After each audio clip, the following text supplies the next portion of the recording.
Reborn into the Marvel Universe, Jerry acquires a panel that enables him to traverse into various magical realms. Through diligent study and exploration of diverse magical arts, he gradually grows in power, eventually establishing his own dimensional space and ascending to become a god of magic surpassing all. The primary setting is the Marvel Cinematic Universe, encompassing multiple dimensions, Spider-Man, the X-Men, and more. Currently, the magical worlds accessible through the panel include Harry Potter, the Sorcerer's Apprentice, Cardcaptor Sakura intertwined with the April 1st incident and Tsubasa, Reservoir Chronicle, and Fairy Tale, with the DC Universe to follow. Chapter 1. Rebirth in the Marvel World. In New York, specifically in Queens, a yellow school bus filled with elementary students is traversing the streets. At the back of the bus sits a handsome boy with brown hair, gazing at the news broadcast on the television mounted in front. He can't help but let out a long sigh. I can't believe Iron Man is real. This truly is the perilous Marvel movie world. I always thought the Captain America in my elementary textbooks looked so familiar that I almost thought there was a mix-up. The boy's name is Jerry Carmen, 11 years old, and on the cusp of entering junior high. However, this is merely his identity in this life. In truth, he is a transmigrator, having crossed over into this world after an untimely demise in his previous life, and he has now spent 11 years here. Initially, he believed he had merely relocated abroad, but various signs from television programs, textbooks, and slightly distorted historical tales indicated that the situation was far more complex than he had imagined. In his previous life, Jerry had only a modest acquaintance with the Marvel film series. He had watched Tobey Maguire's 3 Spider-Man films, but later learned from a colleague, an ardent Marvel aficionado, that they differed significantly from the Marvel series, Spider-Man. However, he did watch the first Avengers film, as at that time, his colleague, also a singleton, invited him to watch it, promising to cover the cost. He thought it would be a free outing, so he agreed. Yet, as someone who was not a Marvel enthusiast, he found himself rather perplexed by the film, only appreciating the special effects, and by the end, he could not even discern who the protagonists were. Consequently, he did not watch the subsequent Avengers films, having only heard from his colleagues that the purple extraterrestrial being who made a cameo at the end of the first film was named Thanos, who snapped his fingers and obliterated half of all beings in the universe, including Earth, a ruthless act indeed. His colleague often rambled about Marvel beside him, but Jerry paid little heed. It is a curious phenomenon when someone passionately extols something they adore while you remain largely oblivious. It can breed a sense of aversion within you. Had he not been reborn into this world, he might have forgotten the names of those characters, like the man with the shield and a tight suit, known as Captain America, or the one called Iron Man, whose real name is Tony Stark. After the movie, the character that lingered in his memory was the one wielding a hammer, for he was a god, and Jerry often recalled his iconic line, "I am Thor, the god of thunder, for the glory of the northern gods." And then there was Black Widow, whom he found appealing solely due to her beauty and physique. Who doesn't enjoy a lovely visage? Now, he regretted not being drawn into the Marvel fandom by his colleague, as that would have spared him this discontent. As Jerry pondered his future, a voice, both authoritative and youthful, suddenly broke through his reverie. From the farthest, frigid realms, I summon the ice and snow demon. Oh, black blizzard that freezes all. Transform everything into snow. Ice binding, obliteration array. Turning his head, a flurry of bubbles burst forth, colliding with his face. "Elsa, I told you not to play with the bubble wand on the bus. The teacher will be displeased," Jerry admonished, eyeing the golden-haired girl seated beside him, who was gleefully launching bubbles at him. "Oomph. You, the demon Jerry from the abyss, shall face the wrath of Queen Elsa. Ice freeze wave." The golden-haired girl seemed unfazed by Jerry's words, continuing her bubble barrage, for how could a beautiful ice queen yield to a demon? The girl beside Jerry, named Elsa Hathaway, was 10 years old and his sister in this life. Ever enchanted by magical animations, she often imagined herself as a princess or queen of magic. In Jerry's words, she was a bit of a chinibue, term used to describe adolescents who believe they possess some extraordinary power, such as magic or inner strength. However, Jerry found nothing amiss in her fantasies after all. He too had indulged in his imagination at her age, wielding a stick as a sword while playing the role of a heroic warrior. Sometimes he chuckled at the embarrassing antics he had committed as a child, recalling one instance where he had accidentally trampled a neighbor's field of rapeseed, only to be chased 3 miles by his furious mother wielding a broom. Ha ha ha! Since you have uncovered my identity, I shall no longer hide. I am the demon Lord Jerry from the Abyss, and you, Queen Elsa, shall suffer my dark death claw. Realizing that reason was futile with his sister, Jerry joined the playful banter, tickling her until she erupted in giggles, allowing him to stealthily snatch her bubble wand and stash it in his backpack. Suddenly, the bus screeched to a halt, the sudden inertia nearly sending Jerry tumbling from his seat. Fortunately, he reacted swiftly, gripping the handrail to steady himself while securing his sister, who was also on the brink of being thrown off. Yet, not all the children were so fortunate. Many were either thrown from their seats or struck their heads against the windows, erupting into tears. Jerry, witnessing the chaos, instructed his sister to stay put while he went to assist. Damn it! A car suddenly blocked our path. I almost crashed into it. Bang! Bang! Bang! Clang! Stay still, behave yourselves, or I shall not hesitate to make your heads bloom. A towering, muscular man, clad in a mask and brandishing a rifle, barked at the bus driver, Paul, ordering him back into the driver's seat. Following him, 3 similarly masked men entered, each carrying bulging bags. This is just my luck. As expected, the ensuing scene confirmed his worst fears. Drive away from here, head towards the outskirts, or I'll blow your brains out. The muscular man wrapped his rifle against the driver's head, issuing his menacing command. Yais, I'm on it. Paul, terrified, complied immediately, reversing the bus and steering it towards the suburbs as sirens blared in the distance. This is a school bus, they won't dare retaliate. You two, open the back windows and fire at will. One of the masked men commanded the others, pointing his weapon at the only teacher on the bus, MS. Bailey. The other 2 nodded, approaching the rear to open the windows, unleashing a barrage at the pursuing police vehicles. Jerry clutched his sister, Elsa, tightly, huddled in the back row, listening to the cacophony of gunfire and the frenzied shouts of the masked men, his heart racing with trepidation. Although in his previous life, he practiced martial arts for several years due to his passion and could easily handle a couple of thugs, in this life, he has been diligent in exercising since childhood, rendering his peers virtually incapable of matching his prowess. However, he is merely 11 years old, and his physical capabilities are not on par with those of the robbers. As the saying goes, to discuss combat without considering physical prowess is akin to mere bravado. Furthermore, each of these criminals is armed with a firearm.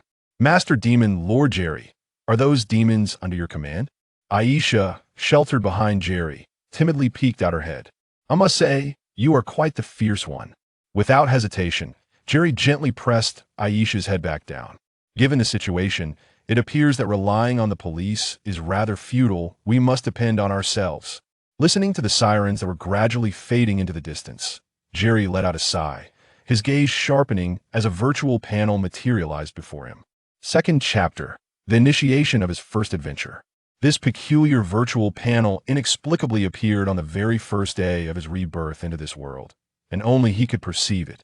After years of study and exploration of the panel's functions, he has come to understand its general purpose. Primarily, by performing good deeds, he accumulates small red stars on the panel. Once he amasses 5,000, he can exchange them for a unique wizarding bloodline and be transported to a parallel world to learn magic. Moreover, according to the panel's description, time in the main world would come to a standstill during his magical studies in the parallel realm. Over the years, Jerry has diligently engaged in various acts of kindness, such as assisting elderly ladies across the street, helping neighbors with mobility issues take out the trash, confronting bullies, and willingly taking on household chores. Coupled with the wisdom of an adult soul, his academic performance at school has consistently placed him at the top of his class. Consequently, he is regarded by relatives, neighbors, and teachers alike as an exemplary child, the quintessential model student. Moreover, he discovered that while the panel rewards him with red stars for good deeds, it imposes no penalties for misdeeds. For instance, stealing or snatching candy from younger children does not result in a deduction of his red stars. 6,000. Gazing at the number of red stars he had accumulated, Jerry took a deep breath and clicked the exchange button. In fact, he had accumulated enough red stars to exchange for the wizarding bloodline and access the parallel world 6 months prior. Yet he had hesitated about making the exchange. His current family, while not affluent, enjoys a modestly comfortable lifestyle. Additionally, having been given a second chance at life, he believed that with diligent study, his future would not be bleak. Was it truly necessary to embark on an adventure in an unknown wizarding world? In truth, Jerry preferred the tranquility of a stable life over thrilling escapades. His dream in his previous life was to own a car and house, to have a caring and considerate partner, to return home to a warm meal after work, and to travel with his family during holidays. He sought neither wealth nor fame, only a peaceful existence filled with familial joy. Unfortunately, for a child from a rural background, such aspirations were not easily attainable, and he had not managed to save enough for a down payment before his untimely demise. However, he now realized that the world he inhabited was none other than the perilous Marvel Universe. The sound of gunfire nearby further underscored the urgency of acquiring his own power, otherwise he and his family would be in grave danger. Although Jerry cherished a serene life, it did not imply that he lacked resolve. Confirming the exchange for the wizarding bloodline, initiating implantation.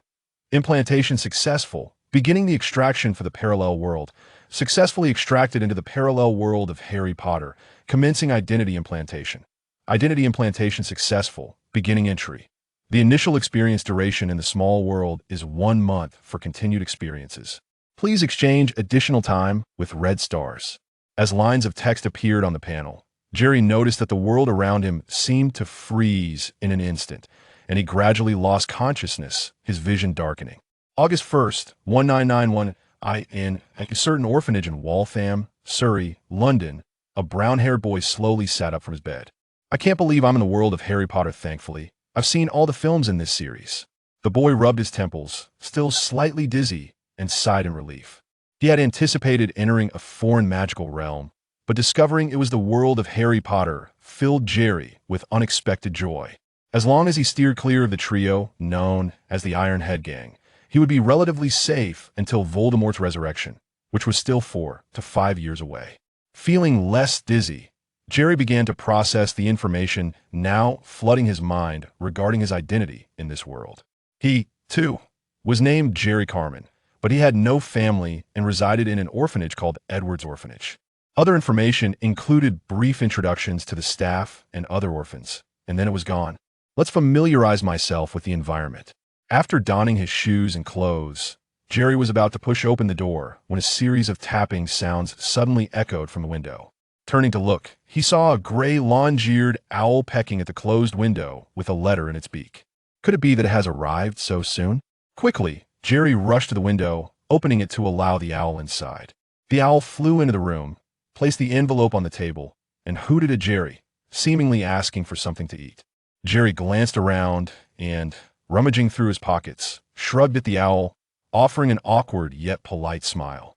Seeing this, the owl hooted again, as if expressing its disdain, before spreading its wings and flying away through the window. Well, his surprise, on his very first day here, he had been scorned by an owl. Shaking his head in resignation, Jerry stepped forward and picked up the letter resting on the table. The envelope was not made of ordinary paper, but rather crafted from a vintage parchment, with the recipient's name inscribed in a peculiar emerald green. Recipient, Jerry Carmen. Address, Mr. Jerry Carmen, Edward's Orphanage, 2nd floor, Waltham, Surrey. Flipping it over, he found a familiar wax seal affixed to the back. The wax seal bore a design featuring a large letter H, surrounded by a lion, an eagle, a badger, and a serpent. Upon opening the envelope, he discovered 2 sheets of parchment, inside one detailing the required books and supplies for first-year students at Hogwarts, along with pertinent notes. The other was the official admission letter from Hogwarts. Headmaster of Hogwarts School of Witchcraft and Wizardry, Albus Dumbledore, President of the International Wizarding Federation, First-Class Sorcerer of the Order of Merlin, Chief Wizard of the Wizengamot. Dear Mr. Jerry Carmen, we are pleased to inform you that you have been accepted to attend Hogwarts School of Witchcraft and Wizardry. Enclosed is a list of required books and equipment. Sincerely, Minerva McGonagall, Deputy Headmistress. Safeguard this letter of acceptance from Hogwarts, Jerry murmured to himself. Chapter 3. the boy with 8-pack abs. The following day, aware that Professor McGonagall would be visiting, Jerry rose early from his slumber. After receiving the admission letter from Hogwarts the day prior, he had taken the opportunity to explore the orphanage, familiarizing himself with the surroundings. The orphanage, known as Edward's Home, was established 2 decades ago by a merchant named Edward, who dedicated his resources to aid the unfortunate children abandoned for various reasons.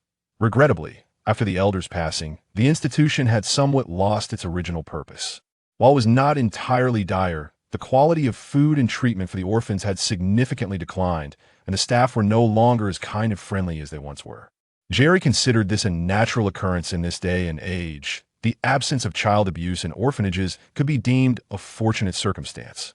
After all, some establishments masquerading as orphanages were, in reality, illicit organizations. As the saying goes, the bustling world is driven by profit, and the crowd moves for gain. Except for the great saints, no one is completely selfless. Jerry himself was no different, caring only for those he held dear. Without a certain incentive, he would be disinclined to engage in thankless endeavors. His previous efforts to perform good deeds and assist others were primarily motivated by a desire for small rewards. In school, he would help someone who had fallen on the street, but after a few years in the workforce, he would simply walk by those in distress. The cost of intervening could very well equate to a year's hard-earned wages. Nevertheless, in this new life, the multitude of altruistic acts undertaken for the sake of small rewards had indeed influenced him. He discovered that genuine gratitude from others could bring him an inexplicable sense of joy, despite his reluctance to acknowledge it. After finishing a meager breakfast, Jerry made his way to the courtyard in front of the orphanage. He remembered that Professor McGonagall, an animagus, preferred to transform into a tabby cat when venturing into the Muggle world, so he awaited her arrival, hoping to witness the magical transformation. Half an hour later, while concealed in a corner, scrutinizing the surrounding walls for any sign of a cat, Jerry furrowed his brow as he glanced to the right side of the courtyard. There, 3 boys, age around 13 or 14, were laughing heartily as they pushed a smaller boy, approximately 8 or 9 years old, to the ground, mockingly taunting him. From his memories, Jerry recognized these 3 as the oldest children in the orphanage, who relished using their physical strength to bully the younger orphans. Any child who resisted their authority would likely endure prolonged harassment, even physical violence. Thus, the other orphans watched in fear, unwilling to intervene as they witnessed the boy being tormented.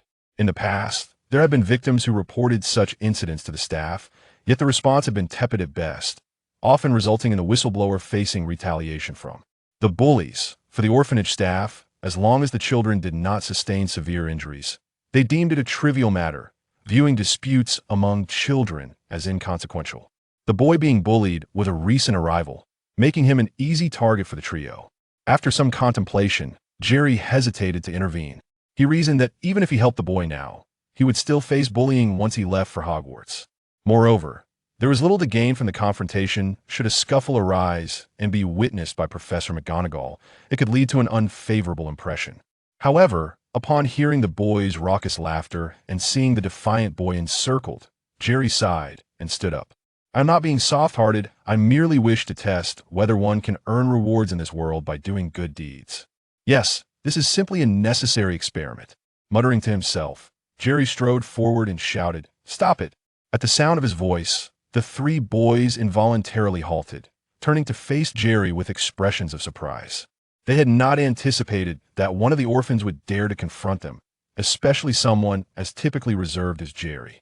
"Looks like you want to join this newcomer," they said, temporarily sparing the boy who now had tears in his eyes, as they approached Jerry with malicious intent. While it was understandable for a newcomer to defy them, Jerry, having been at the orphanage for 5 or 6 years, would face a severe punishment for his defiance. After all, how could they maintain their authority over the other orphans otherwise? "We are all orphans. Life is already difficult. Why must we engage in such behavior?" Jerry implored, striving to maintain a calm tone as he faced the trio, who towered over him by a head. Most children raised in orphanages, barring a few, grappled with psychological issues. While some merely struggled with feelings of inadequacy, others sought to derive a sense of achievement by inflicting pain on those weaker than themselves. "You are mistaken to me. You are all worthless." Your only purpose is to amuse me."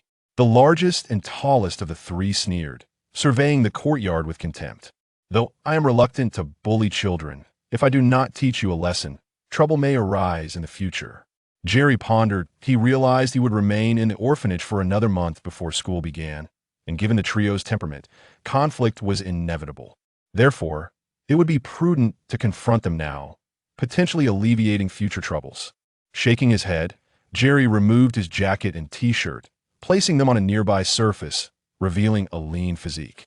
Although only 11 years old and not yet reaching 4 feet in height, his muscles were remarkably well-defined, resembling steel rods rather than the bulky muscles of a fitness enthusiast. This appearance made him seem somewhat frail when clothed, but once undressed, he appeared transformed. Chapter 4.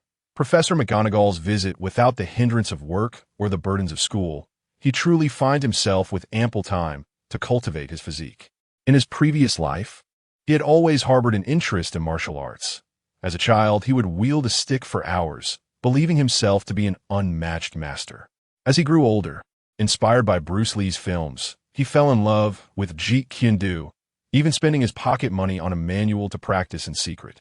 During university, he joined a martial arts club, receiving more formal instruction and even competing on behalf of the club, garnering accolades. However, after graduating, the demands of work consumed him, leading to neglect of his passion. In this new life, free from life's pressures, he commenced training his body early on, resulting in the lean muscles he now possesses.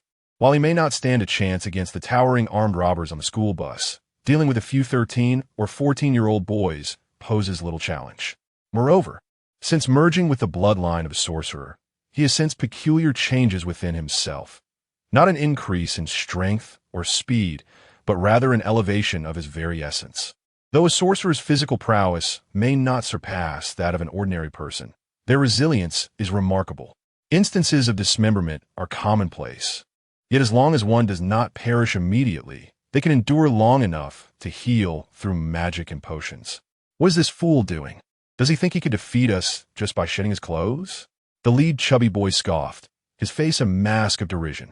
"I believe he desires an intimate encounter with my fist." Another boy maliciously brandished his fist, resembling a sandbag, before launching a punch at Jerry's abdomen. Jerry, quick on his feet, deftly evaded the attack with a smooth retreat, then, like a flash of lightning, delivered a kick to the assailant's waist, sending him sprawling to the ground. "Off you go," he exclaimed, not pausing for a moment before executing a rapid follow-up kick that struck another boy's face, swiftly taking him down as well. Though only 11, Jerry's physique and strength surpassed that of the larger boys, bolstered by years of rigorous xxxHolic training, rendering him far more proficient than during his previous university competitions. The trio of bullies, accustomed to preying on the weak, stood no chance against him. Upon witnessing his two companions collapse in agony, the chubby leader roared in fury and charged at Jerry. Towering over Jerry, his bulk twice that of his opponents, he believed that a collision would immobilize him. How naive! Facing the oncoming assault, Jerry merely smirked, choosing not to evade, but instead stepping forward to intercept, inhaling deeply. He pivoted, launching a powerful punch that struck the chubby boy's abdomen, sending him crashing 2 meters back, landing unceremoniously on the ground. As the orphanage's trio writhed on the ground, howling in pain, the onlooking orphans were left in astonishment. They could hardly believe that the once feared trio could be so thoroughly defeated, nor did they expect the typically reserved Jerry to display such prowess. Why wait any longer? Seek vengeance for grievances, Jerry urged, redonning his shirt. His earlier disrobing had been merely an attempt to avoid getting dirty, as Professor McGonagall was scheduled to visit shortly. However, he had perhaps overestimated the trio's resilience. These boys, reliant on bullying the weaker, possessed little courage. After just one blow, they cowered on the ground, unwilling to retaliate. Upon hearing Jerry's encouragement, the other orphans, long accustomed to intimidation, suddenly found a glimmer of hope. They exchanged glances and cautiously approached the trio, now moaning on the ground. Witnessing the bullies being pummeled by the crowd, Jerry couldn't help but muse. Unity is strength. Jerry had initially held back his strikes, knowing that the trio's plump physiques would likely sustain no serious harm. Yet, against dozens of orphans, They were utterly outmatched and soon bore the marks of defeat. While 2 or 3 orphans might not stand against the trio, when dozens banded together, even older and bulkier opponents could not withstand such force. Once the psychological barrier of fear was shattered, it became evident that those who once seemed invincible were not as formidable as they appeared. As Jerry dispatched the orphanage's trio with ease, the fear they instilled in the other orphans diminished significantly. Following this altercation, it was likely that even in Jerry's absence, they would no longer cower before the trio. Lo and behold, a small victory. After dressing, Jerry opened his interface, surprised to find his collection of stars had increased from 1,000 to 1,005. He had assumed that only in the main world could he acquire stars, but to his delight, they were attainable here as well. This revelation added another dimension to his pursuits. Closing the interface, Jerry turned his gaze towards the school gate, only to find a tabby cat perched on the wall, peering at him with curiosity. Could this be Professor McGonagall in disguise? He thought, maintaining a facade of nonchalance. All right, you can stop now. He called out to the orphans, who obediently ceased their beating of the trio. Faced with Jerry, who had so effortlessly triumphed over the boys, they held him in high regard. Fighting is wrong, but when confronted with bullying and injustice, we must possess the courage to resist. Courage is our most precious trait. I hope you all can be a bit braver in the future. Although the orphans did not fully grasp his words, they nodded in agreement, acknowledging his sentiment. Jerry smiled and turned to the battered boys, saying, "Previously, you took advantage of your age to terrorize the younger orphans here at the orphanage. Today serves as your lesson. We are all orphans, and if you acknowledge your wrongs and amend your ways, we will accept you once more. Wouldn't you agree?" Seeing the warning in Jerry's eyes, the bruised boys quickly replied, Yes, absolutely." Chapter 5. The manifestation of the accompaniment within the confines of the orphanage. Jerry reflected upon the words he had spoken earlier in the yard, feeling assured that he had not left a negative impression on Professor McGonagall. Although he had engaged in a scuffle with several youths, he had justified his actions as a form of gallantry. Clang, clang, clang. A sudden knock at the door brightened Jerry's eyes. He promptly rose to open it. At the threshold stood the current headmaster of Edward's orphanage, accompanied by a woman of considerable age, perhaps in her 50s or 60s, adorned in square spectacles, a Scottish shirt, and a green robe. "Mrs. McGonagall, this is the young man you seek, Mr. Carmen."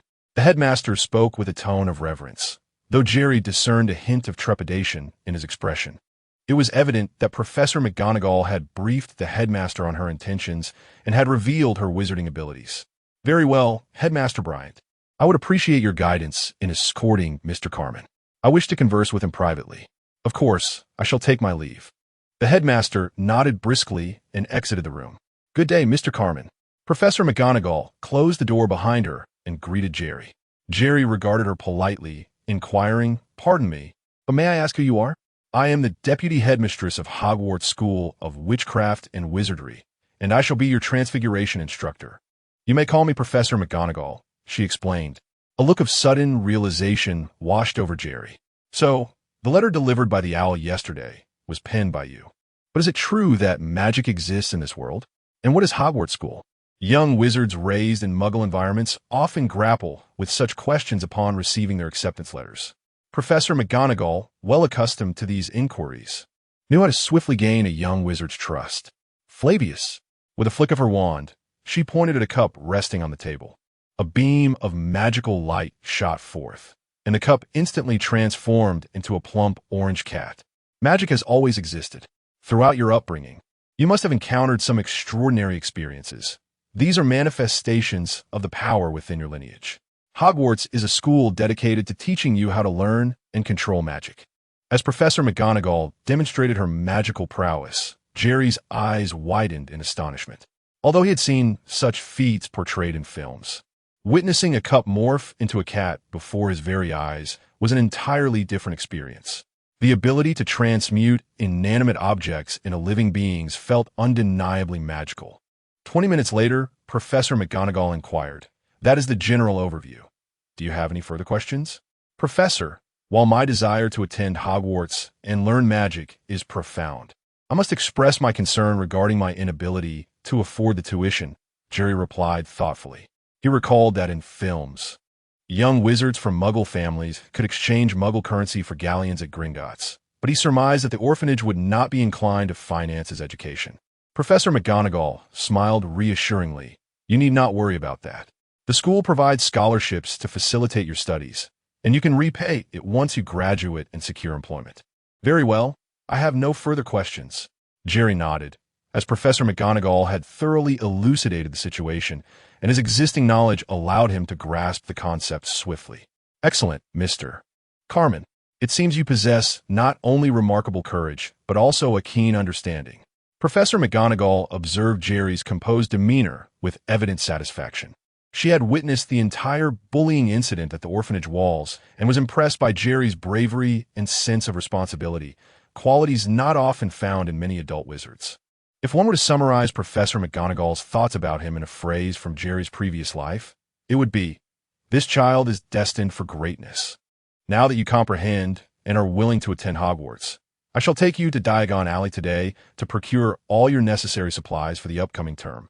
Professor McGonagall retrieved a pocket watch, glanced at the time, and rose from her seat. Diagon Alley? Jerry's face displayed surprise. He was not unaware of its purpose, but had not anticipated that Professor McGonagall would personally accompany him for shopping after a visit.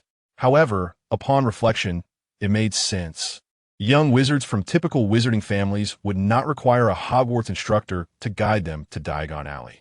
Muggle-born wizards would have their parents accompany them, as Hermione did when she procured her supplies. As an orphan, he had no one else to rely on for such matters. It is a street dedicated to selling wizarding goods, where you will acquire all your school supplies. Professor McGonagall, assuming Jerry was unfamiliar with the location, provided a brief explanation. And how shall we get there? By train? Jerry recalled that Diagon Alley was situated somewhere within London, and the small town of Wernington was a considerable distance from the city. No, simply grasp my arm. It may feel somewhat uncomfortable for a moment. You will need to endure it. Without further elaboration, she extended her arm towards Jerry. A realization sparked within him. As he grasped her arm, Professor McGonagall produced her wand once more and quietly uttered, "Manifestation of the accompaniment." At that moment, Jerry felt as though Professor McGonagall's arm was attempting to slip from his grasp, prompting him to hold on tightly. Following a cacophony reminiscent of firecrackers, the world around him plunged into darkness, followed by a sensation of intense pressure from all directions. Breathless, as if encircled by iron bands, his vision blurred, and his eardrums felt as though they were being driven deep into his skull. The sensation was akin to being squeezed through an exceedingly narrow tube. After what felt like an eternity, yet a mere instant, light returned to his eyes. Taking deep breaths to alleviate the dizziness, he turned to survey his surroundings. He and Professor McGonagall were no longer within the confines of the orphanage, but had instead materialized onto a bustling street. Chapter 6. Entering Diagon Alley. Are you all right? Professor McGonagall inquired with genuine concern. Jerry smiled and waved his hand dismissively. I'm fine, just a little dizzy. Were we? He was aware that Professor McGonagall had just performed a sophisticated form of magic known as apparition, a skill reserved for adult wizards, along with its branch, companion apparition. In simpler terms, apparition allows one to teleport to any location previously visited by merely recalling it mentally. This is one of the preferred modes of travel among wizards. However, mastering apparition is no trivial feat. Many adult wizards struggle to execute it flawlessly, as a miscalculation could result in being torn apart by the forces of space. Furthermore, the distance one can apparate is contingent upon the wizard's magical capacity and proficiency with the spell. Some are limited to a few hundred or thousand meters, while others can traverse entire cities in an instant. Clearly, Professor McGonagall belonged to the latter category, yet she had simultaneously employed companion apparition, enabling her to not only teleport herself, but also accompany another. Jerry had anticipated arriving directly in Diagon Alley, but seemed to have instead materialized on a Muggle street. Charing Cross Road in London is an entrance to Diagon Alley, and it was essential for Jerry to remember both the name and location of this street, for he would need to navigate it independently on his next visit. In Professor McGonagall's eyes, Jerry was an uninformed child regarding the wizarding world. so she intended to guide him through the entire experience of how a typical wizard enters Diagon Alley, ensuring he could later venture there on his own. Over there is the pub. It serves as the gateway to Diagon Alley. Following the direction of Professor McGonagall's finger, Jerry's gaze passed over an opulent cinema and a bustling hamburger joint before settling on a rather dilapidated pub nestled between a grand bookstore and a lively record shop.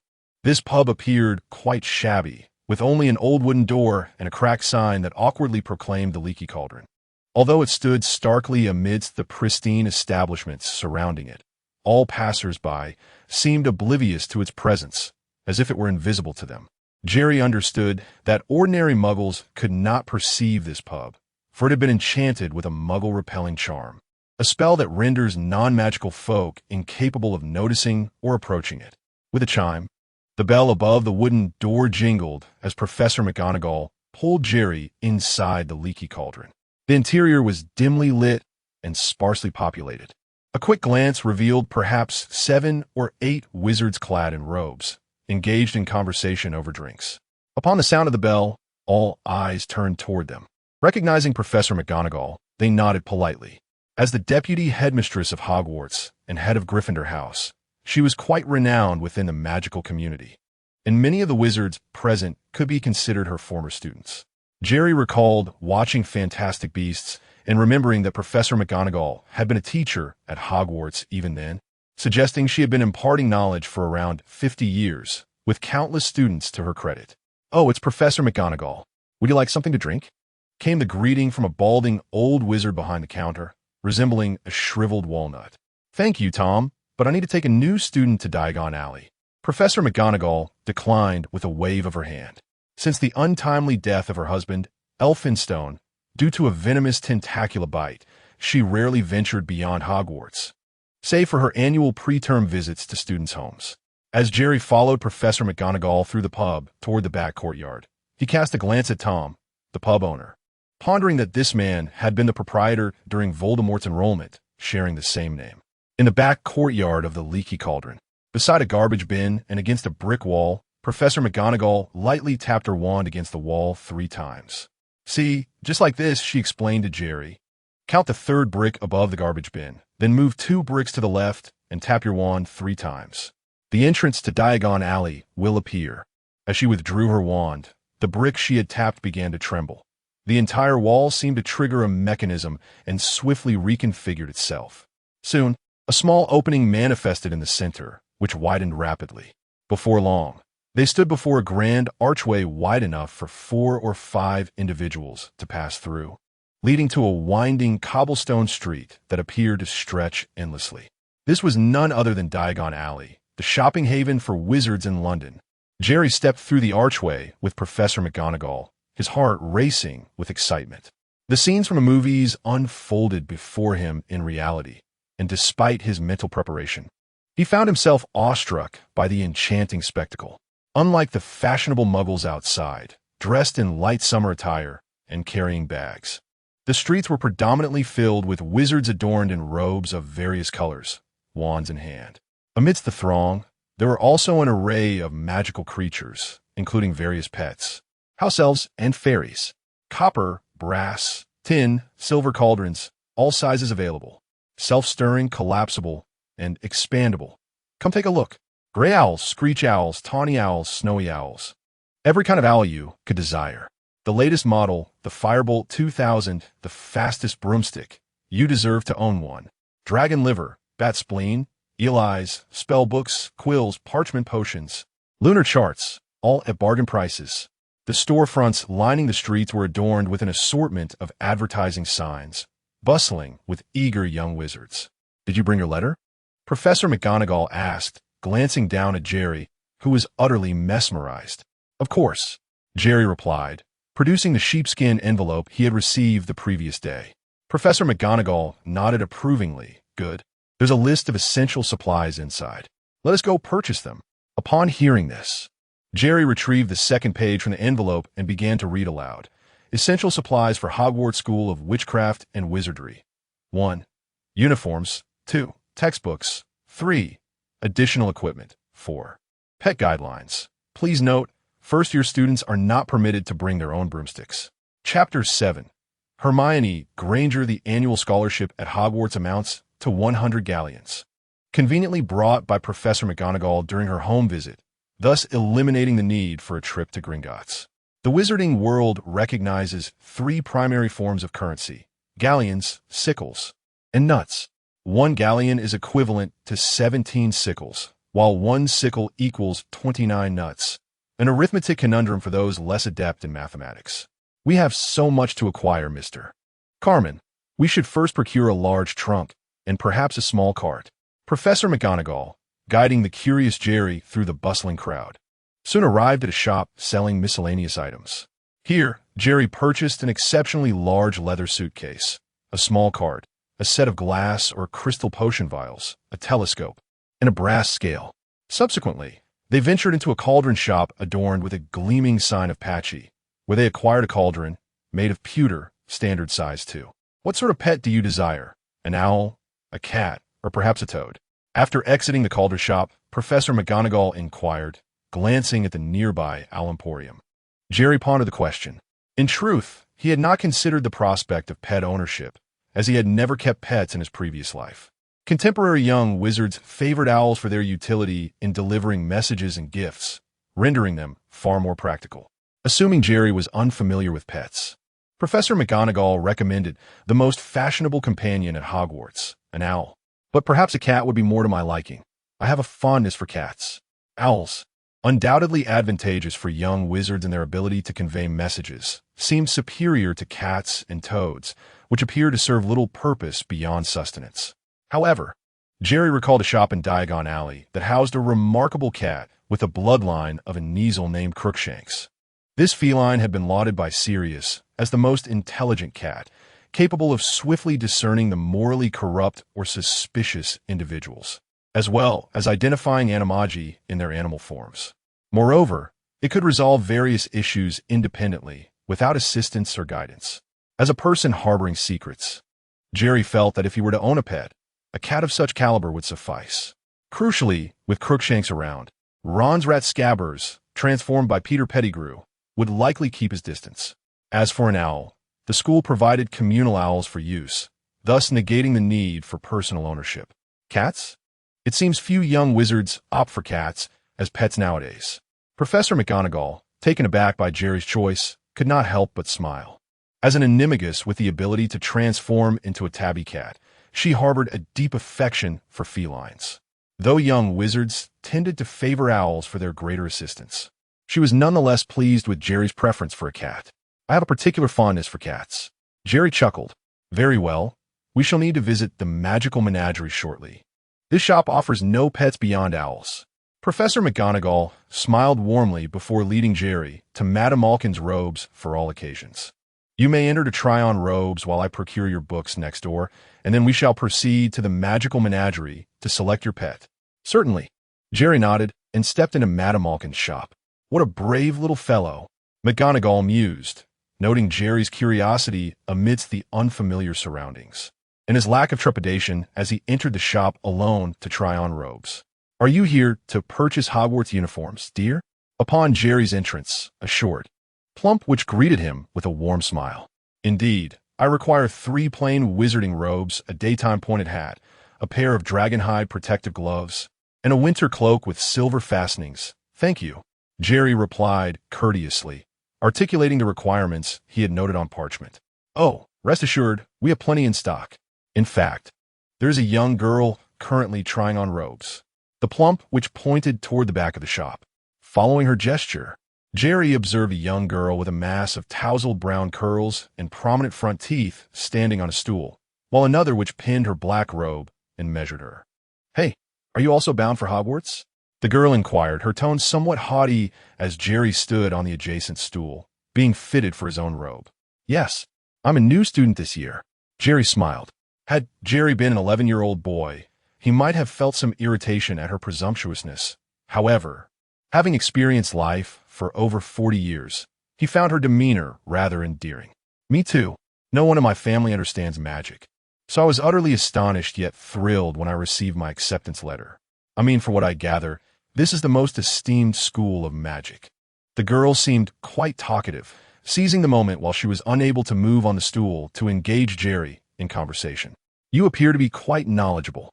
Jerry complimented her, eliciting a proud lift of her chin. "Of course.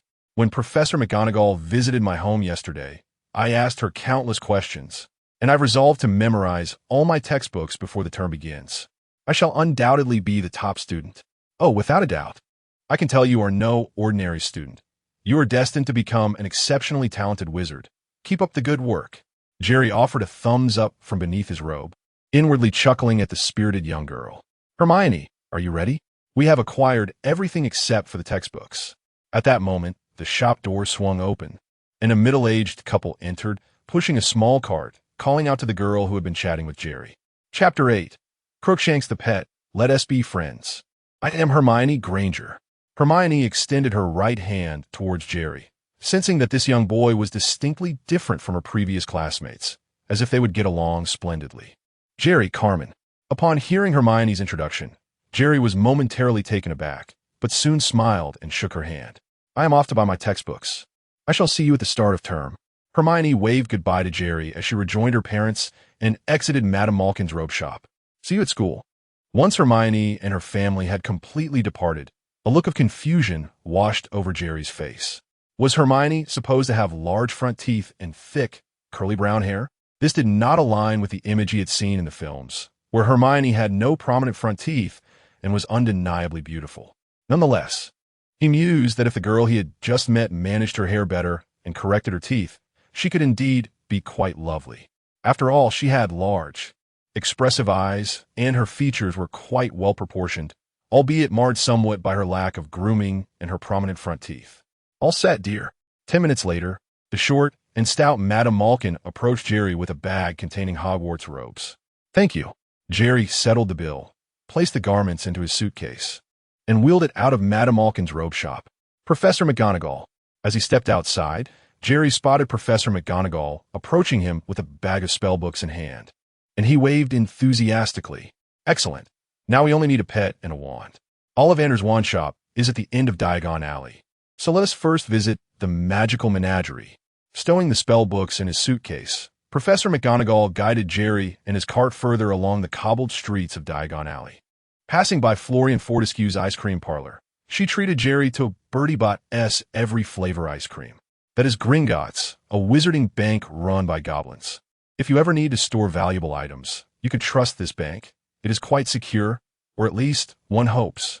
Noticing Jerry's gaze lingering on the tall white building to his right, Professor McGonagall patiently explained.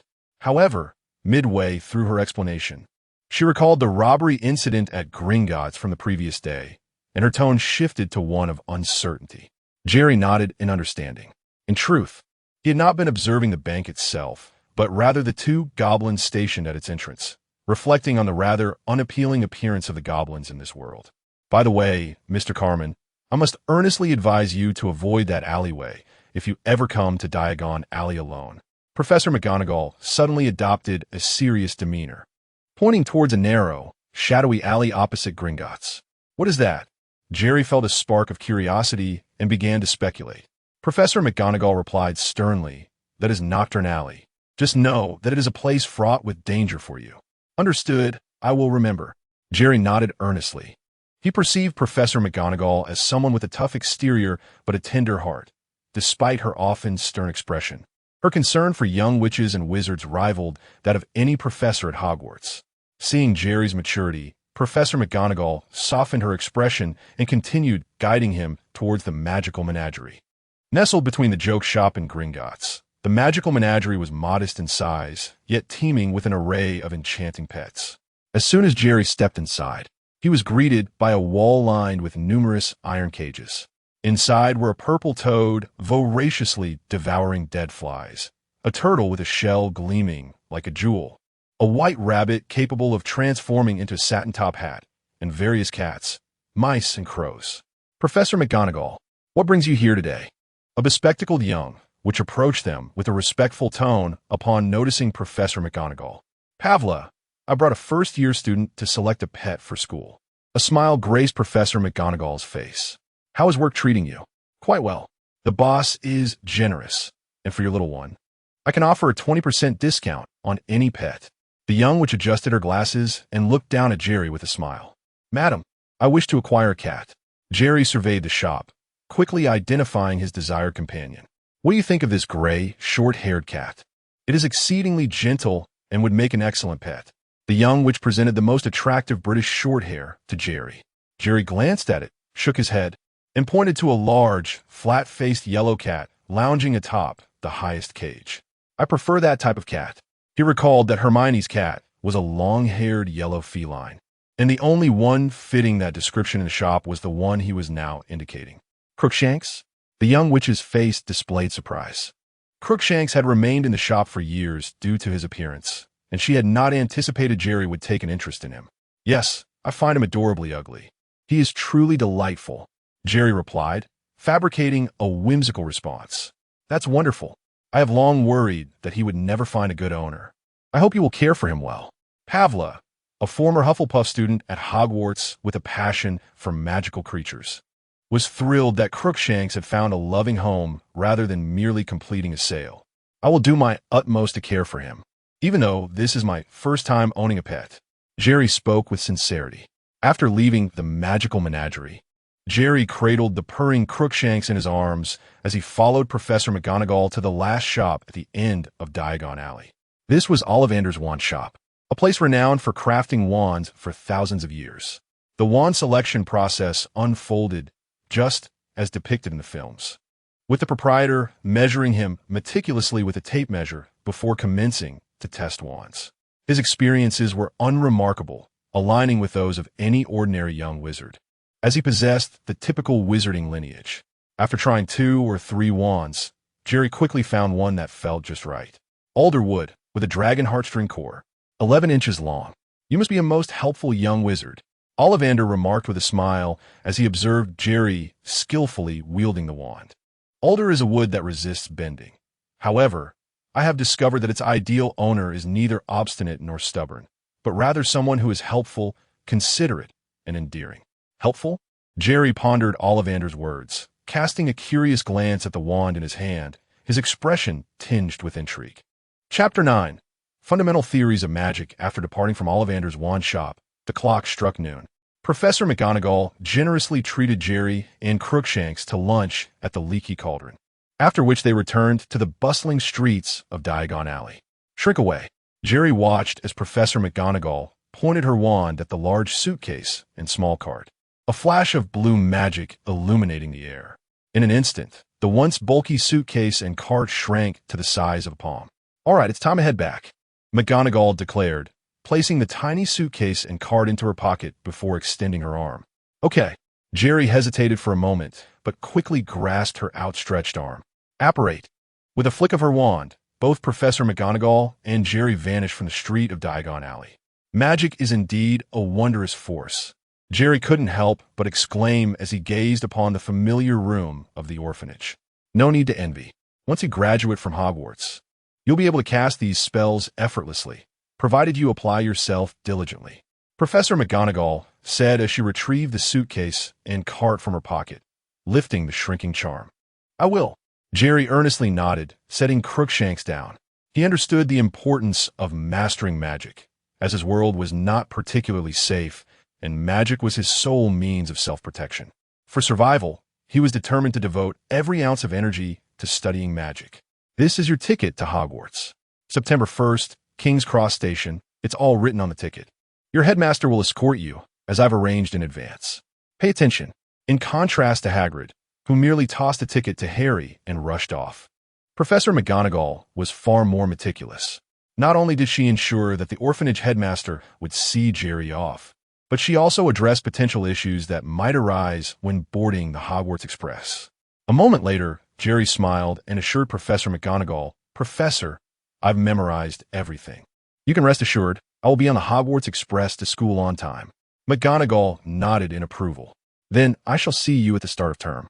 And Mr. Carmen, I believe you would fit well in Gryffindor. With her final words, she waved her wand and disappeared in a puff of smoke. Gryffindor? Upon witnessing McGonagall's vanishing act, Jerry's expression morphed into one of concern. Initially, when he realized he was in the world of Harry Potter, he had ruled out both Gryffindor and Slytherin. His first choice was Ravenclaw, followed by Hufflepuff. After all, his primary aim was to focus on learning magic and improving himself in this new world. The brash nature of Gryffindor's students often led to trouble, while Slytherin was fraught with class conflicts, making it difficult for an orphan like him to fit in. Neither house seemed conducive to his studies. In terms of an academic environment, Ravenclaw, with its emphasis on intelligence and wit, would undoubtedly be the best option, fostering discussions among high achievers that would accelerate learning. If placed in Hufflepuff instead, he would at least be surrounded by honest and kind-hearted peers, allowing him to concentrate on his studies without disruption.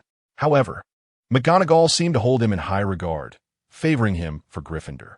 Moreover, he could earn merit points in this world, making Gryffindor a possibility worth contemplating.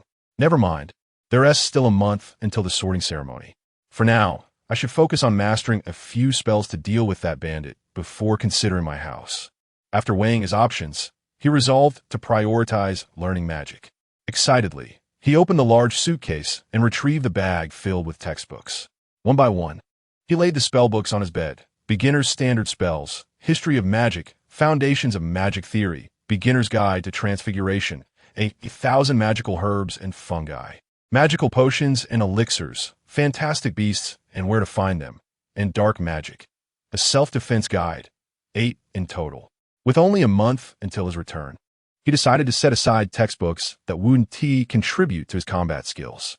After some deliberation, he returned History of Magic, 1,000 Magical Herbs and Fungi, Magical Potions and Elixirs and Fantastic Beasts, and Where to Find Them to the bag. History of Magic merely provided a historical overview of the magical world, suitable for broadening one's horizons, while 1,000 Magical Herbs and Fungi was simply an introduction to various herbs. Magical Potions and Elixirs, while potentially useful in battle, required time and materials for brewing formidable potions, something he could not master in just a month. As for Fantastic Beasts and Where to Find Them, although it could prove useful on future adventures, it was not essential for the present.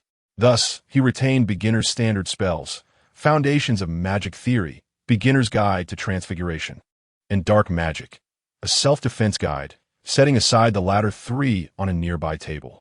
As a novice in the world of magic, Jerry realized that understanding the nature of magic and its underlying principles was paramount before delving into the intricacies of spellcasting. Foundations of Magic Theory was the book he needed to study diligently. With a serious demeanor, he picked up Foundations of Magic Theory and settled into a chair, taking a deep breath before slowly turning to the first page. To casually tamper with the most profound secrets, the origin of life, the essence of self, one must be prepared to face the most extreme and perilous consequences. Wolflin's first basic rule of magic 4 hours later, Jerry closed Foundations of Magic Theory, rubbing his temples as a sigh escaped his lips. Hermione Granger, truly a prodigious scholar, impressive indeed. Initially, Jerry believed that his experience with rigorous examinations and over 40 years of life experience would suffice to grasp the fundamentals of magic theory. However, reality proved to be a stark contrast. As an entirely alien body of knowledge, self-studying for 4 hours without guidance felt akin to deciphering an ancient tome. It was as if an ordinary mortal had stumbled upon a manual for ascension, struggling to comprehend each word without a master-s instruction. Reflecting on Hermione, that 11-year-old girl who had managed to self-learn much of the first-year magic before the term began without guidance, he couldn't help but express his admiration. Perhaps Hermione was a true genius in the realm of magic, while he was merely an ordinary individual. He could only hope that the stimulating effects of the merit points would prove beneficial. Otherwise, he would be in quite the predicament. Chapter 10. The Refreshing Power of the Little Red Star according to the introduction on the panel. The Little Red Star not only allows him to experience life in this magical world of Harry Potter, but also activates a refreshing function that enhances his brain's abilities to learn, understand, and retain information. However, the panel does not specify the exact extent of this enhancement. He must personally experience it to ascertain the results. At present, he feels that relying solely on his own capabilities to learn, even with 120% effort, would make it exceedingly difficult to master even the simplest spell within a month. Therefore, in order to develop formidable combat skills before returning, utilizing the refreshing function activated by the little red star is of paramount importance. Gurgle. After patting his growling stomach, Jerry glanced at the dimming sky and decided to wait until he finished his dinner before thoroughly testing the refreshing function of the little red star. Crookshank, we're off to dinner. As Jerry stood from his chair, preparing to call his first pet, Crookshank, to join him, he noticed that the cat, which had been peacefully sleeping on the bed, was nowhere to be found. Oh, did it run away? He searched beneath the bed, inside the boxes, and through the cabinets. But Crookshank was nowhere to be seen. Jerry scratched his head in frustration. He realized that he had been too absorbed in his reading, oblivious to his surroundings. Just then, a sudden chill swept down his neck, causing him to shiver involuntarily. Turning slowly, he saw that Crookshank had somehow managed to position itself outside the window, cleverly prying it open with its paw before squeezing through the gap and promptly shutting the windowsill behind it. The chill he had felt was merely the breeze from the window. Mew! Crookshank dashed over to Jerry, dropping something it had clutched in its mouth onto the ground and nudging it closer with its paw. The gesture seemed to convey, "Today, I am your master. This is a gift from your master. Eat up." Crookshank, thank you. Jerry looked down at the dead mouse that had been pushed to his feet, his lips twitching slightly. No wonder that which had said Crookshank was easy to care for. It hardly required any food preparation. After dinner, Jerry returned to his desk and reopened Magical Theory. Activate Little Red Star. As he clicked on the refreshing function, Jerry felt a sudden rush of coolness flood into his mind, invigorating his previously sluggish brain. It was akin to waking up after a deep 8 or 9 hour slumber, followed by a refreshing glass of cool water. His mind was now crystal clear, and his cognitive faculties exceptionally alert. As he resumed studying Magical Theory, Jerry found that the once obscure concepts of magic theory from the afternoon suddenly transformed into simplicity. It was as if the complex calculus he had struggled with had been reduced to a linear equation, the difficulty diminishing several levels instantaneously. More accurately, his brain's capacity for understanding and memory had significantly improved, rendering even the most challenging calculus as straightforward as a basic equation. With the aid of the refreshing function, Jerry's pace in reviewing Magical Theory accelerated remarkably. What had taken him over 4 hours to comprehend just 4 or 5 pages now allowed him to peruse a quarter of the book in merely 1 hour, nearly grasping it in its entirety. Stop. After 4 hours, having completed and internalized the entire Magical Theory, Jerry temporarily deactivated the refreshing function. Without its enhancement, his brain reverted to its normal state, accompanied by a wave of intense fatigue. It appeared that utilizing the refreshing function not only consumed his little red stars, but also significantly strained his mental faculties. He realized he would need to stock up on walnuts for energy. In this moment, Jerry recognized that while the refreshing function was undeniably powerful, it also placed a considerable burden on his body. He hurriedly closed the book and lay down on his bed, slipping into the deepest sleep within 2 seconds. The following morning, as the first rays of sunlight streamed through the window and brushed against Jerry's face, he slowly opened his eyes. After a night of profound slumber, his brain had returned to its normal state. Next time, I can't use it for so long. The previous day, in his eagerness to experience the delightful effects of the refreshing function, he had kept it activated for an excessive 4 hours. Although he had managed to thoroughly comprehend the entirety of Magical Theory, it had left him mentally drained, leading him to fall into a deep sleep almost immediately. Thus, it was clear that prolonged activation of the refreshing function was unwise. Overexerting his brain would instinctively force his body into deep sleep, as this state was essential for optimal recovery. However, during such deep sleep, he would be utterly oblivious to external disturbances, even thunder, rendering him completely vulnerable in the face of danger. Opening the panel, Jerry checked the number of little red stars consumed during the refreshing session. 240 stars. So that means 1 star per minute. He calculated that by activating the refreshing function for 4 hours the previous night, he had consumed a total of 240 stars, equating to 1 star per minute. Overall, this was within his expectations.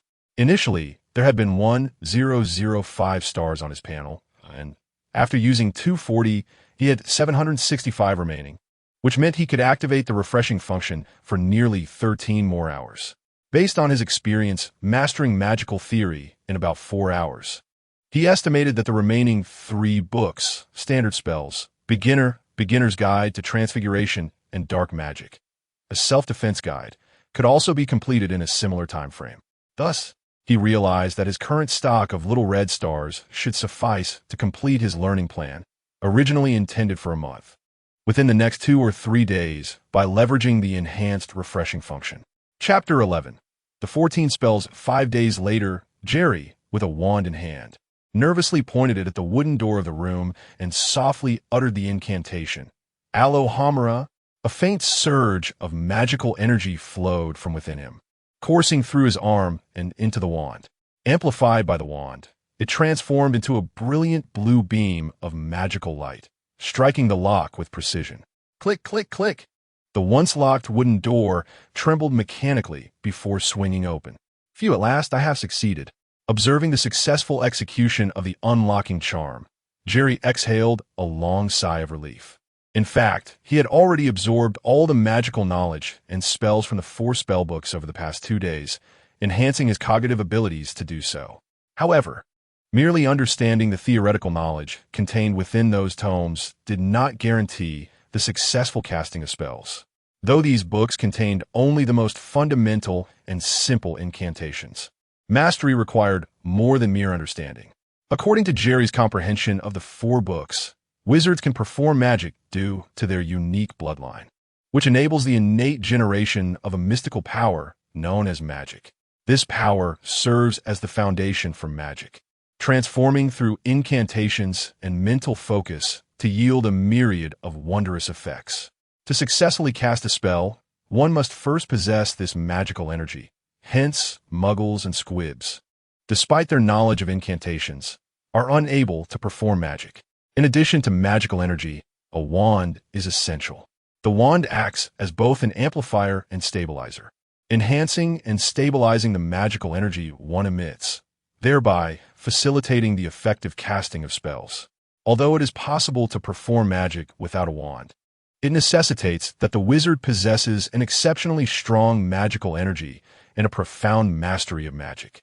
Furthermore, different wands vary in their amplification and stabilization capabilities. The more suited a wand is to its wielder, the easier it is to cast spells and enhance their potency. Conversely, an ill-suited wand not only complicates spellcasting, but may also render it entirely ineffective. Moreover, a solid theoretical foundation regarding magic is imperative for the successful release of spells, alongside a clear understanding of the specific incantation. Each syllable must be articulated with precision, and the rhythm of the incantation must comply with established norms. As noted in standard incantations, beginner level, a wizard named Barufio mistakenly pronounced Ephesus while casting a spell, resulting in him finding himself on the floor with a wild bull standing on his chest.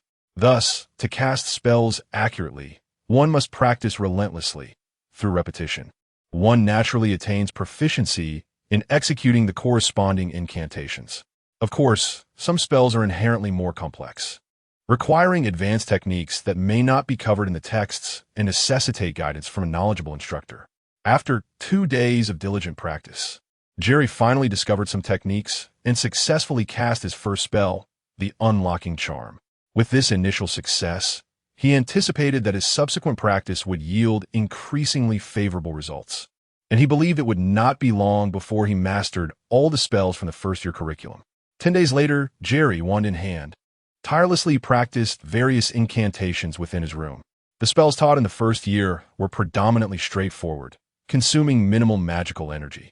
Even with his current magical reserves, Jerry could easily perform them, albeit with diminished efficacy. Among the 4 spell books, 3 of which contain practical spells, the Theory of Magic book documented 14 spells, including Softening Charm, Cutting Charm, Unlocking Charm, Levitation Charm, Binding Charm, Repairing Charm, Transformation Charm, Restoration Charm, Snot Charm, Fire Charm, Repelling Charm, Smoke Screen Charm, Wand Lighting Charm, and Wand Extinguishing Charm. Except for the Transformation Charm, which Jerry had yet to master, he had become proficient in the other spells. However, among the 14 incantations, Only the cutting and fire charms possessed any degree of offensive capability. The rest were largely non-aggressive. Furthermore, with his present magical energy, the cutting charm could barely sever fabric, while the fire charm produced only a small flame, akin to that of a lighter. Initially, Jerry had expected to find a spell for full-body binding in these books, akin to the one Hermione used to immobilize Neville in the movies. Considering its practical application in combat, that particular incantation seemed the most useful. If he could master the full-body binding spell, he could easily petrify the robbers. What a simple solution. However, it became apparent that the first-year textbooks did not include this spell. It was likely a skill Hermione had self-studied from other magical texts in the library, or perhaps a spell from higher-year curricula. No wonder Ron and Harry appeared bewildered when they witnessed Hermione casting it. Although they may not have excelled academically, the first-year curriculum provided only a limited number of spells. It was improbable they were entirely ignorant, especially since they were nearing the end of the term, unless the spell was simply absent from the textbooks, which could explain their bewilderment upon observing Hermione's demonstration. Nonetheless, even though the first-year spells lacked offensive capabilities, they were still remarkable forms of magic. Jerry believed that, if utilized effectively, they could yield unexpected results. However, to ensure safety, he felt it prudent to experiment with the combinations of these spells before returning. Additionally, he needed to acquire some small red stars, as he had exhausted his supply. He recalled that young wizards were prohibited from casting spells outside of school, lest they attract the attention of the Ministry of Magic. However, it seemed that pre-enrollment young wizards were exempt from this regulation. In the films, Hermione mentioned attempting to cast spells at home before school, all of which had succeeded. Therefore, during this period before entering Hogwarts, he could practice magic freely, as long as he avoided detection by Ministry personnel. The likelihood of being caught seemed minimal, given that wizards were relatively scarce. And the orphanage he resided in was located in a small town in Surrey, rather than central London. With caution, he believed he would be just fine. Chapter 12. The first practical application of magic. It was 10 o'clock in the evening in the town of Winnelton, at the Edward Orphanage. Cruikshank, your father has stepped out, so do not wander around, Jerry declared, picking up his wand and donning a dark ensemble. He addressed a ginger, long-haired cat, which was amusing itself by clutching its fluffy tail while lying on the ground, before he opened the window and slipped outside. Jerry's room was on the second floor of the orphanage, but with his agility, descending from such a height posed no challenge. With just a leap from the window ledge on the first floor, he landed effortlessly on the ground. In fact, many children are more adept at climbing than adults, especially since Jerry boasted a physique with 8-pack abs, possessing strength comparable to that of an average 17 or 18-year-old. The orphanage was shrouded in darkness at 10 o'clock, and Jerry stealthily navigated through the front yard, adeptly vaulting over the large iron gate to escape the confines of the orphanage. Choosing to experiment with magic under the cover of night, he considered that his movements would be less likely to be detected, as many criminal activities typically occur after dark. With a flicker of light, Jerry retrieved his wand and whispered an incantation, causing the tip of his wand to emanate a bright glow comparable to that of a flashlight. The illumination charm was among the simplest of the 14 spells he had learned. However, during his studies, he discovered that this spell had an advanced version, which, when cast, produced light akin to a miniature sun, often employed to serve as a sun within a small world. This thought reminded him of Newt's suitcase in Fantastic Beasts and Where to Find Them. Perhaps the sun in that miniature realm was created using the advanced version of this spell. Thus, Jerry believed he should not underestimate the foundational spells he was currently mastering, as many formidable spells could very well be extensions of these elementary incantations. Situated on the southern outskirts of the town, the Edward Orphanage was in a rather remote location. With his wand illuminating the way, Jerry walked for nearly 20 minutes before arriving at the town center. Unlike the orphanage, where all inhabitants were sound asleep, the town at 10 o'clock still bustled with activity, especially near the tavern, where numerous flamboyantly dressed men and women were coming and going. In Jerry's experience, the vicinity of taverns after midnight was often rife with criminal incidents. Thus, he patrolled the area surrounding the tavern, deliberately steering towards the darker, less populated alleyways. Regrettably, by the time he had patrolled until 1 in the morning, he had not encountered a single crime. Save for the moment, he had assisted an elderly couple who had slipped while taking an evening stroll, earning himself 2 small red stars. He reluctantly decided to return to the orphanage for the night, planning to venture out again the following day. It became evident that the worlds of Harry Potter and Marvel were quite distinct, particularly in a small town with minimal pressure. Encountering a crime was indeed a challenging endeavor. Each night, he would leave at 10 and return at 1.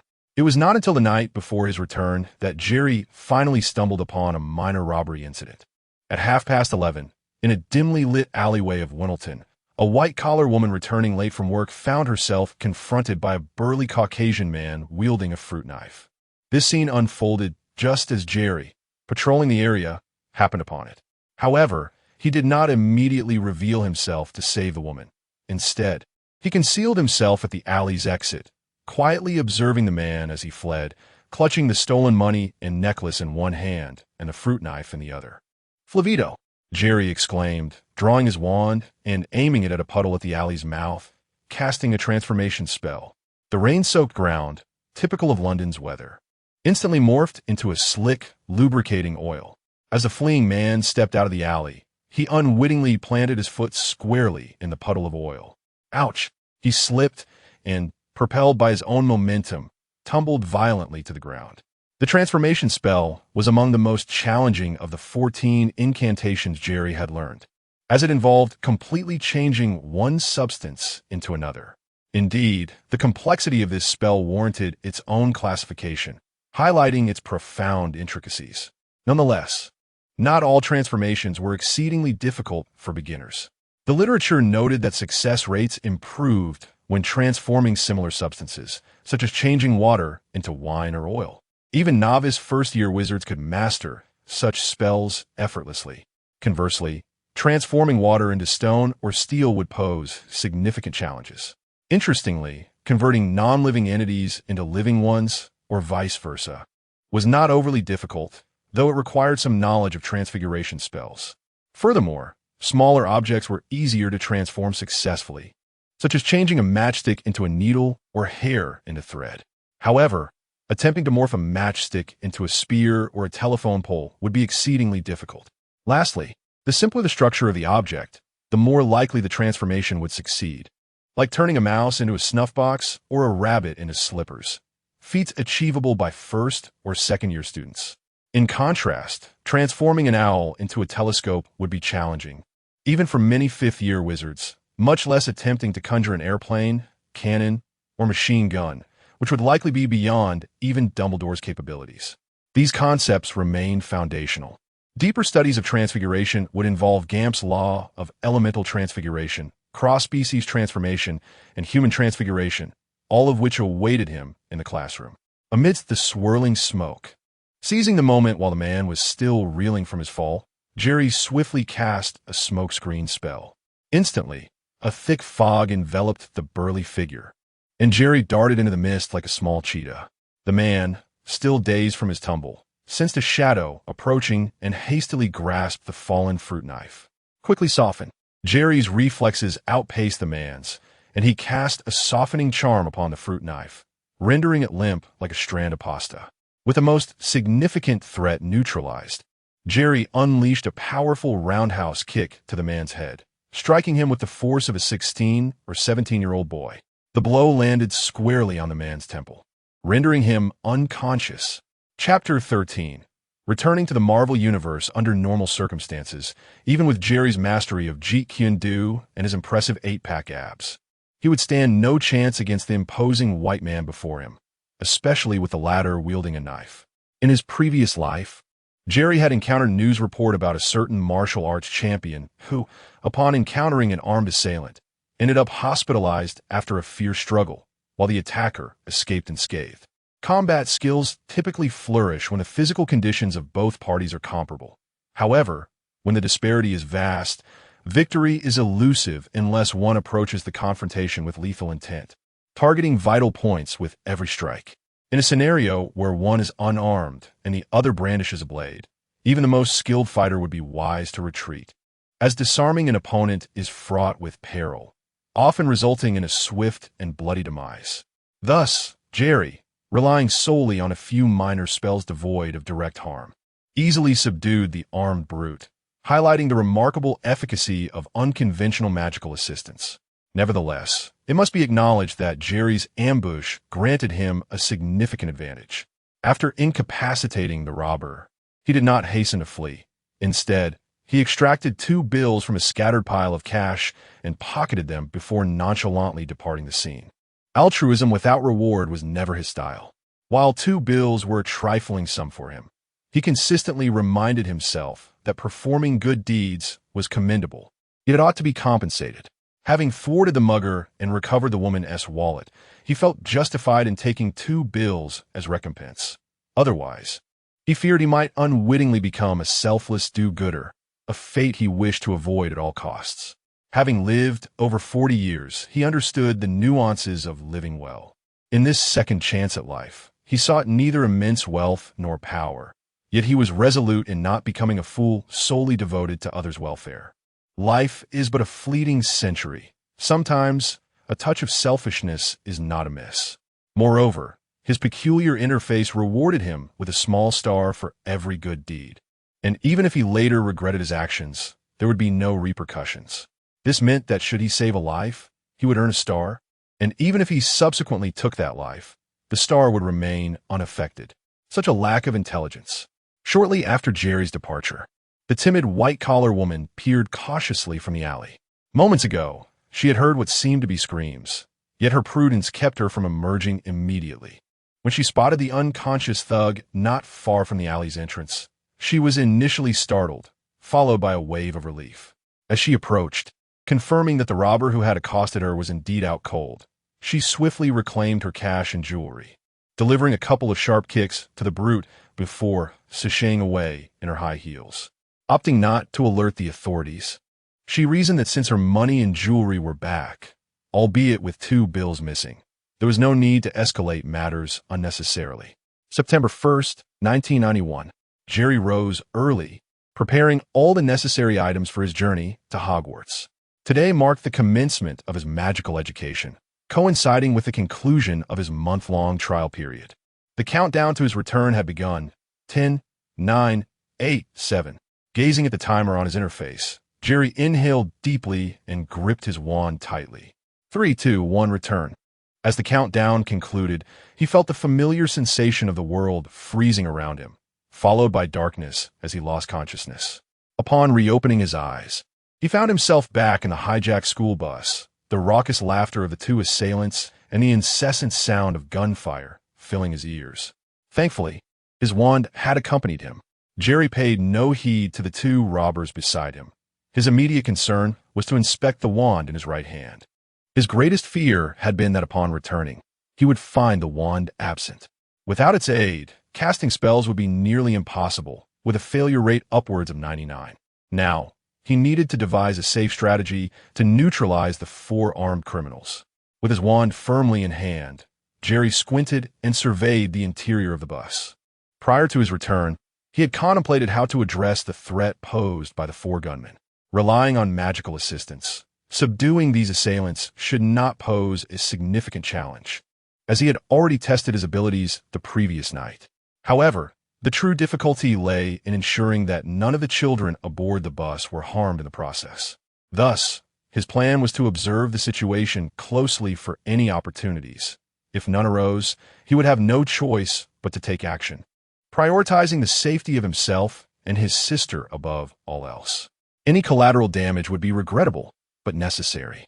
If the assailants decided to flee with their stolen loot after evading the police, that would be ideal, sparing him from any need for risky intervention. As for the small star, opportunities to earn it would abound once his magical skills were honed. There was no need to gamble on this occasion. Smith, we've shaken off the police behind us. One of the robbers beside Jerry exclaimed, laughing as the last police car, overwhelmed by their relentless gunfire, came to a halt. The thug pointing a gun at Ms. Bailey, the teacher, appeared to be the leader of the 4. Upon hearing the report from his accomplices, he turned to the robber controlling the driver, Paul, and inquired, "Are we there yet?" "Almost there, Smith," the front thug replied with a grin, glancing at a road sign ahead. Approximately 20 minutes later, under the leader's direction, The school bus was parked along a secluded, deserted road. What now? Should we kill them all? The two thugs at the back approached Smith, the leader. Jerry, upon hearing this, raised his wand slightly. If the robbers intended to execute everyone on the bus, he would have no choice but to take the risk of intervening. Fools! Why will we kill them all? Do you want us to die even faster? Smith rebuked the one who had suggested the idea.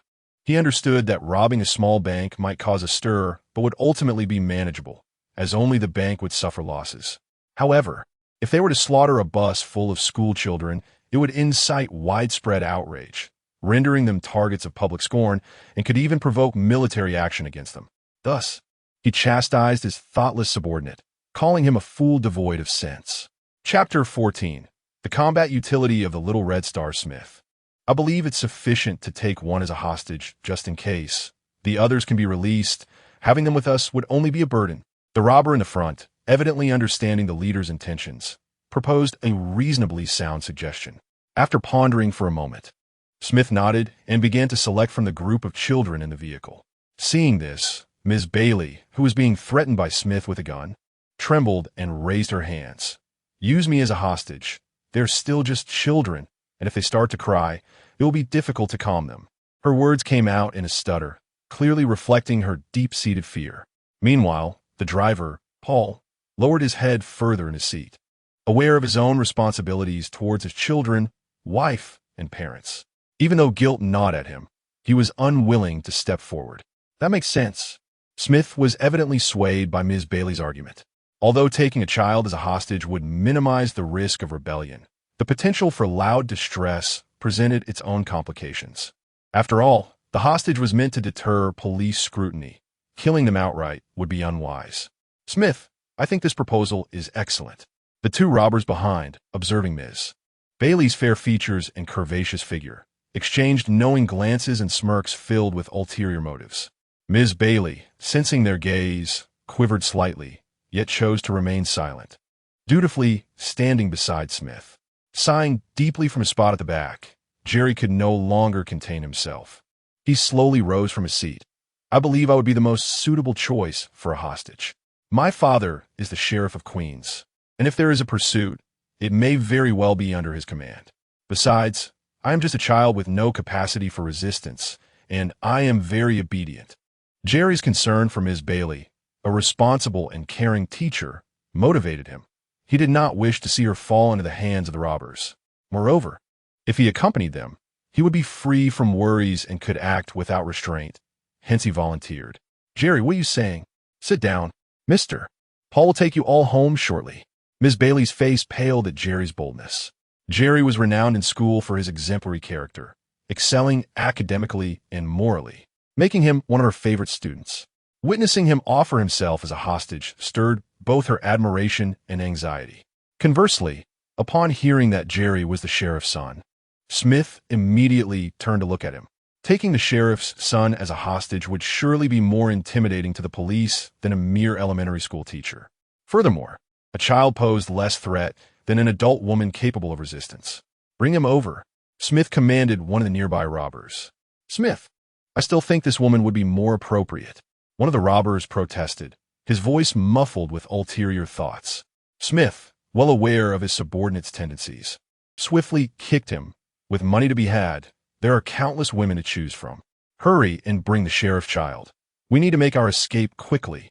Brother, Aisha, witnessing the robber approach her brother Jerry, sensed the impending danger and fearfully clutched his hand. Though somewhat naive and carefree, she was not foolish. She understood that if her brother were taken away, dire consequences could ensue. Aisha, I'm just going to send these little devils back to hell. I will return shortly.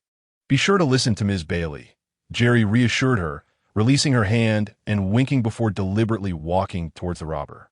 Little brat, behave yourself on the way, or I won't hesitate to blow your head off. The robber scowled, delivering a kick toward Jerry's backside as they exited the school bus, but Jerry deftly leapt forward, avoiding the blow. When the robber attempted to retaliate, he was reprimanded by Smith from behind. After disembarking the bus, the four robbers forced Jerry down the road, shooting out the tires of the vehicle before heading into a nearby thicket. Before long, they arrived at a prearranged black SUV. Clearly, they had come prepared. Once inside the back seat of the SUV, flanked by two burly robbers, Jerry reflected on his situation. The vehicle started, navigating through the thicket before merging onto a main road, disappearing into the flow of traffic. An hour later, at a dilapidated warehouse in the suburbs, the black SUV came to a slow halt. The four robbers, clutching a hefty bag filled with stolen dollars, escorted Jerry into the warehouse. Click! As Jerry observed the locked wooden door, he murmured to himself, "It seems they have no intention of leaving any witnesses. They will have to bear the consequences." Upon entering the warehouse, he noticed the robbers simultaneously removing their masks, and he realized that they had unconsciously decided his fate. However, at that moment, their hearts were filled with the joy of successfully evading capture and acquiring a substantial fortune.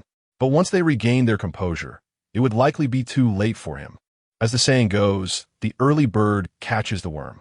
Now was the time for action.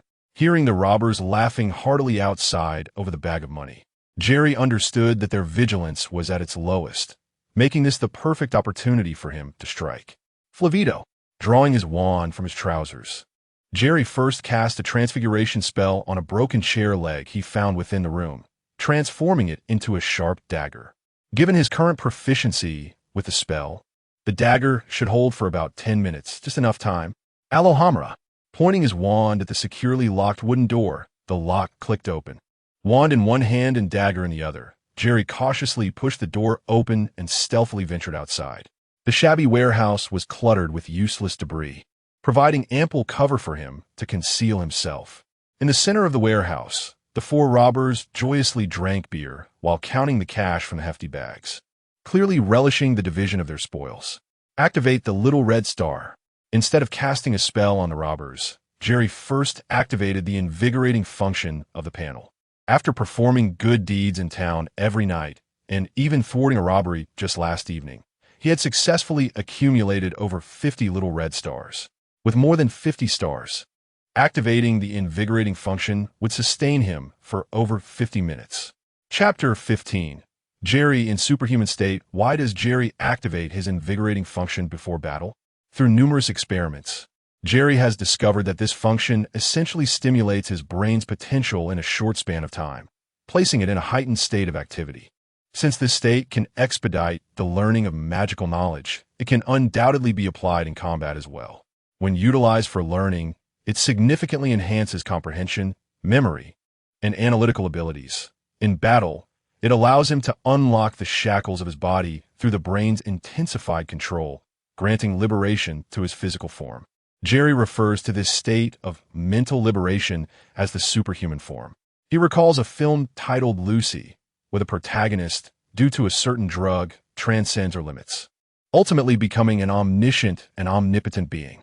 Jerry's superhuman state may not be as exaggerated, yet it enables his body to achieve nearly 100% liberation under the command of his mind.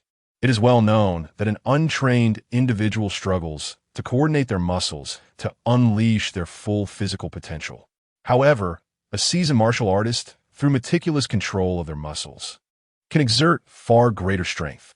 Jerry's current superhuman state transforms him from an amateur martial arts enthusiast into a grandmaster-level practitioner in an instant, though his body remains unchanged.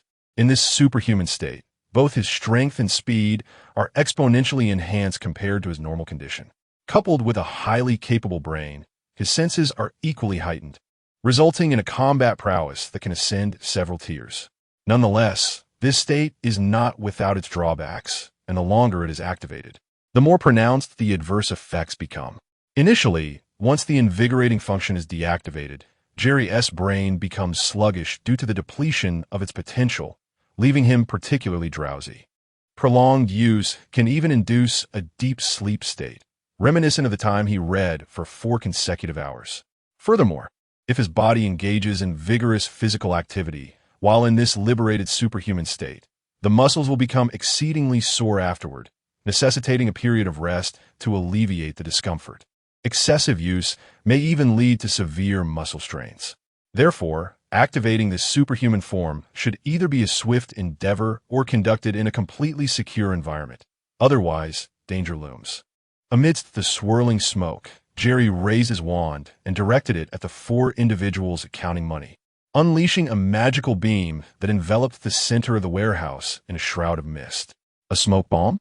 This is bad. The police have arrived. As the smoke suddenly billowed around him, the leader of the robbers, Smith, instinctively realized they had been discovered. He hastily ordered his subordinates to grab the rifles beside them and began shooting towards the warehouse doors and windows, simultaneously retreating deeper into the building. At that moment, Jerry propelled himself forward like a cheetah, charging towards the four robbers, cloaked in smoke. In his superhuman state, Jerry's speed rivaled that of world-class sprinters, allowing him to traverse nearly 20 meters in under 3 seconds, arriving before the first thug, the burly man who had previously threatened him. Revenge is a dish best served cold, but I am no gentleman. With a leap, Jerry's dagger swiftly slashed across the man's throat. Blood gushed forth as the burly man instinctively clutched his neck, gasping for air, only to find his once strong body now weakened from blood loss. Sensing the commotion, the other 3 robbers quickly turned around, rifles in hand. Softening, Jerry raised his wand and cast a softening spell on the rifle of the farthest thug. While a transformation spell would have been more effective, given his current magical proficiency, transforming an entire rifle was highly unlikely to succeed. However, softening the barrel would render it inoperable. Go! As he cast the softening spell, his right hand was not idle. He hurled his dagger toward the nearest thug. In his superhuman state, the dagger flew with incredible speed and precision, akin to the skills of a master assassin.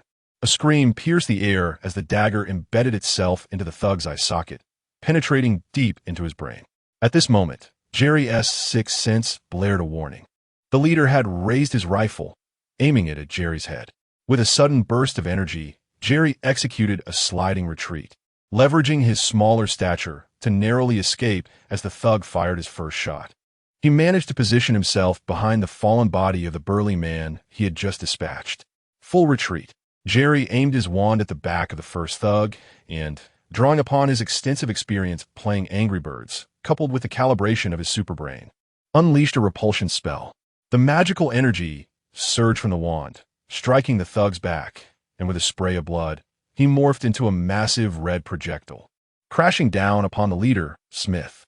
Experiencing the impact of a nearly 200-pound man crashing onto him was a first for Smith, resulting in him being knocked to the ground, his head striking the floor, rendering him unconscious and severely injured. Without a moment's hesitation, Jerry stowed his wand and sprinted towards the last remaining thug, who was still in a state of utter confusion. What was happening? First a smoke bomb, then a barrage of gunfire with no police in sight. And now one of his comrades had been slain by a small boy, just as he prepared to shoot at the shadowy figure in the smoke. He found his rifle inexplicably limp as if made of noodles. By the time he regained his wits, he saw another comrade had been stabbed in the eye. The leader had been felled, and the small figure was rushing directly towards him.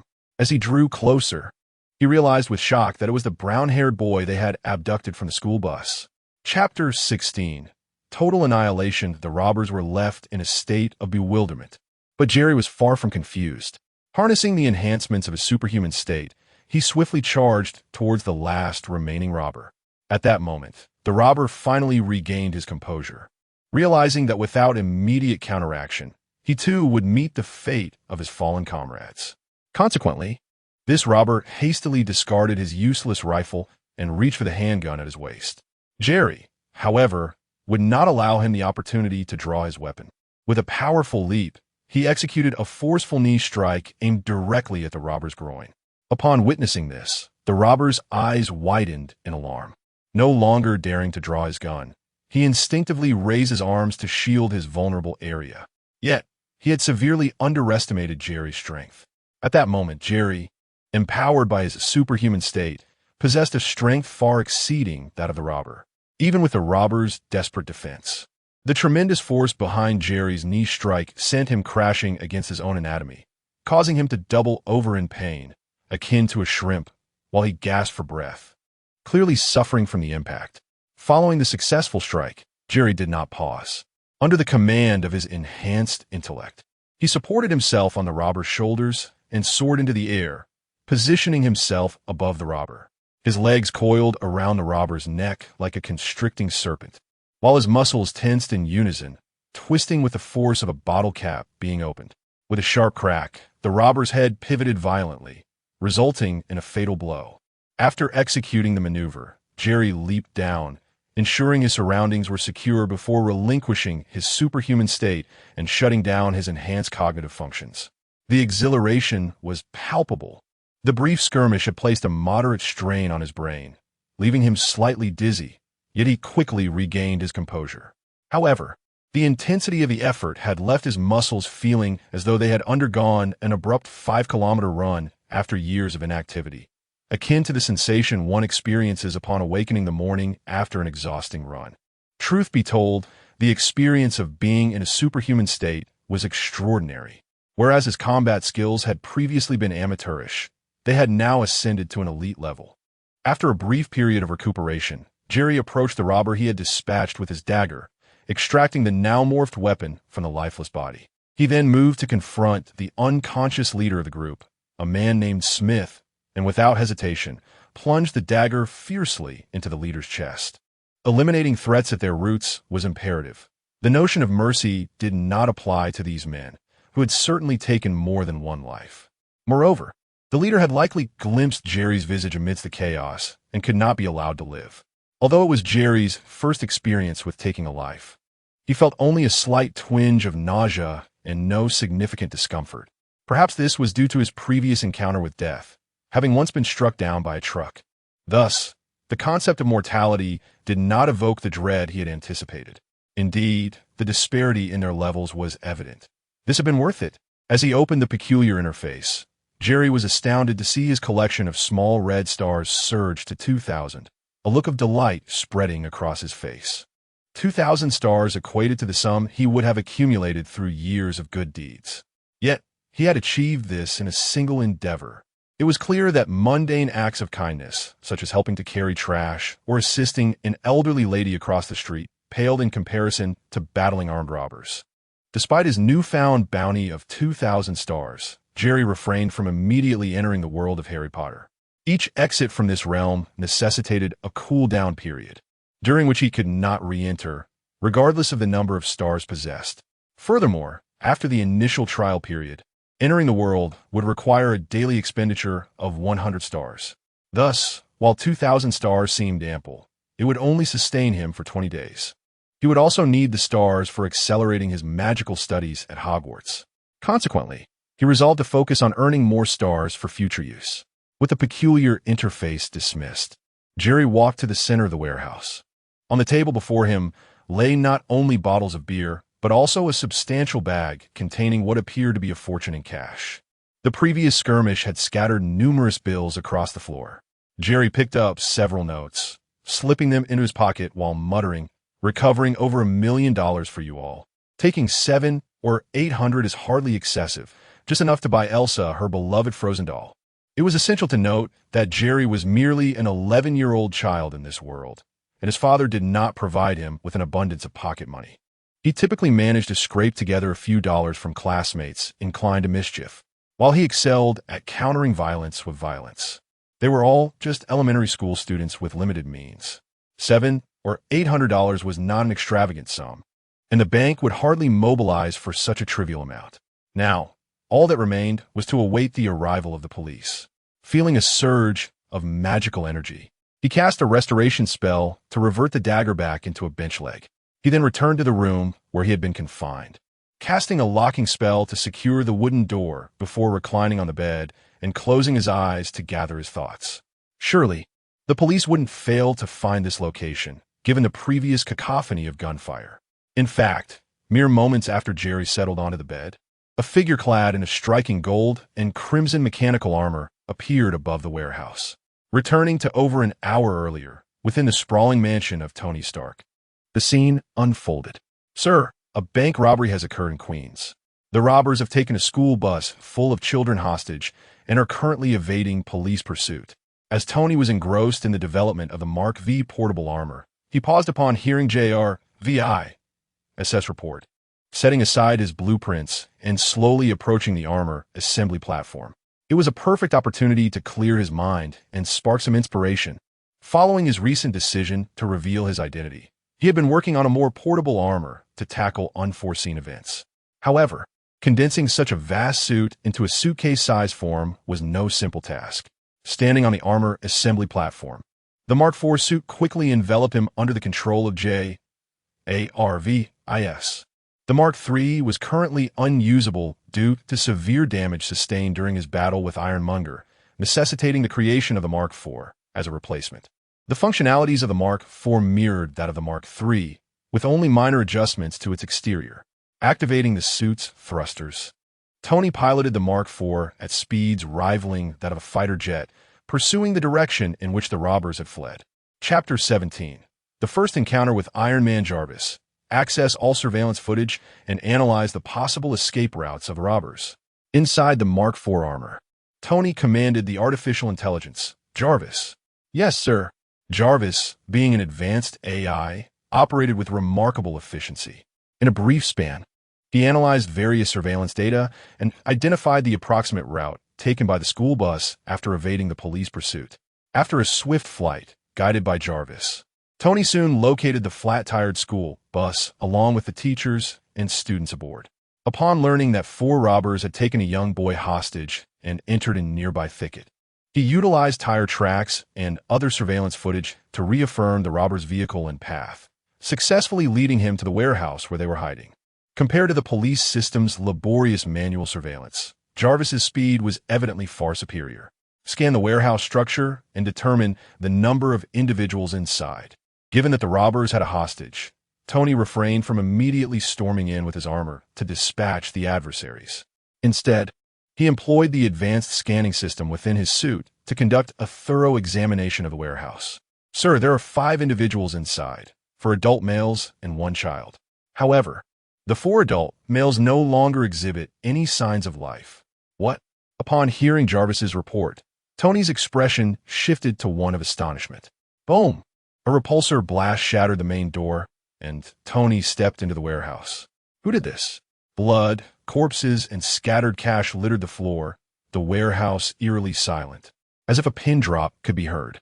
Clearly, someone had reached the robbers before him and eliminated them all. Oh, the police arrived quite swiftly. Their efficiency is impressive. Jerry, lying on his bed with his eyes closed, immediately sprang up at the sound of the commotion outside.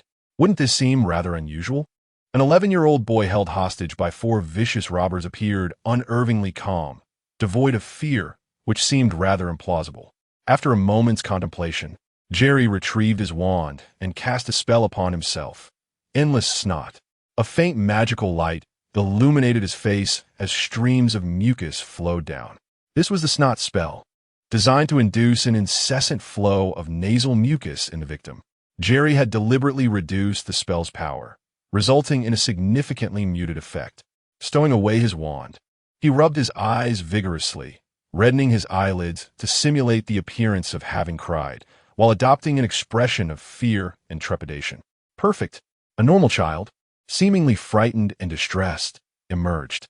Moments later, the wooden door was forcefully breached, and a towering figure clad in armor entered the room. Iron Man, with his face smeared with mucus, Jerry could not help but exclaim in surprise. He had anticipated the arrival of the police, but to his astonishment, it was Iron Man himself. Oh yes, that's me, the incredibly formidable Iron Man. So, no need to worry, you are safe now. Come here, and I shall escort you home. As the soothing voice emanated from the suit, Jerry paused for a moment before wiping his nose and feigning innocence, exclaiming, Iron Man, you're so cool. Indeed, very cool. If you behave, I might consider gifting you a small model. Tony opted not to lead Jerry through the blood-soaked main entrance of the warehouse. Instead, he raised his hand and blasted through the wall of the room, exiting the warehouse. Jarvis, contact the police still searching for the robbers, and send them the address along with all records from our entry to exit. After issuing instructions to Jarvis, Tony cradled Jerry and soared low towards the location where the school bus had previously been situated. What's your name? Jerry. Did you hear any strange sounds while in the room? I only heard some gunfire and shouting. Shouting? Yes, insults like idiot, bastard, and bitch. All right, No need to elaborate. Forget those unpleasant words. Are you really Iron Man? Absolutely. Is it true that you will send me a model? Of course. It will be delivered to your doorstep by tomorrow morning. Thus, Jerry played the role of an ordinary child, engaging in casual conversation with Tony. I must find the time to acquire a flying broomstick. Observing Tony glide effortlessly through the air in his suit, Jerry's face lit up with envy. Those who are free at heart harbor an innate desire to soar, especially with the ability to control their flight. Jerry was no exception. Fortunately, wizards possess their unique methods of flight. The simplest and most convenient mode is the flying broomstick. A standard flying broom, like the Nimbus 1000, boasts a speed of approximately 100 miles per hour, equivalent to about 160 kilometers per hour. Superior models can reach speeds exceeding 200 kilometers per hour, such as the Nimbus 2000, with even faster variants like the Firebolt. As 1S abilities strengthen, they may even learn to cast flying spells, transforming into a streak of light and soaring without reliance on any magical apparatus. Of course, whether using a broomstick or a flying spell, their speed cannot compare to Tony's armored suit, which, as Jerry had heard from colleagues in his past life, could achieve supersonic speeds.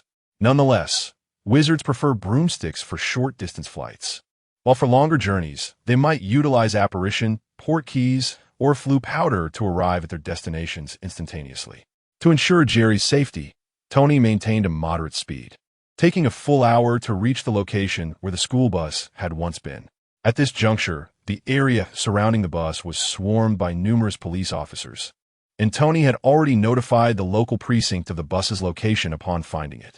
Jerry, oh, I'm so relieved you are unharmed. Nearly all the students have been sent home under police supervision, with only Miss Bailey remaining, concerned for Jerry's safety and resolutely waiting for rescue. Though still young, around 25 or 26, Bailey was an exceptionally responsible teacher. On the bus, she had bravely volunteered to be a hostage to protect her students, which attests to her character. As Jerry's student, he had taken her place as a hostage. If she could not confirm his safety, she would carry the weight of guilt for a lifetime. Miss Bailey, I'm fine.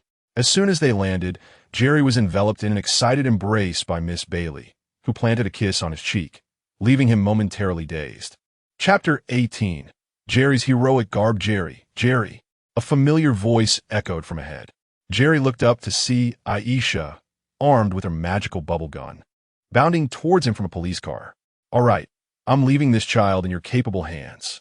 Tony, noticing the approaching officers, greeted them briefly before activating his suit and soaring into the sky. He was not inclined to squander precious time in idle chatter with the police. This outing had sparked new inspiration, and he was eager to return and put it to the test. Thank you. Don't forget the model you promised.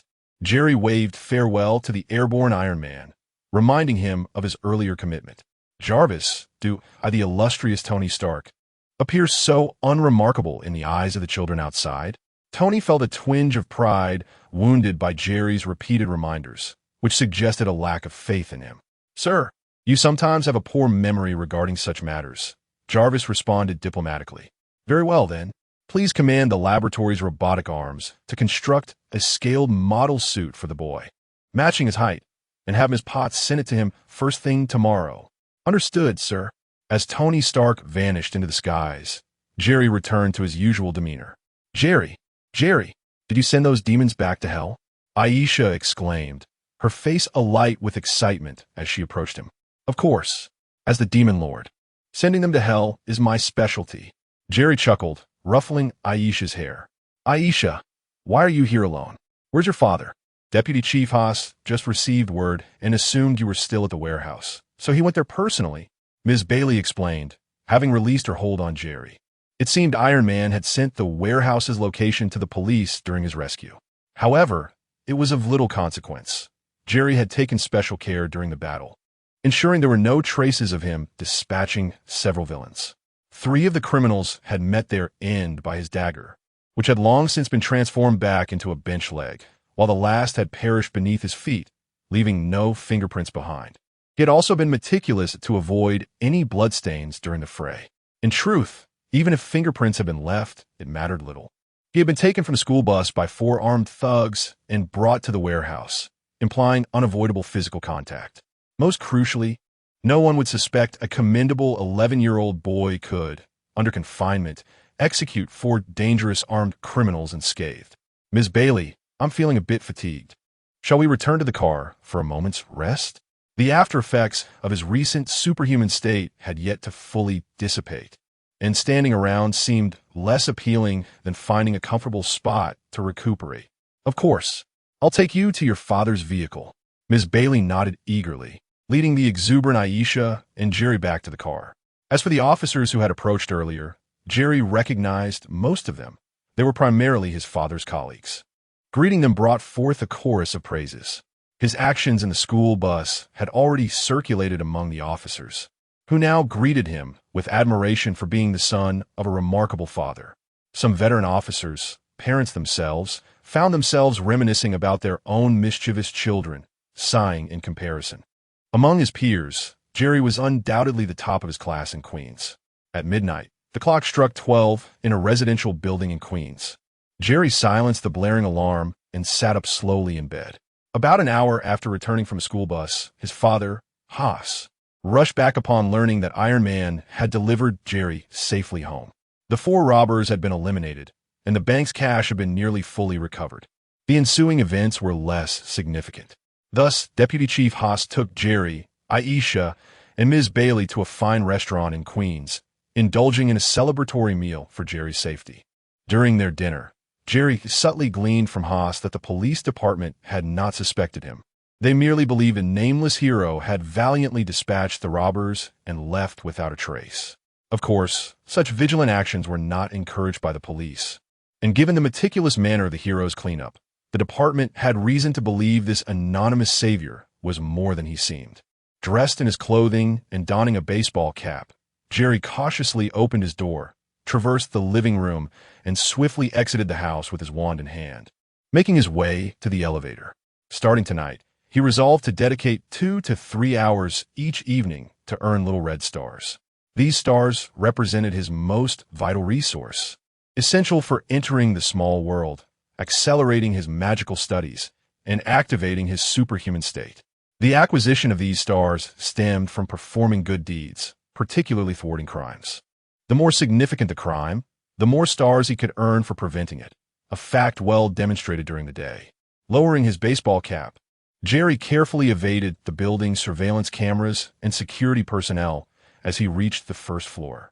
This was not the late 20th century of the Harry Potter universe. In the technologically advanced realm of Marvel, surveillance systems were ubiquitous. To avoid detection by the police or the specialized agents of SHELD, he needed to exercise greater caution. After all, he had yet to master the disillusionment charm, which would have eased his worries.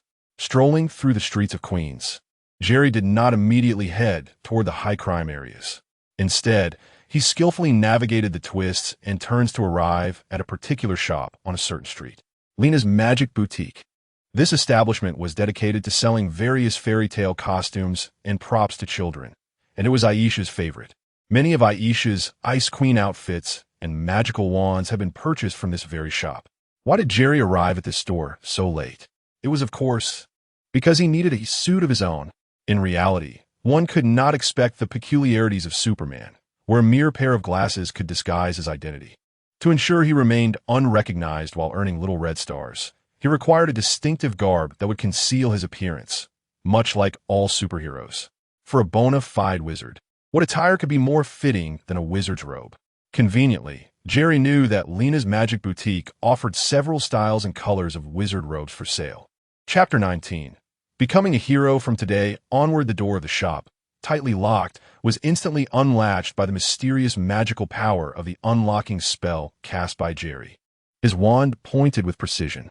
To speak candidly, had he been in an ordinary world, Jerry could have easily become the most elite thief with just this unlocking charm, living a carefree life without want.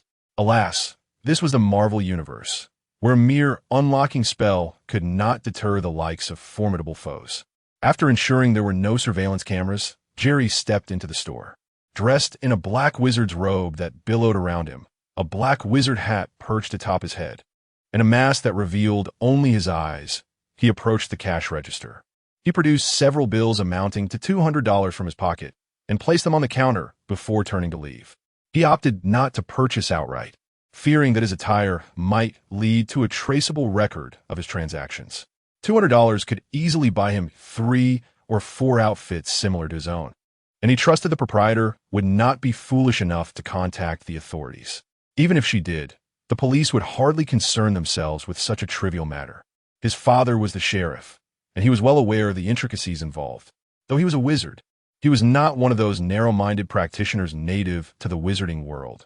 He never underestimated the power of technology in this realm, especially in a place like Marvel where certain technological advancements surpassed modern capabilities. In truth, his Hogwarts uniform would have made the finest battle attire, but he had only brought back his wand for fear of attracting unwanted attention from robbers. As he closed the shop's door, Jerry, cloaked in his dark wizard attire, traversed the shadows toward areas notorious for high crime rates. His father, Haswell, served as a sheriff in Queens, tasked with maintaining order in the vicinity. Thus, as the son of a sheriff, he had a vague understanding of the neighborhoods in Queens where crimes frequently occurred. The overall safety in Queens was relatively stable, with only a handful of significant incidents, such as the recent bank robbery, being the exception rather than the rule. Once, he overheard his father discussing crime rates in New York with his colleagues. They mentioned that the most dangerous area was an impoverished neighborhood in Manhattan known as Hell's Kitchen, where despite having only 8 streets, the daily crimes exceeded those of the entire city combined. However, Jerry had no intention of venturing there to seek notoriety. Firstly, it was located in Manhattan, a considerable distance from his current location, and lacking suitable transportation made it inconvenient to travel. Secondly, he had only recently begun to dabble in magic, possessing primarily supportive spells. Although he could access a superhuman state, it came with its own set of drawbacks.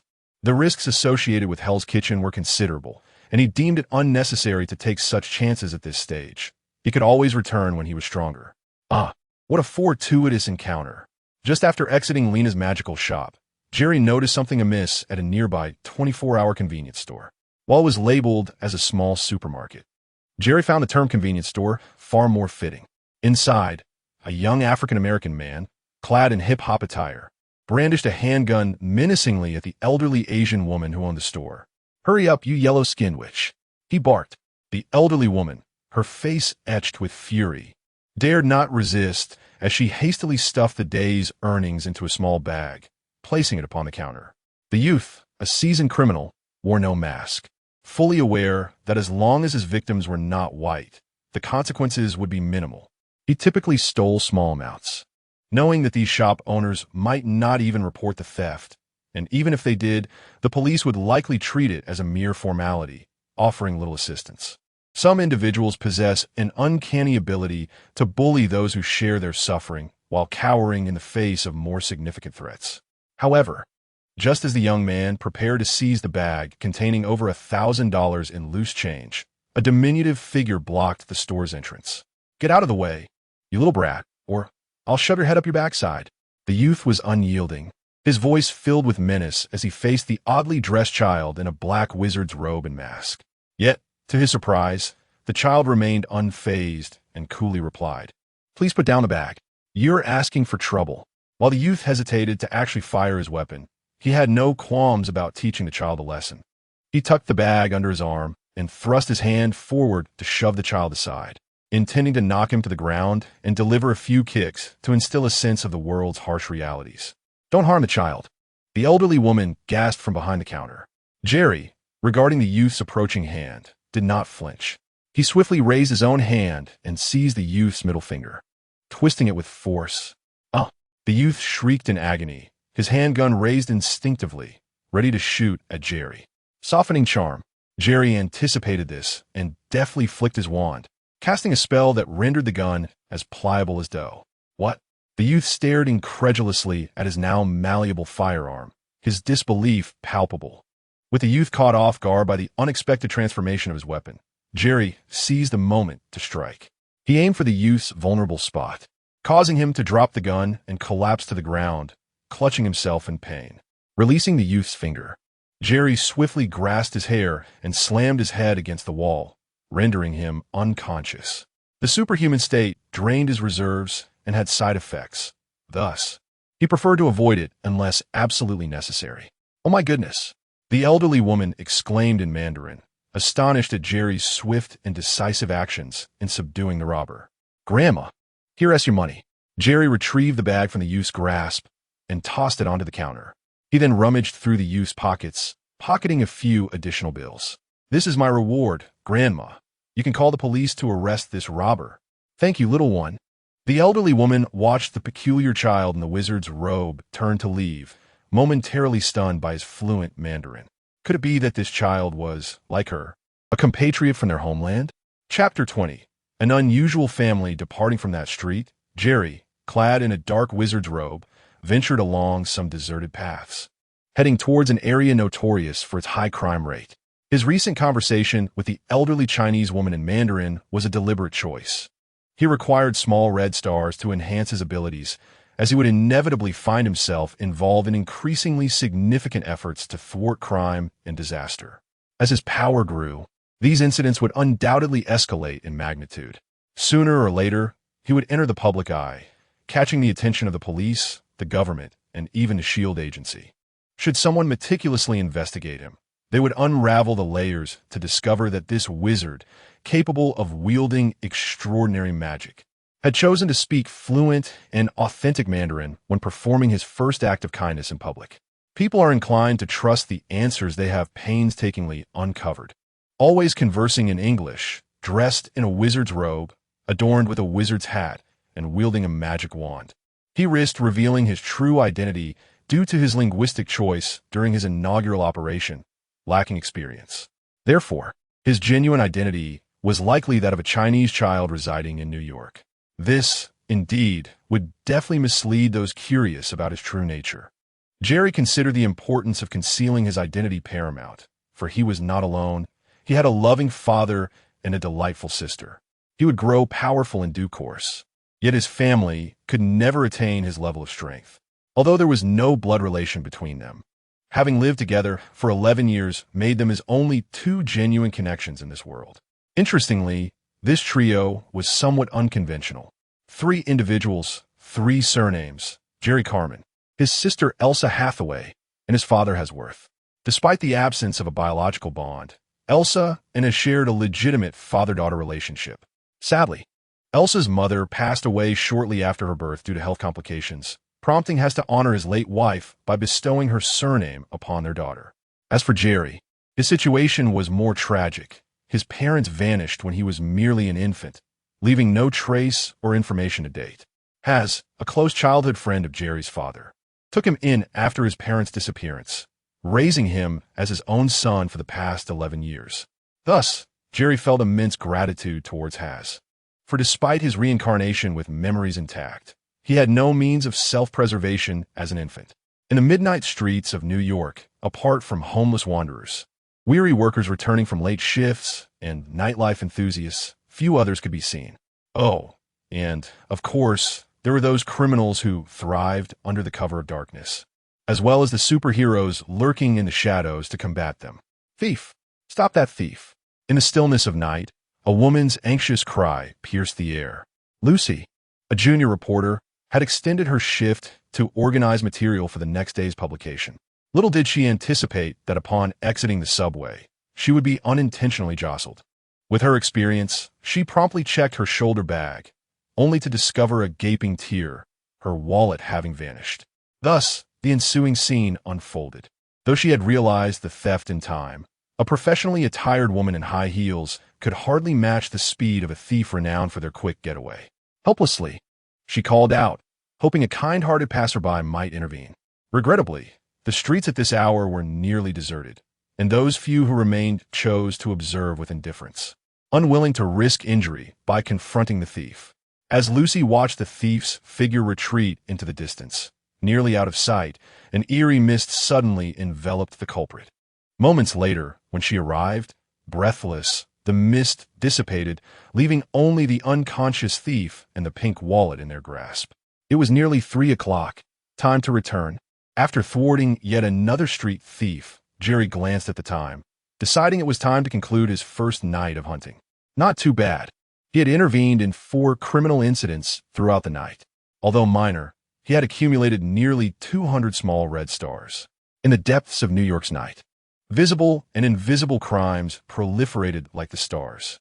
However, Jerry's limited transportation options confined him to his residential neighborhood, coupled with his lack of efficient methods to locate criminal activities, resulting in a less than optimal yield. Finding 4 incidents in one evening felt like a stroke of luck. Alas, he did not possess superhuman hearing to detect nearby crimes at any given moment.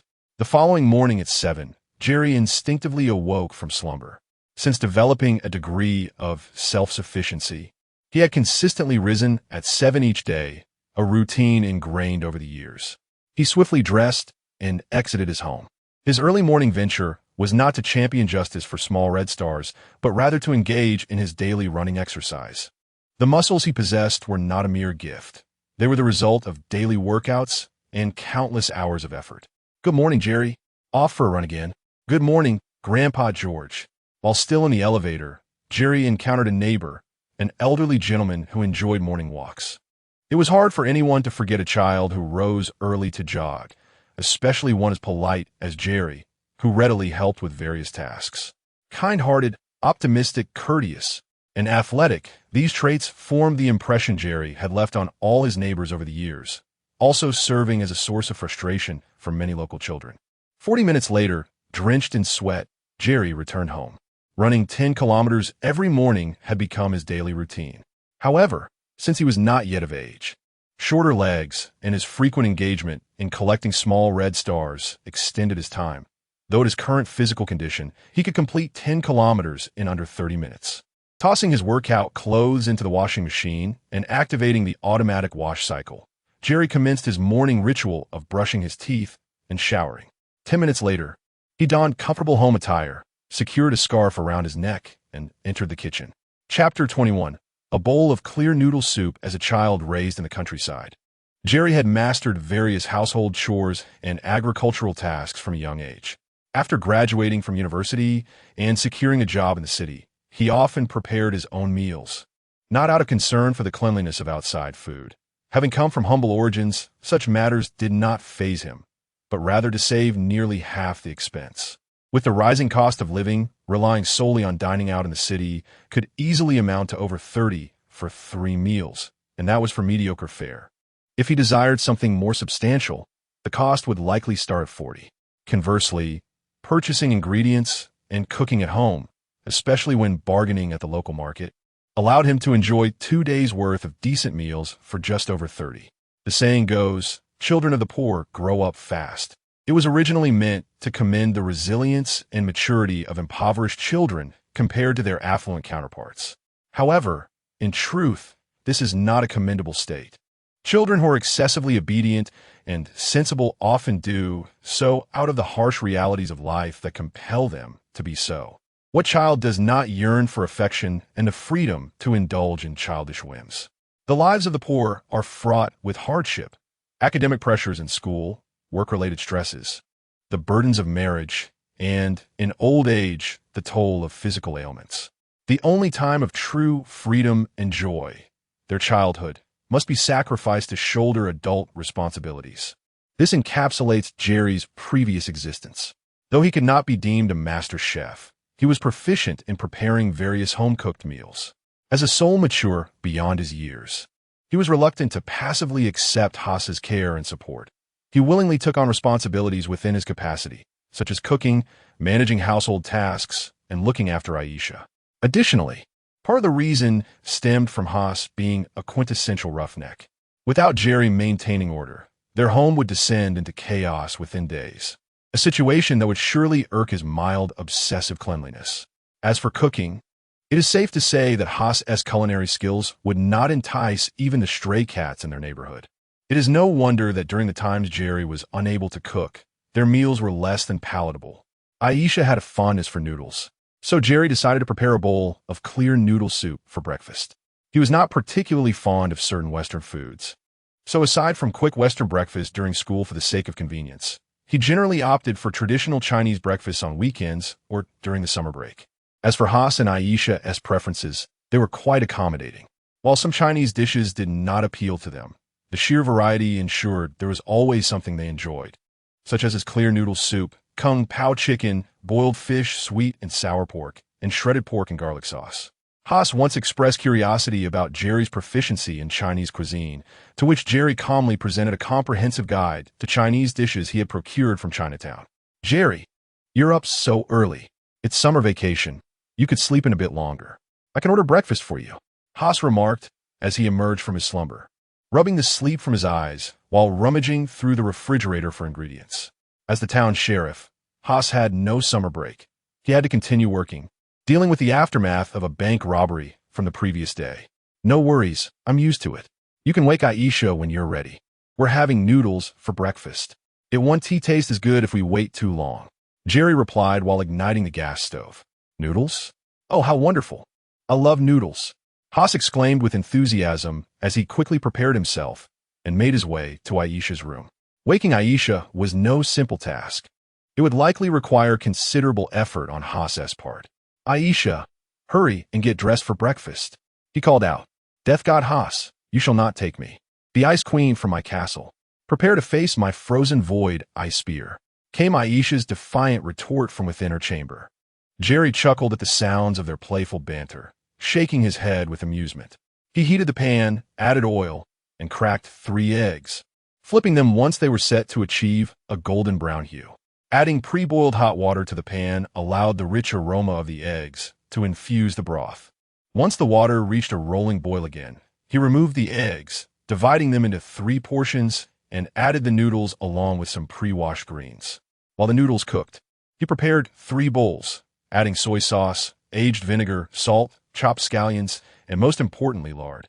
After boiling the noodles a second time, he ladled the broth into the bowls and placed the noodles, eggs, and greens on top, completing a fragrant and refreshing bowl of clear noodle soup. At that moment, Haas finally managed to coax a reluctant Aisha from her room, quite literally lifting her by the collar of her shirt to ensure she was presentable, supervising her as she brushed her teeth and washed her face. "My favorite noodles," Aisha exclaimed joyfully upon seeing her beloved breakfast. "Quickly eat before it gets cold," Jerry encouraged, ruffling Aisha's tousled hair. "Honestly, Jerry, if you ever open a Chinese restaurant, it would surely thrive. This noodle soup is far superior to what I've had in Chinatown," Haas remarked, savoring a mouthful of noodles. "Let us not get ahead of ourselves. Cooking occasionally is fine, but I have no intention of spending every day in the kitchen," Jerry replied. Cooking was merely a survival skill for him, not a passion.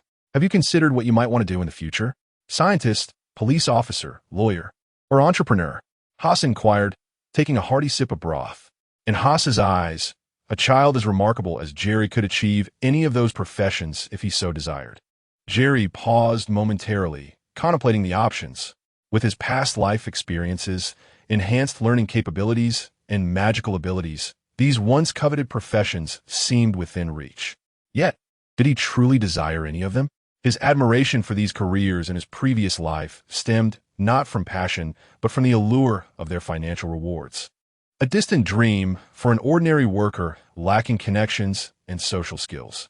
In this lifetime, however, he appeared free from such monetary concerns.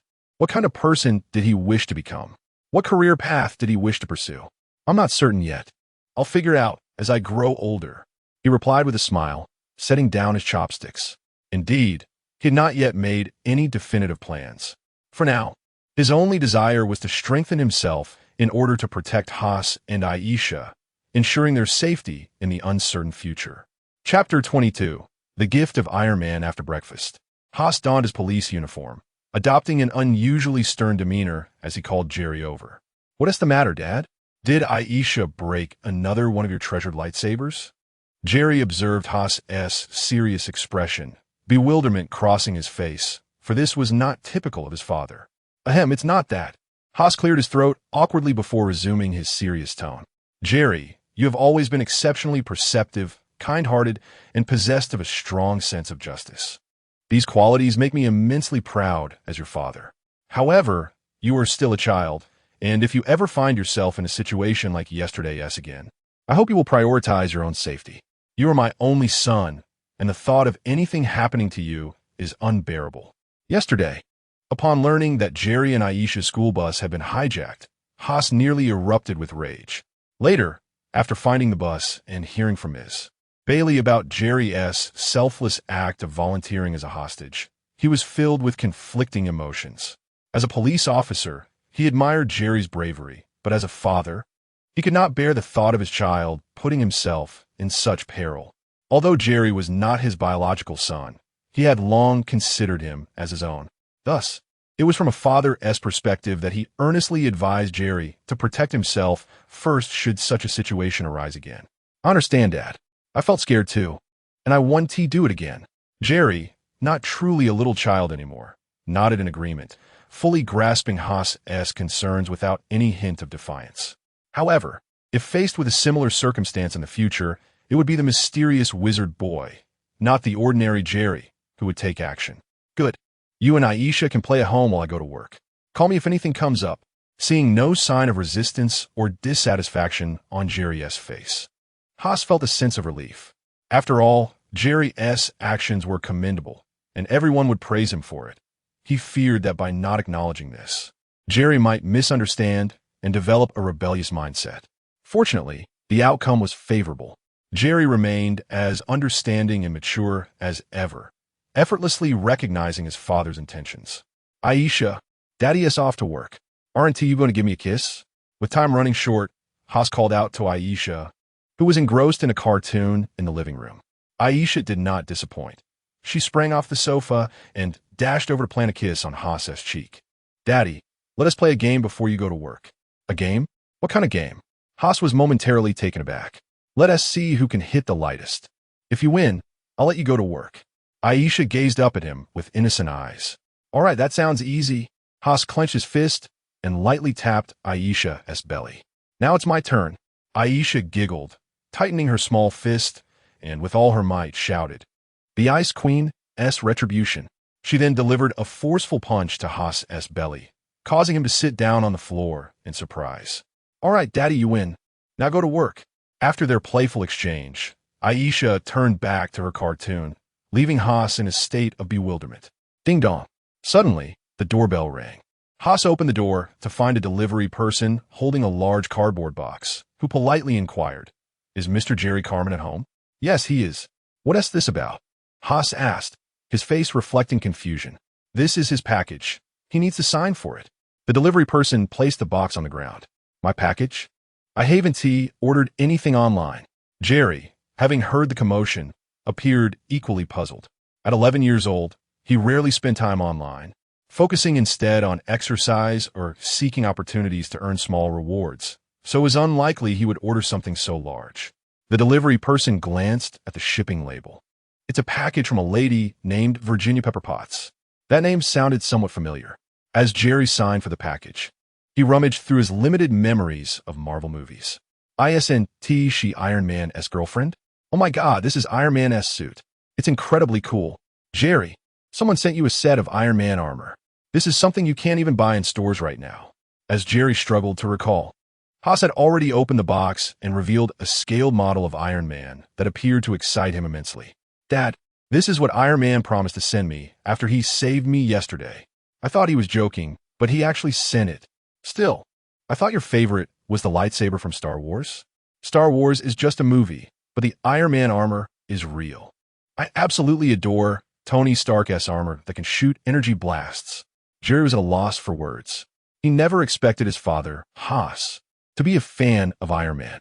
Some had claimed that such obsessions could be inherited, and Jerry had scoffed at the idea until he met Haas and Aisha. Now he understood that indeed, such quirks could be passed down. Aisha loved magic, while Haas had a penchant for mechs and lightsabers. "Dad, if you like it, you can have it." Jerry, lacking interest in mechanical items, had only asked for the model to enhance his image and avoid raising Iron Man's suspicions. Moreover, he believed the model was merely a model, not something that could serve as an actual weapon. "Jerry, I love you," Haas exclaimed, his joy nearly causing him to leap in the air as he bent down for a deep, affectionate kiss. "Dad, it's 8:40. and you have only 20 minutes to reach the station, or you'll be late. Jerry skillfully intercepted Haas's affectionate kiss. Oh my God, time flies. Jerry, please keep the armor model safe, and don't let Aisha break it. Realizing the time, Haas quickly entrusted the Iron Man model to Jerry and rushed out. Indeed, a man remains a boy at heart. Jerry couldn't help but shake his head. A 36-year-old police chief, astute and capable, still found delight in such things. It wasn't that surprising. After all, if someone were to gift him Bruce Lee's nunchaku, he wouldn't be nearly as composed. Chapter 23. Re-entering the little world. As Jerry closed the door, he was dragging a heavily burdensome model of a steel battle armor, preparing to deliver it to Haas's room. He looked up and caught sight of Aisha perched on the sofa, eyeing the model with a mischievous grin. Don't even think about it, otherwise Dad will be angry, Jerry warned helplessly. Aisha scoffed. I don't care about that hunk of junk. My crystal magic wand is far more impressive. She waved her wooden stick, adorned with an oversized glass bead. Having lost her mother at a young age, Aisha found herself under Jerry's care as Haas was often occupied with police duties. Thus, whenever Jerry issued a warning, Aisha, despite her reluctance, would obediently comply. By the way, Jerry and Susan said they would come over to play today. And Susan? All right, two little gluttons. Jerry sighed, rubbing his forehead. And Susan were Aisha's classmates and childhood friends, their fathers being colleagues of Haas at the police station.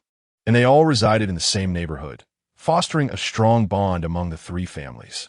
When Aisha's mother passed away, Jerry was just 2 years old and Aisha 1.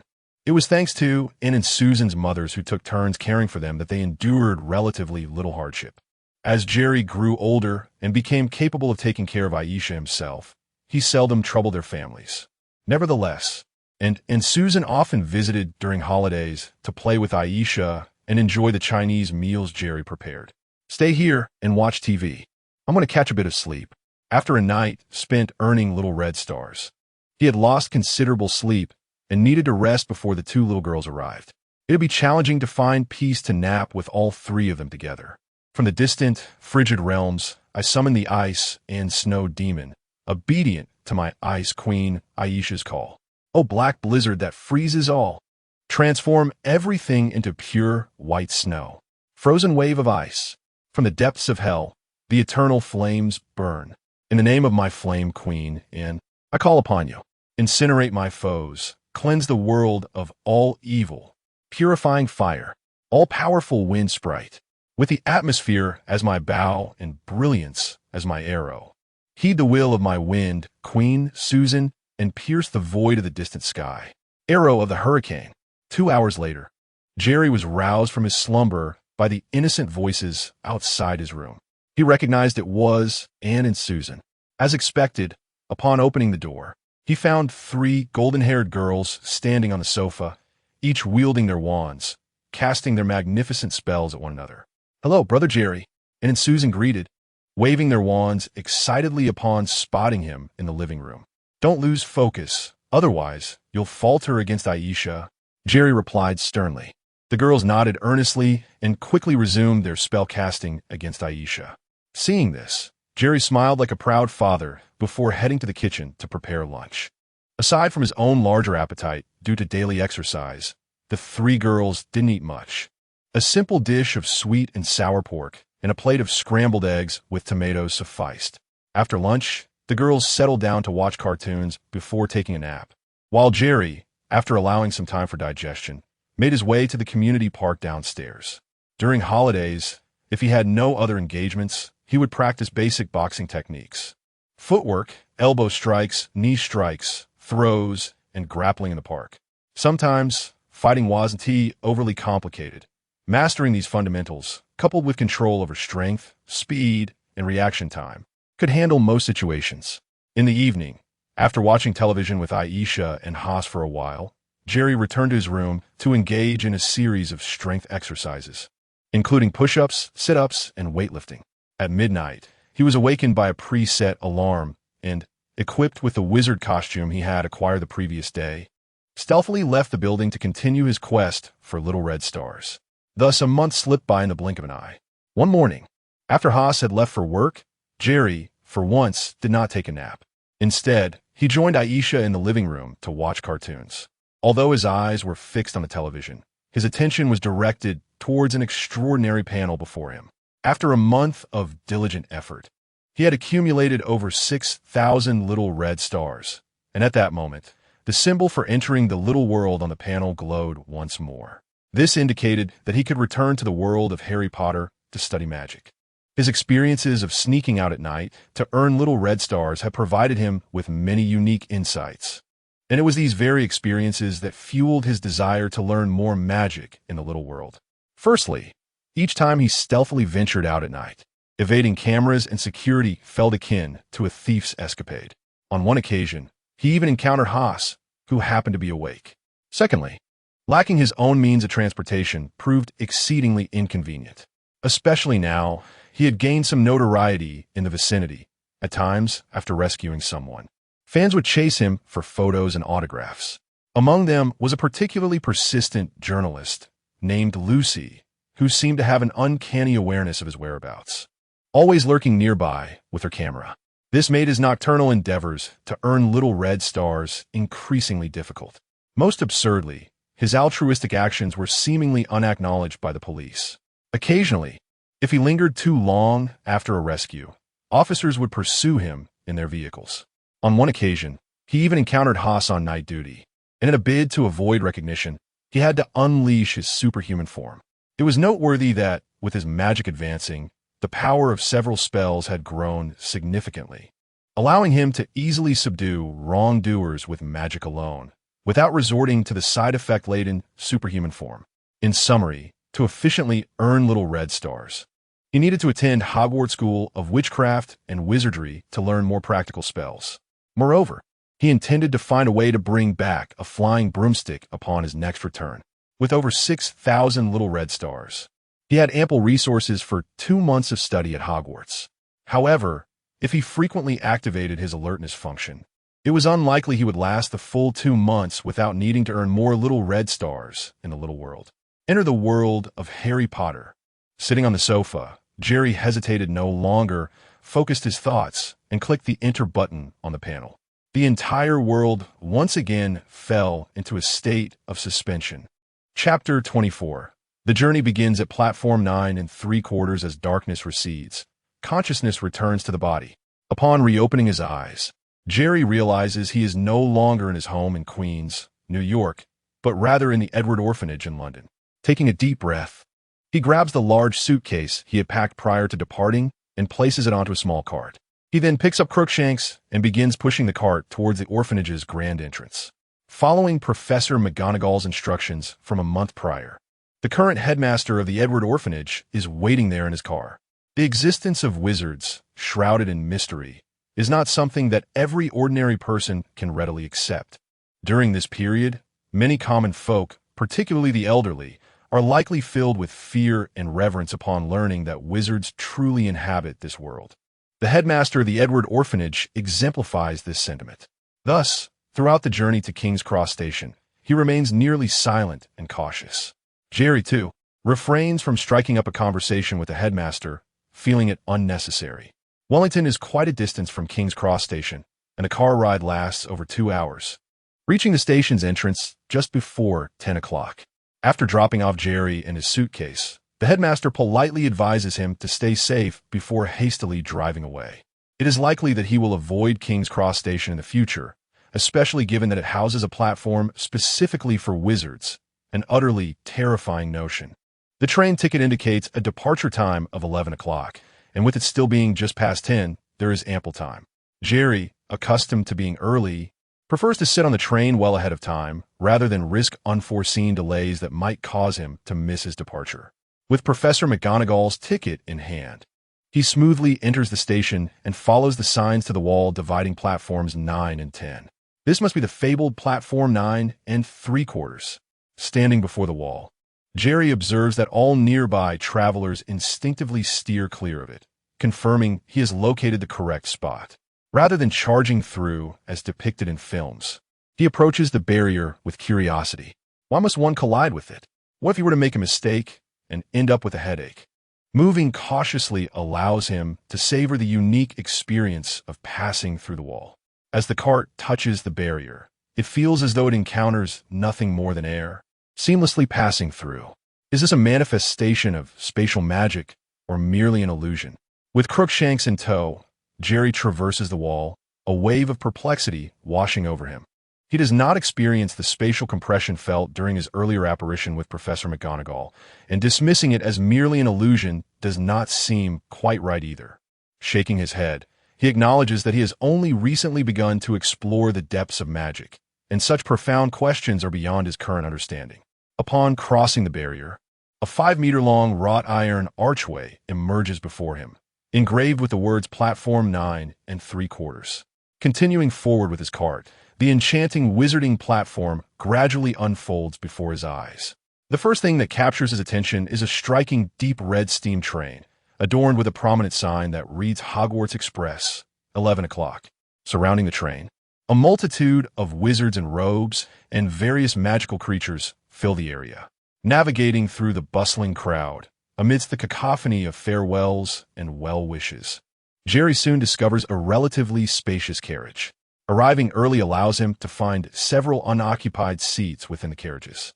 He opens a vacant compartment, tidies up, and engages in a refreshing study session by retrieving the book Potions and Elixirs. In the previous month, he had immersed himself in magical theory and spells to prepare for the crisis involving 4 armed robbers. Now that the danger has subsided, he feels the need to review other textbooks before classes commence.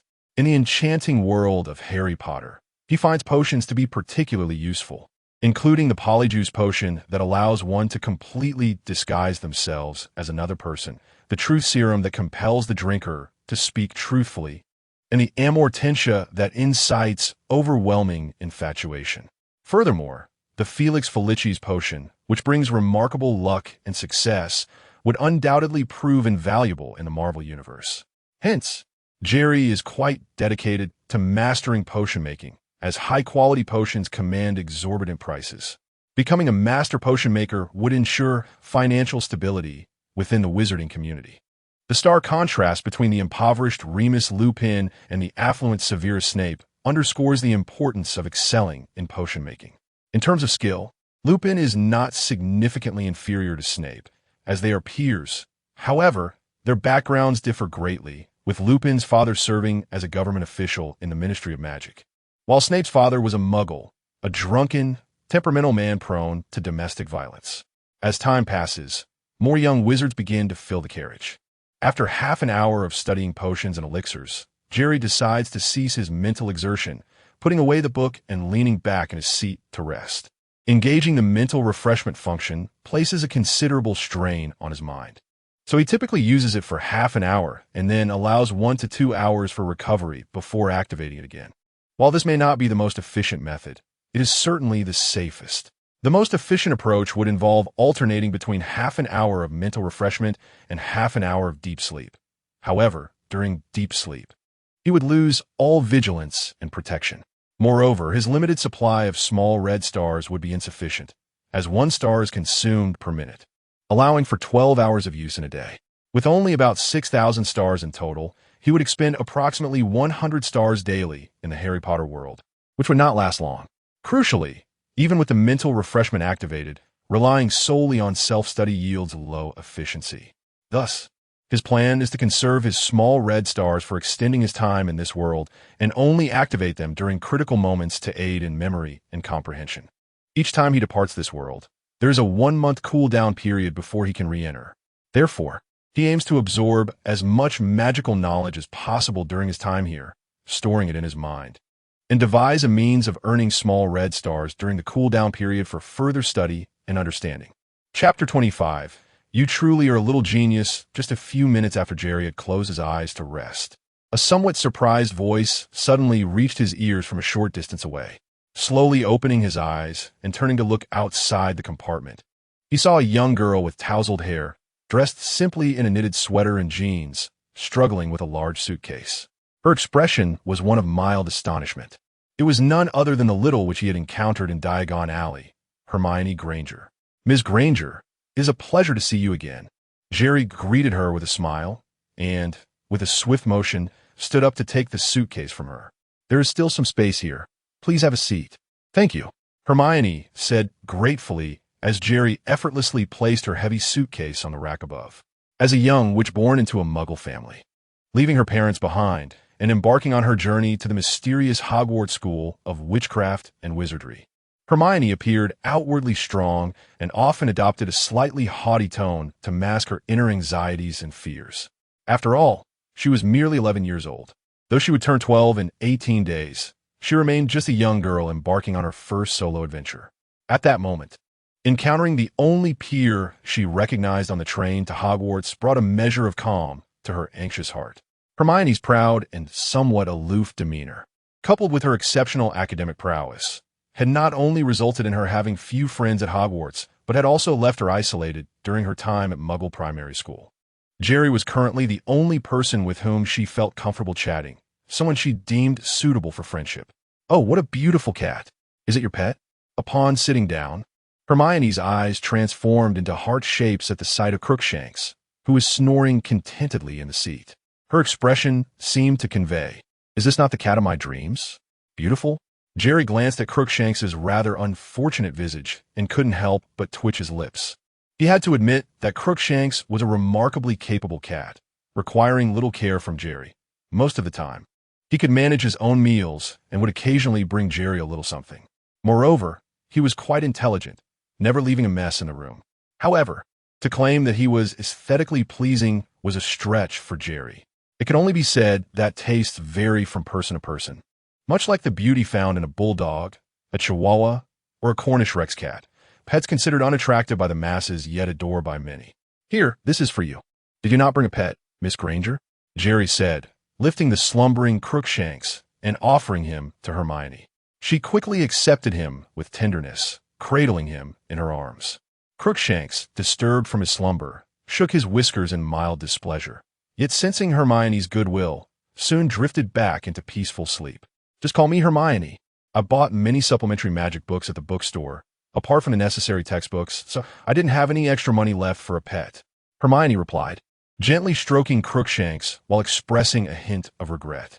This response was quintessentially Hermione. To become such an exceptional student, she possessed not only a rare talent, but also an industriousness that most of her peers lacked.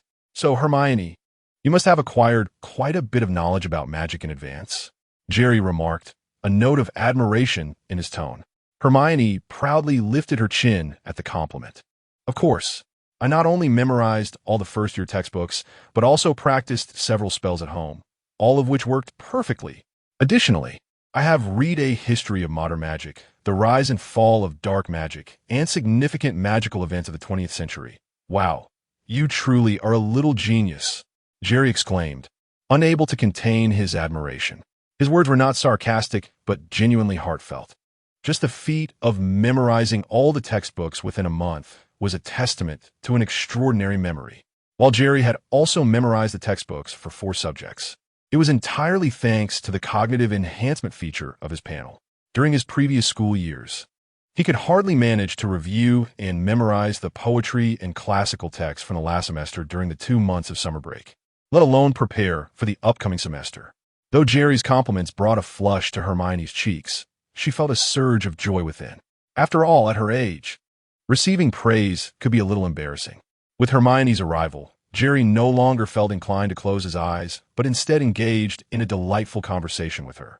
Naturally, the discussion primarily revolved around various magical knowledge from their textbooks.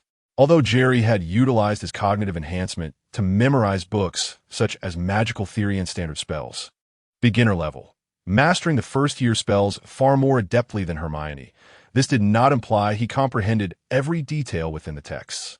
It was akin to a modern individual encountering an ancient tome written entirely in classical Chinese, while one might memorize the content. Understanding the nuances and subtleties often required guidance from an expert. Different individuals gleaned varying insights from the same book.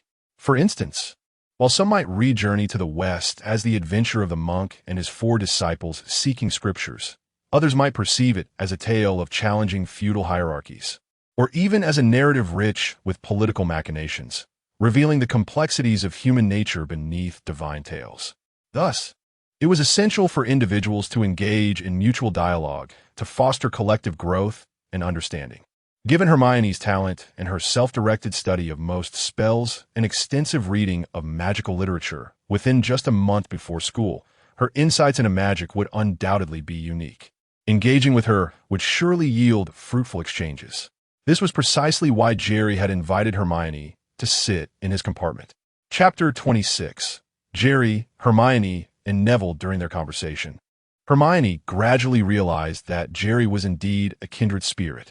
Although he might not have memorized as many textbooks as she had, he possessed a wealth of insights regarding magical theory and various spells. Her interest piqued, and she found herself increasingly in accord with Jerry. As the saying goes, there are no two minds that disagree on everything. A friend is worth 1,000 cups of wine. The more Jerry and Hermione chatted, the more engrossed they became. So much so that they failed to notice the Hogwarts Express had departed from the station. "Hello, is anyone here? Everywhere else is full." At that moment, a stammering voice suddenly interrupted Jerry and Hermione's magical discourse. In the aisle of the compartment stood a round-faced, slightly plump young wizard, cradling a golden toad in his left arm while dragging a suitcase with his right hand, his eyes occasionally darting toward the empty seat opposite Jerry and Hermione. "No one else here. You can sit across from us," Jerry replied with a smile. The boy, visibly pleased, quickly pushed his suitcase into the corner of the compartment and sat down with his toad. I'm Neville Longbottom, a first-year student this year. You can call me Neville." He introduced himself nervously after taking a seat. Jerry Kamen, Hermione Granger. Jerry and Hermione exchanged glances, recognizing Neville's nervousness, and smiled as they introduced themselves. Perhaps sensing the kindness in their voices, Neville began to relax and soon joined their conversation. However, as Neville had yet to study the textbooks, the trio shifted their discussion from magic to their backgrounds and family situations. Once the topic turned to family, Neville's initial tension dissipated. "I was raised by my grandmother, but for many years, my family treated me like a muggle. My uncle Algie always tries to catch me off guard, attempting to force me to reveal my magical abilities." He then recounted the harrowing tales of being thrown into the Black Lake by his uncle, nearly drowning, and being dropped from a height, almost meeting a tragic end. Hearing this, Jerry and Hermione exclaimed that the elders in pure-blood wizarding families certainly had their ways of playing. From what Jerry understood, Neville's parents were both Aurors who had been captured by Death Eaters during the First Wizarding War. They were tortured with the Cruciatus Curse to the brink of madness and now resided in St. Mungo's Hospital for magical maladies and injuries. To spare the 1-year-old Neville from the traumatic memories of his parents' torment, his grandmother cast a forgetting charm on him. However, due to his tender age, the spell had adverse effects, impairing his mind and rendering him particularly forgetful. One might wonder, can a 1-year-old truly retain memories? Jerry had heard that Neville was indeed the prophesied child mentioned by Professor Trelawney, for both of his parents were Aurors who had thwarted Voldemort at least 3 times. And Neville himself was born in July. It was said that he could magically wrap himself tightly in a blanket shortly after his birth. Had it not been for the side effects of the forgetting charm that impaired his ability to control his magic, Neville's talents could have rivaled even Voldemort's. However, such matters were of little consequence to Jerry. He was far more concerned with leveraging the narrative he knew to his advantage and enhancing his own strength. After Neville had rambled on, Hermione began sharing her own childhood anecdotes, recounting her life before receiving her acceptance letter, as well as the changes that followed. Unlike Neville, who hailed from a pure-blood wizarding family, Hermione lived in the suburbs of London, with both parents as dentists, ordinary muggles who knew nothing of magic. Perhaps it was precisely because she did not come from a wizarding family that Hermione had always felt the need to prove herself. Nevertheless, her family was happy and harmonious, and they enjoyed a comfortable lifestyle, so her childhood was quite joyful. Once they had both shared their stories, Jerry found himself the focus of their attention. After a moment's pause, he responded, "I'm an orphan, abandoned at a young age in an orphanage. I don't know whether my parents were wizards or muggles. It was only upon receiving the acceptance letter from Hogwarts that I discovered the existence of magic." The expressions of sympathy began to surface in Neville and Hermione's eyes. Though Neville's parents were confined to the hospital, He still had a loving grandmother and uncle and aunt, and he had not suffered much hardship growing up. Hermione, despite being from a Muggle family, was an only child and had always been the cherished gem of her household. Her childhood was undoubtedly happy. In contrast, Jerry's situation in this world was undeniably more tragic. It was surprising how he could face life with a smile despite his sorrowful background, remaining so positive and resilient. Hermione noticed that as Jerry spoke of his origins, he bore no signs of sorrow or distress. Instead, he exuded an air of carefree optimism, which evoked both sympathy and admiration in her heart. "Dear, would you like to buy something to eat?" Just then, the sound of a clattering cart echoed from the aisle, followed by a smiling woman with dimples who pushed open the door to their compartment. Unbeknownst to them, their animated conversation had caused the time to slip past noon. Upon seeing the cart brimming with various snacks, the trio felt their stomachs rumble in unison. "I want a chocolate frog," Neville exclaimed as he rushed toward the cart. Hermione and Jerry quickly followed suit, eager to select their treats. In the end, Neville returned to his seat clutching a pile of chocolate frogs, while Hermione had chosen a single cauldron-shaped cake, and Jerry opted for 3 pumpkin pasties and a box of Bertie Bott's every flavor beans. Hogwarts provided Jerry with an annual scholarship of 100 galleons, and after purchasing all the essentials, he still had 4 or 5 galleons left, more than sufficient for his daily expenses throughout the year. It's worth noting that Hogwarts offered free accommodation and meals, and these magical snacks were quite affordable. Jerry spent just a silver sickles and 15 bronze nuts for 3 pumpkin pasties and a box of beans. He preferred the pumpkin pasties as a substantial meal rather than indulging in the assorted snacks. As for the box of Bertie Bott's every flavor beans, he intended to save it for his sister, Aisha, upon his return. Bertie Bott's every flavor beans, a renowned product of this world's jelly bean company, boasted over 700 distinct flavors, ranging from common ones like chocolate, strawberry, and orange marmalade to the peculiar spinach, liver, and tripe flavors. Not to mention the bizarre options of vomit, earwax, and booger. Surely, such a wondrous treat would delight his sister. Chapter 27. The banner established by Jerry with a resounding snap, Neville pressed down on the chocolate frog that leapt from the box onto the table, promptly sending it into his mouth. In one bite, he severed the frog's head and chewed it down with gusto. How cruel! The golden-backed toad, Lepus, who had been lounging beside Neville, shivered at the sight of Neville devouring the chocolate frog. It swiftly leaped from its seat and vanished in a few hops. "Neville, you seem to have a penchant for chocolate frogs," Hermione remarked, taking dainty bites of her cake while observing Neville consume 6 chocolate frogs in rapid succession. Her curiosity piqued.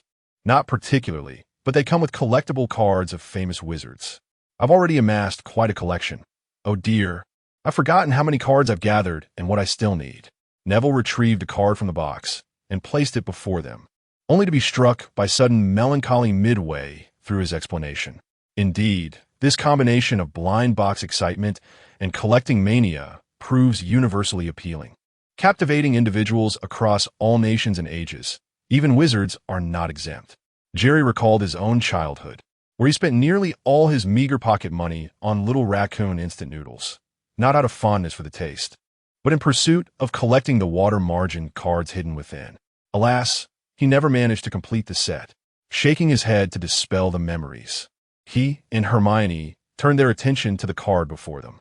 The image depicted an elderly gentleman, his hair and beard entirely white. He bore a crooked long nose, sported half-moon spectacles, and wore a purple wizard's robe, exuding an aura of benevolence. At the bottom of the card was inscribed a name, Albus Dumbledore. "It's Dumbledore," Hermione gasped upon seeing the name. Jerry flipped the card over, revealing a series of introductions about Dumbledore. Albus Dumbledore, the current headmaster of Hogwarts, recognized as the greatest wizard of modern times. Dumbledore's renowned contributions included defeating the dark wizard Grindelwald in 1945, discovering 12 uses of dragon's blood, and achieving notable success in alchemy alongside his partner, Nicholas Flamel. Professor Dumbledore had a fondness for chamber music and the game of 10-pin bowling. Defeating the dark wizard Grindelwald in 1945, perhaps that is the achievement Dumbledore would least wish to be remembered for. Jerry, having viewed Fantastic Beasts, recalled that Dumbledore and Grindelwald shared a deep, loving bond. Flipping the card again, he noted that Dumbledore's portrait had vanished, presumably off to visit another card. Neville, perhaps you should indulge in fewer chocolate frogs, Jerry suggested kindly, diverting his gaze from Neville, who was still lost in thought about his card collection. Why? Neville asked, puzzled. Because overindulgence in chocolate can lead to unwanted weight gain, and you may never complete your collection. Jerry glanced pointedly at Neville's round physique. It won't bode well for finding a girlfriend. By the way, have you all decided which house you wish to join? Seeing Dumbledore's card seemed to ignite something in Hermione, whose excitement surged. Before Jerry and Neville could respond, she rambled on like a machine gun.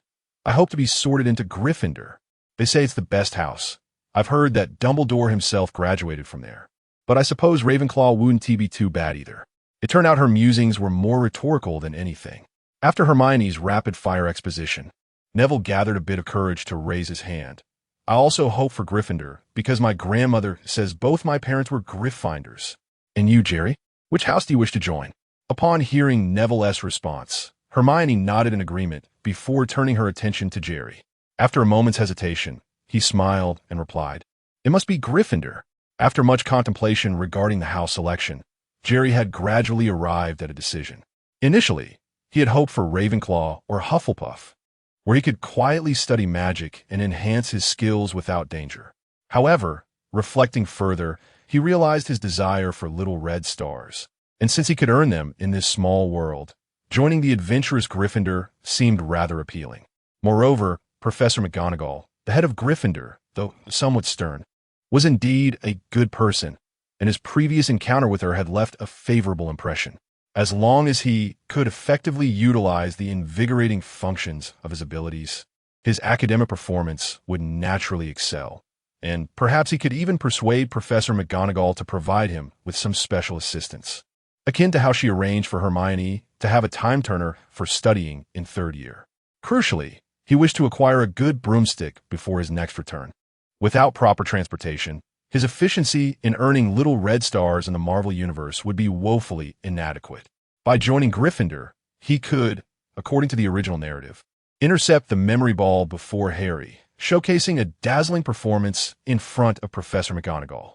This would likely lead to her granting him a spot on the Gryffindor team, and, out of her own pocket, bestowing upon him a Nimbus 2000. Thus, he would secure the fastest broomstick currently available, all without cost. As for any concerns regarding his broomstick skills, he felt no apprehension. What does a Quidditch match truly test? Is it one's internal magical capacity? Is it the ability to wield spells? Certainly not. Otherwise, how could Harry, who knew no magic upon entering, have been admitted? What Quidditch truly assesses is one's physical coordination and reflexes. Therefore, physical prowess and acute senses are of utmost importance. Similarly, a proficient combat wizard requires not only magical ability, but also physical aptitude and reflexes, among other talents. In terms of learning capacity and understanding of magic, Hermione far surpassed Harry. Yet, when it came to combat, Harry's practical skills were significantly stronger. Hence, Harry could join the Quidditch team immediately, while Hermione struggled in her broomstick lessons. Physical fitness and sharp senses are Jerry's strengths. As long as he could master the broomstick's ascent, entering a superhuman state, his senses and body would reach their peak. He was confident that he could outmatch even the most exceptional Quidditch players, not to mention Harry. Chapter 28. The Missing Leaf. Upon receiving the free Nimbus 2000, he could help Gryffindor secure the Quidditch trophy in the first year, thus fulfilling Professor McGonagall's wish to triumph over Slytherin in the Quidditch match. It is noteworthy that in the original narrative, Gryffindor only clinched the Quidditch trophy during Harry's third year. In his first year, Harry missed the match against Ravenclaw while recuperating in the hospital after thwarting Voldemort's attempt to steal the Philosopher's Stone, leading to Gryffindor's dismal defeat. In his second year, the opening of the Chamber of Secrets resulted in the cancellation of Quidditch matches. It wasn't until the third year that Gryffindor truly emerged victorious against the other three houses, earning the coveted Quidditch Cup at Hogwarts. After much contemplation, he concluded that joining Gryffindor was indeed the most advantageous choice for him. At tonight's sorting ceremony, he would choose Gryffindor. Hearing that Jerry also yearned for Gryffindor, Hermione's face lit up with joy. For someone like Jerry, who was such a compatible friend, she hoped they could be sorted into the same house. "Oh, Leaf, where have you gone? My Leaf is missing." At that moment, Neville suddenly erupted into a pitiful wail, startling Hermione. "Neville, what Leaf? What is the matter?" Observing Neville on the ground, despondently searching for something, Hermione quickly rose to inquire. Neville had scoured the compartment, finally collapsing on the floor in tears. "My Leaf, the toad my uncle bought me as a reward for my acceptance into Hogwarts. It always tries to escape. And now it's gone. Neville, pull yourself together. Jerry and I will help you find it." Though Hermione had her pride, she was fundamentally a kind-hearted girl. Seeing Neville's distress, she immediately encouraged Jerry to assist. "Neville, fret not. The train is not that large, and your Leaf cannot fly. It must be hiding in a nearby compartment. We will ask one by one and find it in no time." Jerry understood that Neville's toad could not be lost forever. But since Hermione had spoken up, he could only shrug and offer his consolation. Upon hearing their comforting words, Neville finally ceased his sobbing and stood up. "We should change into our school uniforms before searching for Leaf." Gazing at the fields racing past outside the window and the dimming sky, Jerry retrieved his and Hermione's large suitcases from the overhead rack. Moments later, the trio donned their new Hogwarts robes and exited the compartment. "Jerry, you search that way. I'll take Neville this way." In the corridor, Hermione called out to Jerry before leading Neville to inquire in the compartments on the right. Jerry, meanwhile, turned to the left to begin his search. "I might as well earn a few house points by helping find a lost item." Assisting others in locating misplaced belongings could indeed earn him some points, albeit a modest amount, usually 1 or 2. This little creature is proving quite elusive. After 20 minutes, Jerry had questioned all the compartments on the left, but still had not located the missing Leaf. However, he encountered many familiar young wizards along the way, such as the identical twins George and Fred, whom even their mother, Mrs. Weasley, struggled to tell apart, and Marcus Flint, captain of the Slytherin Quidditch team, rumored to have giant blood. Upon returning to his compartment, Jerry pushed open the door and was greeted by the sight of Crookshanks batting at Leaf. It turned out that while Jerry and the others were asking about Leaf's whereabouts, the clever Crookshanks had also been assisting and had quickly located the toad in a hidden corner of the train. Inside the compartment, Crookshanks was merely ensuring that Leaf would not escape again, swatting it down whenever it attempted to hop away. Wingardium Leviosa, with his wand pointed at the toad, which persistently tried to leap away, Jerry cast the levitation charm, causing it to float in midair. He then picked up Crookshanks, gave it a couple of affectionate strokes, and rewarded it with some dried fish he had brought from the orphanage. "Let us go find Neville. He is quite distressed." Releasing the levitation charm, Jerry seized Leaf and departed the compartment, heading in the direction where Hermione and Neville had just gone. Perhaps sensing they were going to find Neville, Leaf's 4 legs began to thrash wildly, struggling in Jerry's grasp. Noticing this, Jerry furrowed his brow, paused, and lifted Leaf, narrowing his eyes as he menacingly declared, "Braised toad, stir-fried toad, garlic toad, spicy toad, boiled toad. I do enjoy toad meat, and I make various potions from the skin." Leaf's body quivered, and it immediately tucked its legs under its belly, trembling in fear. Seeing that Leaf had ceased its struggle, Jerry nodded in satisfaction and continued his search for Neville and Hermione. What he had just said was merely an attempt to frighten Leaf. The creature resembled the common toads he had seen back home in the fields, who would actually eat a warty toad. However, if it were a bullfrog, he would think twice, as bullfrogs are indeed quite delectable. "Neville, your Leaf." After passing through 2 train carriages, Jerry soon spotted Neville and Hermione returning, waving Leaf's toad legs in greeting. "Thank Merlin. Thank you, Jerry. My Leaf." Upon seeing Leaf, Neville joyfully rushed toward Jerry with open arms. "You should thank Crookshanks. It's the one that helped you find Leaf." Jerry smiled as he handed the toad back to Neville. "Crookshanks is indeed remarkable."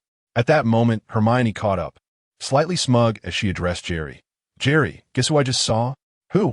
Jerry's heart raced, already suspecting the answer. Harry Potter, the boy who lived, the one who defeated the Dark Lord when he was just a baby." Hermione appeared quite excited. "Harry Potter?" Jerry feigned confusion. He is mentioned in A History of Modern Magic, the rise and fall of dark magic, and significant magical events of the 20th century. Oh, I forgot. Those are my supplementary books, and you haven't read them. Hermione suddenly remembered that, like her, Jerry did not come from a wizarding family and had not read as extensively about the history of the wizarding world. Let me introduce you. Contrary to her calm demeanor in the movie upon first meeting Harry, Hermione was, in reality, quite thrilled, just like the other young wizards. It seems Harry Potter's name indeed holds significant influence within the wizarding community. Chapter 29. I dislike fighting the most, but I do enjoy making friends. Jerry did not decline. Having already resolved to join Gryffindor, it seemed wise to befriend Harry in advance.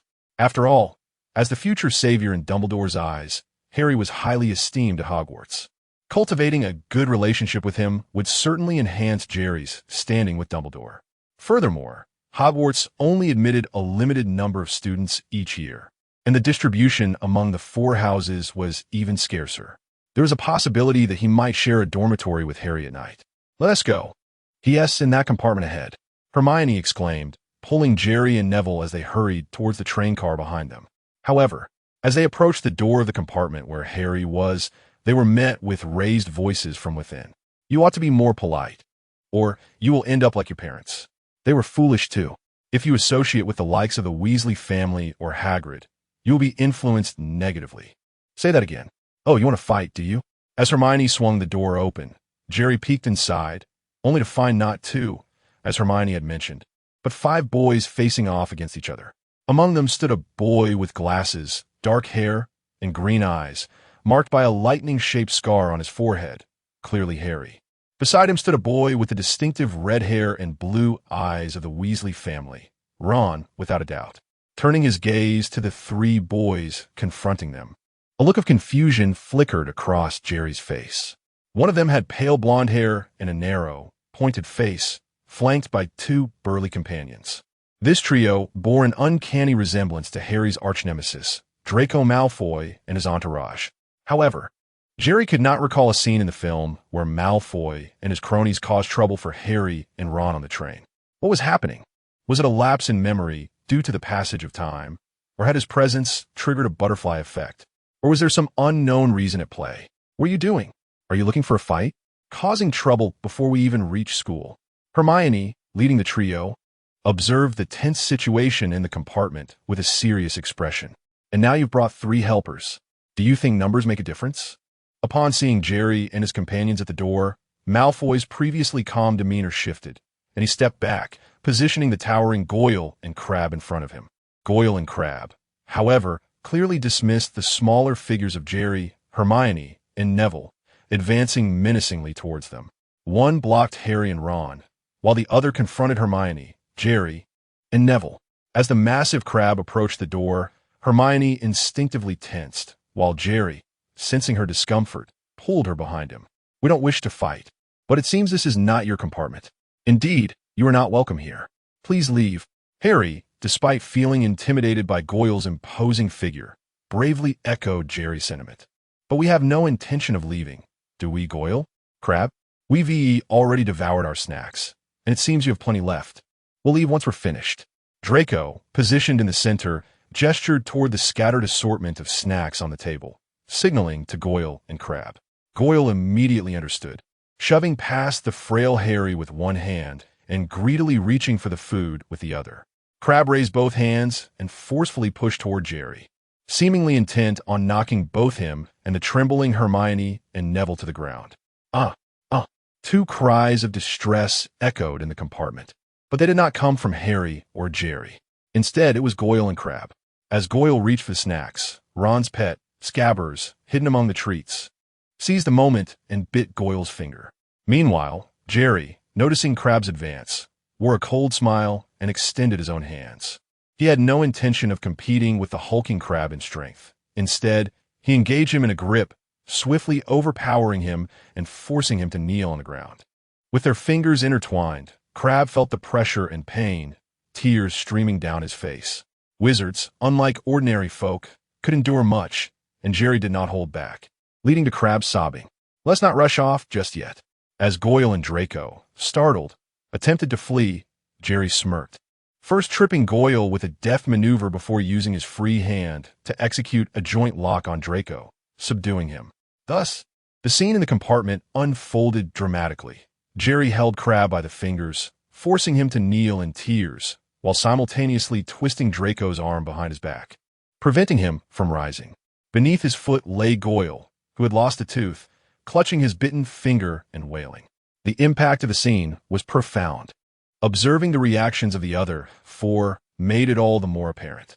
Harry and Ron, seated beside each other, swallowed hard, while Hermione and Neville stood in the aisle, mouths agape and eyes wide with astonishment.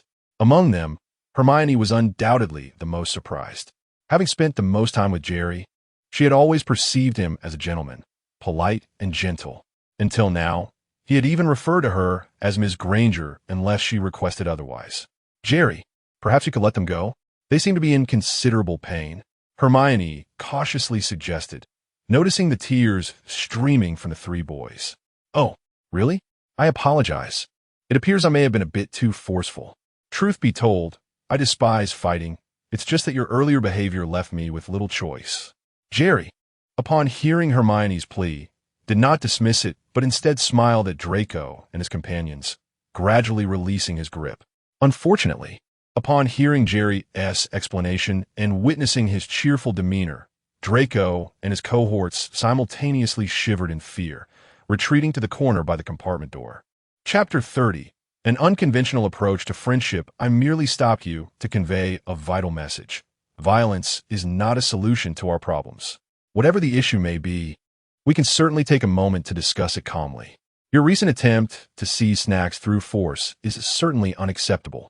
If you desire treats, you may politely ask these two classmates for some, and I believe they would be more than willing to share if approached with courtesy.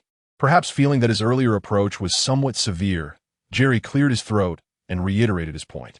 He then turned to Harry and Ron, inquiring, "Do you both agree with what I've said?"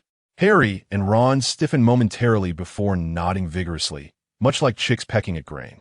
You see, Jerry continued, if you had exhibited a more amiable demeanor earlier, they would have gladly shared some snacks with you. He then directed his attention to the quivering trio of Malfoys huddled in the corner by the compartment door, softening his tone as much as possible. We are all newcomers this year, and perhaps we will be sorted into the same house. How about we shake hands and become friends? What do you think? As Jerry extended his hand, the sharp gazes of the Malfoys shifted towards him, their expressions changing swiftly as they rose to place their right hands on his. Observing Jerry turn back to them, Harry and Ron exchanged glances before stepping forward to lay their hands on top. Hermione, come join us. It will create a more inviting atmosphere. Jerry beckoned with his free hand towards Hermione and Neville. Somewhat bewildered, Hermione grasped Neville's hand and walked over hesitantly before placing her hand atop the others. All right, let's unite our hands and hearts, setting aside this unpleasantness to learn and grow together, ultimately becoming the most excellent wizards. In his enthusiasm, he nearly let slip a slogan from his past life and business. Once the handshake concluded, Jerry turned to Harry and Ron with a smile. Hello, I am Jerry Carmen. Harry Potter. Ron Weasley. The two responded instinctively, despite their minds still catching up. In just 5 minutes, the train will arrive at Hogwarts, so please leave your luggage on board. We will ensure it is delivered to the school. At that moment, an announcement echoed throughout the train. It is a pleasure to meet you both. However, we must return to our compartment to tidy up as we are nearing our destination. See you shortly. With that, Jerry waved at them, taking Hermione and Neville by the hand as they departed the compartment. Jerry, thank you for helping us. Harry and Ron, finally processing what had transpired, called out their gratitude just as they were about to exit. No need for thanks. We are all classmates, and I believe in winning people over through kindness. Jerry winked at them before disappearing with Hermione and Neville through the compartment door. Winning people over through kindness? Harry and Ron exchanged puzzled glances. Was that truly kindness? Hermione, are you skilled in combat? She asked curiously as she observed Jerry placing Crookshanks into a cat carrier. Hermione, being a staunch advocate of rules, also possessed a willingness to bend them for her friends, as evidenced when she burned Professor Snape's clothes or helped Harry and Ron retrieve the Philosopher's Stone. Thus, She silently approved of Jerry's actions to defend Harry and Ron against Malfoy's group, though she was intrigued by his proficiency in fighting. Jerry, realizing that Hermione might be the only one capable of engaging him in meaningful magical discourse, deemed it essential to maintain an admirable image before her. "Well, it's a long story," he began, furrowing his brow and feigning a sigh. "Truthfully, I did not always possess such skills in combat. However, I had no choice. You see, I was raised in an orphanage, and the orphanage." He left the story unfinished, yet the perceptive Hermione gleaned the underlying meaning from his expression, a look of sympathy crossing her features. Sometimes, a fabricated tale, no matter how elaborate, pales in comparison to the narrative conjured by another's imagination. At that moment, Hermione envisioned a poignant saga of Jerry, abandoned at birth, enduring relentless bullying, which ultimately honed his fighting abilities. "Everything will be all right, Jerry," she reassured him, stepping forward to envelop him in a warm embrace. "Yes, everything will indeed get better," Jerry replied, uncertain of what Hermione had conjured in her mind, but hopeful it was positive, so he refrained from elaborating further. "The train has come to a stop. We can disembark," exclaimed Neville, who had been in a state of confusion throughout their exchange. Seeing the train halt jolted him back to reality, and he called out to the embracing Hermione and Jerry. As the train arrived, the once empty aisle filled with young witches and wizards exiting their compartments. Jerry, Hermione, and Neville struggled through the throng, navigating their way down the train steps. First years, come this way." A booming voice suddenly rang out from the left side of the platform. Turning to see a giant, approximately 3 or 4 meters tall, sporting a thick beard, Jerry recognized Hagrid holding a magical lantern, calling to the crowd. That must be Hagrid. With such a formidable stature, it could only be the half-giant known as Rubeus Hagrid, the keeper of keys and grounds at Hogwarts. After a considerable struggle through the crowd, the trio finally joined the other first years, including Harry, Ron, and the distant Malfoys. Hagrid exchanged a few words with Harry before leading all the first years along a steep, narrow path beside the station. "Hermione, if you find it difficult to walk, feel free to hold onto my arm," Jerry offered, noticing her struggle on the uneven descent. The path was steep and rugged, making the journey quite precarious for the young witches and wizards. Chapter 31. The first arrival at Hogwarts Castle. As they turned the corner, they would soon catch their first glimpse of Hogwarts. After approximately 20 minutes, Jerry heard Hagrid, who was leading the group, turn back and call out to them. Indeed, when they arrived at the end of the path and rounded a bend, the dense woods that had obscured their view vanished. Before them lay a vast, dark lake, and perched upon a high hill at the lake's end was a majestic medieval castle, exuding an air of mystery. Its towering spires pierced the sky, and the windows twinkled under the starlit heavens. Particularly against the backdrop of the Black Lake, the castle appeared extraordinarily grand, eliciting gasps of awe from all the young witches and wizards, including Jerry. In his previous life, although he had found the Hogwarts castle quite spectacular while watching the films, it was confined to the small screen of a television. The experience of witnessing the universe through a television, observing the planets, could never compare to the sensation of being truly immersed in the cosmos. To put it simply, viewing a beautiful woman in a photograph and encountering one in person evokes entirely different feelings. Now, as Jerry stood by the shores of the Black Lake, beholding the enigmatic Hogwarts castle with his own eyes, he truly understood why Hogwarts School of Witchcraft and Wizardry was so renowned in the wizarding world. Undoubtedly, every witch and wizard who had studied at Hogwarts would forever remember the shock of their first sighting of the castle. Each boat can hold no more than 4 people. At this moment, Hagrid pointed towards a fleet of small boats equipped with magical lanterns moored by the lake, informing the young witches and wizards that they would need to take these boats across the Black Lake to reach Hogwarts. Consequently, the young witches and wizards began to form groups to board the boats. There were plenty of boats available, so it wasn't necessary for each one to be filled to capacity. Many of the young wizards sailed in pairs or threes. Jerry, Hermione, and Neville naturally settled into the same boat. Set sail. Once all the young witches and wizards had successfully grouped themselves, Hagrid, who was seated alone in another boat, called out. To Jerry's astonishment, All the boats carrying the young witches and wizards glided swiftly across the black lake towards Hogwarts without any apparent effort, propelled solely by the waves. It was indeed rowing without oars, relying entirely on the currents. As Jerry observed the neatly arranged boats moving forward effortlessly, he couldn't help but internally comment on the spectacle. "Jerry, do you know why we are taking boats to the castle?" Suddenly, Hermione, sitting beside him, raised her chin and inquired. Clearly, her tendency to showcase her knowledge was resurfacing. While peers of his age might find it tiresome, as an adult, Jerry appreciated the opportunity to receive free enlightenment. What a splendid gift. "Actually, I'm not quite sure," Jerry replied candidly. He genuinely did not know why the young witches and wizards were traveling by boat to Hogwarts, as he had only seen it portrayed in the films, although later installments seemed to depict carriages instead. However, during his previous viewings, he had been captivated by the enchanting magic, hardly paying attention to the means of transportation. Upon realizing Jerry's ignorance, Hermione perked up and began to explain.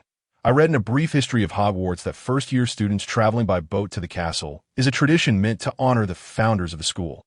You see, each boat has 4 seats, symbolizing the 4 founders of Hogwarts School of Witchcraft and Wizardry. And the route we are taking mirrors the path the founders took when they discovered the location of Hogwarts." "Ah, I see. Truly, one learns throughout life." Listening to Hermione's explanation, Jerry found it indeed to be the case. However, what astonished him more was how many extracurricular books Hermione had managed to read during the month of summer vacation. It was no surprise that she was known as the encyclopedia. Her knowledge was truly unparalleled. Thus, as he listened to Hermione's various insights while admiring the unique scenery of the Black Lake, Jerry traversed the lake in his small boat, passing through a dark tunnel beneath a cliff, gradually slowing down until they docked at the underground port of Hogwarts Castle. "All right, everyone follow me. We are about to reach the castle's grand entrance." Hagrid, with his magical lantern in hand, led the way. After disembarking from the boats, Jerry and the other young witches and wizards gathered and followed him. They ascended a path made of gravel and small pebbles for half an hour until they finally arrived at a flat, damp patch of grass beneath the castle shadow. Before them stood a massive oak door, the entrance to Hogwarts Castle. Hagrid approached the door and knocked 3 times.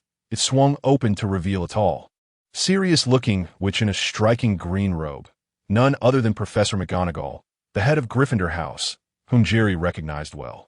"First-year students, Professor McGonagall." "Thank you, Hagrid.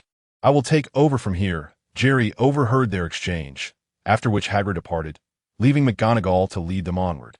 Crossing the threshold of the oak door, they stepped into the entrance hall of the castle. "It's enormous," Jerry heard Harry and Ron exclaim as they passed by, and he nodded in agreement. Although it was merely an entrance hall, it was hard to tell if it had been enhanced by the stretching charm. It appeared exceptionally spacious, particularly the ceiling, which gave an odd illusion of being endless. Torches blazed brightly along the stone walls, illuminating the entire hall, while directly opposite stood a grand marble staircase leading to the 2nd floor. From a door on the right, the low hum of hundreds of voices could be heard. Jerry surmised that it must be the great hall on the 1st floor, where the sorting ceremony would soon take place. To the left, there was a small room, and Professor McGonagall was now leading them across the flagstone floor towards it. "Welcome to Hogwarts. The feast is about to begin. But before you take your seats in the Great Hall, you must first." Inside the small room, Professor McGonagall greeted the young witches and wizards before providing a brief overview of the upcoming sorting ceremony, the 4 houses, and information regarding points and the House Cup. However, she did not elaborate on the specifics of the sorting ceremony or the process itself, as they would soon learn all about it. After her explanation, she instructed the young witches and wizards to tidy up their attire in the small room while they awaited the commencement of the sorting ceremony, after which she temporarily departed for the Great Hall. Chapter 32. The World Within the Book. Hermione, do not fret. Your remarkable abilities ensure that the sorting hat will find no fault. Jerry softly reassured Hermione, who was nervously reciting the 14 spells from the textbook incessantly after Professor McGonagall's departure. He understood that the so-called sorting ceremony had little to do with magic or spells. It merely involved donning a hat that would determine one's suitable house based on personality and lineage. If one exhibited traits of multiple houses, there was the option to converse with the hat and select a preferred house. Much like in the films, where Harry demonstrated qualities of both Gryffindor and Slytherin, yet ultimately chose Gryffindor, thus being placed there. However, he could not divulge this to Hermione, as he could not explain how he knew the details of the sorting ceremony. How could they accurately determine which house we belong to? Surely, it must involve some form of assessment, Fred remarked, suggesting that the process could be quite daunting, though Jerry suspected he was jesting. At that moment, he overheard a conversation between Harry and Ron. Observing the 40 or so little wizards in the room, he noted that apart from a few, like young Malfoy from a pure-blood family, the majority were as anxious as Hermione. Most shared her belief that the impending sorting ceremony might entail a magical test to determine their house affiliation. Yet, unlike Hermione, most of these young wizards, akin to Harry and Ron, were not yet capable of casting even a single spell successfully. Even Malfoy and his pure-blood contemporaries, while perhaps introduced to magic earlier than those from Muggle families, did not possess significantly greater magical prowess. According to a video Jerry had seen in his previous life, it appeared that a wizard's magical lineage stabilizes at the age of 11, allowing them to practice magic. Moreover, children from wizarding families were not fundamentally different in temperament from those of ordinary households. At this age, few children, aside from Hermione, would display a keen interest in delving into the intricate and perplexing lore of magic. Wasn't a flying broomstick enticing? What about magical confections or a shopping spree in Diagon Alley? Nevertheless, children from wizarding families had broader experiences. At least Malfoy and his peers were aware of what the sorting ceremony entailed. To them, the sight of Muggle-born wizards in a state of panic was a delightful spectacle. So why reveal the truth? As for Ron and Neville, both from wizarding families, Ron was hindered by the antics of his two inept brothers, George and Fred, while Neville's poor memory often left him oblivious, even to his grandmother's mentions. Suddenly, amidst the tension surrounding the sorting, a series of shrill screams disrupted the heavy atmosphere. Jerry turned toward the source of the commotion. It was then that he beheld over 20 translucent ghosts gliding through the walls, swirling above the young wizards and waving cheerfully at them. All right, everyone, form a line and follow me. The sorting ceremony is about to commence. At that moment, McGonagall reappeared at the door, and the ethereal apparitions gracefully drifted into the walls, vanishing from sight. What a truly enchanting scene. Jerry and the young wizards queued behind Professor McGonagall as they entered the opulent Great Hall, once again marveling at the splendid surroundings. Perhaps because it was the significant start-of-term feast and sorting ceremony, the hall was adorned with extraordinary splendor. Thousands of floating candles, enchanted to hover in the air, illuminated the hall brilliantly. The 4 long tables, filled with young wizards, sparkled under the candlelight with golden plates and silver goblets. What captivated Jerry most was the ceiling of the Great Hall. If one did not scrutinize it closely, they might believe it was open to the sky, for above them hung a breathtakingly beautiful starry expanse, positioned between the tables of the 4 houses and the teacher's table. Jerry watched as Professor McGonagall placed a stool upon the dais.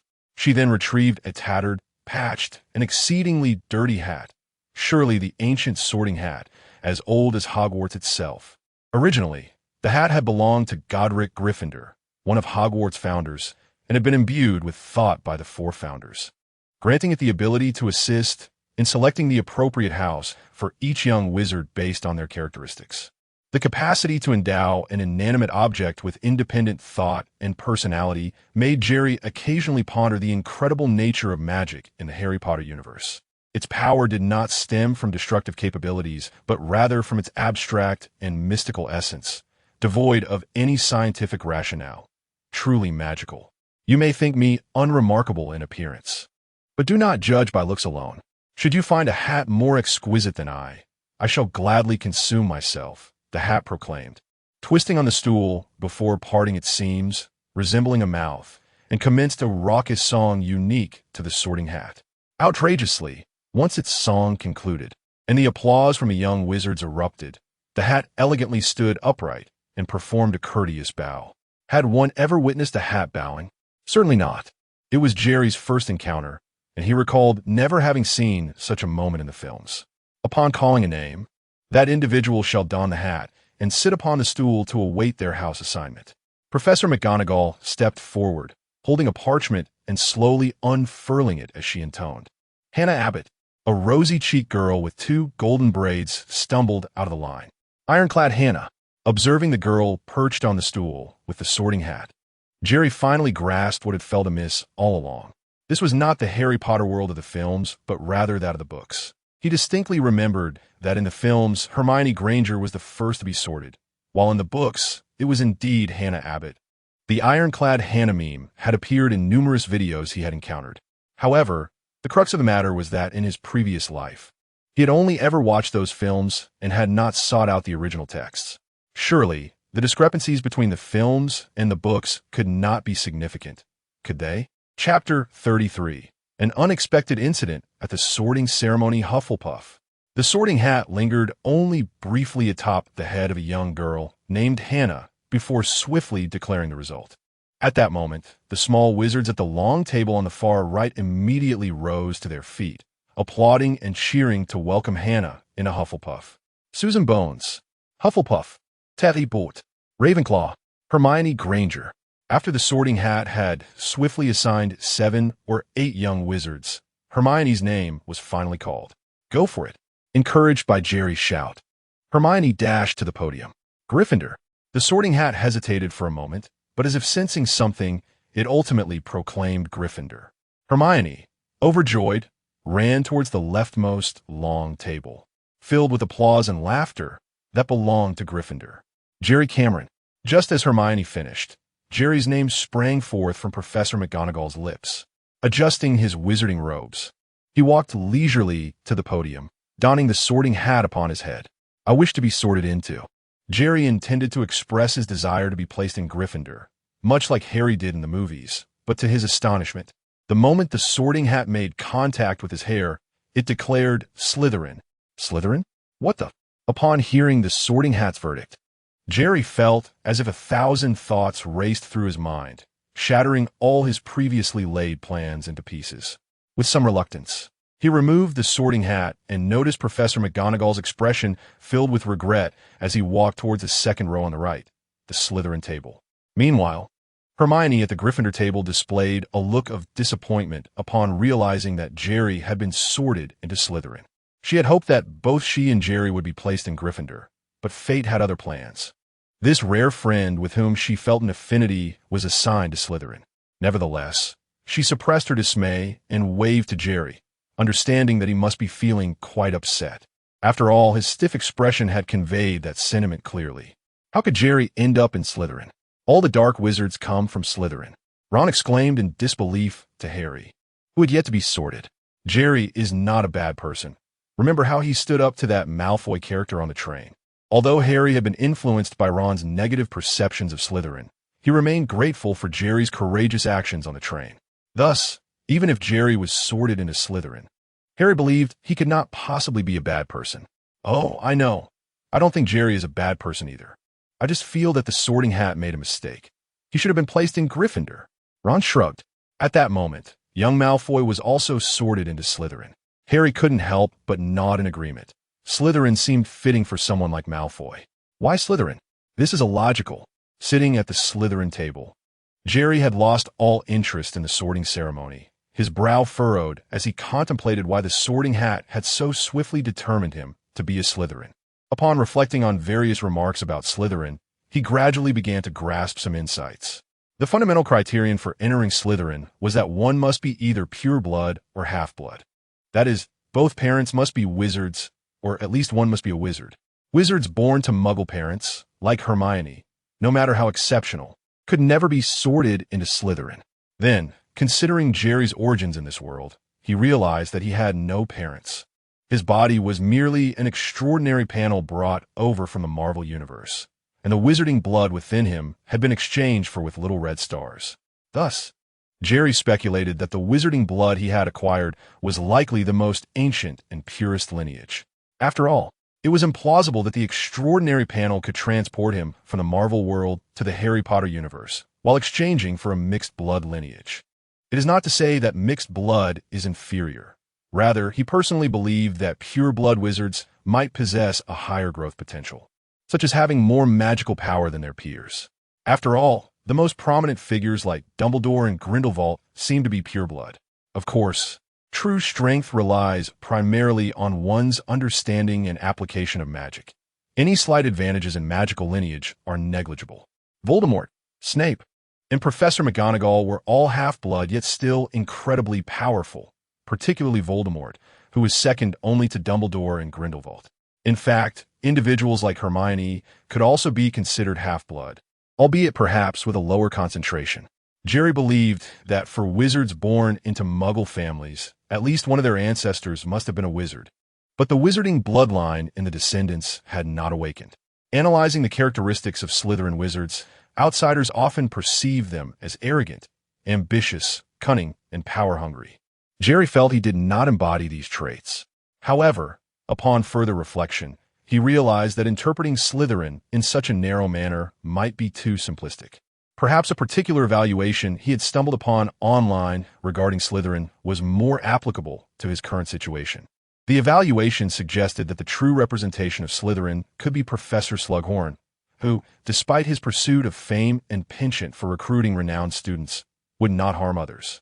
He established the Slug Club, fostering mutually beneficial relationships with exceptional students. While he supported blood purity, he was not a mindless adherent. He recognized and appreciated the talents of those like Hermione and Lily, Harry's mother, who were of Muggle descent. Intelligent and shrewd, he ensured his interests remained intact while maintaining his own moral compass. In the ultimate battle, he, as a Slytherin, stood firmly on the side of Hogwarts.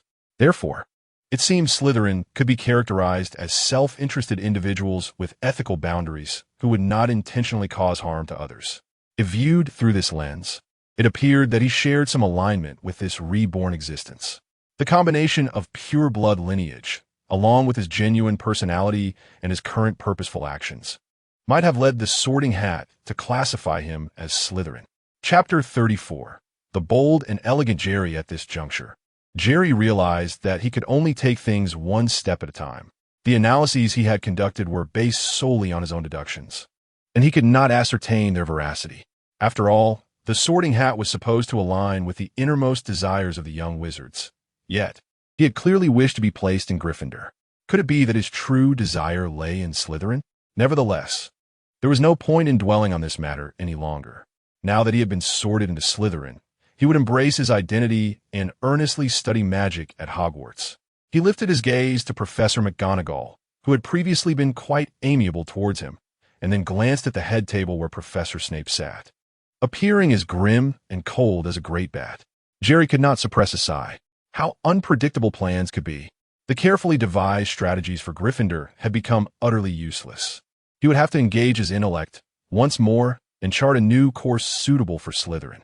However, upon reflection, becoming a Slytherin was not entirely a negative outcome. At the very least, Snape, while harsh and unkind to wizards from other houses, especially Gryffindor, was notably cordial towards the students of his own house. Moreover, given Snape's profound expertise in dark magic, fostering a good rapport with him might present an opportunity to learn some potent spells. At that moment, the illustrious Harry Potter, after a brief exchange with the Sorting Hat, was destined to be sorted into Gryffindor, marking the official conclusion of the ceremony. Draco, I never expected you to be placed in Slytherin as well. We truly are fated. Returning to reality, Jerry noticed the distant trio of Draco Malfoy and his companions. With a determined glint in his eye, he approached and squeezed himself between them, enthusiastically draping an arm over their shoulders. Fated? Malfoy stiffened, a forced smile contorting his face. Upon witnessing Jerry's sorting, he almost let an expletive slip. He could not fathom how someone as brash and rude as Jerry could possibly belong to the noble and elegant Slytherin. Yet, considering Jerry's formidable fighting skills demonstrated on the train, he suppressed his anger and took a seat far from Jerry alongside Goyle and Crabbe. A gentleman avenges himself after a decade. Resorting to physical confrontation was hardly the behavior befitting a refined Slytherin wizard. Once he mastered his magical prowess, He would ensure that Jerry understood the repercussions of inciting the wrath of a distinguished Malfoy. Draco, it seems you and your companions are quite close. The short-haired witch sitting opposite Malfoy gazed at the intertwined trio of Jerry, Malfoy, and Goyle with astonishment. Indeed, Draco, Goyle, Crabbe, and I became good friends on the train. Did we not? Jerry squinted, tightening his grip on Malfoy and Goyle's arms. Recalling some unpleasant memories, the three shuddered simultaneously, reluctantly nodding in agreement. Hello, I am Jerry Carmen. Pansy Parkinson. Jerry removed his hand from Goyle's shoulder and extended it towards Pansy. She hesitated momentarily, but reciprocated the handshake, given Malfoy's pride. The friends he chose were undoubtedly distinguished wizards from pure blood families. However, Jerry Carmen was a name she had never encountered before. The banquet is about to begin. At that moment, the headmaster, Professor Dumbledore, rose from the center of the staff table and announced loudly. As his voice echoed, Jerry noticed that the previously empty golden platters before him suddenly brimmed with a plethora of steaming, fragrant delicacies. Roasted beef, roast chicken, pork chops, lamb ribs, sausages, and steak. Silver goblets filled with juice, milk, and various beverages accompanied the feast. This culinary magic seemed worthy of study. Jerry's eyes sparkled at the sight of the suddenly conjured food, and he immediately resolved to incorporate culinary magic into his magical learning agenda. Mastering such spells would significantly reduce the time he spent cooking upon his return to the main world. He mused that household management spells should not be overlooked either. As he contemplated the various forms of magic he intended to learn, Jerry's body remained in motion, and like the other famished young wizards, his stomach began to grumble. Whether it was due to hunger or the exceptional cooking skills of the house elves, he found the dishes on the table particularly delectable that evening. Pansy, long time no see. I see you've cut your hair. While Jerry was preoccupied with his meal, Malfoy feigned conversation with Pansy and subtly shifted positions. Draco, you noticed. Does it look nice? Pansy's cheeks flushed. Quite nice. Jerry caught a glimpse of Malfoy moving away and chuckled inwardly, not bothering to intervene. He had achieved his desired effect. Whether Malfoy sat beside him was now of little consequence. Just as he was midway through devouring a piece of steak, a sudden shriek erupted from the young wizards nearby. Looking up, he observed Malfoy and his classmates staring in terror at something beside him. Curiosity piqued, he turned to see a gaunt, hollow-eyed ghost, clad in a robe stained with silver blood, seated next to him. Greetings, I am Jerry Carmen, a first year from Slytherin. Jerry smiled, elegantly setting down his knife and fork, and nodded slightly toward the ghost. The specter turned, astonished to encounter a new student unafraid of him. A hint of appreciation flickered across his terrifying visage. Barrow, or you may call me Blood Barrow like the other ghosts. I am the ghost of Slytherin, and I welcome you to our house. Thank you. After exchanging pleasantries, Jerry resumed his composed dining of steak. As an adult who had experienced life and death and had blood on his hands, he was not easily intimidated by a ghost. Witnessing Jerry's fearlessness and poise in conversing with the formidable apparition, many first-year Slytherins, as well as some second years, gazed at him with admiration. Chapter 35. The Slytherin Common Room. Among all the specters haunting Hogwarts, the Blood Baron instills the deepest fear in every young wizard. Even the more timid among them find themselves in tears when confronted by his terrifying visage. The Blood Baron holds the highest rank and possesses unparalleled power among Hogwarts ghosts, commanding such respect that even the mischievous Peeves dares not defy his orders. At this moment, a golden-haired witch seated across from Goyle and Crabbe observed Jerry elegantly enjoying his steak and nudged her robust companion, Millicent, whispering, Millicent, doesn't he look incredibly handsome? Honestly, Daphne, I still believe Goyle is more attractive. Millicent replied, glancing between Jerry and Goyle. As the dinner resumed its vibrant atmosphere, following a brief commotion caused by the ghosts, the young wizards indulged in delectable food and refreshing drinks, engaging in introductions and conversations, in stark contrast to the Muggle-born wizards at the adjacent table. Recounting their peculiar experiences upon receiving their Hogwarts acceptance letters, the Slytherin students predominantly discussed topics that underscored their social status, such as familial wealth and parental influence. Among them, the Malfoy family, one of the ancient and noble 28, stood out. Lucius Malfoy served as a Hogwarts governor and maintained close ties with influential officials in the Ministry of Magic. The wealthiest, however, was a boy named Blaise Zabini. His mother, the illustrious Mrs. Zabini, renowned for her beauty, had been married 7 times, each husband leaving behind a considerable inheritance from mother and son, surpassing even the Malfoys in affluence. As the dinner approached its conclusion, Dumbledore rose once more to impart a few essential guidelines for the new term. Jerry gathered that these primarily included prohibitions against venturing into the perilous Forbidden Forest, refraining from casting spells in the corridors during breaks, and an invitation for second-year students and above to sign up for Quidditch tryouts with Madam Hooch in the second week. Most importantly, no one was permitted to traverse the corridor on the right side of the 4th floor. After outlining these directives, it was time for the school song. With a flick of his wand, Dumbledore conjured a long, golden ribbon that twisted and coiled like a serpent, displaying the lyrics of the school song. Once the song concluded, the feast officially came to an end. First-year students, follow me. I am your prefect, Gemma Farley, and I shall now escort you to the common room. As the festivities drew to a close, a girl of about 14 or 15, clad in robes, stood to address the somewhat bewildered Slytherin newcomers. Upon hearing her call, the young wizards gathered around Gemma, following her through the crowd towards the Slytherin common room. Wait, isn't the Slytherin common room supposed to be above the castle? Jerry, blending in with the other students, observed with curiosity as Gemma led them towards the basement. He recalled from the films that Harry and his friends ascended moving staircases, entering their common room through the portrait of the Fat Lady. Gryffindor and Ravenclaw common rooms were located on the 8th floor, while Hufflepuff and Slytherin resided in the dungeons. However, he was soon reassured as Gemma explained, "But let me tell you, the Slytherin common room is undoubtedly the finest. You will see shortly." As they descended the opulent marble staircase into the dungeon, navigating through a maze of dimly lit corridors, they soon arrived at a stone wall. "Noble," Gemma pronounced, and the previously barren, damp stone wall revealed a door that slowly swung open. Accessing the common room required a password, which changed every 2 weeks, with a new password posted in the common room's notice board. "Remember, the password for these 2 weeks is Noble," Gemma explained, her tone a mix of pride and arrogance. The young wizards nodded in agreement, clearly embracing the significance of the password. "Indeed, we are Slytherin," Jerry mused, finding a certain charm in the youthful pride displayed by his fellow Slytherins. Upon entering the common room, Jerry was immediately struck by the magical lamps, chained and glowing in green, along with the decor fashioned from animal skulls adorning the walls. His initial impression was one of overwhelming greenery. What peculiar aesthetics Slytherin possessed. Yet, it was not without merit.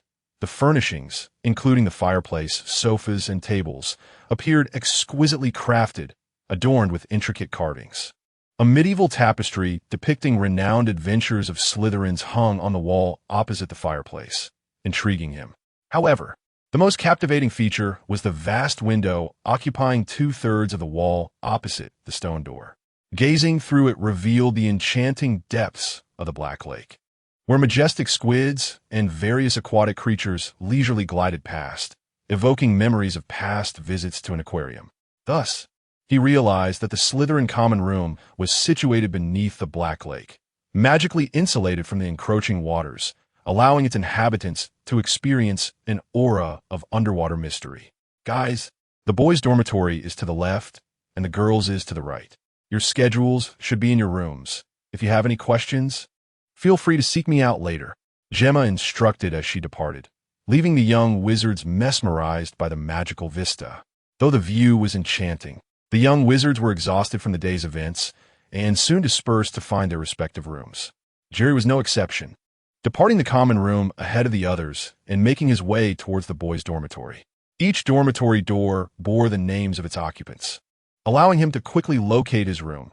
Jerry Carr, Draco Malfoy, Gregory Goyle, Vincent Crabbe.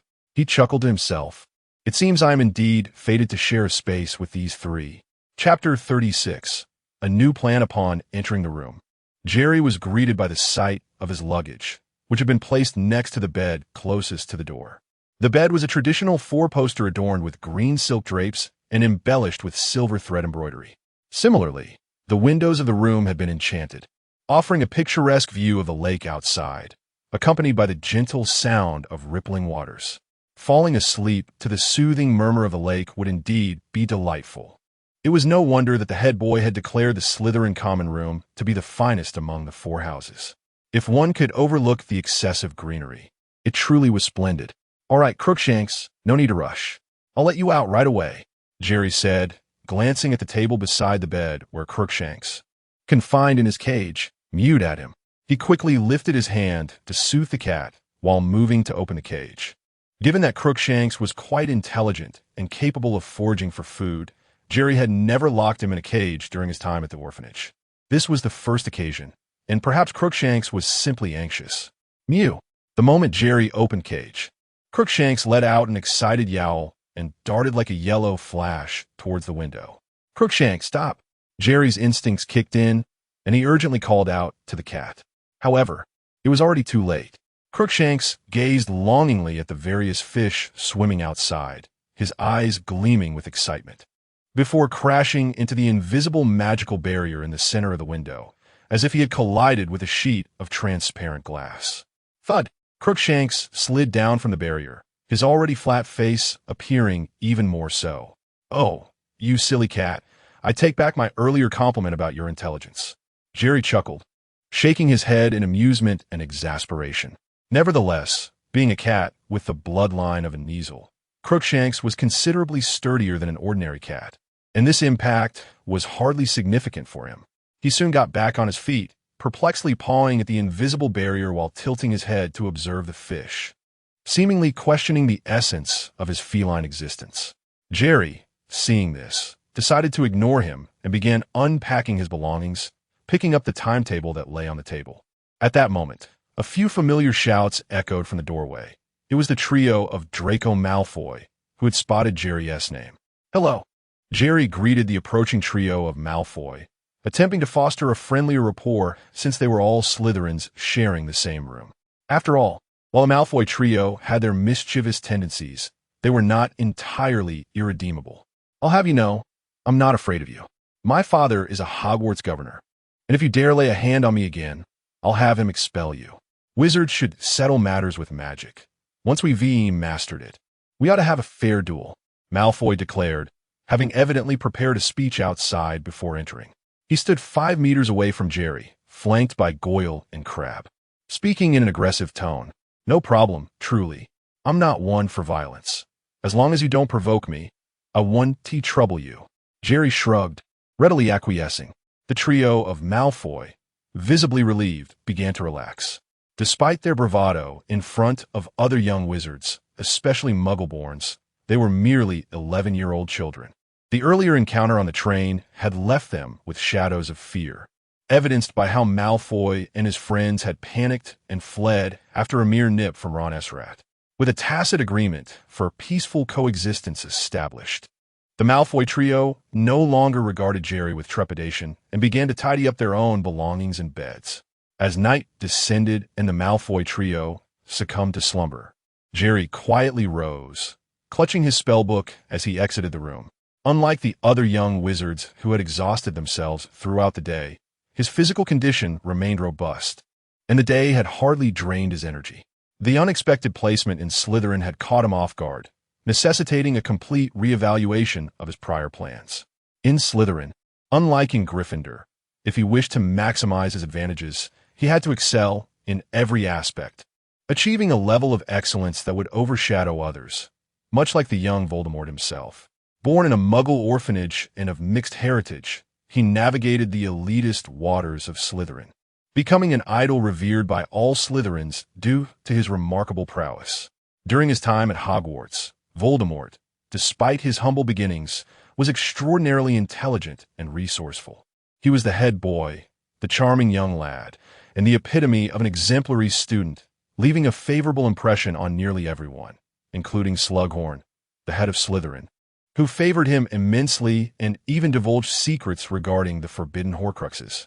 If Jerry aspired to absorb as much magical knowledge as possible at Hogwarts, then Voldemort would serve as his paradigm.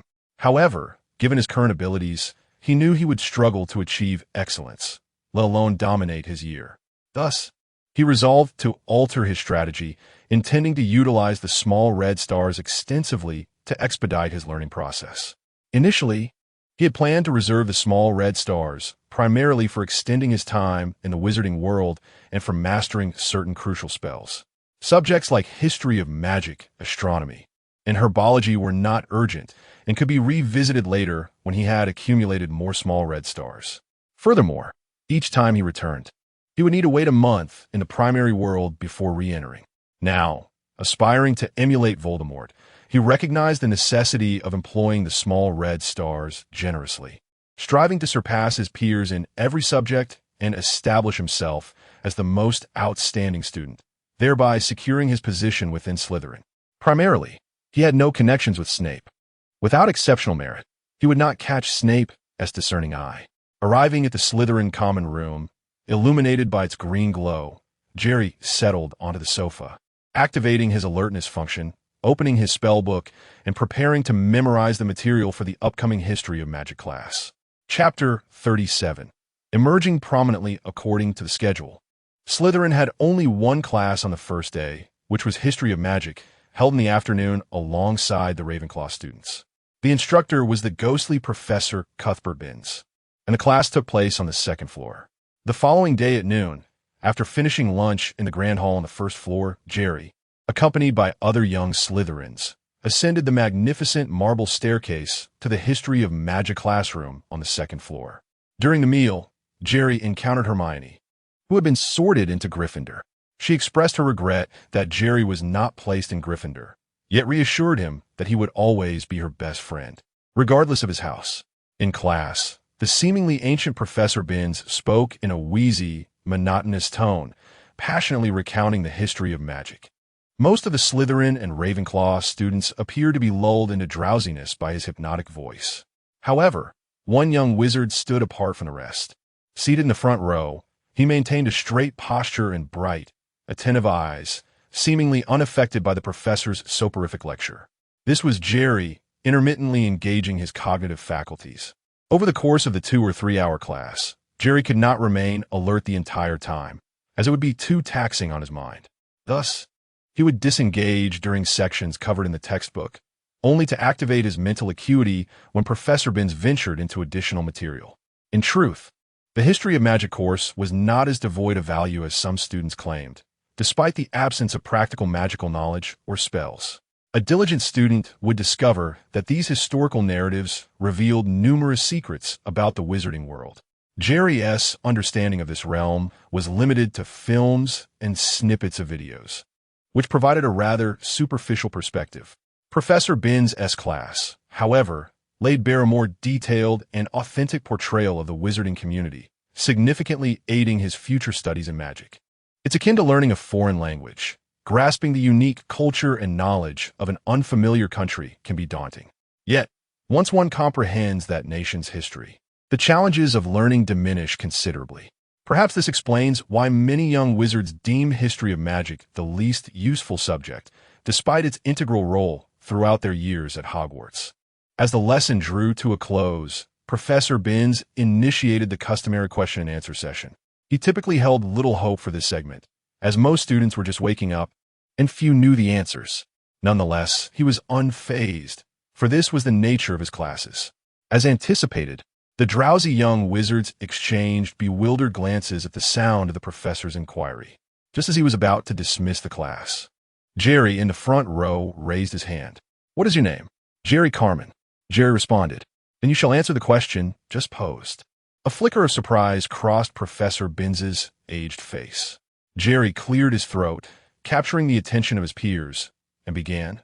The demon Emmerich was a short-lived, yet formidable wizard.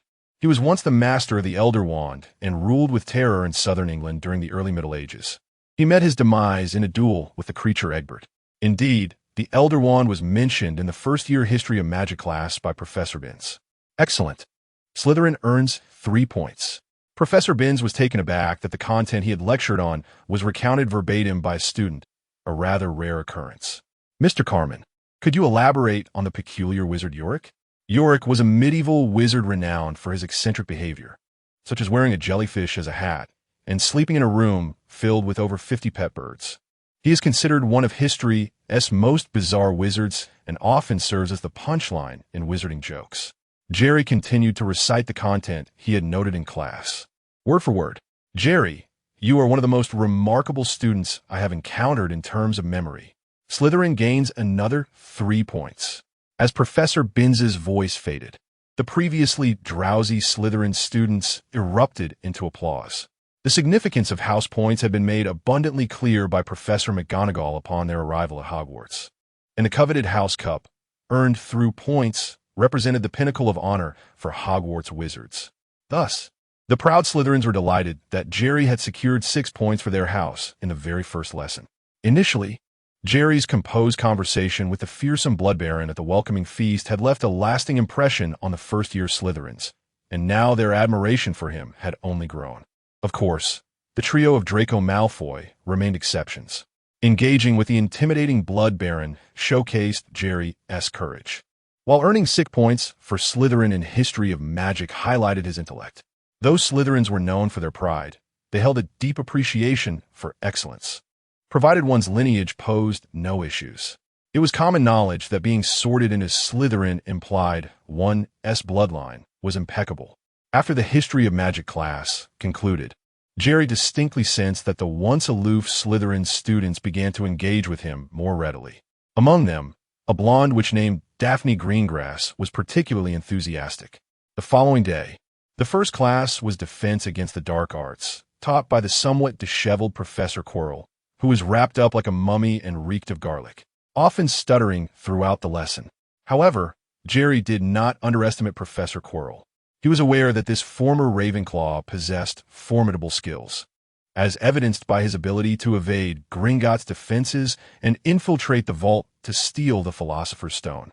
Furthermore, concealed beneath his turban was the ultimate dark adversary, Lord Voldemort. Setting aside the professor's deliberate display of timidity, attentive listening revealed that his lectures were not entirely devoid of merit. By the end of the class, Jerry had indeed gained a more profound understanding of several spells from the textbook.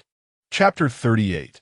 Hermione's invitation. The nature of spells is such that mere mastery does not guarantee their full potential. For instance, a typical incendio spell, when wielded by Jerry, serves merely to light a cigarette, whereas Dumbledore could conjure flames capable of incinerating thousands of dark creatures. While it is true that Dumbledore possesses far greater magical prowess than Jerry, what is more significant is his profound comprehension of the incendio spell, which is unmatched by ordinary wizards. Throughout the Defense Against the Dark Arts class conducted by Quirrell, there were no inquiries posed. Thus, Jerry had no opportunity to earn any credits. However, he remained unperturbed, for the ultimate goal was to enhance his magical abilities, and accumulating credits to elevate his reputation could be pursued at a leisurely pace. Opportunities would abound. In the ensuing days, Jerry attended herbology, astronomy, charms, and transfiguration classes. His nightly ritual of activating his cognitive enhancement ability for rapid memorization and study of magical texts, coupled with periodic use of this function during classes, allowed him to swiftly and accurately respond to Professor Sprout's questions regarding the names and properties of various herbs. In astronomy, he effortlessly identified any star or constellation. And in charms, while other young wizards were still grappling with theoretical aspects, he successfully cast the corresponding spells from the textbook, albeit with limited potency, yet with remarkable proficiency. During Transfiguration class, when Professor McGonagall concluded her lecture and instructed the students to practice transforming a matchstick into a needle, Jerry astonished her by completing the task in under 10 seconds, becoming the first young wizard to successfully convert a matchstick into a silver needle. Consequently, within 4 days, Jerry amassed over 20 credits for Slytherin, leaving a splendid impression on all the professors and garnering a modicum of fame among the other houses. Unlike Hermione, Jerry, possessing the soul of an adult, exuded an air of humility and approachability that endeared him to the other young wizards, despite his impressive accomplishments. While he garnered numerous credits for Slytherin, the students from the other 3 houses who interacted with him felt more admiration than jealousy, as there was no one, apart from a certain Hermione from Gryffindor, who could rival his achievements. As the week progressed, Friday arrived, a day with only morning classes, specifically potions taught by Professor Snape, marking the first time Slytherin and Gryffindor would share a class. Previous lessons had been exclusively with Ravenclaw or Hufflepuff, leaving no opportunity for interaction with Gryffindor. The potions classroom was located in the basement, in close proximity to the Slytherin common room. The absence of sunlight lent the room an eerie ambience, particularly with glass jars lining the walls, each containing various preserved specimens of creatures. "Hey, Jerry, you're here quite early," exclaimed Hermione. "You too, Hermione," Jerry replied. Having a habit of rising early, he had finished breakfast and arrived first at the potions classroom. Hermione, known for her punctuality, was also among the first students to enter, resulting in their fortuitous encounter. With other students yet to arrive, they naturally took a seat together and struck up a conversation. As they were in different houses and seldom shared classes, their opportunities for dialogue were limited to brief exchanges during meals. Hermione, being an academic overachiever, was often engrossed in her studies, while Jerry, driven to enhance his skills, was equally dedicated to absorbing magical knowledge. "Jerry, do you have some free time this weekend? How about we visit the library together?" Hermione asked eagerly. Having memorized her first-year textbooks over the summer, she had learned from Percy, a prefect, that Hogwarts had a library filled with magical tomes, and she was keen to explore it. The mention of the library piqued Jerry's interest. He had been preoccupied with memorizing history of magic, magical herbs and fungi, and potions and elixirs, and had yet to consider a visit to the Hogwarts library. "Do you know where the library is located?" he inquired. "I've already inquired. It's on the second floor of the castle, at the far right end of the corridor," Hermione promptly replied. "All right, let us go first thing Saturday morning." Jerry nodded in agreement with Hermione's invitation. As Jerry and Hermione conversed, Slytherin and Gryffindor students began entering the potions classroom. Among them, Harry and Ron settled beside Hermione, joining in their discussion. Their conversation shifted from magical knowledge to the fascinating experiences they had encountered at Hogwarts over the past few days. However, they seemed somewhat irked by Hermione's occasional boasting and lecturing, particularly when she recounted their tardiness and reprimand by Professor McGonagall during Transfiguration class. They were far more intrigued by Jerry's description of the large window in the Slytherin common room that offered a view of the lake's depths. "Jerry, as a Slytherin, I must warn you that associating with those of impure blood and traitors is ill-advised. It may influence you negatively." A haughty, slightly envious voice suddenly chimed in near Jerry's ear. Turning to see the source of the voice, he found Daphne, a blonde Slytherin girl, accompanied by her close friend Millicent, seated beside him. Daphne had been captivated by Jerry's handsome appearance and his composure in the face of danger during the sorting feast, and his impressive performance across various subjects only fueled her admiration for what she believed embodied the ideals of a true Slytherin. Regrettably, Jerry appeared to prefer solitude. Whenever she attempted to engage him in conversation, he would respond with a charming smile and a brief exchange before returning to his studies. While she found his quiet demeanor in the common room somewhat appealing, her spirits dampened upon witnessing him chatting so amiably with several Gryffindors the moment she entered the classroom. Among them were a mudblood, a traitorous Weasley who had forsaken his bloodline to join Gryffindor, and the infamous Harry Potter, who, by all rights, should have been sorted into Slytherin. Chapter 39. My damn charisma. Upon hearing Daphne's words, Jerry was momentarily taken aback. However, he did not perceive anything amiss with Daphne's thoughts. After all, as a Slytherin, her perspective was rather customary, shaped by her upbringing and environment. Yet, Jerry was not a typical Slytherin and harbored none of the decaying ideologies associated with that house. The strength of an individual is not primarily tethered to the purity of their bloodline. What truly matters is one's intrinsic power. External attributes are ultimately superficial. If one possesses sufficient strength, they become the architect of their own rules. "Daphne, no one can influence me. I, Jerry Carmen, as a Slytherin, shall undoubtedly become the most formidable wizard in this world." Jerry's gaze was resolute as he regarded Daphne, emanating a captivating aura. Upon witnessing this, Daphne froze momentarily, her earlier dissatisfaction evaporating, replaced by sheer admiration. My damned charisma, he thought, chuckling inwardly at how delightfully juvenile his line sounded. After all, children are quite susceptible to such sentiments. As a Slytherin, if he were to contradict Daphne by asserting that the pure blood theory was erroneous, it would certainly provoke the ire of all Slytherins. Conversely, if he were to delineate himself from Hermione and others, it would not align with his true feelings. Presently, Hermione was indeed the only one in the entire school capable of keeping pace with him, fostering mutual growth through their exchanges. Furthermore, cultivating a good rapport with Harry would undoubtedly yield numerous advantages with Dumbledore. Behold, a remarkably accomplished Slytherin, devoid of blood prejudice, willing to befriend Gryffindors and Muggle-born wizards. Is this not precisely what Dumbledore wishes to see? He mused. Otherwise, should Dumbledore regard him as a second Voldemort? That would be rather unfortunate.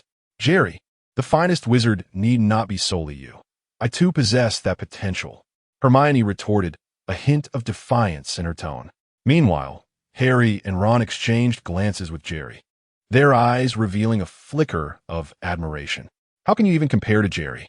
Daphne scoffed at Hermione, her voice dripping with sarcasm. At that moment, the potions classroom fell into an eerie silence, the kind where a pin drop could be heard. The source of this sudden quietude was none other than Professor Snape, clad in black robes, whose expression could frighten even the bravest of children, now standing at the threshold of the classroom. In all of Hogwarts, which professor instilled the most fear in young wizards? Not the most powerful wizard, revered as the greatest, Dumbledore, nor the stern and unyielding Professor McGonagall. Instead, it was Professor Snape, whose perpetually somber demeanor suggested that a single moment of anger could unleash the most terrifying dark magic. Even the Slytherin students felt a shiver of trepidation upon encountering their house head. With his wand in one hand and the potions textbook in the other, Snape strode to the podium like a formidable bat. Like his fellow professors, he first retrieved the attendance register. However, when he reached Harry's name, he paused, looking up with piercing eyes, and mockingly remarked, "Harry Potter, our new arrival, the illustrious figure." The trio of Draco Malfoy and his companions snickered at this. Continuing with the roll call, Snape once again halted at Jerry Carmen's name, his tone laced with a hint of admiration. "Remarkable. Unlike certain individuals of little substance, you have already amassed over 20 credits since the start of term. Now, that is what I deem excellence." This subtle jibe clearly indicated Snape's disdain for Harry, and his evident favoritism towards Slytherin students did not escape Jerry's notice. He recognized that Hermione had accumulated nearly as many credits as he had in recent days. However, her achievements were solely for Gryffindor. Thus, Snape had overlooked her contributions. The laughter from Malfoy and his cohorts at Harry's expense quickly turned to envy upon hearing Jerry's praise, their faces turning as green as the lighting in the Slytherin common room. Setting the attendance register aside, Snape's gaze was cold and hollow as he surveyed the young wizards in the classroom, succinctly introducing the subject of potions. In essence, he conveyed that this discipline was formidable and that those who could not grasp it were, quite frankly, fools. With the introductory remarks concluded, Snape immediately directed a series of incisive questions towards Harry.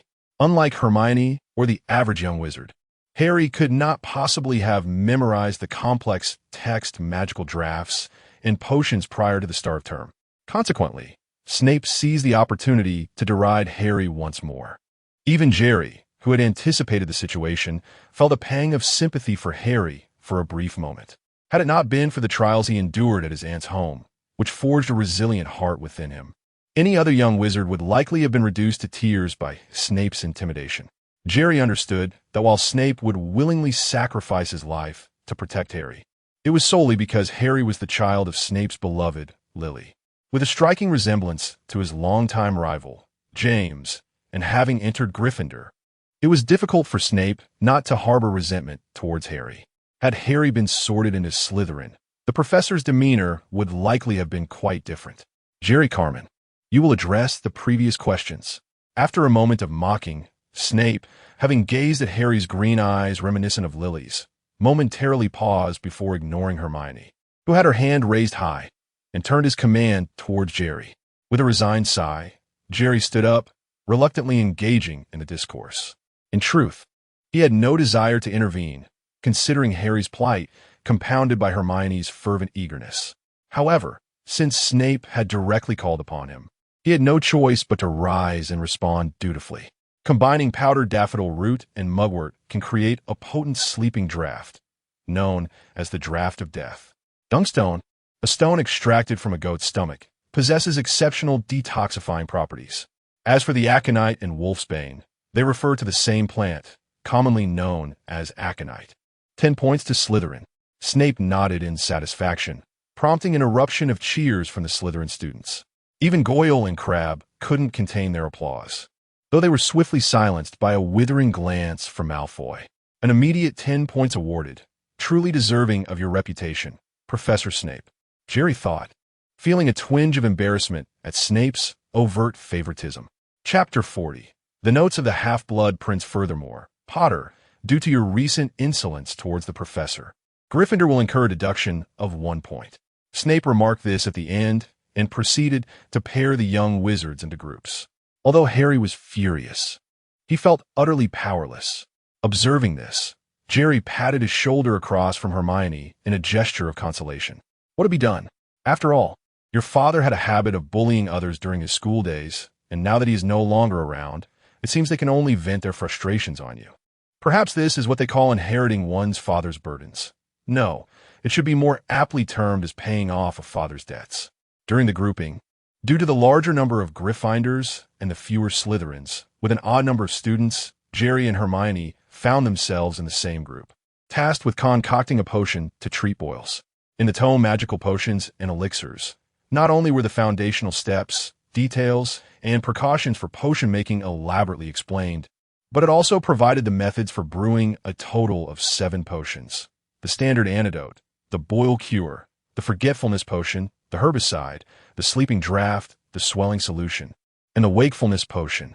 Once the groups were assigned, Snape meticulously explained the entire potion brewing process before personally demonstrating the creation of potion. The process of potion making, in essence, bore a striking resemblance to the chemistry experiments Jerry had undertaken in his previous life, employing various instruments such as vials and scales to mix components precisely according to a formula. Precision and diligence were paramount in potion making. However, unlike ordinary chemistry experiments, where following the steps guarantees desired results, potion brewing required more than mere adherence to protocols. It necessitated the integration of one's magical essence and the final application of a wand to complete the potion, ensuring it was effective and potent. Thus, should one lack magical ability, even with the right materials and instructions, they could never truly brew the corresponding potion. You fool, can't you see? What you refer to as dry nettle is actually crushed snake fangs. Do you understand what crush means? As the young wizards began to follow the steps to brew their potions, Snape, draped in his long black cloak, paced the classroom, scrutinizing their work. His tirades of criticism were relentless. Every young wizard he passed was met with scathing remarks, including those from Slytherin, who were not spared from his wrath. However, when he reached Jerry and Hermione's station, a satisfied nod accompanied his praise. At that moment, Jerry was fully alert, both mentally and physically, and with Hermione's inherent aptitude for potion making, they had no trouble concocting even the simplest of potions. Success. Shortly after Snape departed, a plume of pink smoke erupted from their cauldron, indicating the boil cure had been successfully brewed. Just then, an alarming shout arose from the adjacent group, where Neville and Seamus had encountered a mishap. Their cauldron had inexplicably leaked, spilling a noxious green smoke into the air. In a flash, Jerry, invigorated and quick-witted, delivered a swift kick to Neville and Seamus, propelling them away from the caustic fumes. He then swiftly turned and leapt onto a nearby bench with Hermione in tow, seeking refuge from the corrosive potion. Despite their efforts, Harry and Ron, situated near Neville, found their shoes splattered with the potion, resulting in several singe holes. This incident illustrated the peril inherent in potion making. A single misstep could cost one dearly, even in the simplest concoctions. It is no wonder that the masters of potion making in the wizarding world are so few. The inherent dangers of potion brewing likely play a significant role in this scarcity. Lacking talent in this field not only risks failed concoctions and the wastage of precious ingredients, but could also pose a threat to one's very life. Imbeciles!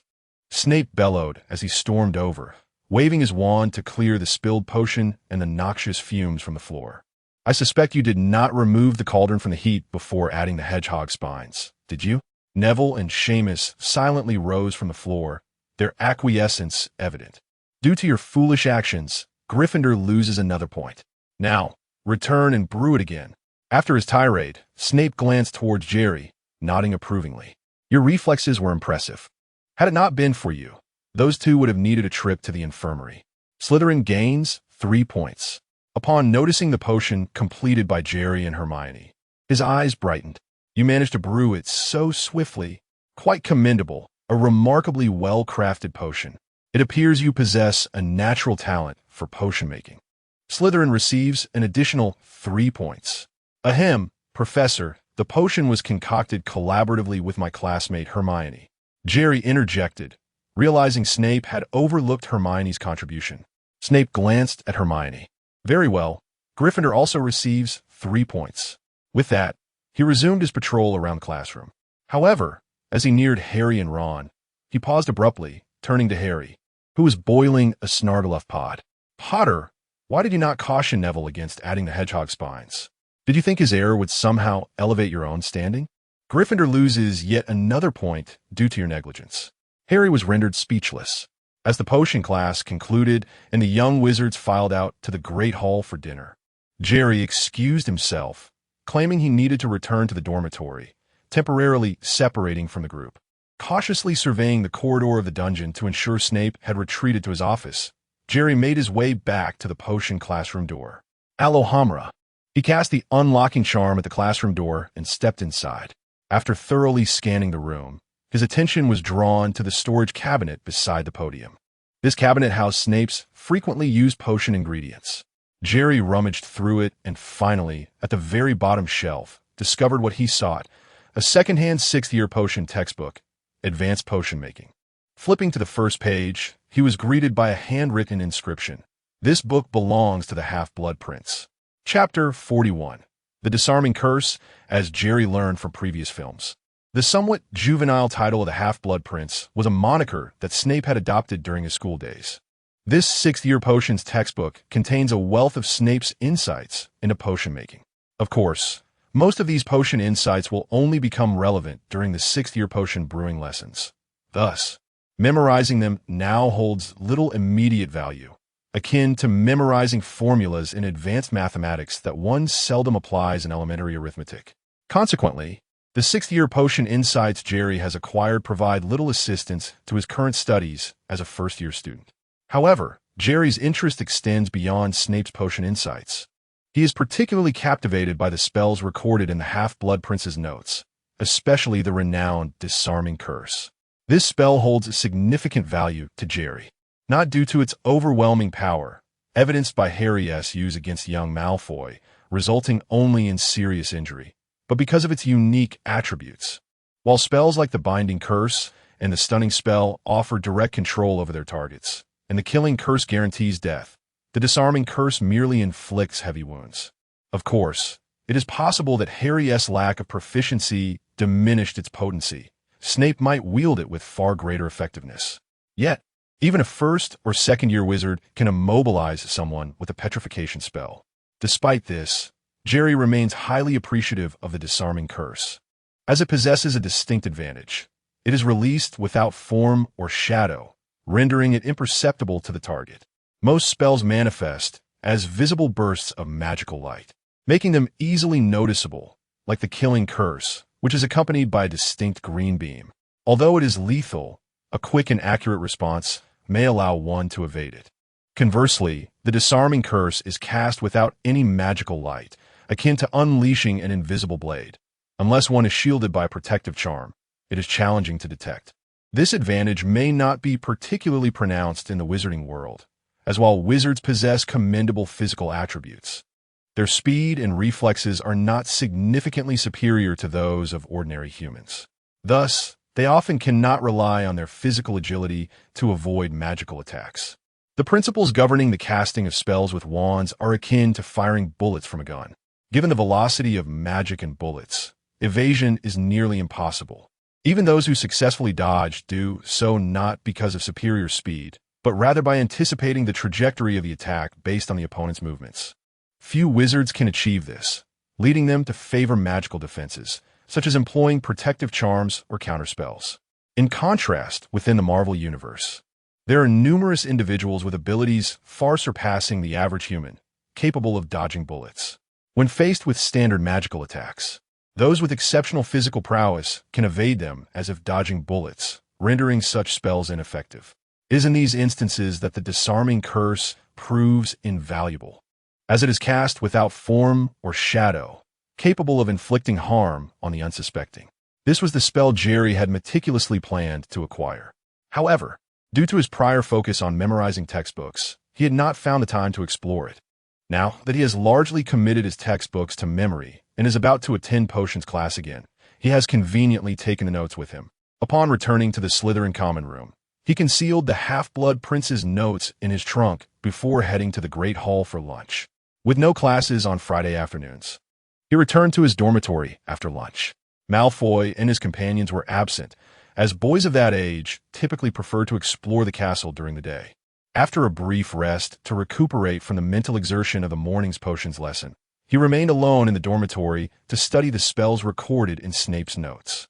The notes documented a total of 6 spells: the Disarming Curse, the Rapid Healing Charm, the Upside-Down Bell Spell, the Bell Drop Spell, the Ear-Blocking Charm, and the Toenail Growth Spell. After thoroughly reviewing and noting each spell, Jerry discovered that the Disarming Curse not only possesses its shadowless quality, but also has a curse aspect. The wounds inflicted by the Disarming Curse cannot heal through ordinary healing spells or Muggle medical methods, unless countered by its corresponding counter curse, the Rapid Healing Charm invented by Snape. At this moment, Jerry realized that not all spells can be undone with a universal counter curse. Many unique spells require knowledge of their specific counter curses for their magical effects to be nullified. For instance, if one is suspended in mid-air by the Upside-Down Bell Spell, it must be countered with a Bell Drop Spell or wait for the magical effect to dissipate naturally. With his mind invigorated, Jerry's thoughts raced. However, whether it was due to the elevated difficulty of Snape's spells or his current lack of theoretical knowledge, he dedicated an entire afternoon to study without mastering a single incantation. It is worth noting that his prior studies of first-year spells had not posed such challenges. Clearly, a visit to the library is necessary. Relying solely on first-year textbooks and classroom instruction will make it difficult to swiftly learn spells of the caliber of the Disarming Curse. Thus, he must follow Hermione's example, frequenting the library to explore relevant magical texts and expand his knowledge to enhance his magical prowess. Checking the time, he realized it was already past 6. With a heavy head, Jerry departed the Slytherin common room and made his way to the Great Hall for dinner. After the meal, he didn't linger to chat with the other Slytherins, but instead collapsed into bed to recover from the mental fatigue of the afternoon's awakening exercises. Engaging in social interactions would be a luxury he cannot afford. His time is precious, and each day consumes his limited energy. It is imperative that he focuses on diligently studying magic to enhance his abilities. In Slytherin, as long as one excels and brings honor to the house, one becomes the brightest star among Slytherins. Socializing becomes less significant. Furthermore, as a future idol for young wizards, maintaining an air of mystery by keeping a certain distance from fans is essential. As night fell at 11 o'clock, once all the young Slytherins had drifted into slumber, a well-rested Jerry arose, clutching his spellbook, and ventured to the common room once more, ready to engage in focused study and further enhance his mental acuity. Chapter 42. Severe Snape's misunderstanding. Early the next morning, Jerry and Hermione, who had made prior arrangements, eagerly rushed to the library on the 2nd floor after finishing breakfast in the Great Hall. "So many books," Hermione exclaimed, unable to contain her astonishment as they entered the library. Jerry glanced around and nodded in agreement. The film had not particularly emphasized the vastness of the library's collection, leading one to believe that Hogwarts' library was relatively modest in size, lacking in numerous magical tomes. However, in reality, the library housed thousands of shelves, containing well over 10,000 magical books. Indeed, the history of wizards is extensive, encompassing various fields and classifications. It is inconceivable that the related literature would be scarce. Let us first obtain a library card, Hermione said, pulling Jerry toward the librarian, Irma Pants. Along the way, she explained that to read and borrow books from the library, they needed to acquire a library card. Irma Pants, a slender and elderly witch, warned them in a stern tone, if you damage, tear, soil, or otherwise mistreat the books in this library, I will ensure that you face the direst consequences within my power. Furthermore, consumption of snacks is strictly prohibited in the library, and you may not enter the restricted section without a teacher's signed approval. Seeing Jerry and Hermione nodding earnestly, she waved her wand over 2 pristine library cards, recorded their information, and handed them over. The restricted section, Jerry thought, reluctantly diverting his gaze from the rows of shelves marked as such, and walked with Hermione toward the general book area in search of magical texts. The restricted section undoubtedly contained numerous volumes documenting powerful spells and potions. But acquiring access without a teacher's approval was no simple feat. At one point, he contemplated sneaking into the library at night to pilfer books from the restricted section, akin to how he had taken the Half-Blood Prince's notes. However, after a moment's reflection, he dismissed the fanciful notion. In potions class, aside from some basic herbs for student practice, there was little of value. Even if discovered, it would hardly be consequential. Moreover, the Half-Blood Prince's notes had been stashed away in a locker for quite some time, and Snape would not frequently review them. Jerry figured that if he quickly memorized the notes and returned them, Snape would likely remain oblivious. Yet, the library was a different matter, especially the restricted section, which contained numerous perilous texts. The defenses would undoubtedly be formidable. Unlike Harry, he had no Dumbledore to open doors for him. Thus, he decided against taking such risks for the time being, choosing instead to wait until he had strengthened his abilities. With a multitude of books available, Jerry rummaged through the collection for quite some time before finding a volume that seemed particularly beneficial: Research on the Development of Modern Witchcraft. A brief glance revealed substantial discussions on magical theory, which would greatly aid him in mastering spells. He promptly took the book to a nearby reading area, activating his cognitive enhancement function as he began to read. Before long, Hermione joined him, sitting beside him with a copy of a guide to medieval witchcraft. The two of them settled quietly on a bench, engrossed in their respective magical texts. When they encountered challenging passages, they would attempt to engage in dialogue and discussion. By the end of the day, they felt they had gained much. Sometimes, solitary contemplation proved less effective than collaborative discourse. Jerry mused that if he were to share the advanced spells invented by Snape with Hermione, it might expedite his learning process. However, after careful consideration, he opted against this course of action. It was wiser to keep his clandestine spell-learning endeavors to himself, should it come to light. The favorable reputation he had cultivated could easily crumble. The Hogwarts library closed at 8 in the evening. After agreeing to return the following day for more reading, Jerry and Hermione each borrowed several magical tomes before departing. However, a minor incident occurred as they exited the library. They unexpectedly encountered the brooding Professor Snape. Upon seeing Jerry and Hermione animatedly conversing as they emerged from the library, he paused momentarily, then, for reasons unknown, adopted an unusually gentle tone to pose a few questions. One inquiry pertained to whether he and Hermione had been friends prior to their entrance into Hogwarts. Jerry recalled that they had indeed met in Diagon Alley before starting at Hogwarts, so he nodded in affirmation. To his astonishment, Snape appeared taken aback, sighed deeply, and placed a hand on Jerry's shoulder, earnestly advising him not to let their lack of a shared house diminish their friendship. Furthermore, he cautioned against becoming too enamored with magic, lest he fall behind Harry. Jerry was left momentarily bewildered. Given Snape's character, one would expect him to discourage interaction with the foolish Gryffindors and instead encourage diligent study of magic to earn points for Slytherin. Had he misinterpreted something? Unable to decipher the meaning behind Snape's words, Jerry chose not to dwell on it further, redirecting his focus to his magical studies. In the ensuing days, he attended classes diligently, striving to learn and actively participating to earn points and enhance his reputation. During evenings without lessons, he would delve into the magical books borrowed from the library for further self-improvement. If he encountered areas of confusion, he would seek Hermione's insights. He had contemplated approaching a professor for guidance. However, the teaching staff at Hogwarts was limited, and most instructors taught classes across 7 years, making them difficult to access and unable to provide him with the detailed assistance he sought. Time swiftly progressed to Wednesday of the second week. On this day, he noticed a notice on the Slytherin Common Room bulletin board, announcing that they would be attending flying lessons with Gryffindor the following day. Many young witches and wizards were abuzz with excitement over the upcoming flying class, particularly boys like young Malfoy, who had a penchant for Quidditch. At 10 o'clock on Wednesday night, Jerry rose as usual to leave his dormitory. However, this time, he did not head to the common room to read.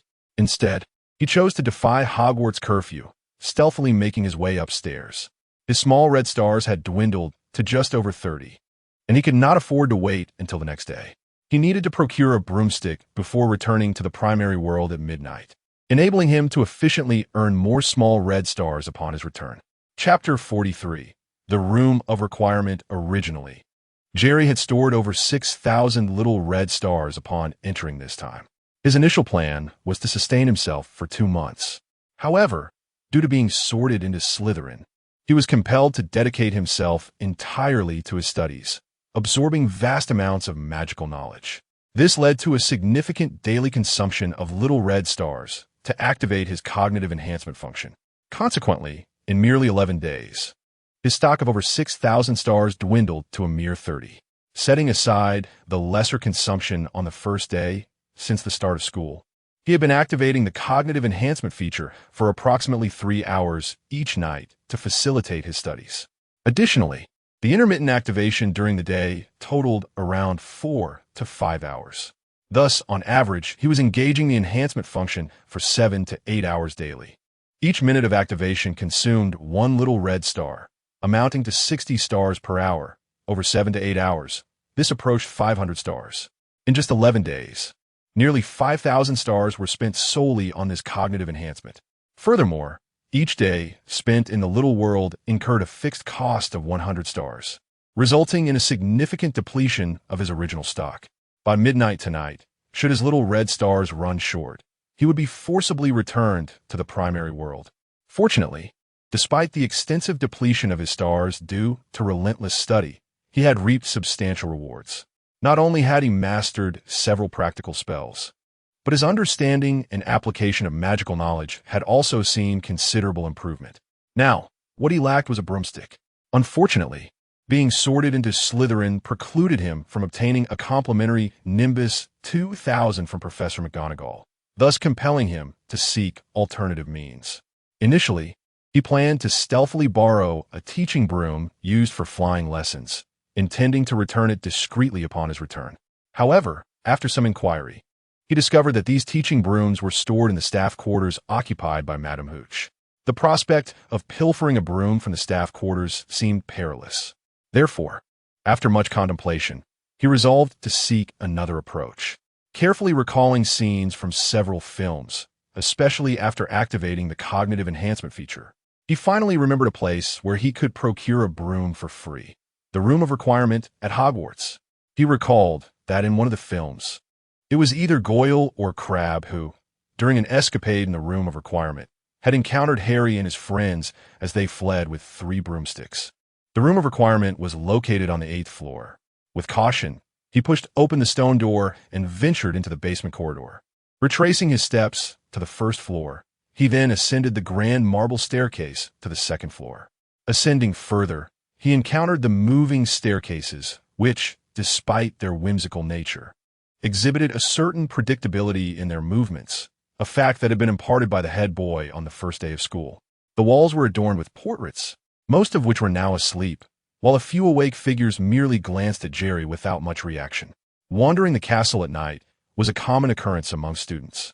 Previous years had seen Harry's father and his friends, the Weasley twins, and later Harry's trio engage in similar escapades. As long as he was not caught by the patrolling Filch or any teachers, he anticipated no issues. Jerry was aware that the portraits were essentially Dumbledore's eyes and ears. He likely knew of every movement within the castle. However, he felt no trepidation. Dumbledore had never interfered with nocturnal wanderings, and since he was merely seeking the room of requirement on the 8th floor and not attempting to steal books from the library, he deemed it a minor affair. Navigating the magical staircases, Jerry proceeded cautiously towards the 8th floor. Just as he stepped onto the corridor of the 8th floor, a small figure appeared on the railing. Upon closer inspection, it was none other than Filch's pet cat, Mrs. Norris. Meow. Upon seeing Mrs. Norris, Jerry swiftly retrieved a prepared secret weapon from his left pocket and tossed it towards her. Thud! A perfectly roasted golden trout landed before Mrs. Norris. The cat paused, her feline instincts momentarily distracted by the fish. Meow. She hesitated, casting a dubious glance at Jerry, as if questioning whether she could be bribed. Jerry smirked, producing another roasted trout from his right pocket and tossing it toward her. Since she had not immediately rejected his first offer, he sensed an opportunity. Surely, no cat could resist fish. Moments later, Jerry calmly walked past the now engrossed Mrs. Norris, who was devouring the trout, and continued his search for the elusive room of requirement. Eureka! Spotting a grand tapestry hanging in the corridor, his eyes lit up. The tapestry depicted a wizard attempting to teach a troll to dance, only to be chased by the troll wielding a large club. If his memory served him correctly, the white wall opposite this tapestry was the entrance to the room of requirement. Since activating the cognitive enhancement feature, Jerry had found that recalling memories from his past life became clearer, bringing forth many forgotten recollections. This included the method of entering the room of requirement, which he had once learned from a small informational piece. I need that place to hide things, Jerry thought fervently as he walked past the white wall 3 times. Click! Suddenly, a smooth door materialized where none had existed before. Splendid. A smile spread across Jerry's face as he grasped the brass doorknob, pulled the door open, and stepped over the threshold. Inside lay a space as vast as a cathedral, filled to the brim with mountains of various items, all once hidden away by Hogwarts students. However, much of it consisted of trinkets of little value, bottles, hats, chests, and bats. Yet among these treasures, he spotted his primary objective, the broomstick. Chapter 44. Return and test flight after a considerable search. Jerry not only found a seemingly well-preserved flying broom, but also unexpectedly uncovered several impressive tomes of magic. Common spells and their counteractions, outsmarting dark magic, collection of defensive spells, and using poison against poison. These discoveries could be deemed a serendipitous gain from his venture. Moreover, he spotted the legendary diadem of Ravenclaw on a pockmarked bust of a wizard, which was one of Voldemort's Horcruxes. However, he paid it little heed, recognizing that it held no significance for him at present. He lacked the capacity to destroy it, and possessing it would only expose him to the influence of Voldemort's lingering soul. Thus, it was best left undisturbed. Before he knew it, the clock struck 12. Time had flown by as he rummaged through the treasures.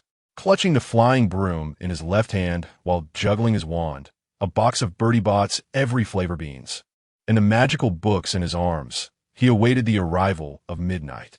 Due to an insufficient number of little red stars, a forced return commenced, the countdown beginning. 10, 9, 8, 7, 3, 2, 1. As the peculiar interface signaled, the entire world once again descended into a state of stasis. Jerry, what on earth are you doing with that strange broom and stick? And were those books? When Jerry reopened his eyes, he found himself back in his home in Queens, New York. Simultaneously, he heard the puzzled voice of his sister, Elsa. It seemed prudent to choose a more opportune time to enter the small world next time. Sitting on the couch with a broom, wand, jelly beans, and magical tomes, Jerry met his sister's wide-eyed gaze and silently resolved. This broom? I bought it during the day for cleaning the house. As for this stick, it's actually a tool I purchased for stirring soup. And these books? Noticing the skepticism in Elsa's eyes, he quickly smiled and said, These are a comprehensive math guide for elementary students that I got for you. So you won TB board this summer. What? Jerry, what did you say? Oh no, you've ambushed me with a hypnosis spell. Upon hearing anything related to mathematics, Elsa's reaction was instantaneous. She abandoned the television, leaping off the couch. Clutching her head, She swayed as if employing a swift, graceful movement and dashed into her room, slamming the door behind her. Jerry couldn't help but twitch his lips in amusement, gathering the broom and magical books, turning off the television, and retreating to his own room. He was acutely aware of his sister's greatest weakness, math, a subject she had never passed since the beginning of her schooling, evoking her deep-seated aversion. Each time he attempted to tutor her in mathematics, a situation akin to today's would arise, where she was suddenly struck by an onslaught of various spells. It was now 8 in the evening, and with Haas working the night shift and not returning to sleep, Jerry promptly went to bed upon entering his room. He only opened his eyes again when the clock struck midnight, quietly departing the complex with a flying broom in hand, navigating through the urban landscape with caution. Avoiding potential pedestrians and omnipresent cameras, Jerry arrived at an abandoned factory he had discovered during his patrols. His caution was not unwarranted. The power of technology could not be underestimated. In a modern city teeming with surveillance, leaving behind any trace could easily unveil his true identity. Upon entering the factory, Jerry pulled down the hood of his sweatshirt and retrieved the broom from a large black plastic bag. Clearing the stars, observing the inscription on the broom, he acknowledged that it was an outdated model. Anticipating the broom's capabilities, he had borrowed 2 books titled The History of the Flying Broom and A Beginner's Guide to Flying Brooms from the library days prior. The Clearing the Stars broom belonged to a series developed by the Sweeper Company, launched in 1937, meaning the broom he had taken from the House of Requests boasted decades of history. Nevertheless, it appeared to be in relatively good condition, likely due to minimal usage.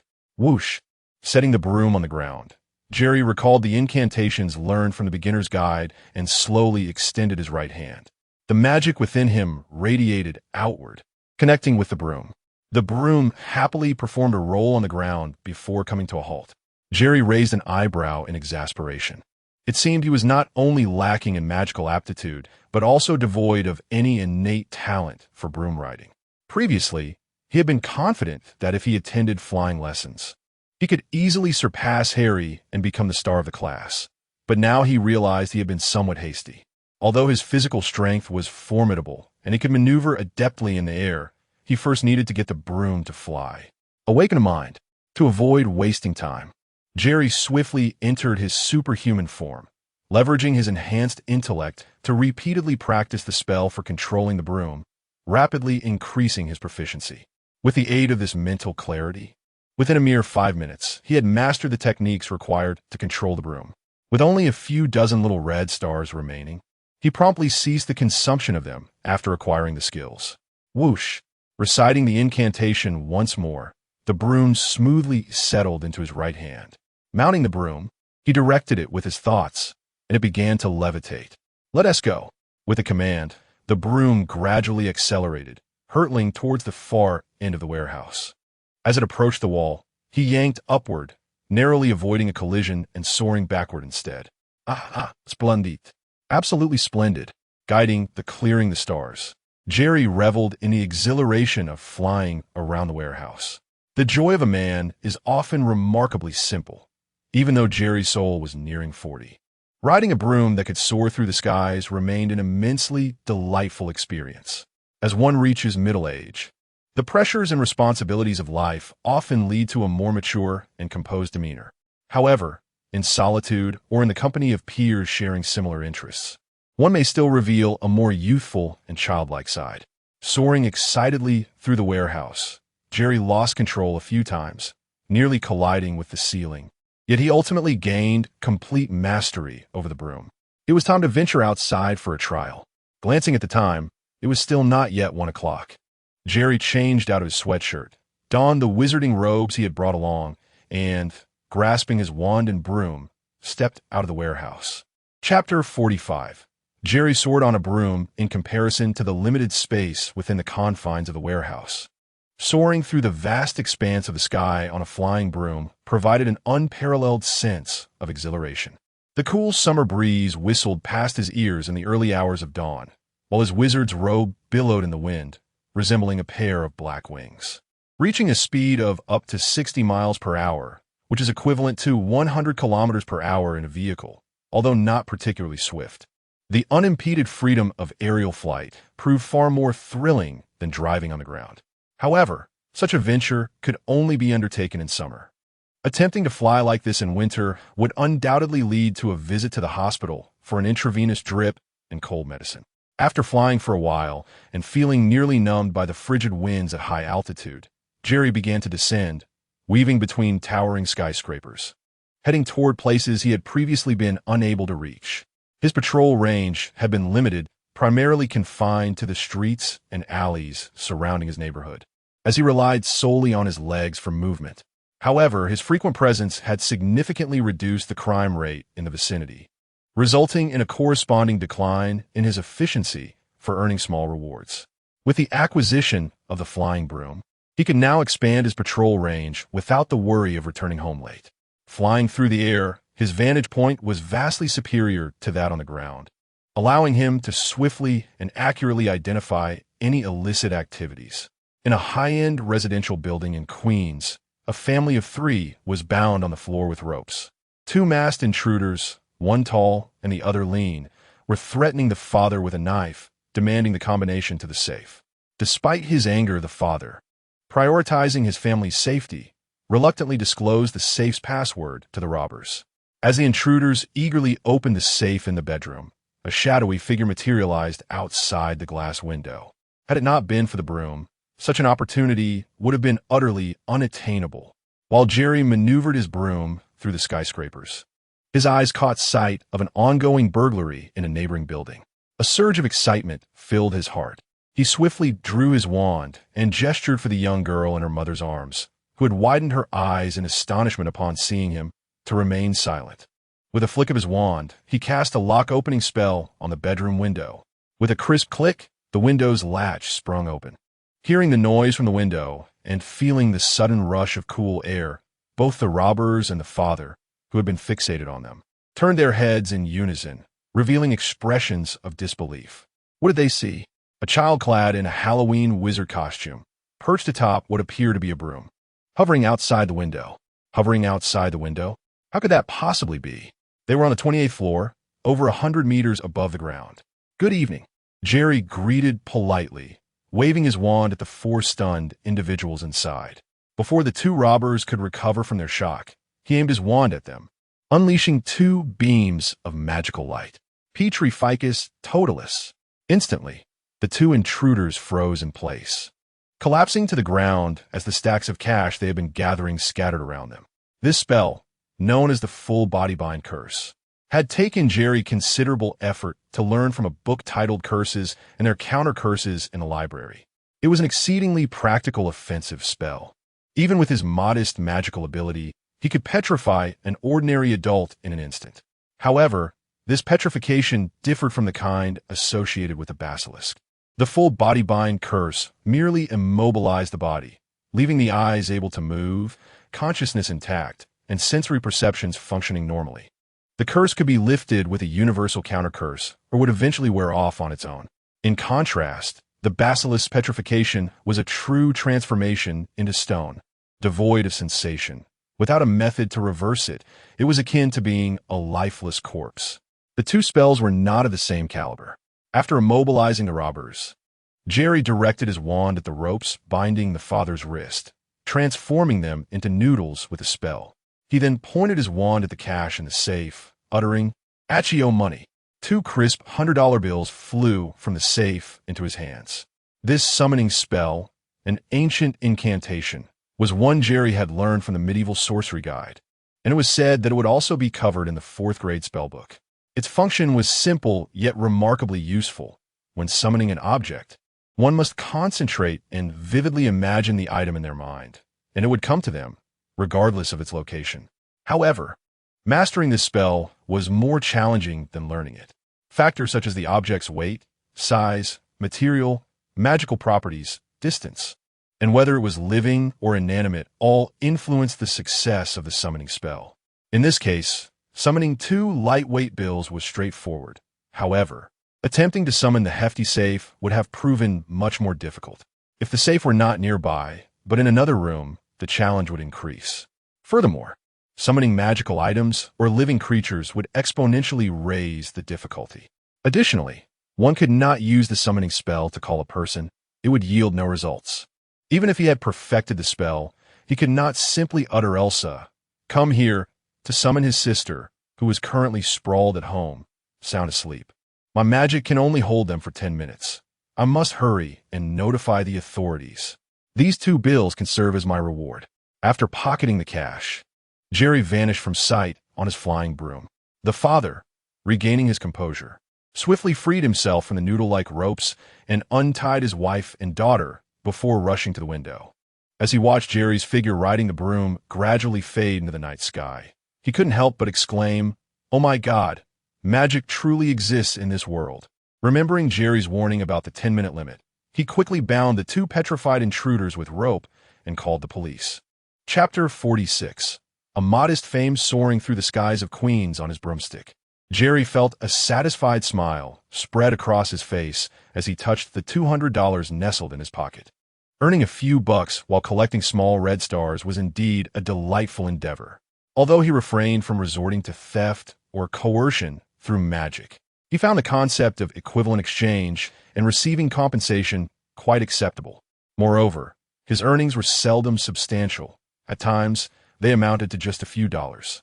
If the individuals he rescued were particularly impoverished, he would even take money directly from the criminals. In this society, while money may not be omnipotent, its absence is undeniably crippling. Watching Maguire as Spider-Man in his past life, Jerry often pondered how someone so formidable could struggle financially. It seemed utterly inconceivable. Furthermore, the notion of him delivering food via web-slinging was perplexing. With such power, surely he could engage in underground fights. But even a simple labor job would likely yield greater rewards than food delivery.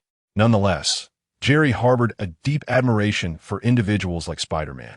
As they selflessly performed good deeds without expectation of return, genuinely striving to aid and protect others, often at the cost of their own time, love, and even lives. This was something Jerry believed he could not emulate. Though he engaged in acts of kindness daily, his ultimate motivation was self-improvement to safeguard himself and his loved ones. Suddenly, a cry for help echoed from a nearby alley. Jerry swiftly pocketed his money and redirected his broomstick towards the source of the plea. All petrified, money-esque coming. Within a minute, he was airborne again. Having mastered the full-body bind curse, ordinary robbers now appeared as fragile as infants in his eyes, significantly enhancing his efficiency in resolving such matters. Furthermore, he would no longer endure the awkwardness of being pursued by patrolling officers after the fact. At 3 a.m, Jerry returned to the warehouse, changed out of his wizard-esque robe, and took his broom along with other essentials back to his residential complex. In truth, with his broomstick, he could easily depart through his window and return the same way. However, this method lacked safety. If someone were to access satellite surveillance and scrutinize his vicinity, it would easily compromise his identity. Thus, taking off and landing from an abandoned factory, while not foolproof, added a layer of security. Admittedly, navigating the complex with the broomstick was somewhat cumbersome. Once he mastered the disillusionment charm or any spell for silent movement, this issue would be effortlessly resolved. Meanwhile, at the Queen's Police Department, in the sheriff's office, Haas scrutinized several statements with a perplexed expression, addressing his subordinate officer. "Are you certain this is not a jest?" The officer shrugged helplessly. "I initially thought they were joking as well, but the accounts of the 3 victims completely align with those of the 2 robbers. They all spoke of a little wizard on a broomstick who used magic to save them." A wizard? Magic? At their age, who still believes in such nonsense? "I thought only my daughter did." Haas shook his head, tossing the statements onto the desk. He suspected that the family in question and the robbers were hiding some unspoken secret, using this absurd explanation to deceive him. Suddenly, the officer seemed to recall something and reminded Haas, "Captain, could this be related to that boy who wore a wizard-esque robe and acted heroically not long ago? Now that you mention it, there is a resemblance. Both are children, fond of dressing like wizards, and both venture out at night. However, I had never heard of him possessing a flying broomstick." Haas reflected. It dawned on him that for the past month, there had been a boy in a wizard-esque robe who had been apprehending wrongdoers at night, displaying considerable skill. There was even an instance where he had evaded pursuit for quite some time. Perhaps that broomstick was merely a flying device that resembled a broom, and the magic was merely advanced technology akin to Iron Man-esque gadgets. The officer stroked his chin, wearing an expression that suggested he believed this was the likely truth. Haas nodded in agreement. Let it be. After all, he is alleviating our pressure, which is not a bad thing. But are children truly this capable nowadays? Reflecting on his own son, Jerry, who was also exceptional, he felt a pang of inadequacy in comparison to his son's academic achievements and domestic skills. However, Captain, Director George has previously instructed us to pursue this wizard child with full force. While his actions are commendable, they remain unlawful. The officer reminded him once more. I suspect those in charge fear that if this continues, it will reflect poorly on our police department. Yet, a child engaging in such risky activities nightly certainly posed a danger. Check the surveillance footage and see if we can locate the boy's residence. We can pay him a visit later. Yes, Captain. Time flew, and soon a week had passed. Throughout this week, Jerry diligently soared through the skies of Queens each night, swiftly responding to any criminal activity he encountered, wielding his wand to cast spells with precision. As a result, his collection of small red stars grew exponentially compared to before. His reputation as a wizard began to spread beyond the confines of his neighborhood, gradually earning him recognition throughout all of Queens. Consequently, not only were the police searching for him, but media personnel, eager to boost their ratings, also began employing various methods to uncover his whereabouts. However, Jerry executed each mission with remarkable swiftness, resolving issues before disappearing on his broomstick, leaving reporters and patrolling officers only to glean details from the victims and criminals. For the citizens of Queens, whispers of a child clad in a wizardess robe who appeared on a broomstick after midnight circulated, but the specifics remained elusive, and many were skeptical without first-hand evidence. One afternoon, while his sister Elsa napped in her room, Jerry quietly practiced the shadowless spell in the living room. Since his return, the influx of small red stars had been substantial, allowing him to invest generously in studying and mastering several complex spells derived from the Half-Blood Princess notes. Hard work bore fruit. He had finally managed to correctly cast those spells. His next endeavor was to practice diligently, enhancing his proficiency to unleash their true power and effect. Chapter 47. The Water and Fire Immunity Spell. The Blade Without Shadow. Jerry waved his wand toward the apple resting on the coffee table. An invisible blade was unleashed from the wand, and a sudden gash appeared on the cup beside the apple. The accuracy of his spell still required improvement. He glanced at the unscathed apple, then at the damaged cup, shaking his head in resignation. After persistent practice, he had finally mastered the Blade Without Shadow spell, yet the power it wielded was still limited due to his magical prowess. Therefore, to unleash greater destructive potential in a short span, he needed to practice diligently, honing his precision. A strike to the thigh and a strike to the neck, even with equal force, would yield vastly different outcomes. He aspired to command the invisible blades emitted by his spell with pinpoint accuracy, capable of severing a fly's wing mid-flight. Of course, this required time and extensive practice, restored to its original state. He cast a restoration spell on the cup, returning it to its pristine form, and resumed his practice with the Blade Without Shadow.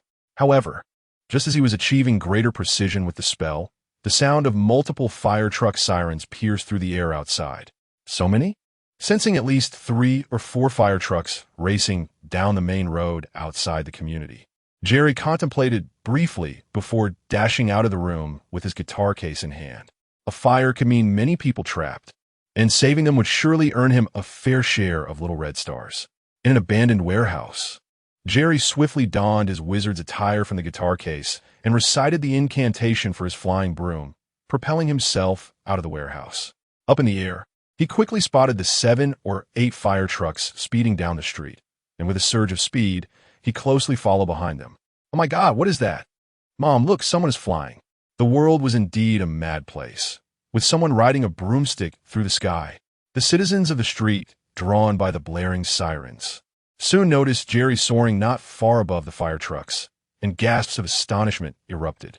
Jerry had typically operated under the cover of night, so only those near crime scenes or the police reviewing surveillance footage had glimpsed him.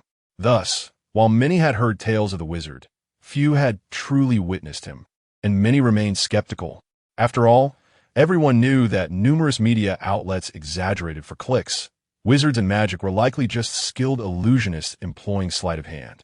David Copperfield had performed flying-related tricks, after all, but today in broad daylight, they were witnessing a wizard clad in robes, flying on what appeared to be a decidedly non-technological broom, and it was nothing short of astonishing. This speed certainly did not resemble mere magic. Jerry cast a fleeting glance at the astonished crowd below, remaining unfazed. It was only a matter of time before the public became aware of him. He was mentally prepared for that eventuality. The crucial matter was to earn more little red stars and rapidly enhance his abilities once his power increased.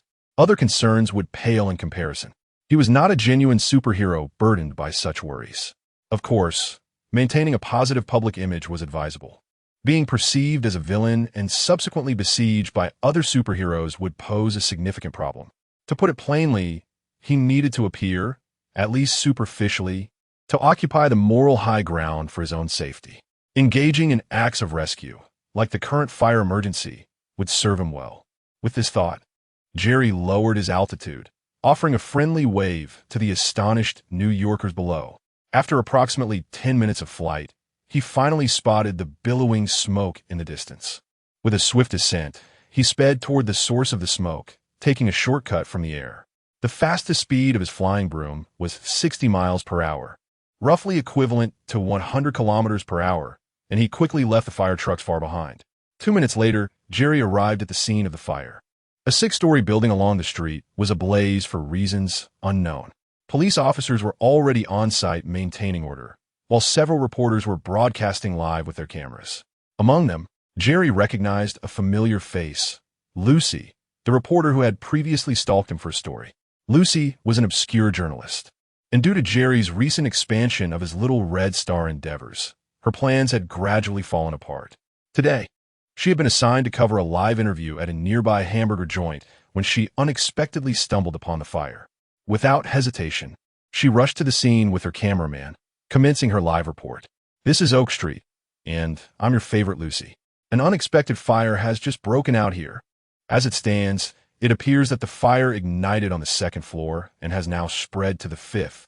While some residents were fortunate enough to escape, many remain trapped inside, and the fire department has not yet arrived.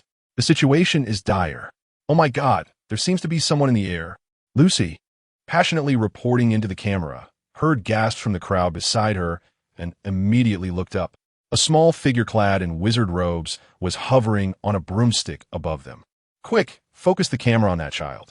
He is the wizard I've been searching for," Lucy exclaimed, her eyes lighting up, directing her cameraman with urgency. He swiftly adjusted the camera to capture Jerry soaring above. At that moment, Jerry wasted no time. He quickly drew his wand and cast the water and fire immunity spell upon himself. It was an ancient incantation he had learned from the guide to medieval sorcery, primarily designed to protect against rain and ordinary flames.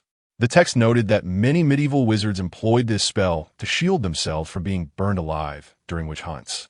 With the water and fire immunity spell in effect, Jerry accelerated on his broom, charging into the 4th floor engulfed in flames. Judging by the intensity of the fire on the 2nd and 3rd floors, those who could escape likely had, and those who could not were probably already lost. The only hope remained with the occupants of the 4th and 5th floors. Perhaps there were still lives to be saved. Chapter 48, Renowned Help. Help! As Jerry burst onto the 4th floor, activating his superhuman mode and heightening his senses, he discerned a faint cry for help emanating from a nearby room. Without hesitation, he focused his thoughts and deftly maneuvered his flying broomstick to avoid the debris of stone and steel that had fallen due to the fierce flames. Arriving at a blazing iron door. With full force, he cast a repulsion spell that sent the loosened door flying. Jerry charged into the room, where he discovered a young woman clad in a bathrobe, her mouth and nose covered by a damp towel. It was evident that she had inhaled some noxious smoke, her eyes glazing over and her cries for help weakening. Had he arrived even a moment later, she would have surely succumbed to unconsciousness, becoming yet another victim of the inferno. "Fire and water shall not harm you," He cast a protective spell upon the woman, providing no explanation as he lifted her into his arms and placed her upon the broomstick, soaring through the window amidst the flames. "I leave her in your care." Upon landing, he entrusted the bathrobe-clad lady to the police officers maintaining order, and before they could respond, he ascended once more into the fiery chaos. Each life saved was another star in his crown. After a brief search, he encountered two young men at the elevator who had succumbed to the smoke while attempting to flee. With a combination of the fire and water spell and a levitation charm, Jerry grasped each by the arm and flew them out of the inferno. Thus, he tirelessly traversed the 4th, 5th, and partially scorched 6th floors, rescuing over 20 residents, men, women, young and old, who were trapped by flames or incapacitated by smoke. During this time, the fire brigade finally arrived and multiple fire trucks began spraying water, ultimately bringing the blaze under control. When Jerry finally placed an elderly couple, who had huddled together on the roof of the 6th floor in anticipation of death, onto the ground, the gathered citizens and police officers silently raised their hands in applause. In that moment, amidst the sounds of gratitude, he felt a fleeting sense of satisfaction that transcended the pursuit of accolades. Yet, he quickly dismissed such dangerous thoughts. He was not yet invincible, merely stronger than the average individual, and he must guard against any hubris. "Thank you so much. How should I address you, wizard?" A police officer dressed in a sheriff's uniform stepped forward, his face reflecting deep gratitude. "Huss." Jerry's body stiffened at the sight of the officer, quickly regaining his composure. "Wizard, I quite like that title. I have studied magic since childhood to assist others and act courageously." Indeed, it was commendable for Haas, a sheriff, to be present at such a significant fire in Queens. "It is admirable to possess such awareness at your age," Haas exclaimed, but then hesitated. "However, you must accompany us to the precinct for identification purposes." "I apologize, but my circumstances are peculiar, and I cannot return with you," Jerry replied, knowing that the precinct's confidentiality measures were insufficient to protect his identity. Before Haas could react, Jerry seized his broomstick and soared into the sky, vanishing from sight, leaving the reporters, including Lucy, who had finally managed to squeeze through empty-handed. Jerry had no intention of granting an interview. Had it not been for Haas's unexpected arrival, he would have fled on his broomstick immediately. The more he spoke, the greater the risk of inadvertently disclosing information. After Jerry's disappearance, Haas pondered aloud. "Why does that wizard's voice sound so familiar?" "Captain, what are you talking about?" One of the officers behind Haas inquired, intrigued by his murmurs. "Nothing. Just hasten to organize the ambulances for the injured," Haas commanded, dismissing the odd thought from his mind. But would they truly allow that wizard to escape unchallenged? "What can I do? Did you not see? He can fly. Can we fly?" Enough with the trivialities. Let's focus on saving lives. If there's an issue, the chief will address it later. After leaving the fire scene, Jerry soared high into the sky, opening his attribute panel. A radiant smile spread across his face as he beheld the additional 3,000 stars earned from his heroic actions. Saving a life is worth more than building a grand edifice. He had rescued over 20 individuals from the blaze, accumulating more stars than he had earned from a week of nightly patrols. Indeed, the greater the catastrophe, the more stars he could amass by participating. Jerry had once experimented with creating disasters to earn stars, such as setting a building ablaze and then saving people. However, upon discovering this flaw, he resolved never to exploit it, for it represented a moral line he would not cross. Today he could set a fire and save lives, but tomorrow he might rationalize taking lives for the sake of power. Once Pandora's box is opened, it is nearly impossible to close. Human desire is insatiable. Without proper restraint, one might become a madman consumed by power. At that point, he might sacrifice even his dearest loved ones for strength, a fate he could never accept. His initial pursuit of power was to protect himself and those he cherished, not for the mere sake of acquiring strength. Moreover, there are no walls without cracks. Engaging in such deeds would inevitably lead to discovery, transforming him into a genuine villain. In the Marvel Universe, how many villains survive to the end? Upon returning to the dilapidated warehouse, Jerry stowed his wizard attire and broomstick into his guitar bag, donned his hat, and cautiously evaded surveillance and crowds as he returned to his neighborhood. However, just as he opened the door to enter his home, a figure suddenly leapt out from the side. "Jerry, how could you go out to play without me?" Upon closer inspection, he realized it was Aisha, who had woken from her nap and was now fuming, having searched the house in vain for him. Chapter 49. The initial use of culinary magic. Go downstairs to play? How could that be? I have been summoned by a mysterious demon to fetch the immensely powerful magic beans that enhance magical prowess, Jerry explained earnestly, facing the indignant Issa, who stood with her hands on her hips, her cheeks puffed out in defiance. Immensely powerful magic beans? Issa's expression morphed into one of confusion. "Look, it's right here." Jerry produced a box of Bertie Bott's every flavor beans from his pocket. "Wow, these are genuinely the immensely powerful magic beans," Issa exclaimed, snatching the box from Jerry's hands. Her eyes sparkled with excitement as she gazed at the colorful, candy-like beans inside. Having not indulged in sweets for quite some time due to her ongoing teething phase, she was under strict orders from her father, Haas, to avoid all confections. "When father comes home tonight, please don't tell him I went out to fetch these immensely powerful magic beans for you, or he will be displeased," Jerry gently reminded Issa as he closed the door behind him. Reflecting on his earlier conversation with Haas, he recalled the peculiar expression on his father's face, realizing it might have been due to the oddity of his voice. After all, despite being masked, a father would undoubtedly recognize his son's voice. The most obvious giveaway was his physique, which he could not disguise at all. Thus, he entrusted Issa to help cover this flaw. "Rest assured, Jerry, I want to tell the Dark Lord Haas." Issa patted Jerry's shoulder before skipping back to the sofa to watch television with a box of beans clutched in her arms.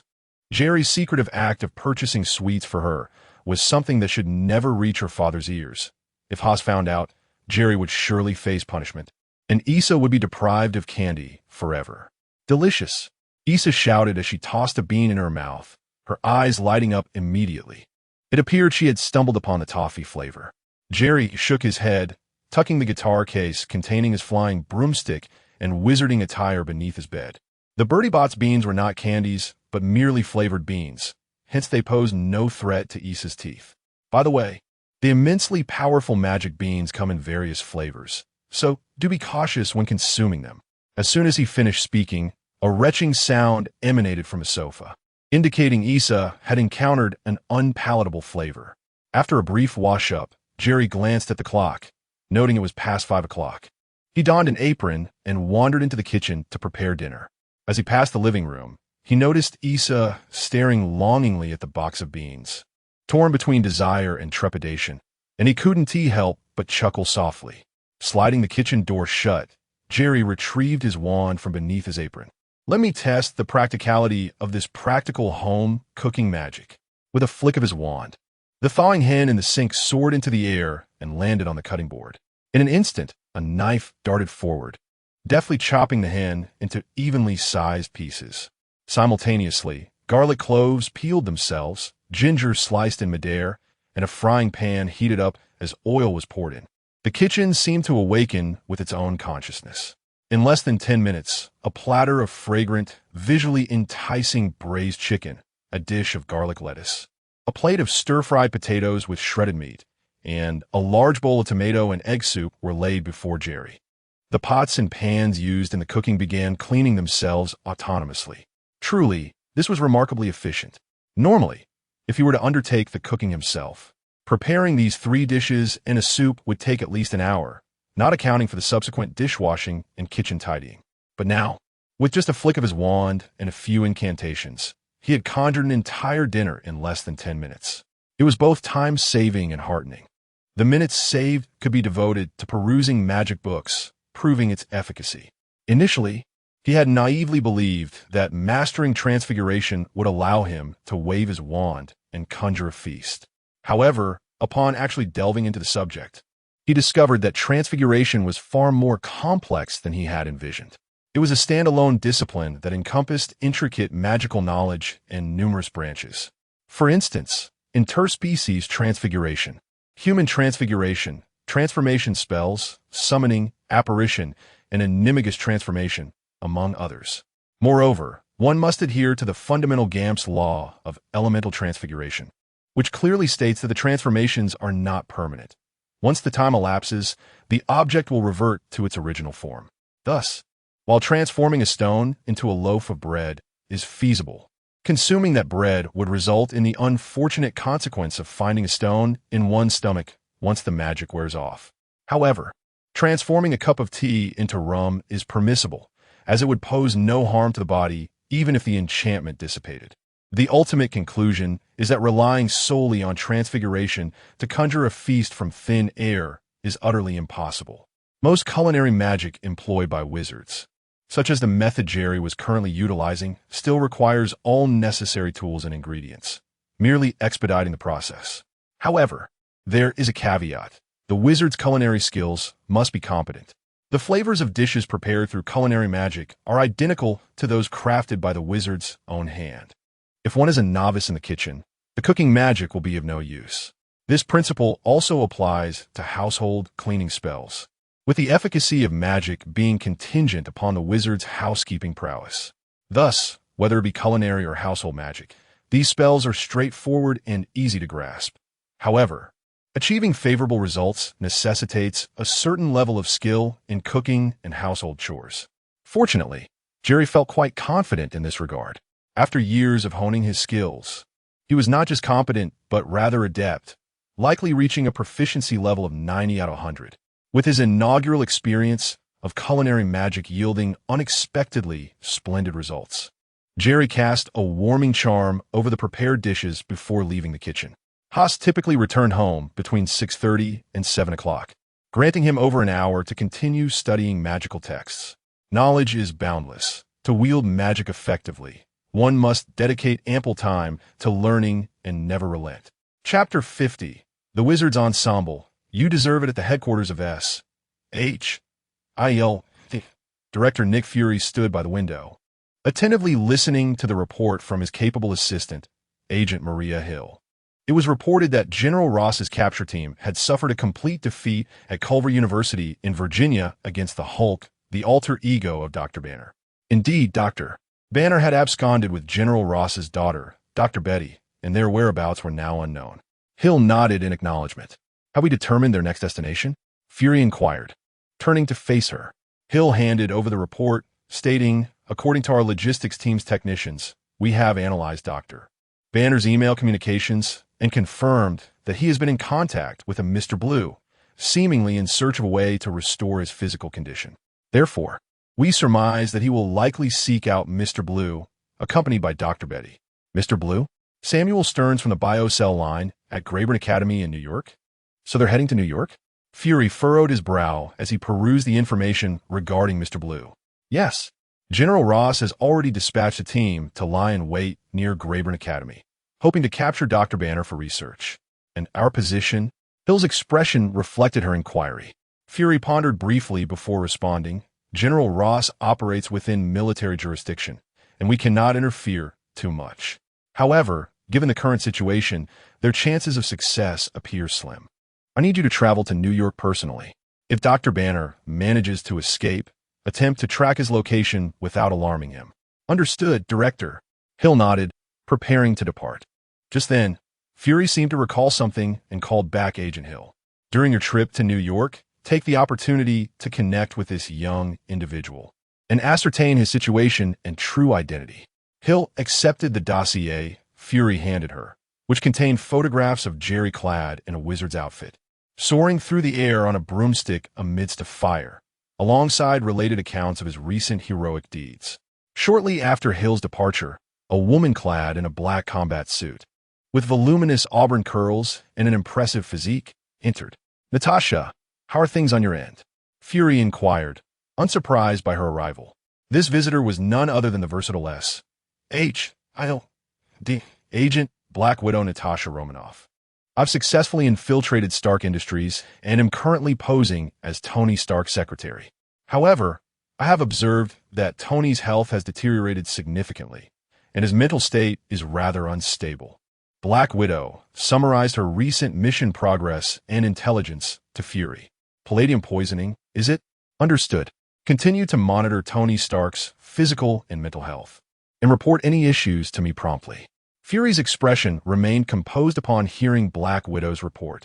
A week later, in Queens, New York. What are your thoughts on the recently emerged wizard? A wizard? I watched the live broadcast of him rescuing people from the fire. Regardless of whether he possesses magic, I admire him. I believe he is a hero, absolutely. I don't think he's merely a child. He might be a gnome or a diminutive old man. Or perhaps he's been cursed and shrunk. You see, wizards in stories are often portrayed this way. I suspect he's just a child, perhaps studying at a school dedicated to teaching magic. In fact, I have always believed in the existence of magic, and have even created a website. Wizard, if you see this report, feel free to visit my website. Our URL is xxxX. Oh, what wizard? He's just a freak, a mere magic trickster. I refuse to believe in magic. We must trust in science. Are you referring to that elegant wizard who saved my life? I like him, or rather, I love him. He's just a child? No matter. I can accept a May-December romance. By the way, little wizard, I am quite wealthy and can take care of you. Do call me when you have the chance. My number is xxxX. Well, that concludes today's street interview. It appears that the majority of citizens still hold a favorable view of the wizard who rescued over 20 individuals from the recent fire. This is Lucy, your favorite. Signing off until tomorrow. Sitting on the sofa, Jerry felt a sense of satisfaction as he watched the coverage about himself on television. Though some expressed skepticism and disapproval, the majority, especially those he had saved, held him in high regard. Jerry understood that no one could please everyone. His aim was not universal approval, but rather a positive public image. After all, his heroics were primarily for Little Red Star. Jerry, I feel like I've seen that broomstick the wizard rides before. At that moment, Elsa's remark sent a jolt through Jerry. He recalled that 2 weeks prior, when he had just returned, he had been seen by Elsa with the flying broomstick, which he had claimed was merely for household cleaning.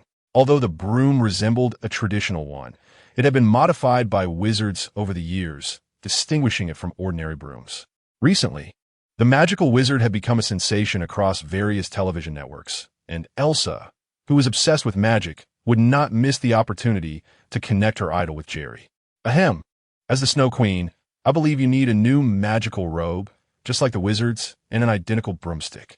I saw Annie and Susan purchase matching sets the other day. What? Annie and the others bought new gear behind my back? How outrageous! Upon hearing that Annie and Susan had acquired wizard-themed equipment, Elsa momentarily set aside her thoughts of the broomstick. Indeed, I suspect they intended to secretly buy stronger equipment after losing to you in our last battle. Jerry nodded in agreement and continued. How about this? Since we have some free time, I will take you to Lena's magical cottage to buy an even better set than theirs. Really? Jerry, you are the best, 1,000 times better than Dad. Upon learning that Jerry would take her to purchase the Wizard's ensemble, Elsa leaped joyfully on the sofa, momentarily forgetting about the broomstick. Chapter 51. Hass's secret. After turning off the television and securing his keys, Jerry led Aisha away from their community, making their way towards the nearby magical shop named Lena's. With each good deed he performed, he received a monetary reward, ranging from a few dollars to several hundred, occasionally even collecting all the cash from some criminals. Consequently, he had accrued over $10,000 in savings, a considerable fortune among his peers. Purchasing a wizardess outfit and a magical broom for Aisha was hardly a burden. Good afternoon. What can I help you with today?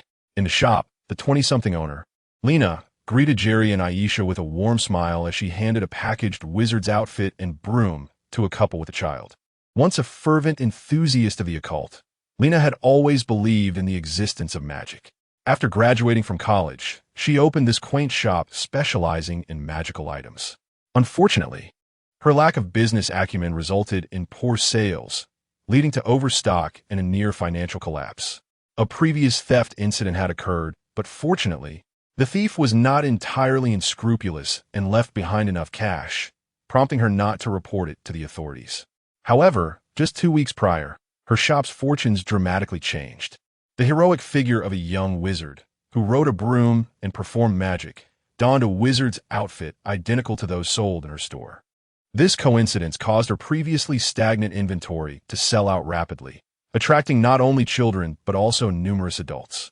Recognizing the demand for wizard costumes, Lena exhibited rare business savvy by contacting manufacturers of magical toys, hoping to place an order for matching flying brooms and wands. The manufacturers, astute in their commercial instincts, quickly adjusted their production lines to create replicas of the wizard's broom and wand, achieving a striking resemblance. This turn of events was not unexpected for Jerry. In his previous life, even the fictional heroes of Marvel had spawned a multitude of merchandise, including Iron Man suits and Captain America shields, alongside the immensely popular unisex Spider-Man suits. Now, with a real wizard in the spotlight, it was only natural that businesses would seek to profit from his likeness. Moreover, the wizard's equipment was far less complex to produce than the Iron Man models, making it accessible for smaller manufacturers. This was precisely the outcome Jerry desired. As a child, his stature was the most conspicuous identifier of his identity. Since he had yet to master advanced spells like transformation and apparition, it remained perilous for him. However, with so many children of similar size purchasing identical wizard outfits, brooms, and wands, he could easily blend in, provided he refrained from flying or casting spells, significantly lowering the likelihood of his true identity being discovered. Please prepare 2 sets of the wizard's outfit and gear, ensuring the highest quality. Jerry placed $500 bills on the counter. Of course. Just a moment, and I'll have them packaged for you. Lena's eyes sparkled with excitement at the sight of the cash. Wizard, I truly adore you. For Lena, the thriving business of her shop was primarily due to the wizard's influence, and she felt a genuine gratitude towards him. As an enthusiast of the occult, the wizard was also her idol. Stepping outside, Jerry and Aisha carried bags containing the wizard outfits in one hand and a replica flying broom in the other, striding down the street with a sense of pride, drawing envious glances from many children. Jerry, look, ISNT that, Dad. Just then, Aisha tugged at Jerry's arm, pointing towards a glass of a nearby CAF. Jerry turned to look and couldn't help but exclaim softly. Indeed, Hass was sitting in the CAF, enjoying a coffee. And he was not alone. Opposite him sat a young woman, elegantly dressed, with striking curves and cascading golden waves of hair. Upon closer inspection, it was none other than their elementary school teacher, Miss Bailey, who had bravely intervened during the school bus incident. Seeing the two engaged in light-hearted conversation, Jerry felt a flicker of understanding. So, they've become an item? It made sense. After the bus hijacking incident, Hass had insisted on taking Miss Bailey out to dinner, indicating that there had been a premeditated intention behind it. However, he felt pleased about this development. After all, Hass had endured considerable hardships over the years, juggling police cases while also managing his household responsibilities, embodying both a father and mother. Although he had taken charge of household chores once he became self-sufficient, Hass was still under 40 and in his prime, undoubtedly in need of companionship. Additionally, Jerry believed Miss Bailey was a commendable choice.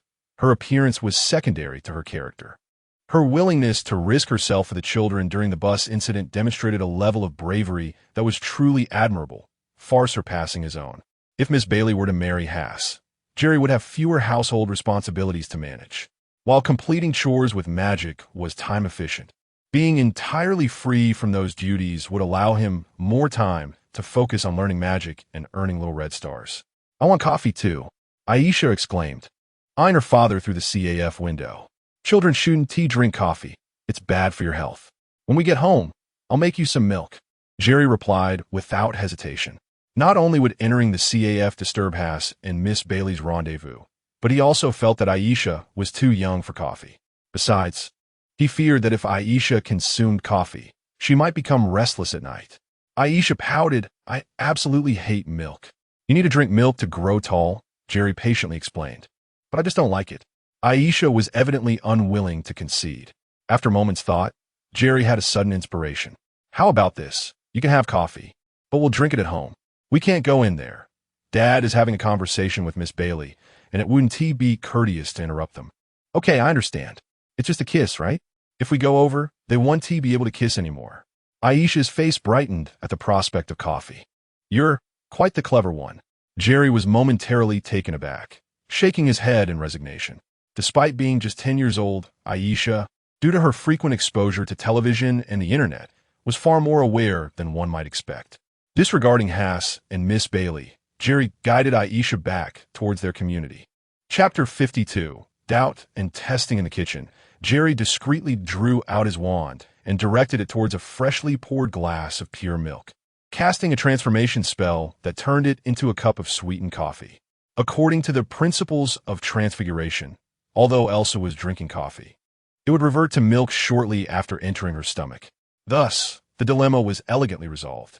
At times, Jerry pondered that if it weren't for the pursuit of little red stars, he could amass wealth and ascend to great heights solely through the marvelous spells he had learned, without needing to be a superhero.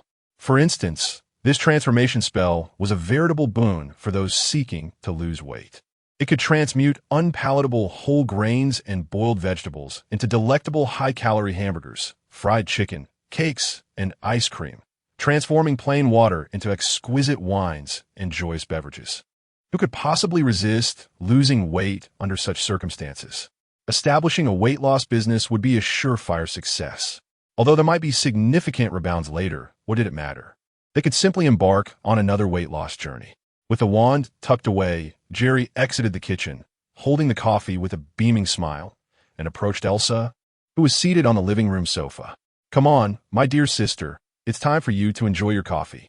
Elsa took the coffee and savored a delightful sip, her face instantly lighting up with a blissful smile. Children, or perhaps all humans, exhibit this tendency. The more one tries to withhold something from them, the more they desire it. Conversely, the things readily available tend to lose their charm over time. Coffee may not necessarily surpass milk in taste, but for Elsa, coffee was a rare treat. While milk was abundant in their refrigerator, consumed daily each morning, leading to her weariness of it. You're still too young.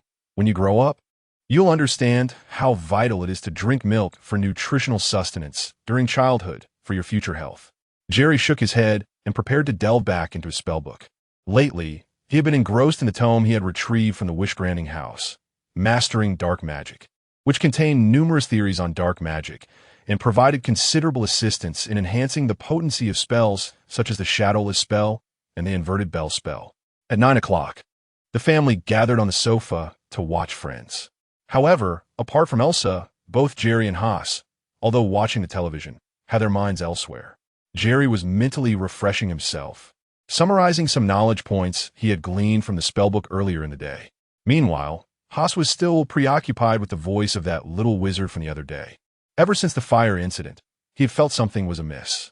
It wasn't until he returned home that evening after resolving the situation that he suddenly recognized why that little wizard's voice seemed so familiar.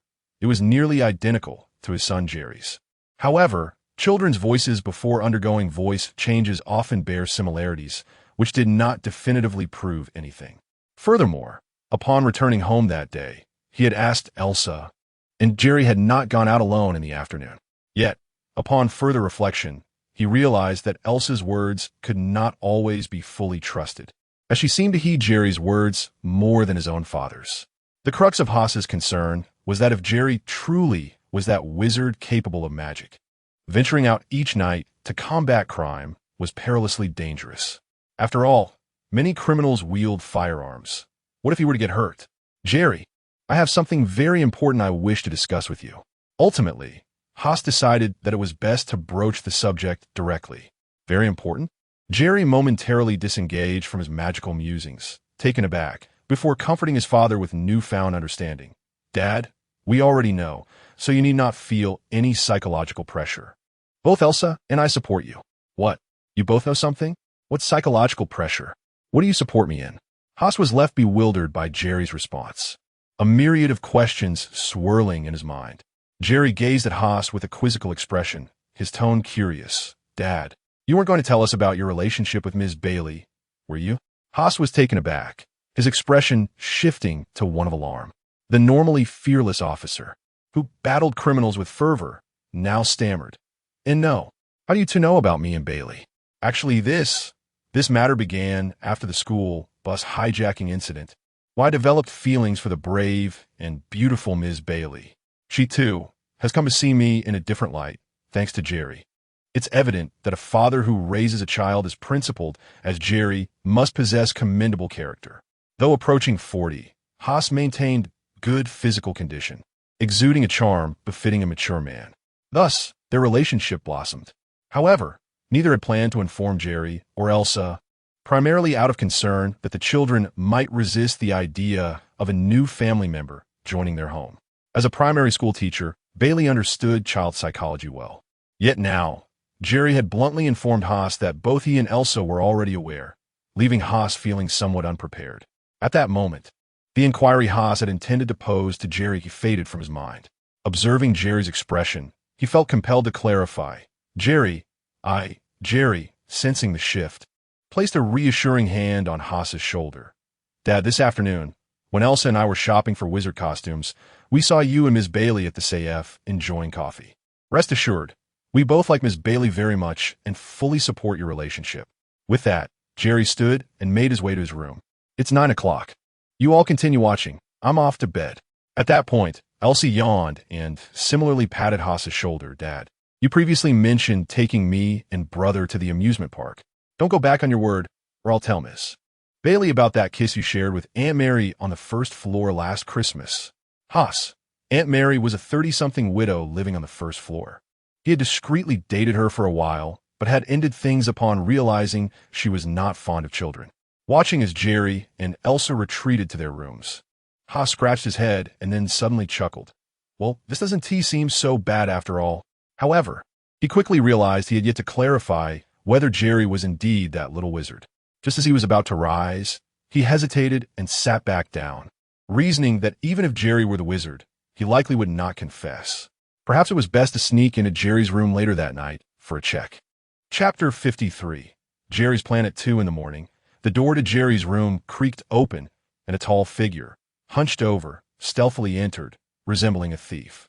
It was none other than his adoptive father, Haas. Had he truly been overthinking? Observing Jerry sprawled across the bed, half of his blanket kicked aside, Haas couldn't help but mutter to himself. He gently pulled up the blanket to cover Jerry and tiptoed out of the room, closing the door softly behind him. Not long after Haas had departed, Jerry slowly opened his eyes. It seemed imperative to devise a means to entirely allay Haas's suspicions. Earlier, while on the sofa, Jerry had kept his mental alertness heightened, making his senses remarkably acute, allowing him to easily detect Haas's unusual demeanor. Thus, out of prudence, he had refrained from venturing out to earn small rewards that night. Indeed, Haas had come to inspect the room, which indicated that he harbored doubts about Jerry's true identity. In truth, it was not that Jerry doubted Haas. The events surrounding the school bus hijacking had revealed that, when weighed against justice and his duties as a police officer, Haas prioritized the safety of himself and Aisha. Even if Haas were to discover Jerry's true identity as a wizard, he likely would not divulge it to others or take him to the police station for registration. However, being an ordinary man, Haas's ignorance was, in fact, his greatest safeguard. Should he learn that Jerry was a wizard, even if he remained silent, he could not ensure that others would not extract this information from him. If Jerry's enemies were aware, both Haas and Aisha would be in jeopardy. Therefore, for the time being, it was best to dispel Haas's doubts without revealing the truth. But how could he completely eliminate Haas's suspicions? At present, he had yet to master the spell of oblivion. After careful contemplation, a plan gradually began to form in his mind. The following day, at the dining table in the living room, Aisha, while eating frosty, golden brown dumplings, innocently pointed at Haas's eyes and asked, "Papa, why do you have 2 dark circles under your eyes?" Haas, taking a sip of his porridge, stammered that a colleague had called him late the previous night to report on a case. Meanwhile, Jerry silently chuckled to himself. Despite returning home at 3 in the morning and rising shortly after 7, he managed to achieve remarkable sleep efficiency due to his heightened mental acuity, allowing him to enter deep sleep each night. Children, after all, have naturally robust vitality, while Haas, nearing 40, should not have been surprised to feel fatigued after such late nights. Dad, since you and Miss Bailey are together now, why not invite her over for dinner tonight? Aisha suggested. Haas paused momentarily before responding with delight. All right, son, today is Friday, so I'll finish work early and book a table. We can all go out to eat with Bailey. Given that the children were already aware of his relationship with Bailey and accepted her, It was indeed time for her to meet them in a different capacity. However, Jerry quickly shook his head, advising, no need for that. Dining out is quite wasteful. I once read that the finest hospitality is a home-cooked meal. Since Miss Bailey is about to become a vital member of our family, it's far more meaningful to have dinner at home. Haas hesitated. He was not particularly skilled in cooking, and a home-cooked meal would mean Jerry would have to shoulder the burden. Dad, do you think my cooking is inferior to that of a restaurant? Jerry feigned indignation at Haas's uncertainty. Haas quickly waved his hands. Of course not. No restaurant can compare to my son's cooking. All right, I'll inform Bailey shortly. You'll be doing us a favor. It's no trouble at all. Just remember to call home when you finish work, so I can prepare the ingredients. That way, I'll have everything ready by the time you and Miss Bailey arrive. Jerry grinned. After all, if they opted for dining out, his plans would undoubtedly be thwarted. Time passed, and at 5:30 in the afternoon, the landline rang suddenly. Jerry, Dad is on the phone for you. Aisha called out while Jerry was in the kitchen preparing ingredients. He hurried to the living room. Dad, you're off work. Great. I'll start preparing now. After hanging up, Jerry grinned and approached Aisha. Aisha, would you like to have some magical ice cream that replenishes magical energy? Of course. But didn't you tell Dad I can't have any sweets right now? Aisha, who was flying under the air conditioner on her magical broom, brightened at Jerry's words, but then expressed her confusion. Due to her teething, she had been restricted by both Jerry and Haas from indulging in sweets, especially with dinner approaching, as per the rules Jerry had set. Ahem, it's only because I care for you and noticed you haven't had any for so long. So what's the verdict? Will you have it? Jerry awkwardly cleared his throat. Yes. Aisha, with her innocent trust in Jerry, readily agreed. After all, just yesterday, he had secretly made her coffee behind her father's back. All right, but you mustn't tell Dad that I went out to buy you ice cream. Otherwise, it will be off the table from now on. With the only loophole sealed, Jerry hurriedly grabbed his guitar case and dashed out the door. At 6:30 in the evening, Haas, having received word from Bailey, drove his police car through the city streets, feeling quite jovial. Suddenly, the radio in the car blared a news announcement. Hello, everyone. This is your favorite reporter, Lucy. It's 6:30, and we have received reports from citizens that the wizard has made another appearance following the recent fire incident. He was spotted riding a flying broom, rescuing an unfortunate elderly man who had fallen into the river. Let's applaud him. Upon hearing this news, Haas's heart stirred, and he pressed down on the accelerator. Oh dear, why the sudden speed? Bailey, seated in the passenger seat, was startled by the sudden jolt. It's getting late, and I'm worried that Jerry will have the meal ready before we arrive. Haas casually explained. Bailey nodded, her expression filled with admiration. I can't believe Jerry is so responsible not only at school, but also manages all the household chores at home. P.S. Only 11. After expressing her admiration, she turned to Haas with a hint of complaint. You should have told me earlier. I could have gone over to help. Jerry insists on preparing an entire table of Chinese cuisine as a gift to celebrate your arrival. Besides, you would know how to cook it. Haas clarified. True. I probably can't cook as well as Jerry. Do you think I could be a good mother? Bailey suddenly appeared somewhat melancholic. Chapter 54. The Arrival of S.H.E.L.D. It should be about time. Jerry glanced at the clock. It was already 6:40. He immediately mounted his flying broom and soared towards the abandoned factory. Initially, he intended to make a brief public appearance, merely to let people know he had been around at that time. However, upon witnessing someone in distress, he seized the opportunity to intervene and perform a rescue, thus earning some goodwill points.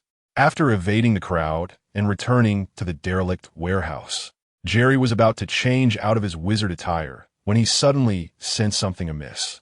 His keen ears picked up a sound, prompting him to swiftly draw his wand and direct it towards an old, rusty machine within the warehouse, demanding, "Who's there? Step forward." At that moment, still enveloped in his superhuman state, his senses were extraordinarily acute. He had detected an unfamiliar scent emanating from behind the rusted machinery, one that did not belong in the warehouse. "Hello, Mr. Wizard. I mean you no harm." A tall, striking woman dressed in tactical gear emerged slowly from behind the machine, raising her hands to indicate she bore no weapons. It was none other than Maria Hill, the top agent dispatched to New York by Director Fury. Hill was taken aback. She had not expected this wizard to not only wield magic, but also possess such vigilance. As a top-tier agent herself, she was adept at stealth, having remained utterly silent while concealed behind the rusty apparatus. How had he discovered her presence? Who are you? What brings you here? Jerry did not let his guard down, even in the face of her beauty and her unarmed posture. I'm not a villain. I am Agent Maria Hill, working with the Strategic Homeland Intervention, Enforcement, and Logistics Division. Here is my business card. Hill stepped forward, producing a card from her tactical attire and offering it to Jerry. I wish to speak with you, if you have a moment. The name Strategic Homeland Intervention, Enforcement, and Logistics Division sounded remarkably familiar. As he rifled through his memories from past life, he quickly realized that this was merely the full title of S.H.I.L.D. Apologies, but I have pressing matters to attend to. How about we meet here after midnight? We can discuss everything in detail then. Jerry retracted his wand, removed his wizard attire, and stuffed it along with his broom into his guitar bag.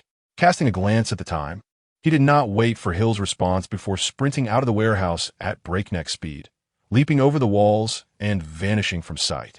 Okay, Hill was momentarily stunned, watching Jerry's retreating figure, her lips twitching slightly. Since arriving in New York, she had yet to uncover the whereabouts of Dr. Banner, so she had turned her attention to this magical wizard. However, after conducting extensive checks and accessing police records, she found that he had gone to great lengths to conceal his identity. None of the surveillance cameras throughout the Queens area had captured footage of this wizard's face. Initially, he had vanished amidst clouds of smoke. Later, his flights on the broom made him elusive and difficult to track. Even after reviewing satellite images, she could only ascertain that he entered and exited from an abandoned warehouse, with nothing further to be gleaned. It was now confirmed that this boy, referred to as the Wizard, was likely of Asian descent, aged between 9 and 13, residing in a nearby apartment complex, as his activities had primarily been localized to this area. However, the vicinity was densely populated with numerous apartment complexes, making it challenging to pinpoint the right child.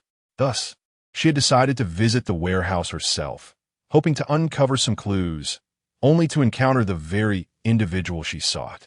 So, she chose to reveal her identity, intending to engage in a sincere face-to-face conversation, considering he was merely a passionate child with a strong sense of justice.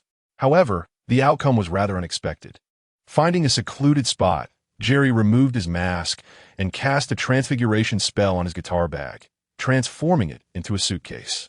He altered his coat style as well, and then hurried towards his own apartment. He needed to return home before Haas arrived. Otherwise, his cover would be blown. 1 box of ice cream and a bottle of mineral water, please. As he passed a convenience store, he recalled his promise to Aisha, momentarily pausing his hurried pace. 5 minutes later, at his doorstep, Jerry opened the box of ice cream and quickly devoured its contents. Then, pouring in the mineral water, he used his wand to cast a transformation spell. Instantly, the box of mineral water morphed into a new box of ice cream. He knew that giving Aisha actual ice cream would not be wise. It was not good for her teeth, and she might refuse dinner later.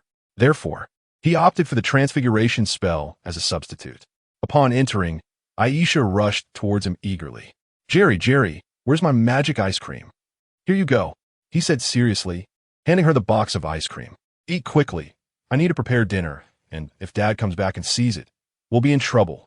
Aisha gleefully accepted the ice cream and began devouring it at an impressive pace, rivaling Jerry's earlier speed. After handing the ice cream to Aisha, Jerry dashed towards the kitchen, closing the door behind him. He took out his wand and began to cast culinary magic. 15 minutes later, Aisha, having finished her ice cream, sat on the sofa, puzzled as she rubbed her stomach. Why do I feel no fullness after eating such a large portion of magic ice cream, except for the urge to urinate? Under normal circumstances, after consuming an entire box of ice cream, she would generally feel quite satiated. Yet this time, she felt nothing of the sort. Just then, the sound of a key turning in the lock echoed through the room. Moments later, Haas entered with Bailey. Aisha, where's your brother Jerry? Haas inquired immediately upon entering. He's in the kitchen. Aisha pointed towards the kitchen area. Upon hearing this, Haas hurriedly made his way towards the kitchen. Oh, Dad, you're back. I still need one more tomato egg soup. You can take these dishes out first, Jerry called out as he whisked eggs into the simmering broth, gesturing towards the steaming 7 dishes on the kitchen counter. All right, Haas paused momentarily, taking in the sight of the 7 hot dishes before quickly reacting with a smile and starting to serve them. From the broadcast, he had learned that the wizard had saved someone and rushed home, taking about 30 minutes. Yet these 7 dishes clearly could not have been prepared in that short time, especially the larger entrees, which required considerable time and effort. It seemed, then, that his son Jerry was not the wizard capable of magic after all. This realization brought him a significant sense of relief. Chapter 55, a conversation with Hill as Jerry emerged from the living room with the final bowl of tomato egg soup. He caught sight of Ms. Bailey, who was presenting a shimmering ice crown to Elsa. He placed the soup on the dining table and greeted her with a smile. "Good evening, Ms. Bailey." "Good evening, Jerry. I have a gift for you as well," Ms. Bailey exclaimed, quickly retrieving a guitar bag from behind her chair. "I heard from Haas that you've recently taken an interest in guitar, so I got you a new one." During their first meeting, Ms. Bailey had inquired about Jerry and Elsa's interest from Haas and spent the entire day selecting these fitting gifts. "I like guitar." Jerry was momentarily taken aback, but soon recalled that he had indeed mentioned his interest in guitar to Haas to prevent him from discovering the broomstick guitar bag in the house. "Yes, I've always loved guitar and even self-studied for a while. I truly adore this gift." Seeing both Elsa and Jerry delighted with her presence, Ms. Bailey felt a wave of relief. Although she was only in her 20s and had graduated from university 3 years ago, this was her first experience giving gifts, and she feared that Jerry and Elsa might not appreciate them. Now, they were no longer her students, but rather Haas's children, which altered the dynamic. Fortunately, both Jerry and Elsa were quite understanding, especially Jerry, who was considerate of her feelings in every interaction, creating a harmonious atmosphere during dinner. For Jerry, it felt like a stroke of luck that Haas, approaching 40 and still responsible for 2 dependents, had found someone as youthful and beautiful as Ms. Bailey. Naturally, he felt compelled to assist Haas. As for Elsa, she had always taken her cues from Jerry, and with the gift of an Ice Queen crown from Ms. Bailey, who could possibly refuse such a splendid offering? Haas was, of course, eager for a joyful evening and worked diligently to uplift the mood. Under these circumstances, the dinner was undeniably pleasant. After the meal, they settled on the sofa, watching television and chatting. Ms. Bailey suddenly suggested to Jerry, "Why not try out your new guitar? I heard from Haas that you play quite well." Jerry turned to Haas, who silently gave him an encouraging thumbs up.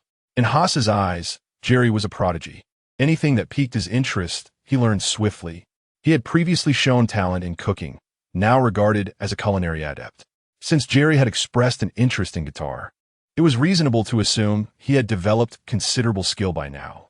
Faced with Ms. Bailey's expectant gaze and Haas's unwavering confidence, Jerry felt a slight twitch at the corner of his mouth. Thankfully, he had indeed studied guitar during his university days, or he would have been quite embarrassed today. He pulled out the pristine guitar from the bag and tuned it. "What song would you like to hear?" "I want to hear a song about wizards." Elsa eagerly raised her hand. "A song about wizards?" Suddenly, Jerry remembered a catchy tune from his past life and instinctively began to strum and sing. "You cross, cross," singing about sunrise. "Poor haha," singing about sunset. "The wizard rides his broom, flying around, while my broom can only clean the garbage heap. What is the happy star planet? Poor cross." As the song concluded, Haas, Ms. Bailey, and Elsa were all left in shock. It appeared that Jerry, too, had his limitations. "You two should wash up and get to bed. I'll take Ms. Bailey home and might be a bit late returning." At the door, Haas coughed and explained to Jerry and Elsa. Ms. Bailey's face suddenly flushed inexplicably. Jerry quickly understood and added, "All right, if it's too late, you can find a hotel to stay at. Otherwise, you might wake Elsa and me when you come back." Thankful for his son's timely intervention, Haas's eyes lit up. "That makes sense. I won't return tonight." Ms. Bailey's face turned crimson. "Jerry, Elsa, see you next week." She bent down, waved goodbye to Jerry and Elsa, disregarding Haas, and hurried towards the elevator. "Goodbye, Ms. Bailey." Jerry exchanged a knowing glance with Haas, who promptly turned to follow her. Now that they left, "We should get to bed." After closing the door, Jerry took Elsa to wash up before retreating to their respective rooms for rest. At midnight, Jerry slowly opened his eyes, pulled out the guitar bag containing the flying broom and wizard attire from under his bed, and quietly left the community. He had an appointment that night with Agent Hill from SHIELD. Although he was not well-versed in the Marvel Universe, he understood that SHIELD was the organization responsible for assembling the Avengers. Thus, he regarded their visit with considerable importance. The unusual circumstances earlier had necessitated a separate meeting with the agent. In a secluded location, he donned the wizard attire and rode the flying broom to the vicinity of an abandoned warehouse. He circled the area first, ensuring there were no ambushes before entering the warehouse on his broom. "I sincerely apologize for the rush earlier," Jerry said as he dismounted from the broom, addressing Agent Hill, who stood within the warehouse. Hill glanced curiously at the flying broom and shook her head. "No problem. I came quite unexpectedly. Let us skip the pleasantries. I'm not clear on what your organization entails, but what exactly do you want with me?" Jerry preferred not to divulge too much to a professional agent, as it might reveal sensitive information. Thus, he got straight to the point. "You seem quite wary of me. Have you ever heard of our National Defense Strategic Defense Center and Logistics Support Agency?" Hill did not respond directly, but instead posed a counter-question. "Quite perceptive." Jerry feigned a shrug of resignation. "No, I just tend to be cautious around organizations like yours, as you always seek to uncover my secrets, which is quite dangerous. Don't you think the name of your organization is rather long? It is a bit clunky, but we are working on it." Hill suddenly chuckled, then softened her tone to explain, "We don't wish to uncover your secrets. However, your actions have drawn our attention, and your abilities could potentially pose a threat to society. I merely stumbled upon some magic and wish to do good within my capacity. How could that be harmful to society?" Jerry replied, deliberately infusing his tone with a hint of indignation. Chapter 56. Fury's decision: do not be overly agitated. You must understand that as a national security agency, some matters cannot simply be dismissed as harmless. At the very least, you should allow us to comprehend your nature. For only through understanding can we form a proper judgment, Hill gently advised while attempting to placate the situation. Jerry withdrew his wand and pointed it at a passing mouse, casting a spell that instantly transformed it into stone. "I will not divulge my true identity to you. I have seen many films and agencies like yours, once aware of my real self, would confine me and dissect me like an extraterrestrial. Furthermore, do not attempt to apprehend me by force. My magic is formidable. Should the need arise, do not blame me if I turn you all into stone or even pigs." Transforming a person into a pig was beyond Jerry's current magical capabilities. However, he had gained deeper insights into transmutation across different species during this period. Transforming a small creature like a mouse into another object of similar size posed no challenge. For transformations involving the same material, as long as the objects were not excessively large, Jerry faced little difficulty. He aimed to enhance his threat level while simultaneously showcasing his uniqueness. As Hill observed the living mouse transformed into stone, her pupils dilated in astonishment. Initially, Jerry appeared to her as merely a child capable of flying on a broom and possessing some peculiar abilities, nothing she regarded with alarm. After all, flight and immobilization were trivial. SHIELD had numerous advanced technological devices that could achieve similar feats. Her colleague, Agent Coulson's vintage car, boasted an advanced flamethrower, enabling it to soar at speeds surpassing that of this young sorcerer's broom by several magnitudes. However, the act of turning a living mouse into stone, along with Jerry's assertion of being able to transform humans into pigs, transcended the realm of scientific explanation. SHIELD's current technology could not replicate such feats. Instantly, Jerry's perceived danger level surged in her eyes, as did his value. Simultaneously, she lamented the detrimental influence of irresponsible films, which fostered unnecessary caution in individuals like this boy. Nevertheless, upon reflection, she recognized that his words were not mere hyperbole. As a seasoned agent, she was well aware of the darker facets of her country, particularly among politicians who often prioritize their interests over trustworthiness. Very well, we shall not delve into your true identity. However, I must inquire, why do you persist in doing good? Is it for the thrill, or is there another reason? Jerry, upon hearing her question, lowered his head momentarily. Concealed by his mask, Hill could not discern his expression, yet he seemed to exhibit a hint of melancholy. After a brief pause, he gradually lifted his head, his eyes slightly reddened, and replied earnestly, because someone once told me, with great power comes great responsibility. With great power comes great responsibility, Hill echoed softly, her body momentarily rigid with surprise. Understood. I will report your situation accurately to my superiors. Provided you do not misuse your abilities for criminal purposes, we shall refrain from further actions against you. This meeting concludes here, Hill stated, casting a serious glance at Jerry before departing the warehouse. She left without extending an invitation for him to join S.H.I.L.D. Jerry watched Hill's decisive exit, a look of bewilderment crossing his face. He had presumed this agent represented S.H.I.E.L.D. to recruit him, yet it appeared otherwise. Upon further contemplation, it made sense. After all, the young Spider-Man had lingered in Queens for quite some time without being recruited by S.H.I.L.D., and he had heard that Iron Man intervened under special circumstances to bring him on as a temporary aide. Perhaps in S.H.I.E.L.D.'s eyes, Jerry was merely a child. Even with his magical abilities, they would refrain from employing child labor unless absolutely necessary. This visit might have solely aimed to ascertain his true identity. Unlike the young Spider-Man, who swung through the city with abandon and returned home through his window, leaving his identity fully exposed to S.H.I.L.D., Jerry had exercised caution. In truth, he felt a sense of relief at this outcome. Although S.H.I.L.D. undoubtedly offered numerous opportunities to earn small red stars, it also entailed significant danger. Fury, as the director, too, was subject to the constraints of the highest-level politicians, and few of those were virtuous. Thus, Jerry had never aspired to join S.H.I.L.D. He would only consider cooperation based on equitable exchange. Crucially, his current strength was still insufficient. He had yet to venture into Hell's Kitchen. Despite possessing a flying broom and a repertoire of offensive spells, a surprise attack could easily spell his demise. The criminals in Hell's Kitchen were often armed with heavy weaponry. During their conversation, he had intentionally invoked the words of his former life, Uncle Spider-Man, to guide Agent Hill's judgment, hoping to leave a favorable impression. Ideally, S.H.I.L.D. would treat him similarly to how they treated the young Spider-Man.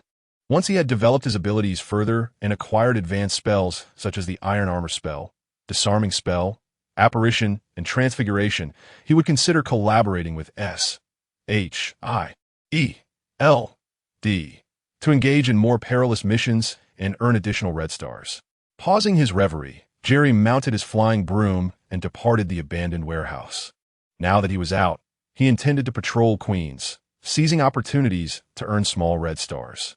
He had already lost a day yesterday and could not afford further delays. The cool-down period before he could re-enter the small world was dwindling. He needed to accumulate sufficient red stars before his next entry, ensuring he could remain at Hogwarts longer, learn more magic, and enhance his magical prowess. If memory served him correctly, the interval between Iron Man's emergence and the first Avengers was not extensive. When the impending extraterrestrial invasion of New York occurred, it would present a substantial opportunity to acquire red stars. However, if his strength remained inadequate, not only would he fail to earn red stars, but he might also jeopardize his own life. Meanwhile, at S.H.I.E.L.D.'s New York base, upon returning, Hill relayed the details of her conversation with Jerry and her assessment of him to Nick Fury at the Washington headquarters. After reviewing her report, Fury commanded that the investigation into the wizard's identity be temporarily suspended, directing that primary attention shift toward monitoring Graber Academy. Clearly, compared to a child wizard, the formidable destructive potential of Dr. Banner posed a far greater threat. Chapter 57. Graber Academy on a morning 1 week later. Haas was tending to his hair in the bathroom, while Aisha, with her head down, tiptoed over. Daddy, I just made a tiny mistake. You want to be mad, will you?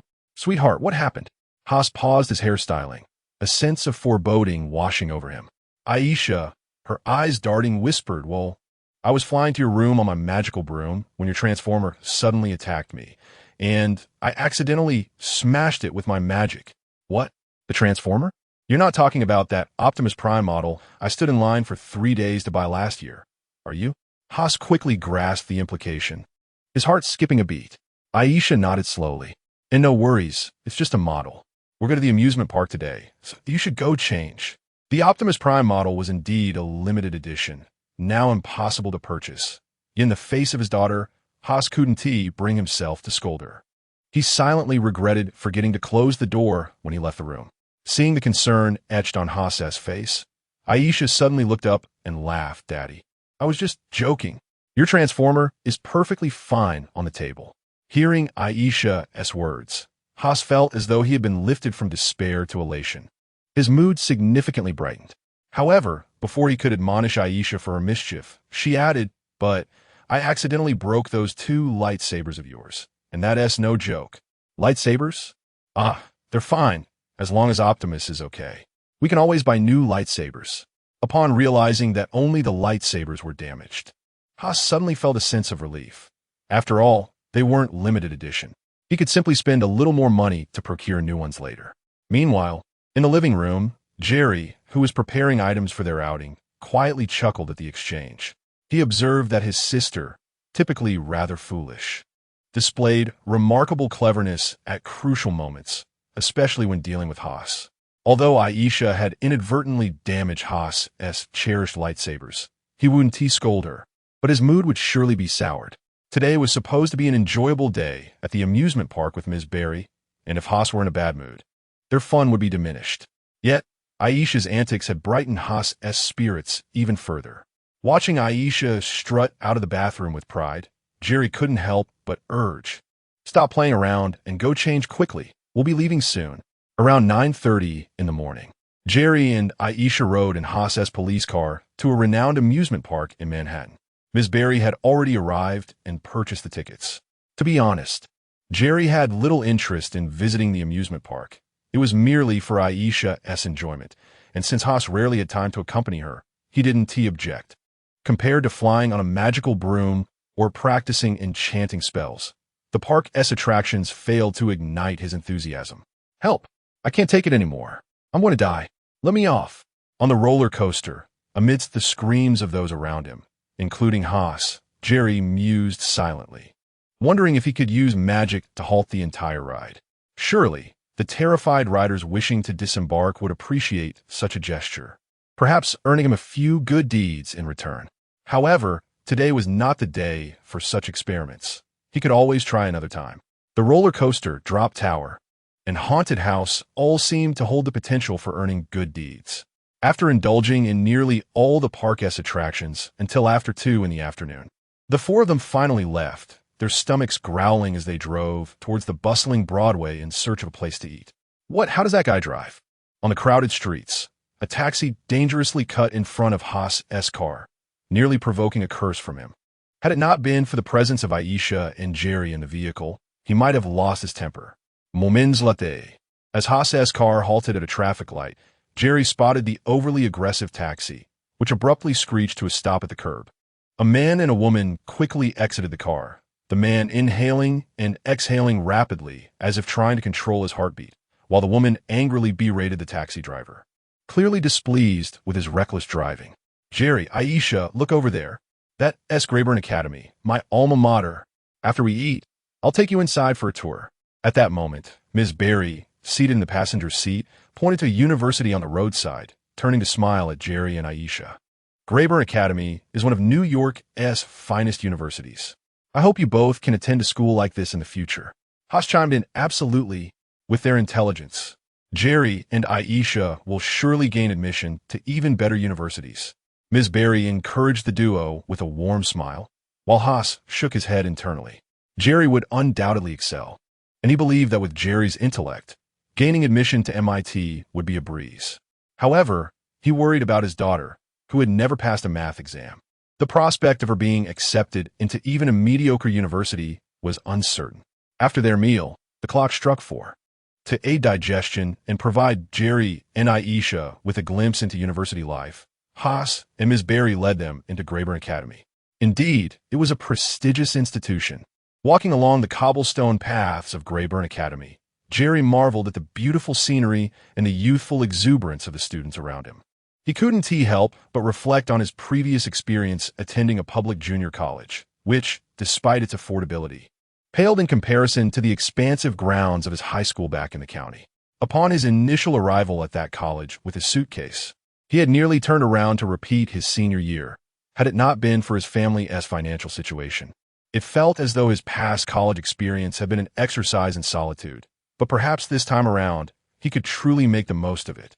Chapter 58. The emergence of abomination. As the four wandered leisurely, the sky gradually darkened. The steak and cake in our school cafeteria are absolutely delightful. I shall take you there shortly, Miss Bailey suggested proudly, pointing towards a solitary building nearby. Ever since entering Greyburn Academy, she seemed to have returned to her youthful university days, her demeanor radiating vivacity. Of course, that sounds wonderful, Haas replied, a hint of happiness gracing his face. Ms. Bailey's youthful exuberance stirred something within his seasoned heart. Indeed, men of all ages have an affinity for the allure of youth. Jerry observed Haas's expression, shaking his head inwardly, fully understanding as he too was a man. I'm agreeable as well. Jerry concurred with Miss Bailey's proposition. Meanwhile, Issa nearly drooled at the mention of cake. However, just as the quartet began their approach towards the cafeteria, Jerry suddenly furrowed his brow and halted. He sensed a faint tremor beneath his feet, followed by a chorus of gasps echoing in his ears. Turning towards the source of the commotion, he saw military jeeps, tanks, and a multitude of soldiers clad in camouflage, armed with rifles, surging from the direction of the main gate. I apologize, but there is an important military operation underway that necessitates a temporary lockdown. You must vacate the area immediately. A soldier, rifle in hand, jogged up to the fore and saluted before issuing the command. Simultaneously, everyone within the school, students and teachers alike, were ushered out by these soldiers. I'm a police officer.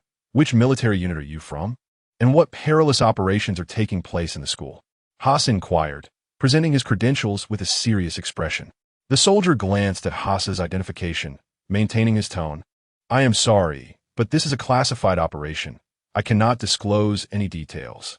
You may consult your superiors once you are outside. Realizing the soldier was unwilling to reveal the truth, Haas reluctantly led Ms. Bailey and the Jerry siblings away with the crowd, exiting Greyburn Academy. Captain Jim, what is happening? Once outside on the street, Haas immediately spotted familiar figures maintaining order. Ah, Captain Haas, you are here too. We are unsure of the situation. We were just summoned to maintain order. The leading sheriff shrugged helplessly. They had received the order while patrolling, with no explanation provided other than to assist the military, leaving them equally perplexed. The deployment of such a large military presence in a densely populated area was undoubtedly significant. After a moment of contemplation, Haas whispered to Ms. Bailey, My dear, I cannot accompany you for dinner. Please take my car and return home with Jerry and Issa. This area may be dangerous. Though worried, Ms. Bailey nodded, grasping Jerry with one hand and Issa with the other as they proceeded towards the parking area. Jerry, contemplative, glanced back towards Greyburn Academy, but said nothing as he followed Ms. Bailey into the vehicle. Meanwhile, within the professor's residential area at Greyburn Academy, the renowned cell biologist, Professor Samuel Stern, was in his laboratory, with a couple Jerry had seen earlier disembarking from a taxi, was now present. These two individuals were Dr. Bruce Banner and Dr. Betty Ross, who had fled from Culver University. Dr. Bruce Banner, a celebrated genius scientist, was invited by General Ross to research the replication of the World War II super soldier serum and participate in the Army's biochemistry enhancement project. An accident during the experiment exposed Dr. Banner to dangerous gamma radiation, awakening his alter ego, the Hulk. Aware of the Hulk's terrifying power, Dr. Banner had spent the last 5 years evading the grasp of General Ross, hiding in various countries while striving to control his anger and searching for a cure to revert to his normal self. His arrival at Greyburn Academy was prompted by the fact that Dr. Samuel had developed a potential antidote for his condition. With the assistance of Dr. Samuel and Dr. Betty, Dr. Banner was finally able to suppress his Hulk form through the injection of the antidote. However, at that moment, the half-cured Dr. Banner found himself embroiled in a dispute with Dr. Samuel. It turned out that Dr. Samuel had secretly replicated a substantial amount of Dr. Banner's blood, intending to create a cure for numerous terminal diseases and thereby secure a Nobel Prize. Dr. Banner, however, was adamant about destroying these blood samples, knowing that in the wrong hands, they would not yield a cure, but rather create monstrous beings devoid of reason. As their argument escalated, the laboratory was surrounded by the military, led by General Ross. Several elite snipers, armed with tranquilizer rifles, had their sights set on Dr. Banner, poised to shoot at any moment. At the command of their leader, a sniper fired, hitting the immobile Dr. Banner. Subsequently, soldiers stormed the laboratory, binding the incapacitated Dr. Banner and dragging him out. Just as the soldiers were retreating, an officer named Emil Blonsky suddenly burst into the laboratory, coercing Dr. Samuel to inject him with Dr. Banner's serum, transforming him into a formidable creature rivaling the Hulk abomination. Emil Blonsky, formerly of the British Royal Marines, had been recruited by General Ross to confront Dr. Banner, but was subsequently crushed by the Hulk. Following the injection of the incomplete super soldier serum, he gained immense strength but became increasingly volatile and frenzied, determined to surpass the Hulk and eliminate him to claim the title of the strongest. What on earth is happening? Ms. Bailey, driving a police car towards Queens, was startled by the sudden explosion from behind, swiftly slamming on the brakes and pulling over to the curb. Boom! Boom! Boom! A series of explosions erupted from the direction of Greyburn Academy, where they had just departed. Huss! The distant sounds of explosions, coupled with the recollection of the armored vehicles and armed soldiers that had entered the academy, filled Ms. Bailey with foreboding, her expression shifting to one of concern. Initially, she contemplated turning back to investigate, but upon seeing Jerry and Issa in the vehicle, she ultimately decided against it. Suddenly, two beams of magical light flashed within the car, causing both Ms. Bailey and Issa to slump unconscious in their seats. It was Jerry who had seized the opportunity to discreetly pull out his wand and cast a sleeping spell on Ms. Bailey and Issa. Fortunately, he had stashed a broomstick in the car's trunk before departing. Otherwise, traversing such a distance on foot would have been futile. Exiting the vehicle and opening the trunk, Jerry retrieved a guitar case, silently grateful for his foresight. Chapter 59. The Wizard's Battle with the Abomination upon witnessing the sudden emergence of a formidable army. Jerry sensed that something extraordinary was about to unfold. After all, even in the event of a terrorist attack, there was no need to deploy tanks and armored vehicles within the city limits. This also implied that a multitude of small red stars might soon make their appearance. Just as he was lamenting the imminent end of his cool-down period and the inadequacy of his red star reserves, a fortunate opportunity arose. Initially, he intended to remain with Haas to observe the situation, but given the recent developments, it was evident that no reasoning would persuade Haas to allow him to stay. Thus, he had to follow Professor Bailey into the vehicle and depart. It wasn't until Professor Bailey halted the car that he seized the chance to discreetly produce his wand and softly utter the sleep spell. With his guitar bag slung over his shoulder, he cast a locking spell on the police car for added precaution before stealthily slipping into a shadowy alley adjacent to the street. After donning his wizarding attire and mounting his broomstick, Jerry accelerated towards the site of the explosion in the distance. At Greyburn Academy, a grotesque giant, standing 5 meters tall and of a sickly yellow hue, leapt from the laboratory building's window. In his grasp were the crushed remains of 2 soldiers. This was Colonel Blancus, transformed into the Abomination after receiving Banner serum. With an exhilarating roar, the Abomination discarded the bodies onto the ground and, in a single bound, sprinted towards the street outside the school. Soldiers along the route, still in the process of retreating, were paralyzed with fear and hastily raised their weapons to fire. However, the bullets struck the Abomination as if rebounding off steel, inflicting no harm whatsoever.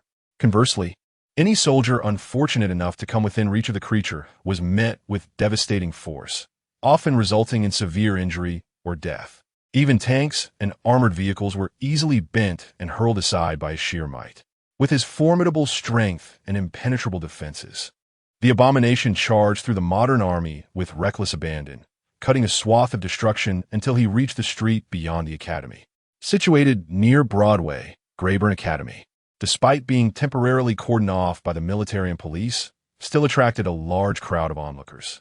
How could one resist capturing a moment of such chaos on their phones and sharing it on social media? Even numerous journalists, alerted to the unfolding drama, congregated outside the barricades, eager to capture any sensational footage. Boom! Boom! Boom! A cacophony of explosions and gunfire erupted, followed by the resounding crash of the abomination's colossal form as he landed atop a taxi. The vehicle, along with its driver, was instantly crushed, blood spilling across the pavement. "Hulk, come out!"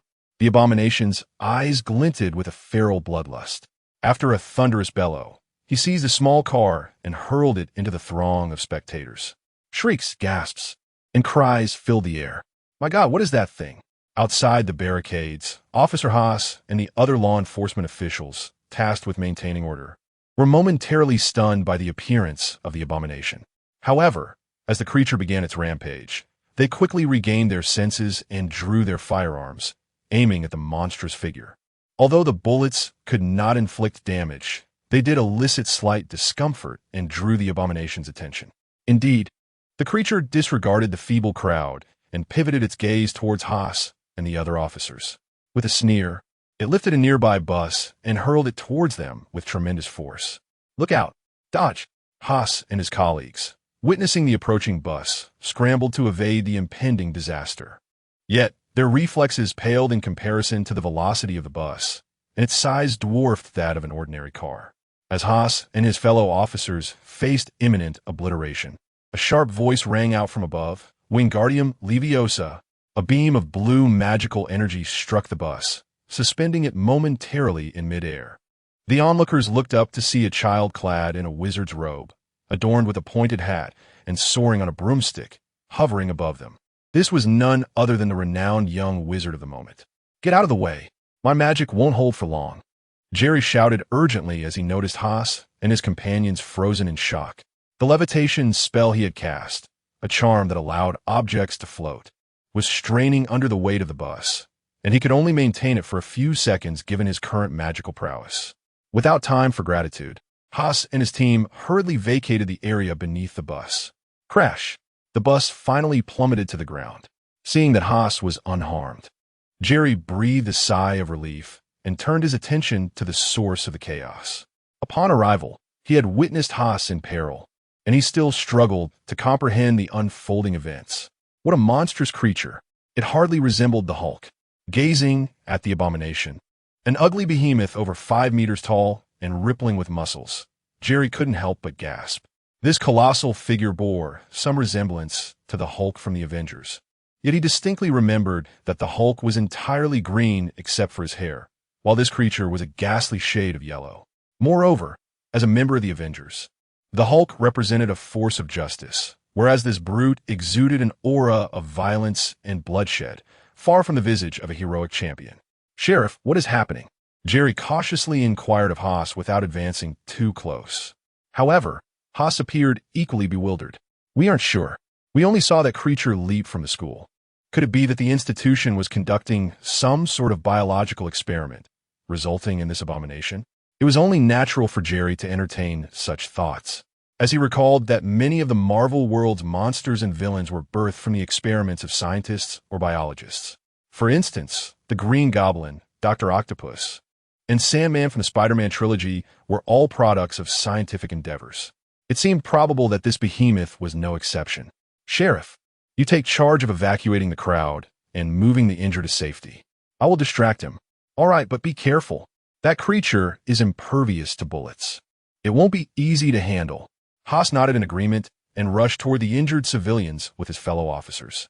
With firearms proving futile against the beast, their best course of action was to assist the wounded, allowing Jerry to confront the creature.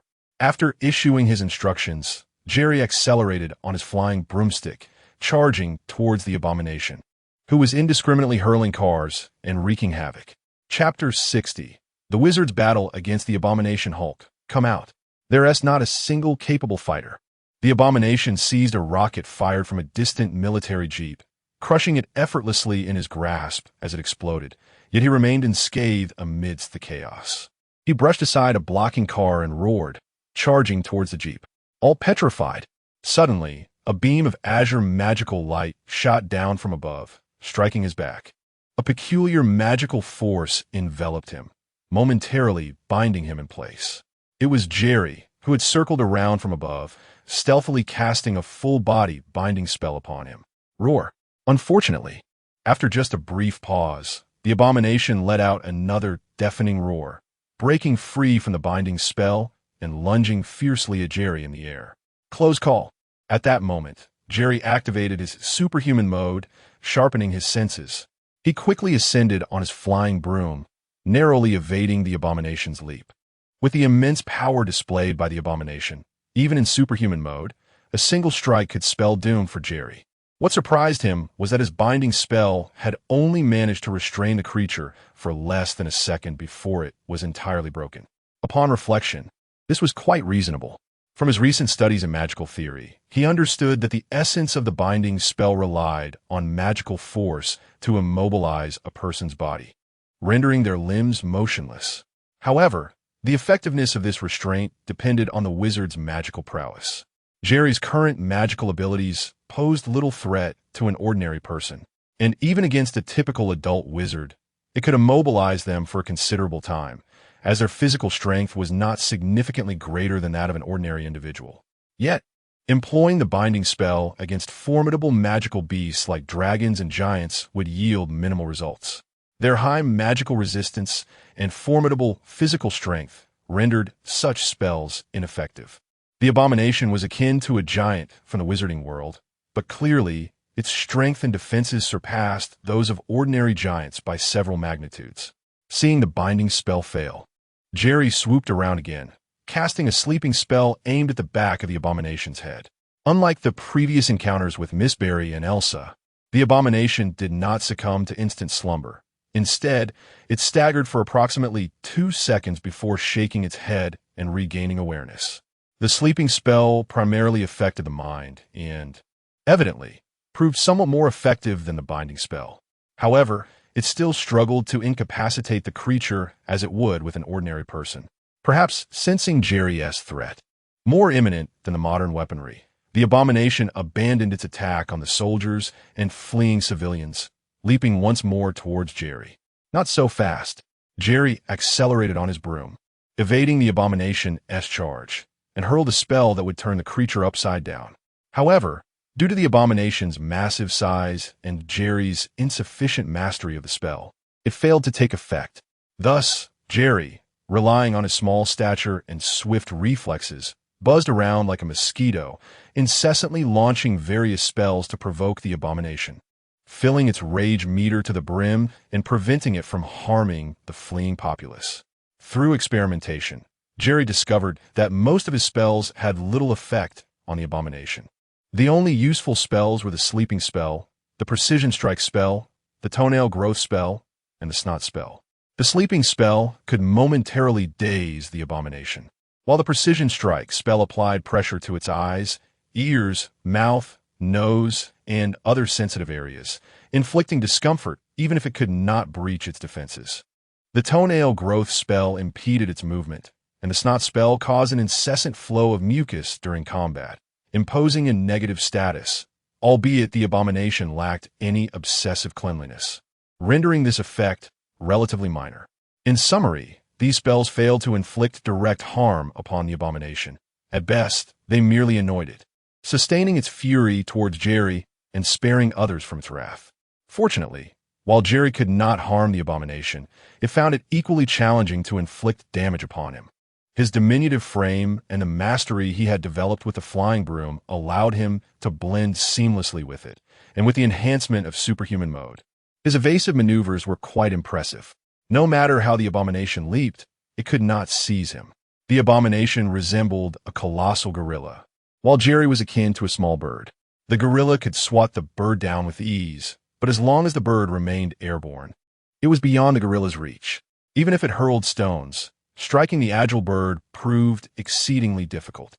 Meanwhile, the bird could swoop above, dropping unpleasant droppings upon the beast, infuriating it.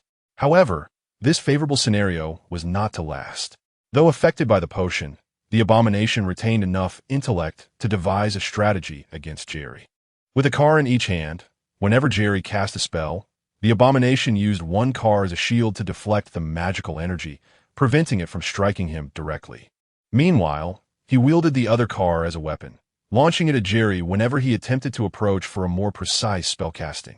The car's large area of impact made it challenging to dodge, and on several occasions, it nearly struck Jerry.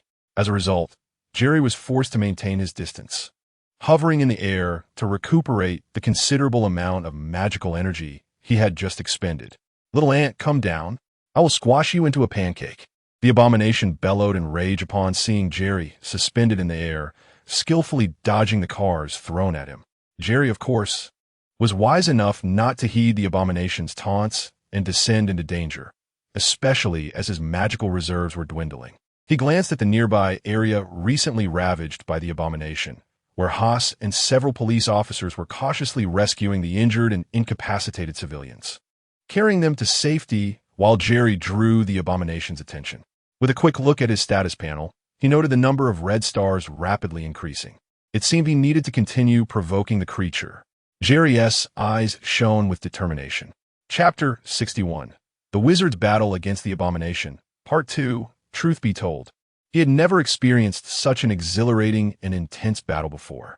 Previously, he had dealt with ordinary cases of robbery, theft, and assault. Although the adversaries were armed with handguns and rifles, they were merely ordinary individuals, easily dispatched with a simple spell while flying by on a broomstick. However, facing the abomination, any misstep could have resulted in him being reduced to mere pulp by its formidable power.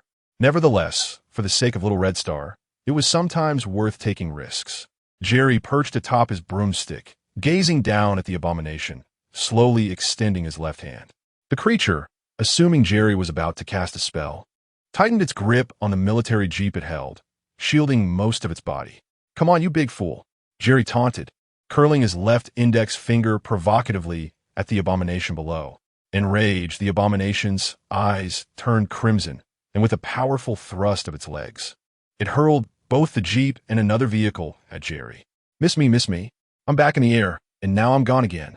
Silly fool. You silly fool."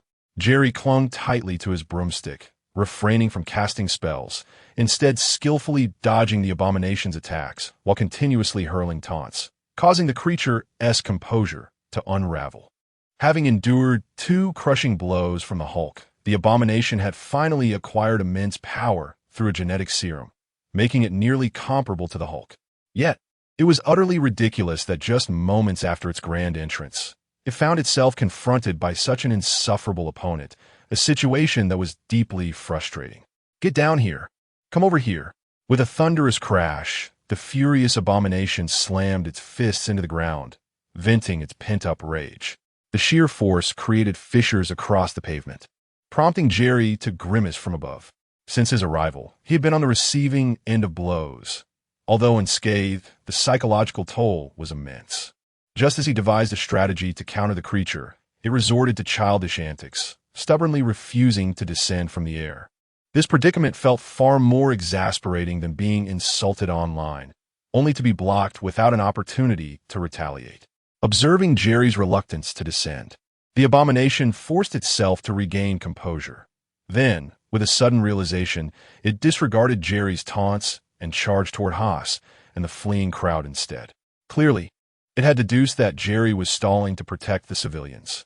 If it pursued them, Jerry would undoubtedly intervene, providing the abomination with a chance to crush the little pest.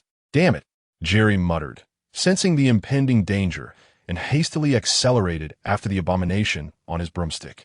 He could afford to ignore the others, perhaps sacrificing a few points for Little Red Star, but he could not abandon Haas, who was among the crowd.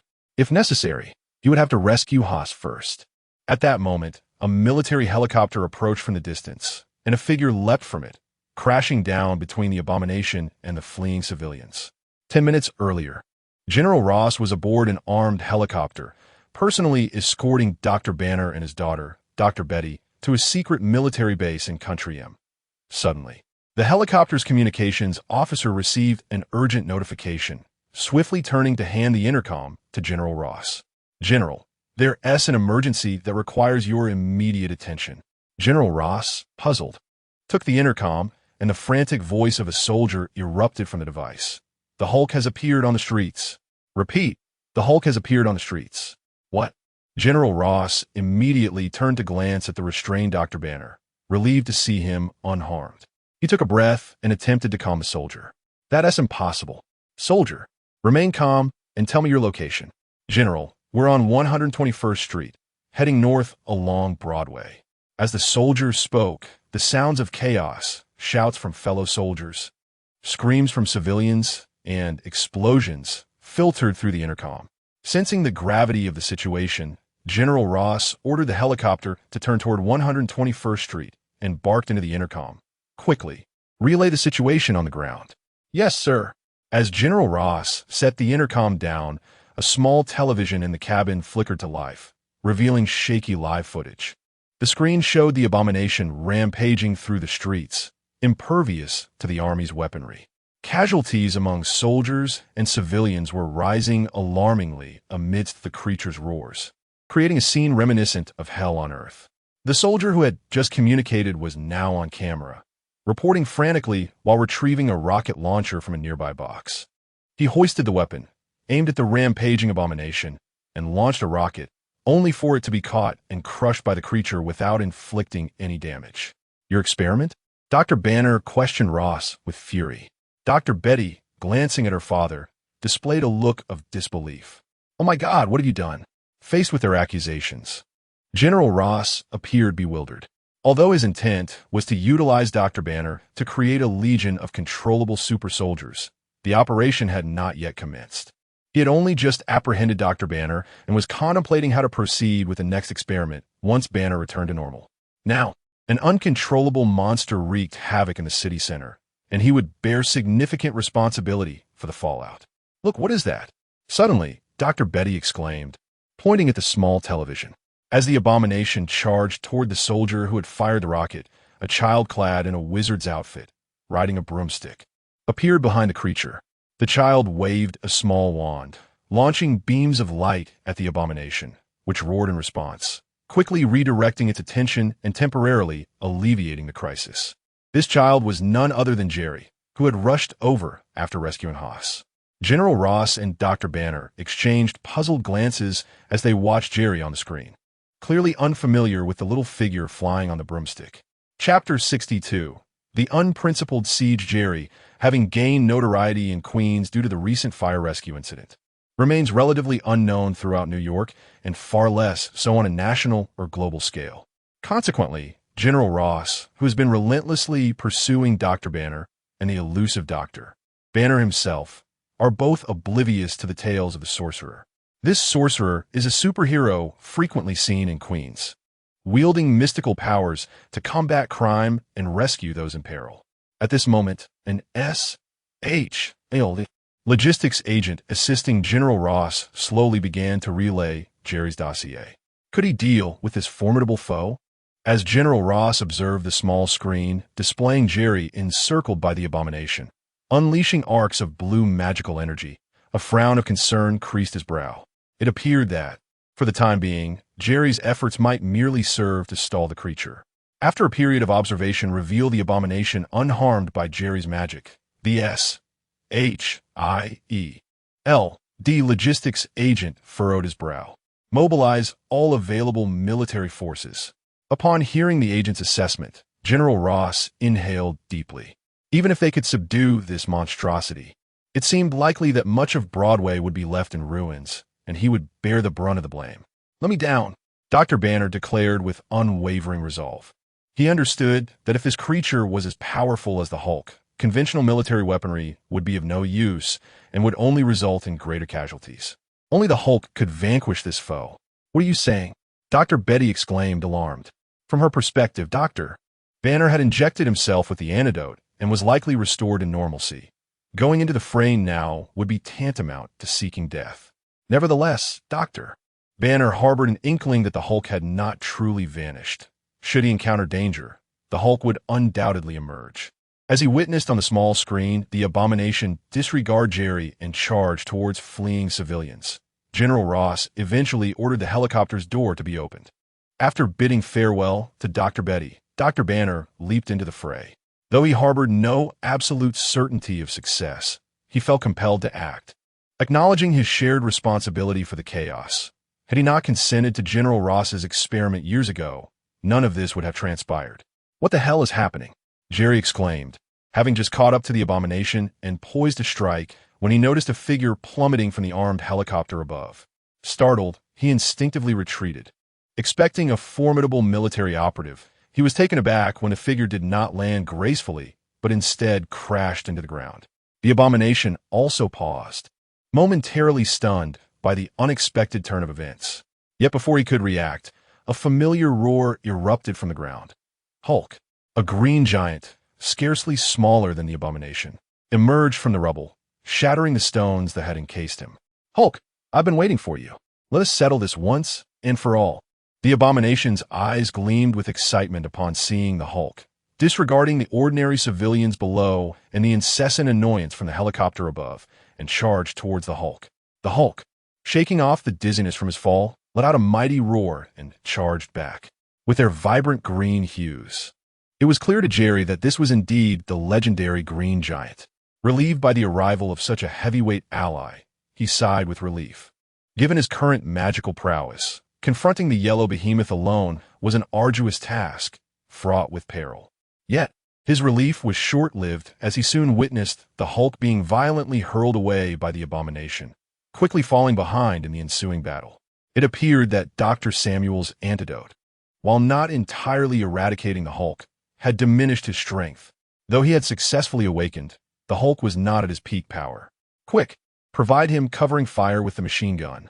General Ross urgently commanded the soldier operating the heavy machine gun on board the helicopter. "Which one?"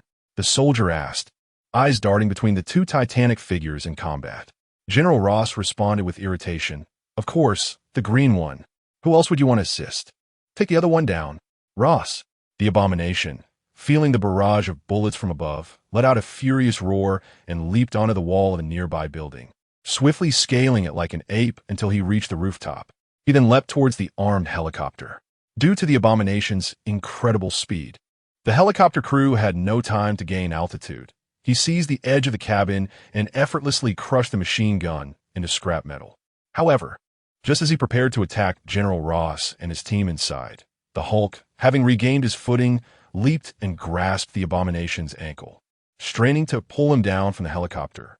The combined weight and movement of the two giants caused the helicopter to sway precariously.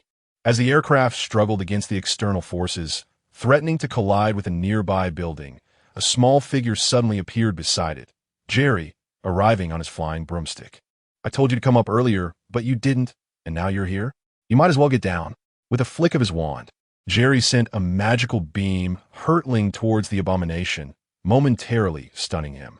Although the sleep spell would only affect the abomination for 2 seconds, it was more than sufficient at this critical juncture. In those fleeting moments, the abomination's grip on the helicopter slackened, and with Hulk's exertion, both titans plummeted to the ground. Wingardium Leviosa, having freed the abomination, Jerry swiftly cast a levitation spell on the now tilted helicopter, stabilizing it momentarily. The helicopter's pilot, clearly an elite among the ranks, seized the opportunity to execute a series of rapid maneuvers, restoring the helicopter to a stable state. "Ascend higher. It's too perilous down here. I'll assist." With the helicopter secured, Jerry shouted to General Ross and the others inside before soaring towards the wrestling giants below. Although his magic could not harm the abomination, he could serve as a valuable support. The abomination currently held a slight advantage over the Hulk, but attempting to counter Jerry's magic would prove challenging amidst their fierce confrontation. Chapter 63. A casual snatch with a deft flick of his hand, Jerry, in his superhuman mode, cunningly sought out various blind spots in the abomination's combat prowess. Then, with a quick incantation, He unleashed a sleeping spell that rendered the creature unconscious for a brief 2 seconds. Seizing the opportunity, Hulk pinned the abomination beneath him, delivering a flurry of blows to its head. The abomination, violently roused by Hulk's assault, managed to shove Hulk off, reversing their positions. Once again, Jerry cast a spell of slumber, causing the abomination to stagger in confusion. Hulk reasserted his dominance, hammering down on his foe anew. This bizarre cycle continued for several rounds. The abomination would awaken only to be subdued again, while Jerry's sleeping spell kept interrupting the fight in an absurd loop. Eventually, the abomination lay on the ground, eyes vacant and limbs powerless, utterly defeated after enduring the relentless onslaught from Hulk and Jerry, who showed no regard for fairness in combat. Having suffered for what felt like an eternity, the abomination's spirit and body were on the brink of collapse. Questions flooded his mind. Who am I? Where am I? What am I doing? Wasn't it better to peacefully retire with the military's supplies? Why had he chosen to inject himself with that cursed gene serum, subjecting himself to such humiliation and violence? In that moment of clarity, the abomination realized the futility of his struggle. There will always be someone stronger, and if he survived this encounter, he vowed never to engage in battle again. One must never underestimate a support ally, especially one adept in control spells. Breathing heavily, Jerry stowed his wand. The magical energy he had just regained was now nearly depleted. Had his spell's potency been sufficient to breach the abomination's defenses, he could have dispatched it himself. Yet, despite the abomination's formidable strength and resilience, it paled in comparison to Hulk's might. Hulk grew stronger with every blow, his fury seemingly limitless, while the abomination weakened as any normal being would under duress. The serum he injected was merely a flawed version of the Super Soldier serum and a copy of Bruce Banner's Hulk serum, nothing more than subpar imitations. Observing the abomination's diminishing resistance, General Ross finally commanded the helicopter to descend slowly. As the surviving soldiers raised their weapons to encircle the Hulk once more, General Ross waved his hand, signaling them to lower their guns and retreat. His attitude towards the Hulk had evidently shifted dramatically. "Brother, it has been a pleasure to collaborate." At that moment, Jerry, having regained some magical energy, flew around on his broomstick, glancing at the abomination, who lay on the ground, barely clinging to life. He gave Hulk a thumbs up, acknowledging his efforts. "Well done, Hulk." Hulk responded with a grunt, seemingly grateful for Jerry's assistance. Although somewhat naive, Hulk possessed a deep-seated sensitivity, appreciating every gesture of help and recognition that came his way. He sensed the sincerity in Jerry's praise. Soon, General Ross and Dr. Betty arrived on the scene. Hulk cast a lingering glance at Betty before observing the increasing number of armed helicopters above, then leaped away, disappearing from view. As the police and civilians evacuated, many soldiers who had battled the abomination lay wounded in various corners, groaning in pain. Swift healing. After exchanging pleasantries with Ross and the others, Jerry utilized the little magical energy he had left to cast a rapid healing spell on the grievously injured soldiers. This spell, an upgraded version of a standard healing charm devised by Snape, not only mended wounds but also dispelled curses lingering within them. Jerry's skill with the rapid healing spell was limited. He could not fully heal the injured soldiers but could staunch their bleeding, allowing them to reach the hospital for further treatment.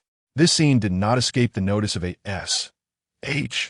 SHIELD logistics agent shadowing General Ross. "Thank you, I'm truly grateful." A severely injured sniper, under the influence of Jerry's rapid healing spell, finally stopped the bleeding. "It's a small matter. By the way, is that a sniper rifle?" Upon tending to the last wounded soldier, Jerry picked up the sniper rifle beside him, curiosity piqued. "Yes, but it is no ordinary sniper rifle. It's a tranquilizer rifle designed specifically for the Hulk." Jerry's eyes lit up at the mention of the tranquilizer rifle, and he nodded, slinging it over his shoulder. "Consider this my reward for saving you." The sniper was left speechless.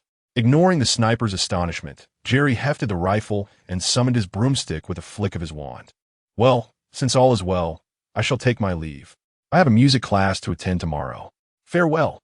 He mounted his broomstick, waved goodbye to General Ross and the SHIELD logistics agent approaching him, and without waiting for a reply, soared into the sky. General, he took my sniper rifle. Seeing Ross approach, the sniper reported with a hint of resignation. Let it be. Consider it a gift. If it weren't for him, we would have been in grave danger. His magic is far superior to that tranquilizer rifle. The tranquilizer rifle was utterly ineffective against the abomination, while that young wizard's magic could indeed incapacitate it. At that moment, the xxHolic logistics agent discreetly stepped aside to a secluded area, whispering into a concealed mic, "The target has departed. The target has departed," in a building 10 kilometers away. Agent Maria Hill received the report through her earpiece and issued orders to a fellow xxHolic agent clad in the same uniform. Deploy a drone to follow him. Remember, although he is young, he is quite cautious. Do not let the tracking drone get too close. Afterward, she turned to another agent and inquired, "What is the status of the Hulk?" "Report, ma'am. The Hulk has left the city and is now in the forest, but remains under our drone surveillance." Just then, the first agent tasked with deploying the drone to track Jerry exclaimed in alarm, "Oh no! Our drone has been discovered and destroyed." Chapter 64. Abundant rewards. The xxHolic truly possesses an unyielding spirit. Fortunately, I refrained from disabling my alertness, or else I would have surely been discovered. Just moments after departing from Street 121, an unsettling sensation of being watched enveloped me. To mitigate any potential risks, I accelerated and promptly reversed my course, only to find an unmanned drone that had failed to conceal itself from view. With a few swift incantations, I reduced it to mere scrap metal. Stowing away my wand, I chose not to linger in the air, instead mounting my flying broom and darting into the alley below. My intention was to progress through the narrow passageway, albeit at a reduced speed, prioritizing safety above all. After navigating through a series of twists and turns for approximately 10 minutes, I finally returned to the quiet alley where Ms. Bailey had parked. I placed the broom, tranquilizer, sniper rifle, and wizarding attire into my guitar bag, and, having restored my appearance, I nonchalantly stepped out of the alley. Opening the trunk, I returned the guitar bag to its original spot, cast an unlocking charm on the car door, and settled back in my previous seat. With a flick of my wand, I uttered, "Awaken and restore." Everything reverted to its initial state. "What has happened to me?" Ms. Bailey slowly opened her eyes, revealing a look of confusion. "Why do I feel as if I have dozed off?"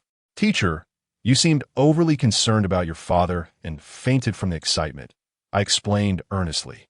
"Is that so?" Ms. Bailey paused, but soon recalled something and immediately exited the vehicle to gaze towards Greyburn. However, the sounds of cannon fire had already dissipated. "Teacher, if you remain apprehensive, perhaps you should call your father," I suggested as I rolled down the car window. Ms. Bailey, as if roused from a dream, quickly retrieved her phone and made the call. After conversing, she returned to the car, visibly relieved. "It's all right.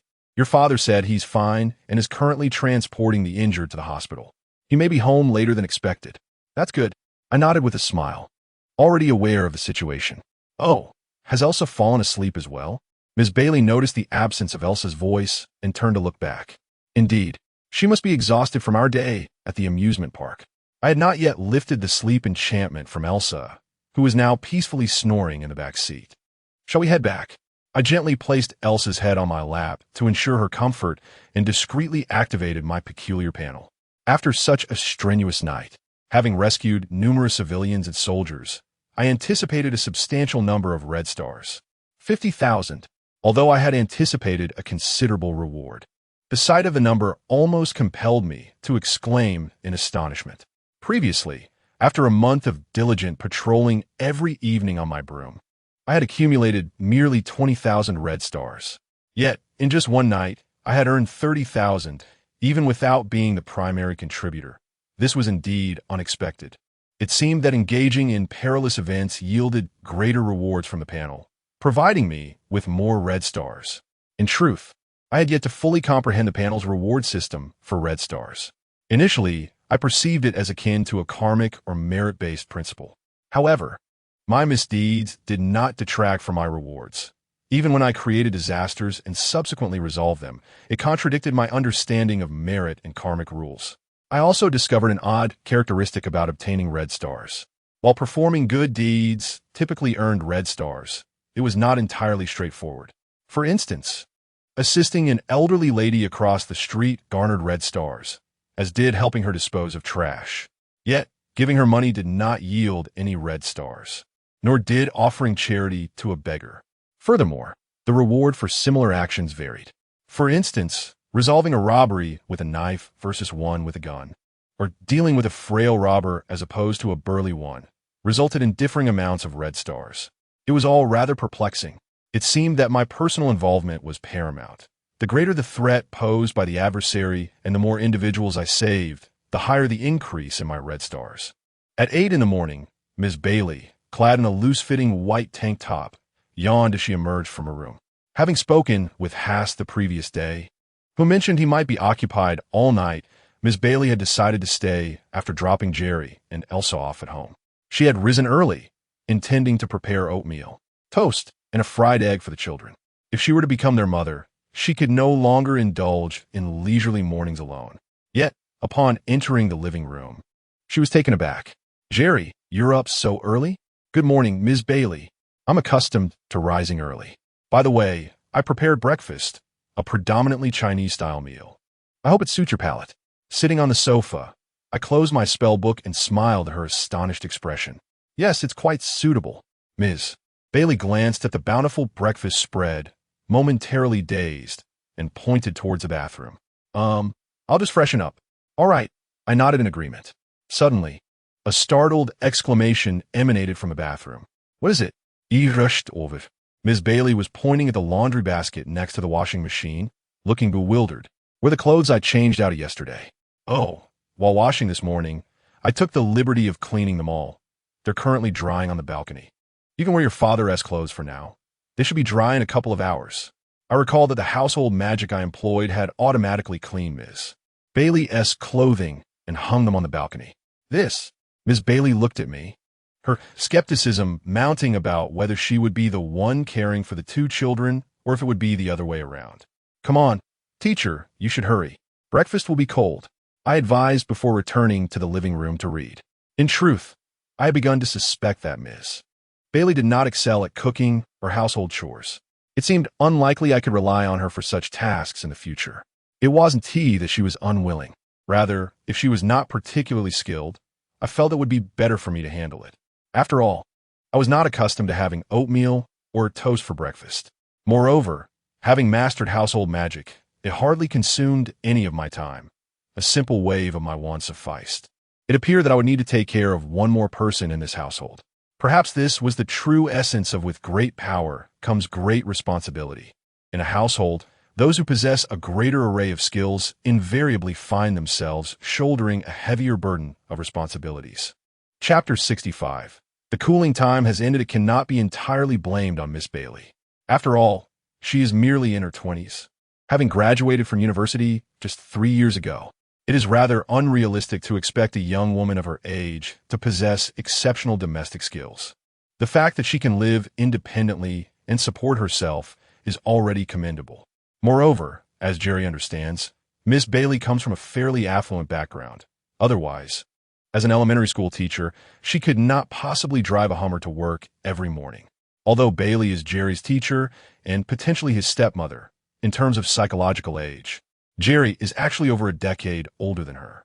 Therefore, he might as well consider her as an elder sister. As for Aisha, Bailey delicately picked up a translucent shrimp dumpling and placed it in her mouth, her eyes instantly brightening. Aisha is still asleep, likely exhausted from yesterday's activities. With school starting tomorrow, it would be best to let her sleep a little longer. Jerry casually remarked before turning to Miss Bailey, saying, "Teacher, please enjoy your meal. I've already kept Aisha and Dad's breakfast warm in the kitchen. Everything on the table is for you." "Oh my God, have you brought an angel to earth?" Bailey exclaimed, astonished. Not only did she rise early to complete all the household chores, but she also prepared a delightful breakfast that was both delicious and considerate. This must be what they refer to as a perfectly developed child. Just then, The door swung open to reveal a weary Haas returning home. "Good morning, Jerry." "Bailey. Oh, today's breakfast looks quite sumptuous. After a night of hard work, I am starving." At SHIELD headquarters in Washington, D.C., Agent Hill reported to Director Fury about the details of the recent operation in New York. "The whereabouts of Dr. Banner have been under our control, but we are still unable to ascertain the true identity of that young sorcerer." Fury sat in his chair, tapping his fingers on the table, his gaze fixed on the projection on the wall, displaying videos of Jerry's battle against Abomination and footage of him rescuing critically injured soldiers. He sighed. This young sorcerer may be young, but he is far from ordinary.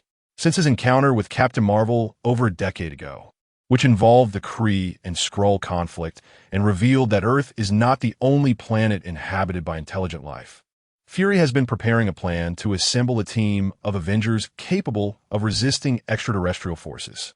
Initially, Jerry, the young sorcerer with a modicum of magical ability, was not included in his considerations. Agent Hill's investigation into Jerry was merely a routine procedure, a part of SHIELD's responsibilities while dealing with the Hulk. However, following this incident, Fury began to perceive Jerry as a viable candidate for his Avengers initiative. First, since his emergence, Jerry has consistently engaged in crime-fighting activities akin to a vigilante. While he does charge a nominal fee, it is merely symbolic, reflecting a character that aligns with the fundamental requirements expected of an Avenger.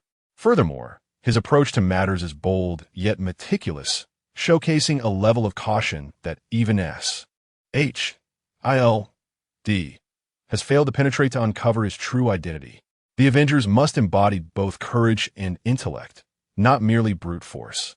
The only concern is Jerry's youth. Sending a child into perilous situations seems somewhat unreasonable. Yet, given Jerry's demonstrated capabilities, it may not be necessary for him to be at the forefront. He could remain on the periphery, wielding spells capable of controlling Abomination. Most importantly, as highlighted in the final video, Jerry utilized magic to stabilize a critically injured soldier's condition, enabling him to survive until he reached the hospital.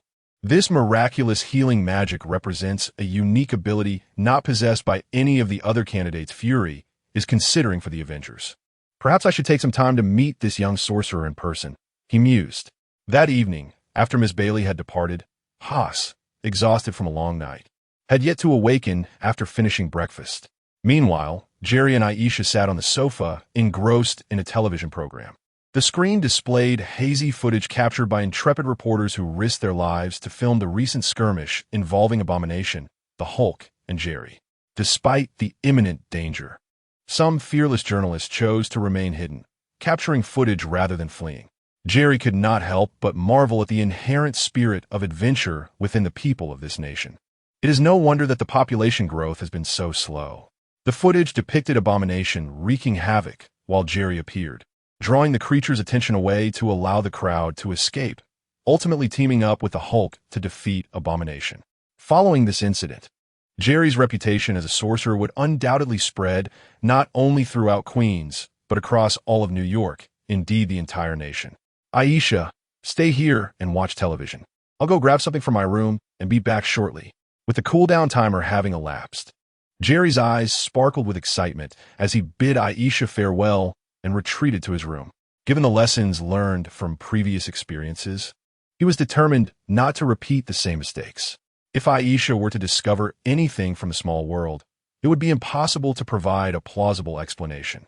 Once inside, he closed the door and reached under his bed to pull out the guitar case, retrieving the tranquilizer sniper rifle within, along with a glass vial filled with powder from his drawer. Sitting on the bed, he focused his mind and clicked the button to enter the small world. The world around him froze in an instant. When he opened his eyes again, he found himself in the room of requirement at Hogwarts. He decided to temporarily leave the tranquilizer sniper rifle here. Jerry recalled that, according to Ministry regulations, wizards are forbidden from using Muggle items, and the Ministry even established a dedicated office for this purpose. The Office for the Prohibition of Muggle Item Abuse, headed by Ron's father. The item in his possession was not only a Muggle item, but also a particularly dangerous firearm. Should it be discovered, Even a model student like him would face severe consequences. Thus, he resolved to conceal the tranquilizer sniper rifle in the room of requirement, a safe place for storing items, and retrieve it when needed. He placed it behind the statue of a male wizard beneath the Ravenclaw diadem, clutching his wand and a vial of powder. He quietly exited the room of requirement. Chapter 66. The Weasley Twins' The Room of Requirement is indeed a marvel. As Jerry closed the door behind him, watching the smooth iron portal gradually fade away and the white walls return to their original state, he couldn't help but exclaim in genuine wonder. The sensation of the Room of Requirement felt akin to a magical abode, enchanted with powerful transfiguration spells, thought-capturing incantations, and seamless extension charms. It could read the minds of those who entered and conjure various desired items, while also expanding into different rooms. Perhaps it was crafted secretly by one of the 4 great wizards who founded the school. However, the identity of the creator was of little consequence. What mattered was that Jerry now possessed the Room of Requirement, which would serve as his designated space for studying and practicing dark magic. After extensive magical education, Jerry understood, well, that becoming a formidable wizard was no simple task. Even with the advantage of a stimulating charm, significant effort and dedication were required to achieve mastery. Of course, if he merely aspired to graduate with commendable marks like any ordinary wizard after 7 years, that would be a straightforward endeavor. Yet, such mediocrity would only place him on par with some aurors from the Ministry of Magic, which was far from his ambition. He desired to match the prowess of both Dumbledore and Voldemort before graduating from his 7th year. Attaining the peak abilities of 2 extraordinary magical prodigies within 7 years would necessitate considerable toil. Achieving this without exertion was implausible. It was now past midnight. The entire Hogwarts castle was enveloped in silence. Even the depicted wizard dancing with a giant on the massive tapestry across the white wall had succumbed to slumber, as did the giants pursuing him. However, not everyone was asleep. Among them were a pair of restless Gryffindor twins. Good evening. Upon reaching the staircase to the 8th floor, Jerry had an awkward encounter with the Weasley brothers, who had just emerged from the Gryffindor common room. Hogwarts rules strictly prohibited young wizards from wandering the castle after curfew, and those caught would face point deductions and confinement. Now, this Slytherin first year found himself face-to-face with the Gryffindor brothers after midnight. "Weren't you just saying there was no one on the 8th floor?" Fred whispered to George. George shrugged, somewhat helplessly. The Marauder's map indicated that Mrs. Norris was on the 6th floor, and Filch was on the 2nd. It did not show this Slytherin first year. Unbeknownst to them, Jerry had just been in the Room of Requirement, which the Marauder's map could not display, explaining George's failure to see him. "Are you two unable to sleep and looking to stroll about?" After contemplating, Jerry figured that since they had all broken the rules, it was not a significant issue. Yes, you must be that Slytherin first year, Jerry, right? So this is what you're up to?" Fred quickly relaxed, having come to the same conclusion as Jerry. "Just like you two, I couldn't sleep and wanted to take a walk, but I must head back now," Jerry replied with a smile. Having learned a bit about Jerry from his brother Ron, Fred and George exhibited no overt disdain towards him, given his amiable demeanor. "Then let us go together." Thus, after a brief exchange, Jerry accompanied the 2 brothers down the magically shifting stairs. Mew? As they descended to the 7th floor, a familiar feline figure blocked their path. It was Mrs. Norris, who had just completed her patrol of the 6th floor and had now arrived on the 7th. "Ah, it's you again, and with 2 accomplices this time. Having already had my fill with 2 fish, I shan't be bribed again. I'll go inform my master and have you all captured." Mrs. Norris glanced at Jerry before turning to head to the 2nd floor in search of Filch. "Quick, she is going to find Filch." Retreat. The Weasley brothers, evidently experienced, immediately sought to return to the Gryffindor common room, planning to find another opportunity to roam. "Do not worry, I have a plan," Jerry reasoned. While the Weasley brothers could retreat to the Gryffindor common room, he, being a Slytherin, could not follow suit. Fortunately, he had prepared for this moment and calmly produced a glass vial, for which he extracted a handful of green powder and sprinkled it towards Mrs. Norris. As Mrs. Norris was about to leave, she seemed to catch a whiff of something, suddenly stiffening before spinning around to the green powder on the ground behind her and began to lick it eagerly. "What is this?" "Meow." It feels so exhilarating. The Weasley brothers watched in astonishment as Mrs. Norris exhibited a side they had never witnessed before. After consuming the green powder, she began to sway her head as if intoxicated, rolling about on the floor, her expression becoming increasingly disheveled. Eventually, she lay on the ground, utterly drained, her gaze growing vacant. What did you give her? Is it safe? If something happens to Mrs. Norris, Filch will surely kill us. Fred and George, observing Mrs. Norris's condition, appeared both curious and anxious as they glanced at the vial in Jerry's hand. It's a harmless herbal powder that cats adore. She will likely need some time to return to normal. Let us move quickly, Jerry replied without elaborating further, stepping over Mrs. Norris and continuing down the stairs. The green powder in his vial could indeed be classified as an herb. Yet was not a rare potion ingredient from the wizarding world, but rather common catnip from the Muggle realm. He had specifically prepared it for Mrs. Norris. Given that he would frequently venture to the room of requirement to practice magic, he had little concern for Filch, who, in comparison, was inconsequential in his eyes. Thanks to his keen senses, Jerry could hear Filch's footsteps from quite a distance. However, unlike Mrs. Norris, a cat naturally possesses paw pads that muffle sound, allowing her to move silently. Even with his heightened senses, he might not detect her approach in time. Thus, to deal with Mrs. Norris, he had taken the time in the Muggle world to purchase a jar of catnip powder. Little did he know, it would prove useful so soon after his return. Chapter 67. The Noble Aura of Jerry. We shall leave it here. Filch is patrolling the second floor, so be cautious on your way back. After their brief encounter, the Weasley twins concluded that Jerry was indeed much like their brother Ron described, a rather unique Slytherin. Furthermore, the key factor was that he seemed to possess quite the talent for mischief, resonating with their own inclinations.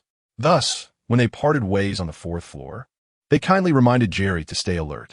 Thank you. I shall be careful. Jerry glanced towards the fourth floor and nodded before continuing his descent. It had only been 10 days since the start of term, yet the Weasley twins could hardly contain their curiosity and were tempted to explore the forbidden area of the fourth floor. After all, during the welcoming feast, Dumbledore had explicitly declared it off limits, warning that any young wizard venturing there would be courting disaster. How could the audacious Weasley twins resist the allure of exploration? Delaying their venture until now was already quite commendable. However, it remained uncertain whether they could reach the three-headed dog like Harry and his friends had. Likely, their journey would not be as smooth, and they might struggle even to access the initial door. As for the Weasley twins' expedition to the fourth floor, Jerry held little interest. He was already aware of the secrets harbored there, but the contents were beyond the scope of his current magical capabilities. It would be far wiser to diligently solidify his foundation in magical theory and endeavor to learn more useful spells. Activating his superhuman mode, Jerry adeptly evaded Filch's patrol and arrived at the entrance to the Slytherin dungeon. Noble. He uttered the password and stepped into the Slytherin common room, which he had not visited for a month. On September 11th, Sunday morning, in the Grand Hall of Hogwarts, Jerry sat at the Slytherin long table, elegantly consuming pumpkin porridge with a spoon while intently reading Curious Magical Conundrums and Their Solutions, a book he had borrowed from the library. Most of the other young Slytherins buzzed with excitement for the upcoming Flying Broom class. The most conspicuous among them was young Malfoy, who, with a proud demeanor, recounted various tales of his flying escapades before enrollment, including a particularly thrilling moment when he narrowly evaded a Muggle helicopter. Naturally, his tales were laced with self-aggrandizement, and the other young wizards were equally eager to boast about their own flying prowess. Daphne, you're stealing glances at Jerry again. Pansy, with her short hair, mischievously glanced at Jerry, who was engrossed in his book, nudging Daphne beside her. What do you mean, stealing glances? I am merely looking openly, Daphne replied, her cheeks slightly flushed. Pansy chuckled softly upon hearing this. Among the 4 female first years in Slytherin, they shared a close bond, rooming together. However, I heard Draco say that Jerry seems to have a good rapport with the new Gryffindors. He's a traitor. After laughing, Pansy's expression turned uncertain.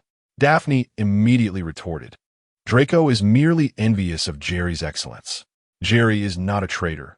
You all fail to understand his aspirations. He does not need to oppose those Gryffindors, for he has never looked down upon them. He is the finest among us. I also believe he is not a traitor.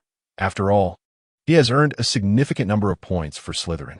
Currently, Slytherin leads all 4 houses in points. Pansy nodded in agreement, aware of Draco's competitive nature. Jerry's performance thus far had overshadowed him, which likely fueled Draco's remarks. Nevertheless, Pansy was not entirely convinced of Daphne's assertions. It had only been 11 days since school began, and time would tell if Jerry lived up to Daphne's praise. Slytherin wizards were proud. Only those far superior could lead them. However, in the afternoon's flying broom class, Jerry would likely find it challenging to stand out. At that moment, Pansy suddenly recalled something and raised an eyebrow at Daphne with a smile. During this time, Pansy had learned that Jerry was not from a renowned wizarding family. Rather, he hailed from a Muggle orphanage, with possibly one of his parents being a wizard. This implied that Jerry had never before encountered a flying broom. Conversely, children from wizarding families were typically familiar with flying brooms from a young age. Although Draco's tales often bordered on boastfulness, his flying skills were undoubtedly commendable. It would be difficult for Jerry to shine in the flying broom class. Moreover, she had overheard Draco planning to mock Jerry and the illustrious Harry Potter during the class. Hearing Pansy's words, Daphne frowned slightly, but soon asserted, "Even if it is his first encounter, I believe Jerry will excel. He is undoubtedly the best, and no one can surpass him." "All right," Pansy shrugged, somewhat exasperated. Yet, she then glanced at Jerry and remarked, "He truly does resemble a genuine Slytherin. It is hard to fathom that he was born in a Muggle orphanage. Perhaps his parents were famous wizards. Surely, he inherits their noble blood, which endows him with such a dignified aura." Had Jerry been aware of Pansy's thoughts, he would have laughed heartily. Noble, he merely preferred not to drink pumpkin porridge hastily. Thus, he savored spoonful by spoonful. Had it been a bowl of savory tofu pudding, he would have finished it in no time. At that moment, a flurry of owls swooped in through the grand hall's windows, delivering letters and parcels to the young wizards. It was time for the daily morning owl post. Young Malfoy received a package of new magical candies from his mother and immediately began to boast to the greedy Crabbe and Goyle. Pansy observed the exuberant Malfoy flaunting his candies, then glanced at Jerry, who was elegantly sipping pumpkin porridge while engrossed in his reading, shaking her head helplessly. "Draco, in comparison to Jerry, you truly have no advantages aside from your lineage. Oh, perhaps also your flying broom. Girls tend to mature faster than boys." In Pansy's view, Draco's display with the candies was rather childish. Even if he excelled in the flying broom class, it was unlikely to diminish Jerry's esteemed standing among all first-year Slytherins. "But I still think Goyle is the most handsome," suddenly interjected the sturdy Millicent. Pansy and Daphne exchanged eye rolls at the sight of Goyle, whose mouth was smeared with candy. Chapter 68. The Unexpected Flying Broom. Class My Memory Ball. "Malfoy, do you wish to fight?" A cacophony of voices jolted Jerry from the depths of magical knowledge. Turning towards the source of the commotion, he discovered young Malfoy had mischievously snatched the memory ball that Neville's grandmother had sent him while passing by the Gryffindor table. Harry and Ron were stepping in to defend Neville. Fortunately, thanks to Professor McGonagall's timely arrival, the altercation was swiftly curtailed before it escalated further. Closing his book and glancing at the time, Jerry rose and made his way to the Slytherin common room. He had Transfiguration class in the morning and had yet to retrieve his textbook. Some might ponder, given that Jerry had memorized the entire content of the Transfiguration textbook and could already perform the spells, was attending class still worthwhile? Jerry would assure you, most certainly. It is akin to having committed an entire mathematics textbook to memory and being able to apply its formulas through self-study. Yet still requiring classroom instruction to grasp the nuances explained by a teacher.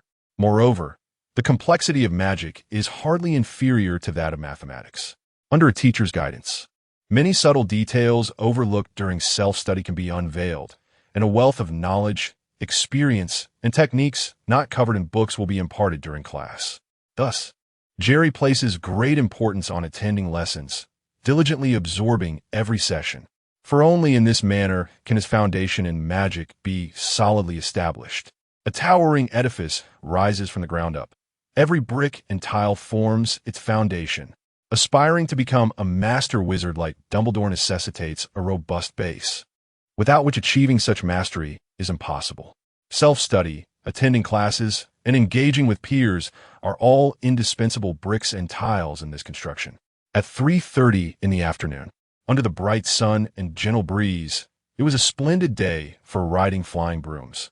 Jerry, accompanied by a group of Slytherin wizards, arrived at the castle's expansive lawn where 20 flying brooms awaited, though they appeared somewhat worn, with some branches protruding haphazardly, seemingly inferior to his own Nimbus 2000. Before long, Jerry spotted Hermione, Harry, and the other Gryffindors approaching from the castle, accompanied by their flying broom instructor, Madame Hooch. Madame Hooch appeared to be in her early 30s, sporting short gray hair and sharp yellow eyes reminiscent of a hawk. Jerry suspected she might possess some lineage from magical avian creatures. "All right, what are you all waiting for? Stand beside a broom. Quickly, time is of the essence." Upon her arrival, Madame Hooch urged the young wizards to position themselves beside the 2 rows of brooms. With 11 from Gryffindor and 9 from Slytherin, Hermione was momentarily placed beside Jerry. "Grip tightly. Lean forward. Keep your gaze ahead. Do not look down. Remain calm. Stay composed." I'm not nervous. I call it nervousness." Jerry observed Hermione beside him, murmuring the flying techniques from the wonderful world of Quidditch, her body trembling with anxiety, which brought a smile to his face. Yet, he gently reassured her, "Hermione, it's all right. It's just a broom. We won't fly too high at first. Let's take it slow." "But I've never ridden a flying broom before," Hermione replied, her face still shadowed with concern despite Jerry's comforting words. Unfazed, he quipped, "Neither have I. It's our first time. We'll get the hang of it with practice." At this moment, Madame Hooch joined the young wizards, explaining the incantation and techniques for controlling the flying broom. After the theoretical portion concluded, it was time for practice. Extend your right hand, place it above the broomstick, and then recite the spell. At Madame Hooch's command, everyone extended their right hands and chanted in unison, "Up." As the spell took effect, the brooms responded differently. Some, like Jerry, Malfoy, and Harry, flew directly into their hands, while others, such as Hermione, Dean, and Parvati, merely rolled on the ground. A few remained inert, like Neville and Seamus. "Hermione, you need to be resolute. Convey a sense of authority to the broom, as if to say, if you refuse to rise, I shall use you for firewood." Seeing Hermione struggle repeatedly to lift her broom, Jerry felt a pang of urgency and imparted his unique technique. With a month of flying experience under his belt, Jerry had initially faced the same challenges as Hermione. However, through a moment of clarity, he discerned the shortcut to mastering the broom: emotional conveyance. The broom responds to strength and confidence. The more anxious and timid one is, the less compliant the broom becomes. Conversely, the more assertive and determined one is, the more the broom yields. Indeed, with Jerry's guidance, Hermione soon grasped the technique, successfully getting her broom to rise. Meanwhile, Daphne, who had already seized her broom, silently regretted her haste in doing so, realizing she should have waited to observe Jerry's careful instruction to Hermione. Half an hour later, with Madame Hooch's attentive guidance, even Neville managed to grasp his broom. "All right, when I whistle, you will push off the ground with your legs. Make sure to apply force." Madame Hooch stood at the forefront, ready with her whistle. "Hold your broom steady, rise a few feet, then lean slightly forward to descend vertically back to the ground.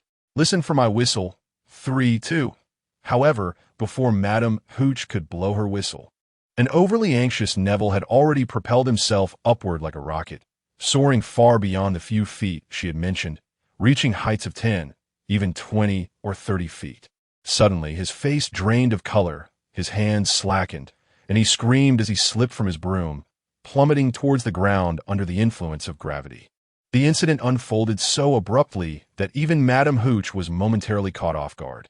Yet, amidst the gasps of the onlookers, a figure shot upwards from the ground like an arrow, racing toward Neville's impending descent. Not everyone was unprepared. Jerry, who had anticipated the situation, reacted promptly. Chapter 69. The Art of Extraordinary Skills. It is said that the wizard's physical attributes, strength, speed, and so forth, are not significantly superior to those of an ordinary person. However, his vitality is undeniably resilient. As Jerry soared on his enchanted broomstick, he observed Neville plummeting from a height of several meters and could not help but exclaim.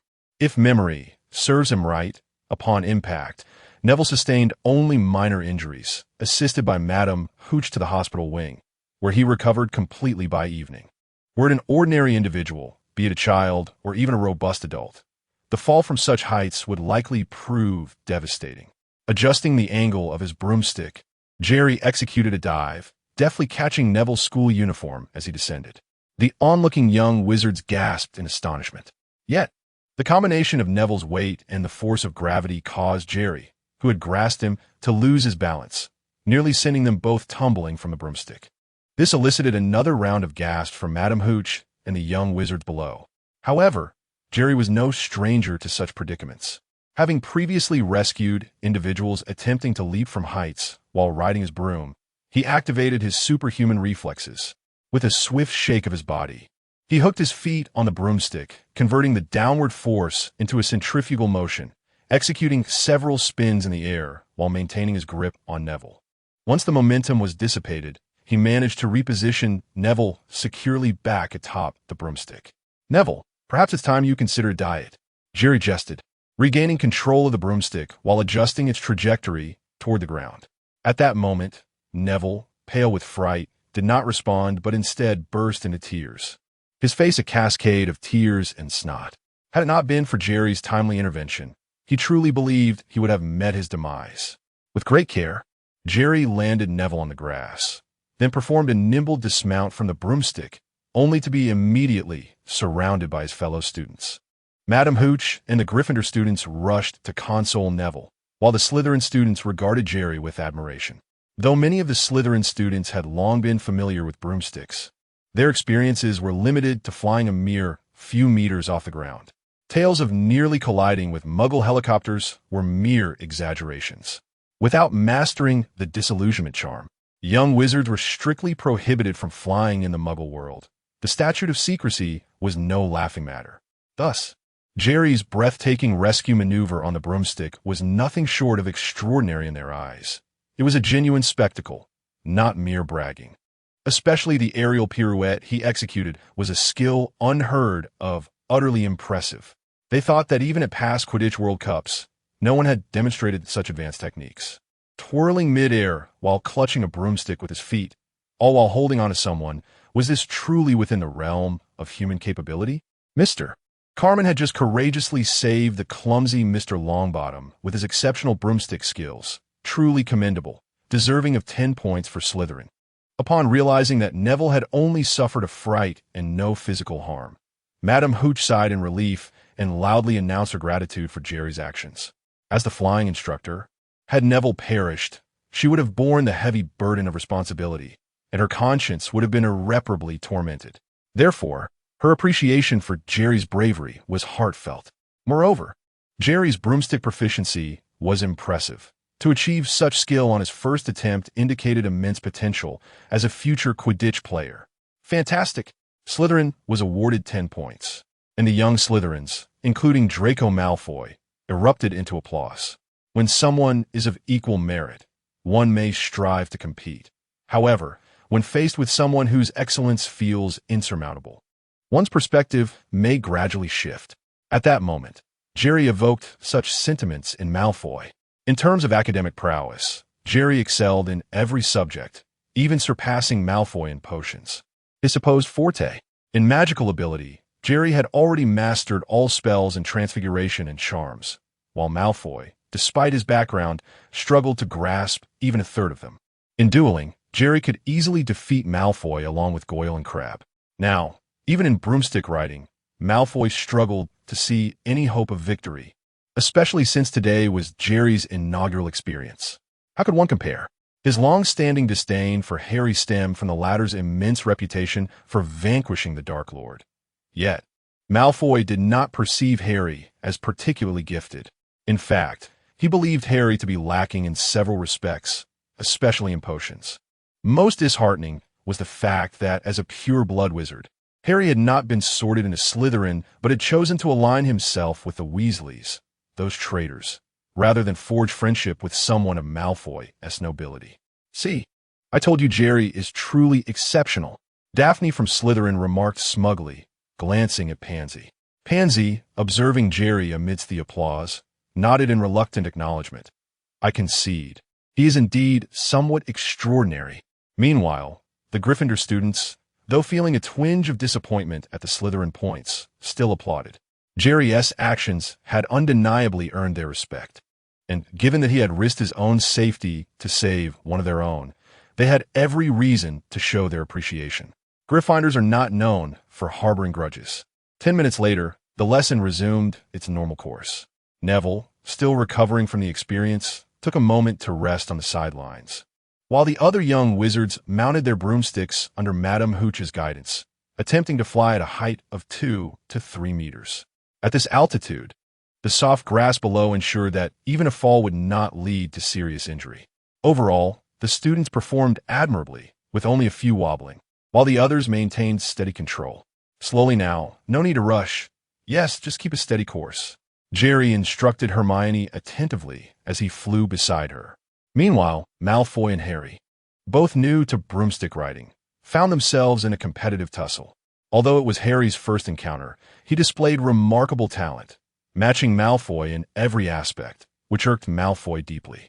Accepting defeat to Jerry was one thing, but losing to Harry was entirely unacceptable. Chapter 70. Snape's promise regarding the grievances between young Malfoy and Harry. Jerry chose not to intervene. His primary focus was on diligently studying magic and enhancing his own abilities. Elevating his status among peers was merely a means to facilitate more effective learning, rather than acting as a mediator for childish disputes, an endeavor he deemed frivolous. As the flying lesson concluded, the clock struck 6.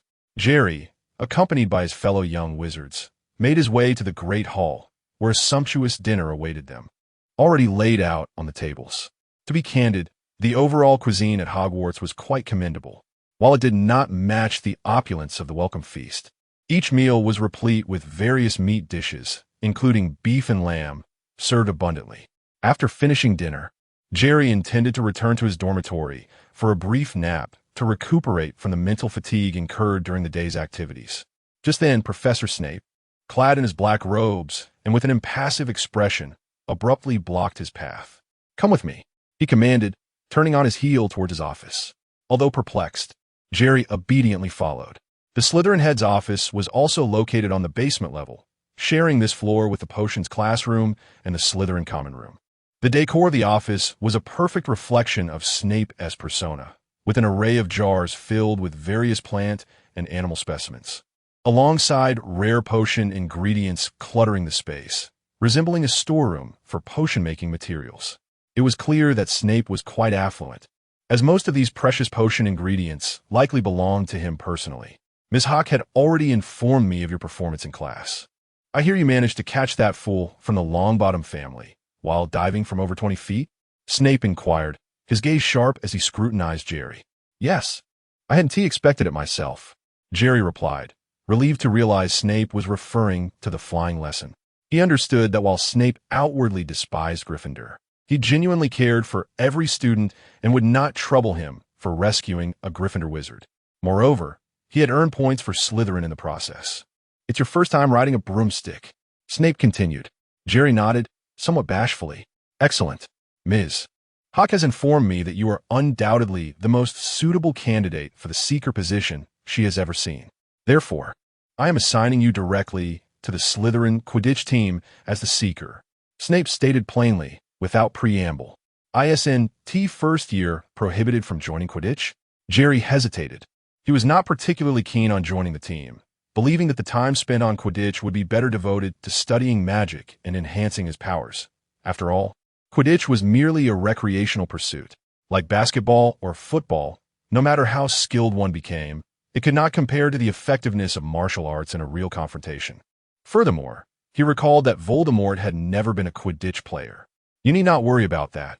I will speak with Dumbledore," Snape waved dismissively. "I've heard that our Slytherin team has consistently dominated Gryffindor. Is it truly necessary to have a first year added to the team?" I would prefer more time to study magic. Jerry expressed his thoughts somewhat hesitantly.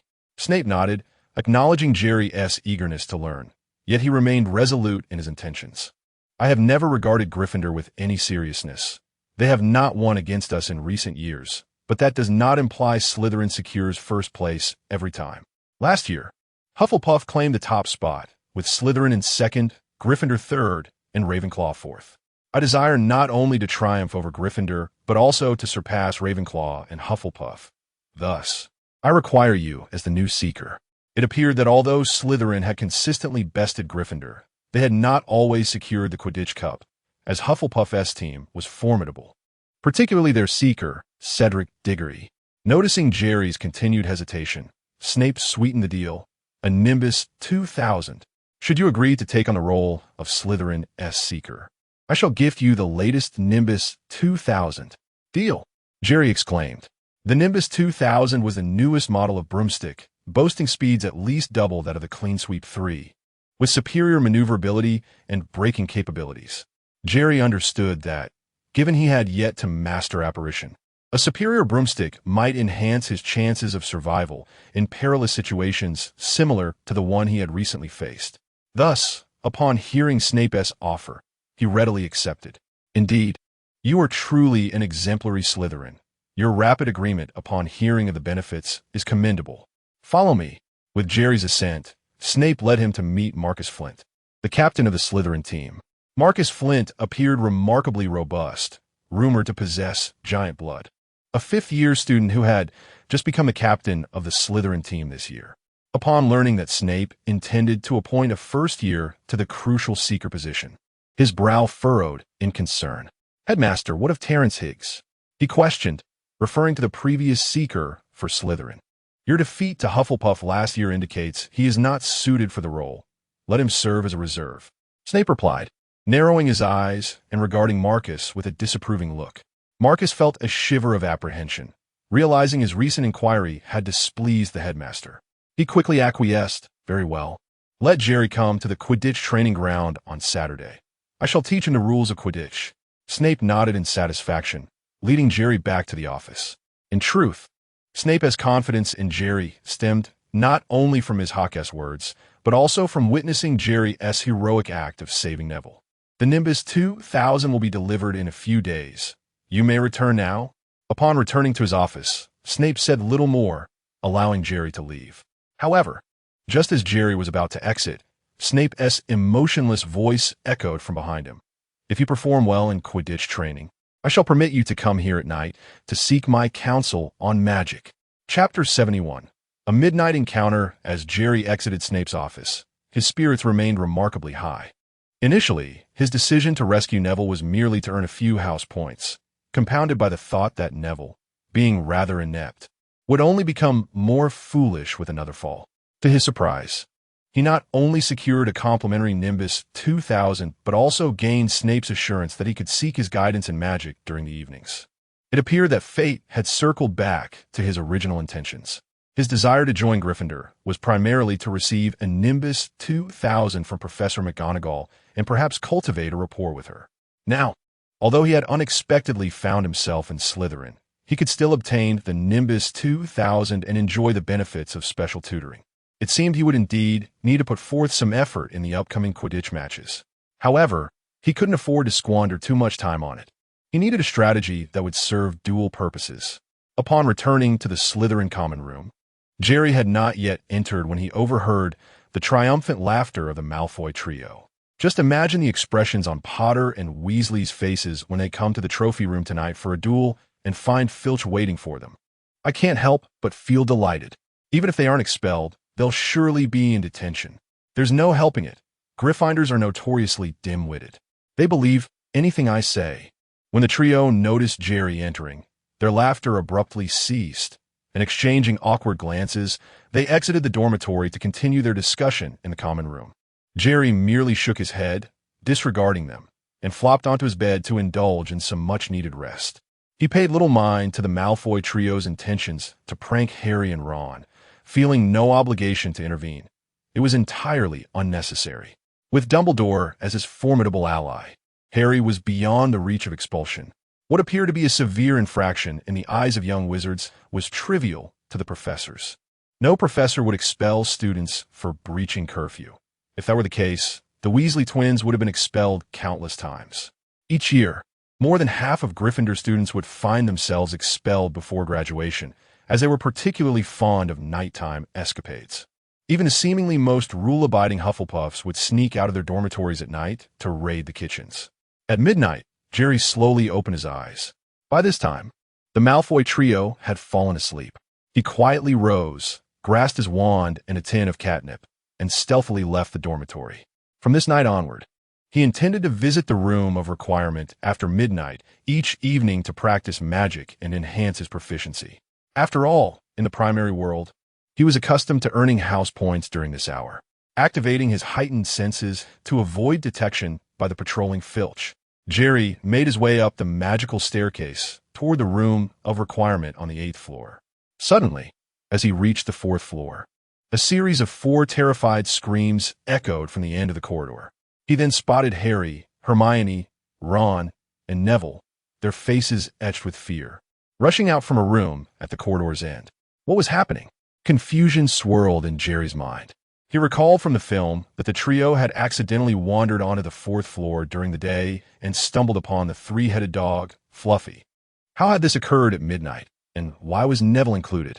Oh, right, this was a world of fiction. Realizing that certain details might differ, he felt a sense of relief. However, he sighed again, for if Harry and his friends had breached the forbidden area on the 4th floor, it likely meant Dumbledore was nearby, concealed by the disillusionment charm. This indicated that he could not practice magic in the room of requirement that night. What has happened? Jerry stepped forward to intercept the group. Jerry, there's a terrifying 3-headed monster in the 4th floor forbidden area. We must flee. Hermione and the others panted, breathless and speaking in a frenzy. Calm down, calm down. The 3-headed beast did not pursue you. Jerry pointed toward the corridor behind them. The 4 turned and noticed that the 4th floor corridor was empty. Fluffy was chained and had not followed them. What is going on? What 3-headed monster? Jerry feigned confusion. The 4 then recounted how they had inadvertently entered the forbidden area while fleeing from Filch and encountered a gigantic 3-headed dog and trapdoor. By the way, Jerry, what are you doing here? Hermione suddenly recalled something and looked at him in surprise. Jerry cleared his throat and began to spin a tale.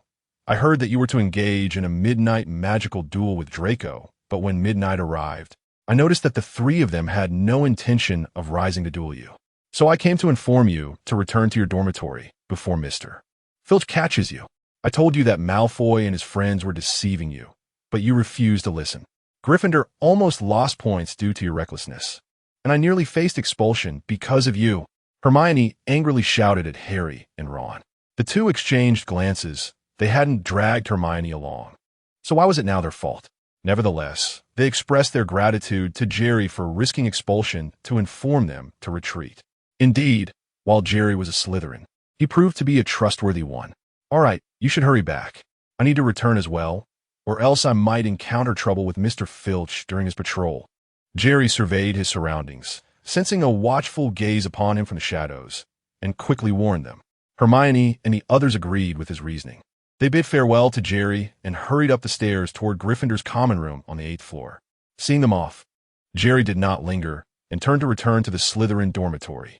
Though he had not reached the room of requirement that night, he now understood that Dumbledore had indeed been monitoring Harry's every move. He would need to exercise caution when in Harry's company in the future. Chapter 72, The Golden Snitch. Come to me. Saturday morning, in the grand hall on the 1st floor. Hermione, once you finish eating, you can head to the library without waiting for me. I have a little matter to attend to. I'll join you in about half an hour. After breakfast, Jerry explained to Hermione as he passed by the Gryffindor table. He had arranged with Hermione last Saturday to go to the library together this morning, but due to an unexpected incident on Thursday, he was obliged to visit the Quidditch pitch this morning to address some issues regarding his participation in the Quidditch training. However, if all went smoothly, he should not have to waste too much time there. The Quidditch pitch at Hogwarts is situated between the castle and the Forbidden Forest, sprawling over an area equivalent to several football fields, with spectator stands that can comfortably accommodate thousands without feeling cramped. Each end of the pitch boasts 3 golden poles. each adorned with a hoop towering over 10 meters high. Today, the Slytherin team had specifically reserved the Quidditch grounds, which were now occupied solely by the Slytherin wizards engaged in their routine training. The tall and imposing captain, Marcus, along with two other Slytherin wizards, was conducting passing drills, tossing a bright red ball, roughly 30 centimeters in diameter, towards the goalkeeper stationed at the hoop. Meanwhile, two Slytherin wizards were mounted on their broomsticks, wielding short rods, continuously striking two black iron balls that attacked them, the latter being smaller than the previous red ball. Below, one Slytherin wizard sat in the stands, looking rather displeased and glum. "All right, let us pause for a moment and gather around me." At this point, Captain Marcus spotted Jerry and waved his hand, calling out loudly to his teammates. Moments later, Marcus introduced Jerry to his 6 teammates. "This is Jerry Kamen, a first-year student and our new seeker. Let's give him a warm welcome." However, as Marcus finished speaking, none of the 6 teammates raised their hands to applaud. Instead, they all wore expressions of disdain. To them, the notion that a first-year student who had never flown on a broomstick before could take on a most crucial role of seeker in their team was nothing short of ludicrous. Even though it was their formidable headmaster Snape who had made the decision, it did little to inspire their trust. "Who do you think you are, trying to replace me as seeker? The headmaster must be losing his mind," sneered the previously sullen Slytherin wizard. "I agree, the headmaster has gone too far this time. Although Terrence isn't the top seeker, he has earned us considerable honors. He shouldn't be replaced by a first year just because of last year's mishap." Another Slytherin wizard chimed in. "Moreover, next year will be Terrence's graduation. This is his final year of Quidditch." "Huh, you're speaking from a position of comfort. I know this is quite unreasonable, but if you're so capable, why don't you go and tell the headmaster yourselves? Let us see if he doesn't send your souls to hell with some dark magic." Marcus rolled his eyes at his teammates' complaints.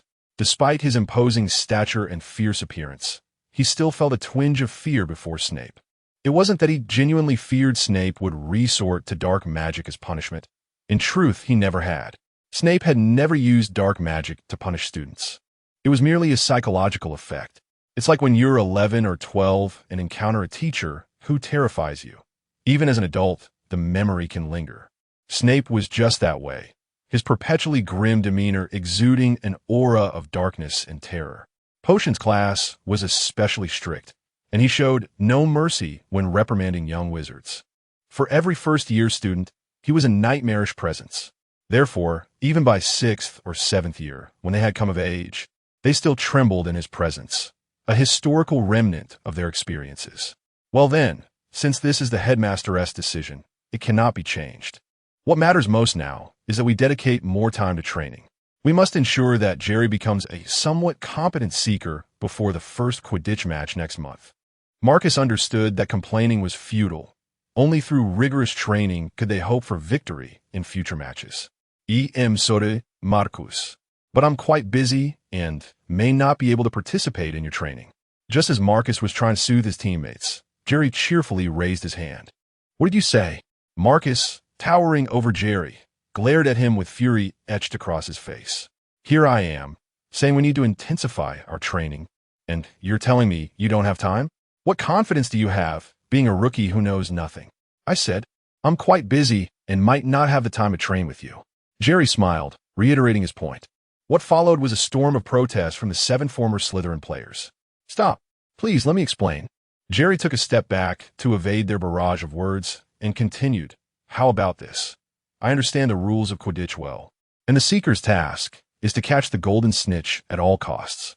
Now, I propose a wager. If I can catch the golden snitch 3 times in 5 minutes, I want to have to attend training. If I fail, I will personally go to Headmaster Snape to resign from the team." Upon hearing Jerry's words, all 7 Slytherin members, including Marcus, were momentarily taken aback. Catch the golden snitch 3 times in 5 minutes? Are you joking?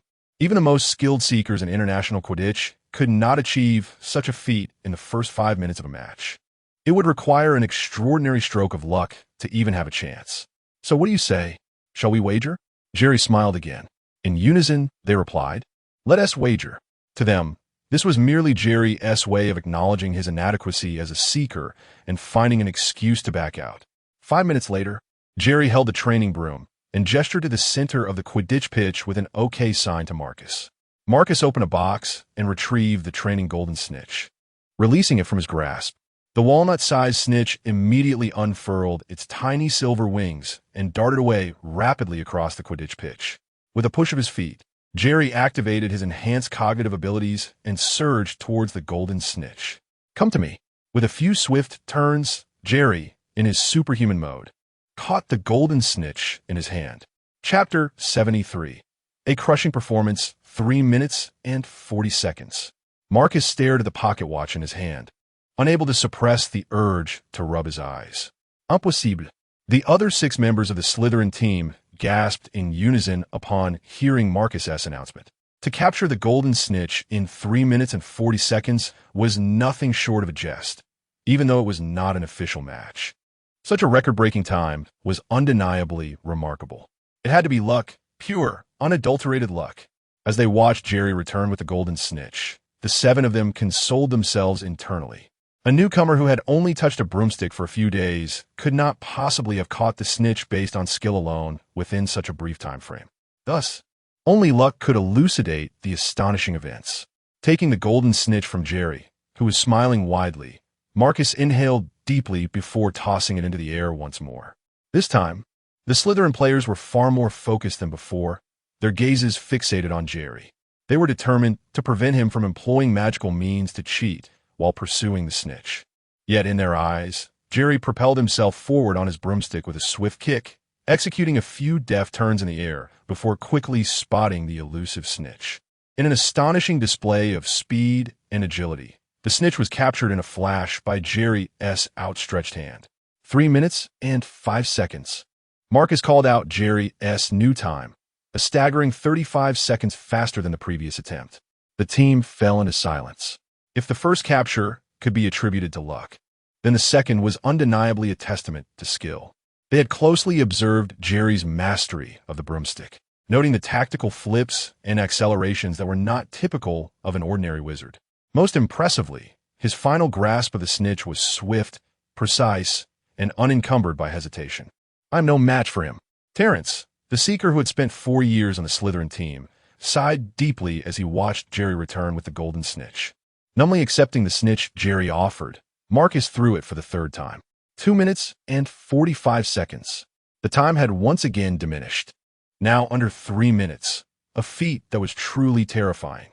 Was this even possible for a human? Observing Jerry's blissful demeanor, as if he were unaware of the profound impact of his actions, all the Slytherin players were engulfed in a whirlwind of emotions. On one hand, they rejoiced at the prospect of having such a formidable Seeker on their team. On the other, they felt as if their years of training had been in vain compared to Jerry, a first-year student who had just begun to grasp the art of flying. This realization was somewhat disheartening for the proud Slytherins. "Well then, fellow upperclassmen, I believe this wager is mine to claim." Jerry gently nudged the 7 stunned Slytherin players back to reality. The first to respond, Marcus, looked at Jerry with gleaming eyes. "You've won. From now on, you need not attend any Quidditch practices. Simply show up for the matches." As the new captain of the Slytherin team, Marcus could already envision leading Slytherin to victory in the Quidditch Cup for the next 3 years, thanks to the remarkable Seeker they had just acquired. Thus, fulfilling a request to avoid practice was certainly within reason. "However, I have a condition as well, one I hope you can agree to. You may speak." Jerry raised an eyebrow. Marcus, brimming with excitement, declared, "Do not disclose your status as our new Seeker to anyone, nor speak of what transpired here today. I wish to deliver a tremendous surprise to the other 3 houses during this year's Quidditch matches."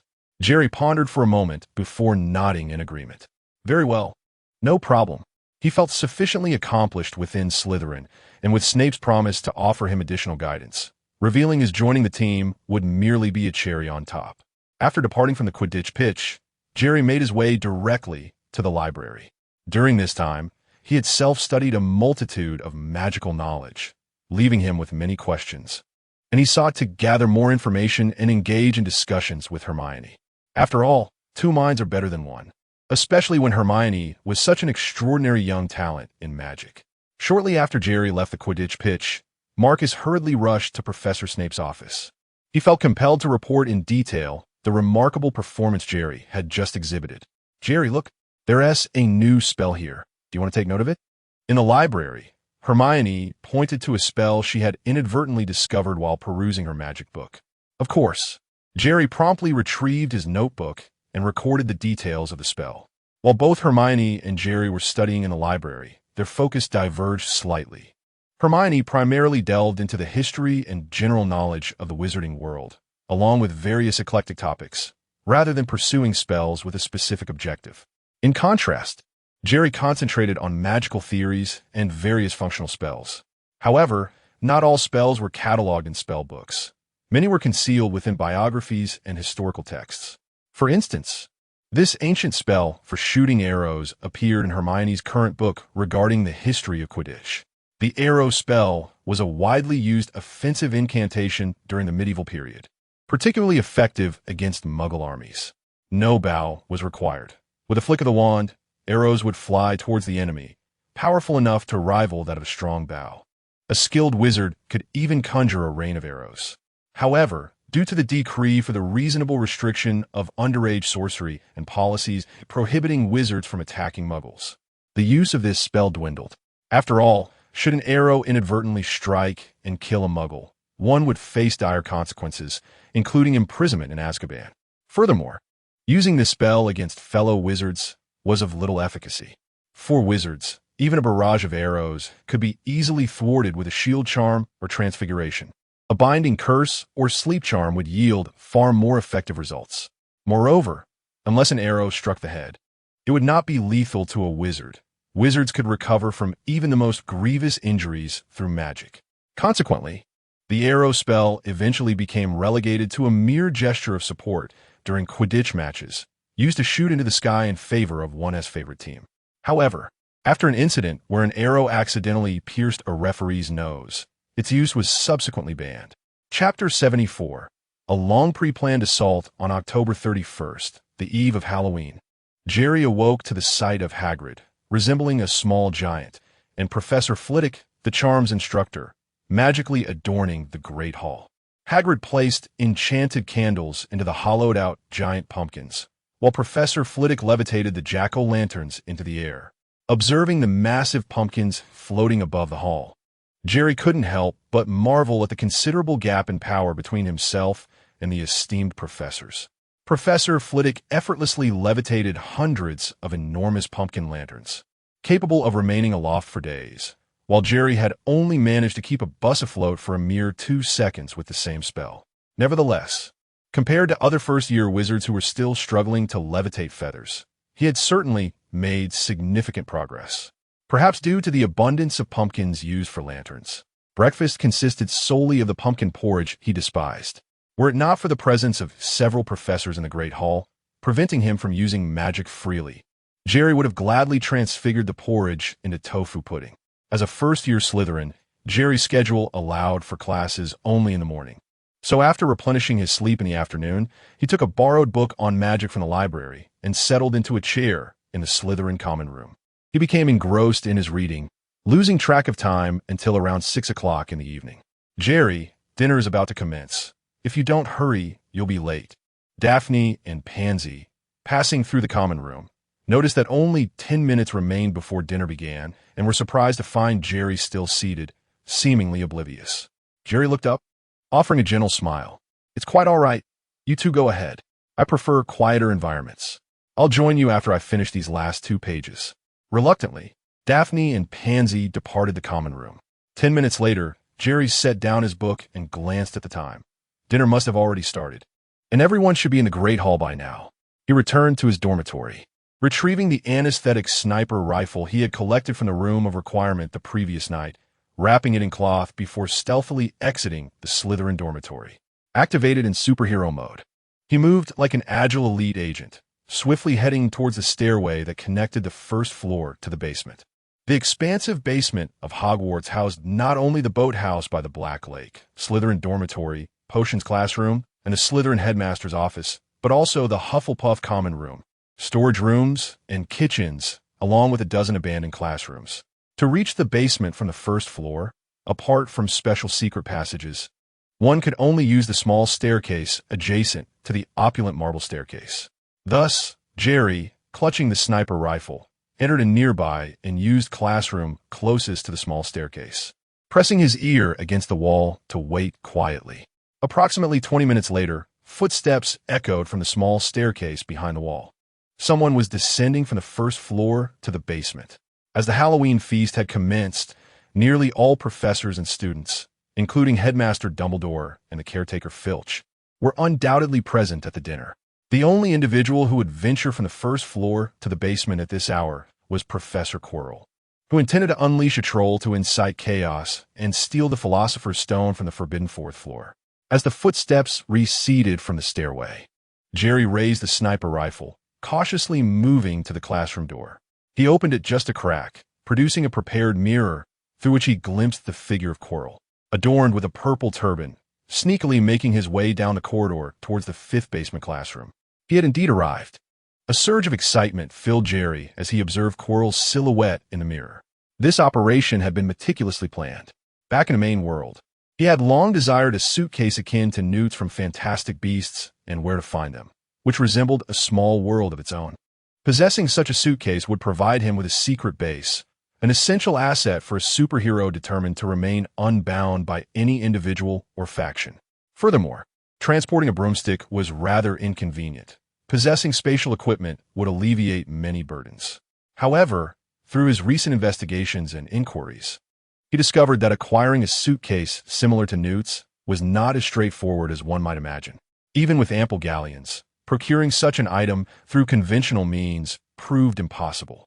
The crafting of such spatial equipment primarily employed the undetectable extension charm, an advanced spell taught only in the 5th or 6th year. The use of this charm was strictly prohibited by the Ministry of Magic due to its unique nature, permitting only specific items approved by the Ministry to be produced, such as school trunks and family tents. Thus, unless a wizard contravened regulations to create one themselves, it was impossible to purchase related products in legitimate stores. Yet, given Jerry's current level of magical knowledge, mastering such an advanced charm would not be a simple endeavor, even if he obtained the incantation through other means. Even if he succeeded in learning it, his ability to expand space would likely be limited, not to mention the intricate alchemical knowledge required. Therefore, he turned his attention to wizards he had encountered who might possess such items.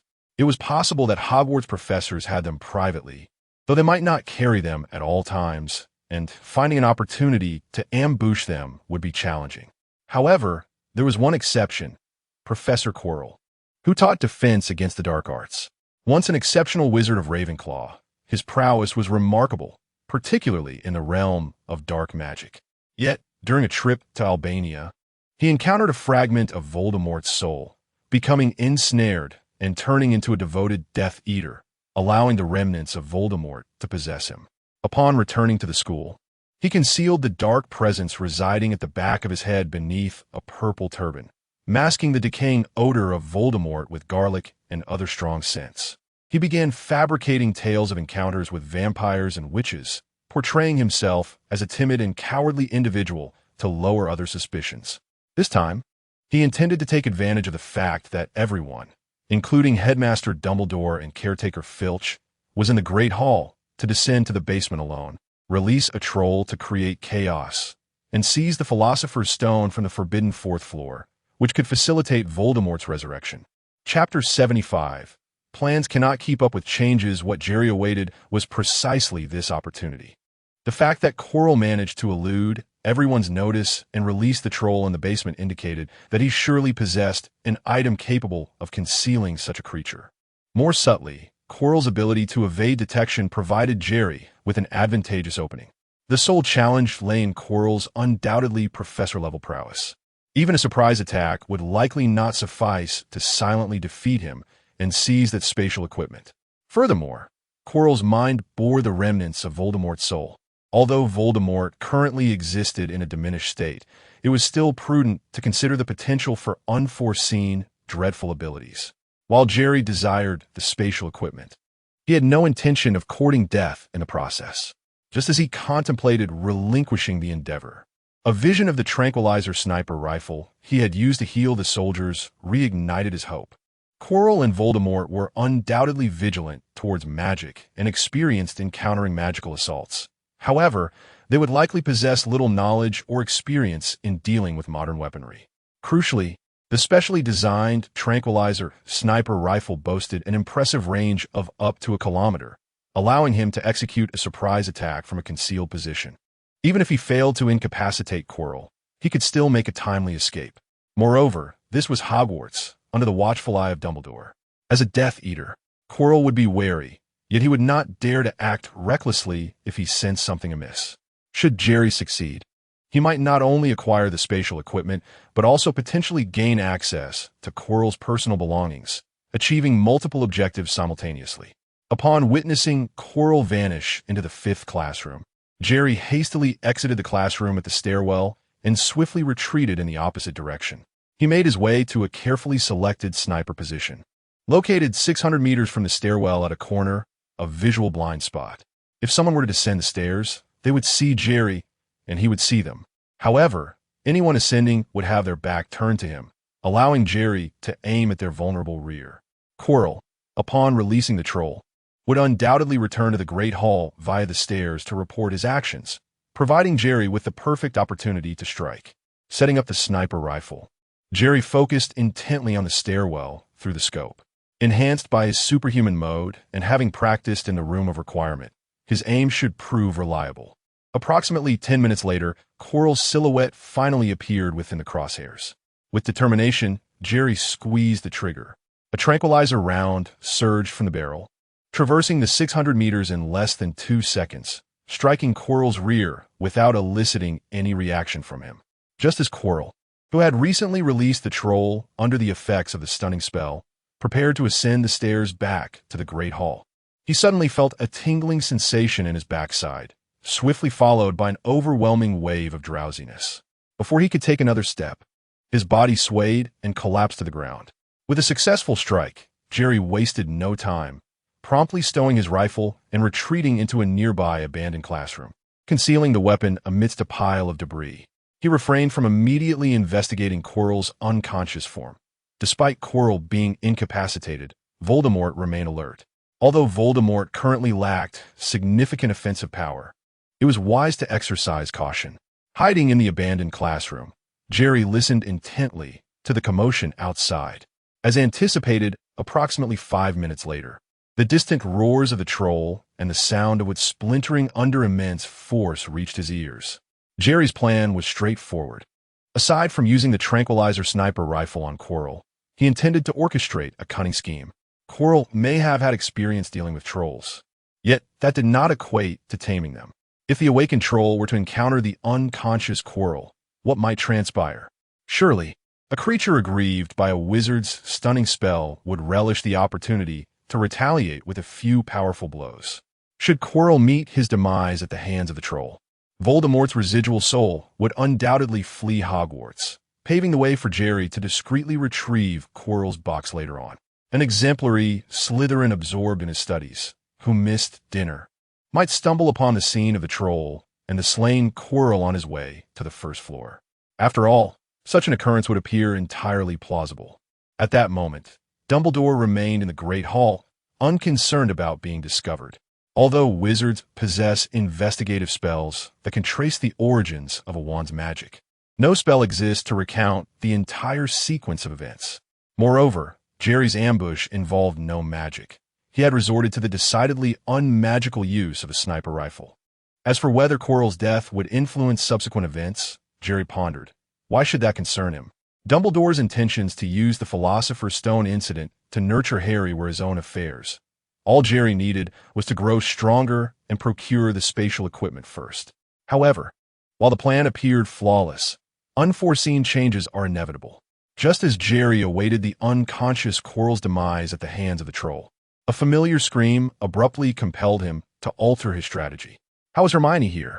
Stunned by the scream, Jerry paused. Indeed, there was a scene in the film where Hermione, mocked by Ron for lacking friends, sought refuge in a bathroom on the lower level, only to be discovered by the troll and nearly meet her end. Fortunately, saved by Harry and Ron's timely intervention. Yet, during lunch in the Great Hall, he had specifically sought Hermione to confirm her well-being. In the morning charms class, Ron had indeed made a few thoughtless remarks after being corrected by Hermione regarding the levitation charm, but she had not been deeply hurt, thanks to Jerry's friendship. To prevent any mishaps, he had even spoken with her during lunch, offering comforting words. So why was Hermione now present in the basement? This situation warranted a reassessment of his plan. Yet, upon reflection, perhaps this twist was fortuitous. It added an element of authenticity. This intervention would not only rescue Hermione, but also save Professor Quirrell, undoubtedly boosting his reputation significantly. Chapter 76. The Box of Chilo Adjusting His Wizarding Robe. Jerry feigned the demeanor of someone just emerging from the common room as he made his way towards the staircase. Upon rounding the corner, the scene at the staircase came into view. A troll stood at the entrance, clutching a hefty club in its left hand while its right hand gripped Professor Chilo by the ankle, swinging him about like a mere toy, slamming him against the ground. This sight evoked memories in Jerry of the moment he witnessed the Hulk throwing Loki in the Avengers, strikingly similar in its brutality. How horrific! Observing Professor Chilo's bloodied visage and disoriented gaze, Jerry could not help but offer a moment of silent tribute for him. On the opposite staircase, Hermione had fallen to the ground in terror, shrieking as she retreated in fear. Clearly, the sight of the troll and the bloodied Professor Chilo had frightened her considerably. After all, despite Hermione's academic prowess and extensive theoretical knowledge, she remained a young girl lacking practical experience and combat skills. In the face of such an unexpected threat, she was not as formidable as Harry and Ron. Hermione, what is going on? How did Professor Chilo get captured by the troll? Jerry approached the staircase with a look of feigned ignorance, loudly inquiring. Upon seeing Jerry, Hermione's emotions stabilized somewhat. I'm not sure. I drank too much juice and went to the basement to use the restroom. And then I saw this. Isn't there a restroom on the first floor? Why go to the basement? Jerry was somewhat speechless, but quickly drew out his wand, exclaiming, I'll hold him off.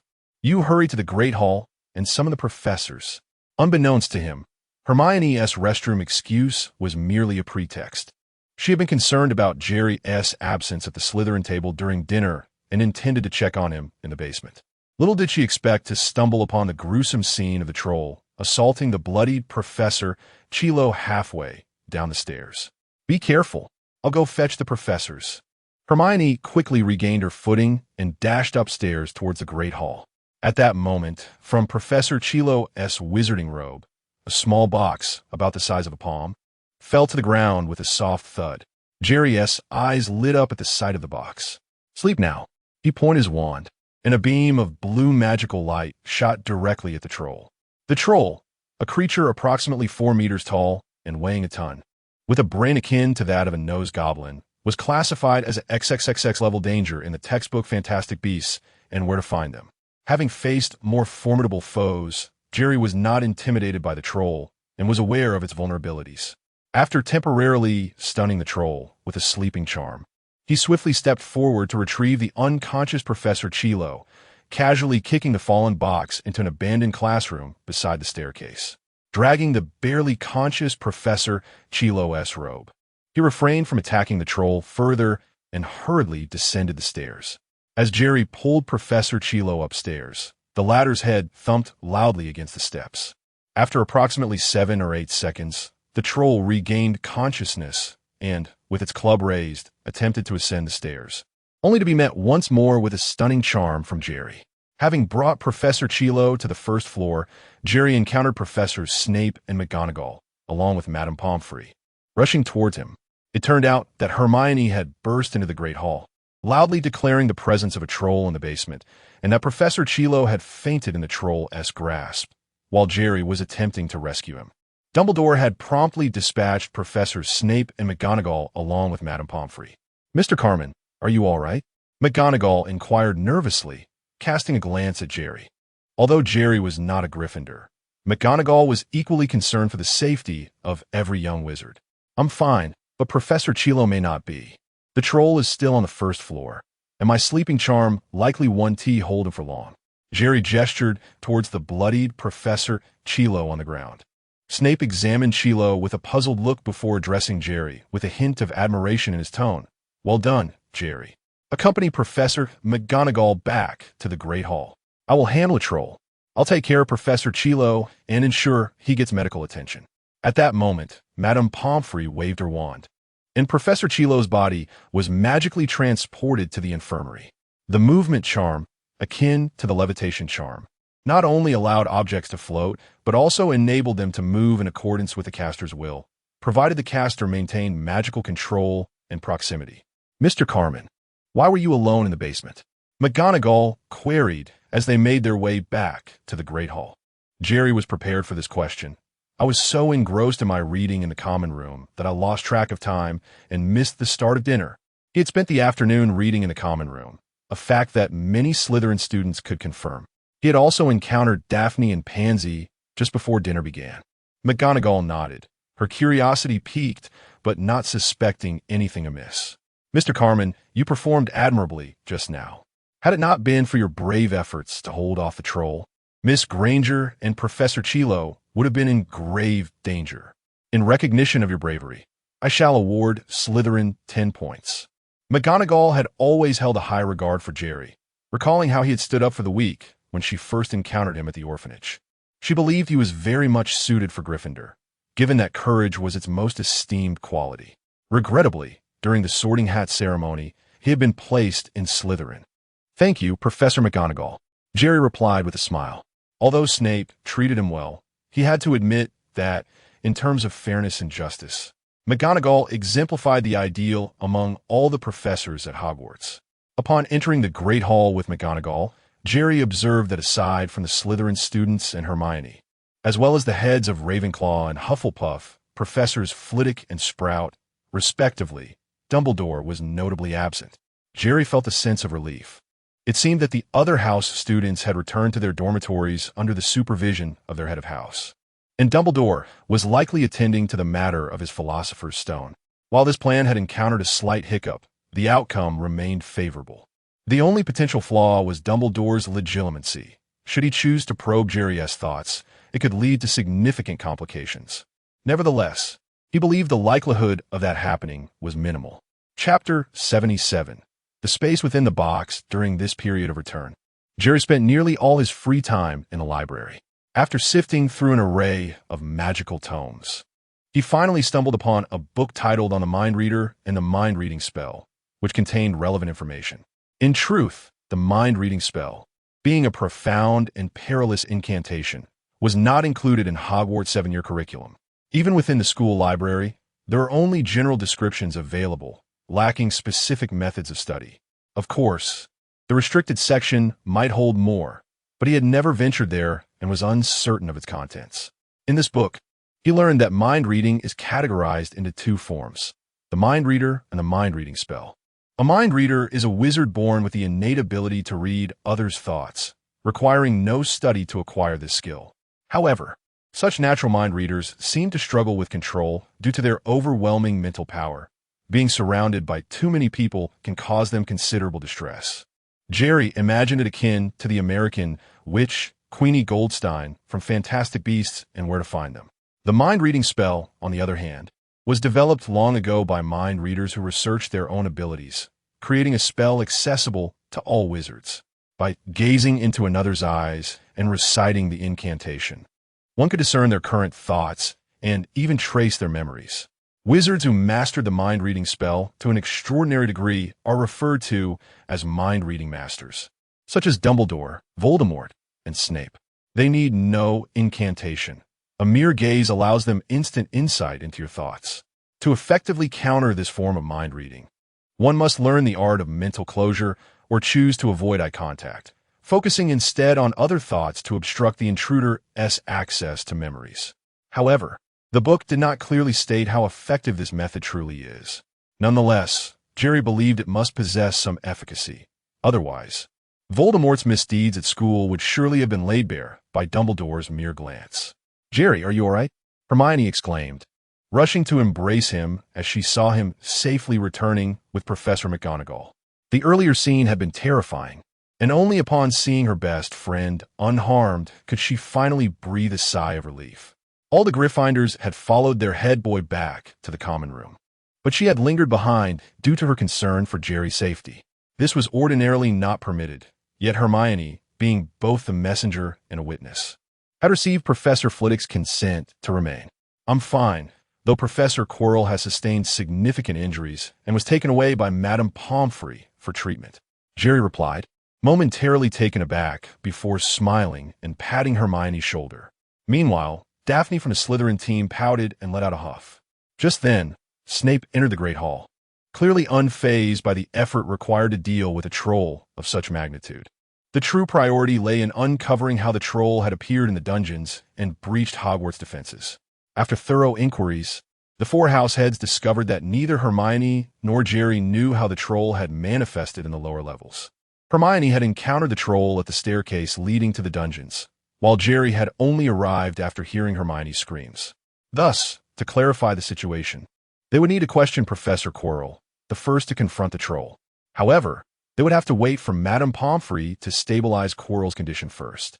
In truth, while answering questions, Jerry had deliberately avoided making eye contact with Snape to prevent any potential use of the mind-reading spell. He had also activated his mental fortitude, forcing his mind to repeat his statements. Yet, from his casual observations of Snape's expression, it seemed the latter had not employed the spell against him. It was reasonable. Those of integrity would refrain from prying into another's thoughts, especially since Jerry's account, aside from the omitted details regarding the sniper rifle, was entirely truthful and devoid of any cause for suspicion. After hearing the accounts from Jerry and Hermione, Professor McGonagall reiterated her intention to award Jerry 10 points, prompting cheers from the Slytherin students. To Jerry's astonishment, Snape unexpectedly awarded Hermione 3 points for promptly informing the professors of the situation in the dungeons, deeming it deserving of recognition. Once all matters were concluded, Professor McGonagall personally escorted Hermione back to the Gryffindor common room, while Snape led the Slytherin students back to their own quarters. Professors Flitwick and Sprout patrolled the castle to ensure no other trolls had infiltrated Hogwarts. At midnight, Jerry quietly rose from his dormitory, retrieving the tranquilizer, sniper rifle, and the small box that had fallen from Professor Quirrell's robes from the 2 abandoned classrooms. He then activated his mental fortitude and cautiously made his way to the room of requirement on the 8th floor. During this time, he encountered the patrolling Mrs. Norris, but under the influence of catnip powder, she caused him no trouble. Inside the room of requirement, Jerry carefully placed the tranquilizer sniper rifle back behind the half-man statue and, with anticipation, retrieved the palm-sized box, slowly opening it. Indeed, it was a magical spatial device crafted through alchemy. Holding the box up to his eyes, he felt as though he were parting the clouds in the sky, gazing through a hole beneath the clouds to witness an expanse roughly the size of a football field, complete with a quintessential English cottage. How could he possibly enter through such a small opening? Staring at the diminutive entrance and then glancing at his own physique, Jerry felt perplexed. However, considering that Professor Quirrell had managed to release a troll several meters tall through this tiny aperture, his own size seemed trivial in comparison. Placing the open box on the ground, Jerry mimicked Newt's entrance into the suitcase world from the films, extending 1 foot toward the box's opening while mentally affirming his intention to enter. Sure enough, a spatial fluctuation appeared above the box, and his foot genuinely slipped into the space within. The entrance of the box revealed a ladder approximately 8 to 9 meters long. As 1 foot entered, it landed perfectly upon the ladder. Once he found his balance on the ladder, he promptly lifted his other foot from outside and similarly extended it into the box's interior. Thus, descending the ladder, his figure quickly vanished entirely into the box, leaving the palm-sized container alone on the floor of the room of requirement. Chapter 78. The 3 unforgivable curses descending the ladder. Jerry soon found his feet resting upon the soft, verdant grass. Looking around the confines of the box, he couldn't help but exclaim in wonder. Incredible. Above him floated a luminous orb, illuminating the entire space with a radiant glow, likely a product of a combination of illumination spells and alchemical craft, resembling a miniature sun. The ground was not merely a carpet of green lawn. It also featured designated patches where numerous precious herbs thrived. Some of these he recognized from 1,000 marvelous herbs and fungi, while others were entirely unfamiliar to him. Adjacent to the herb garden lay a reservoir, its waters crystal clear. Surrounding this oasis were several trees, creating an ambience reminiscent of a quaint villa with an expansive garden.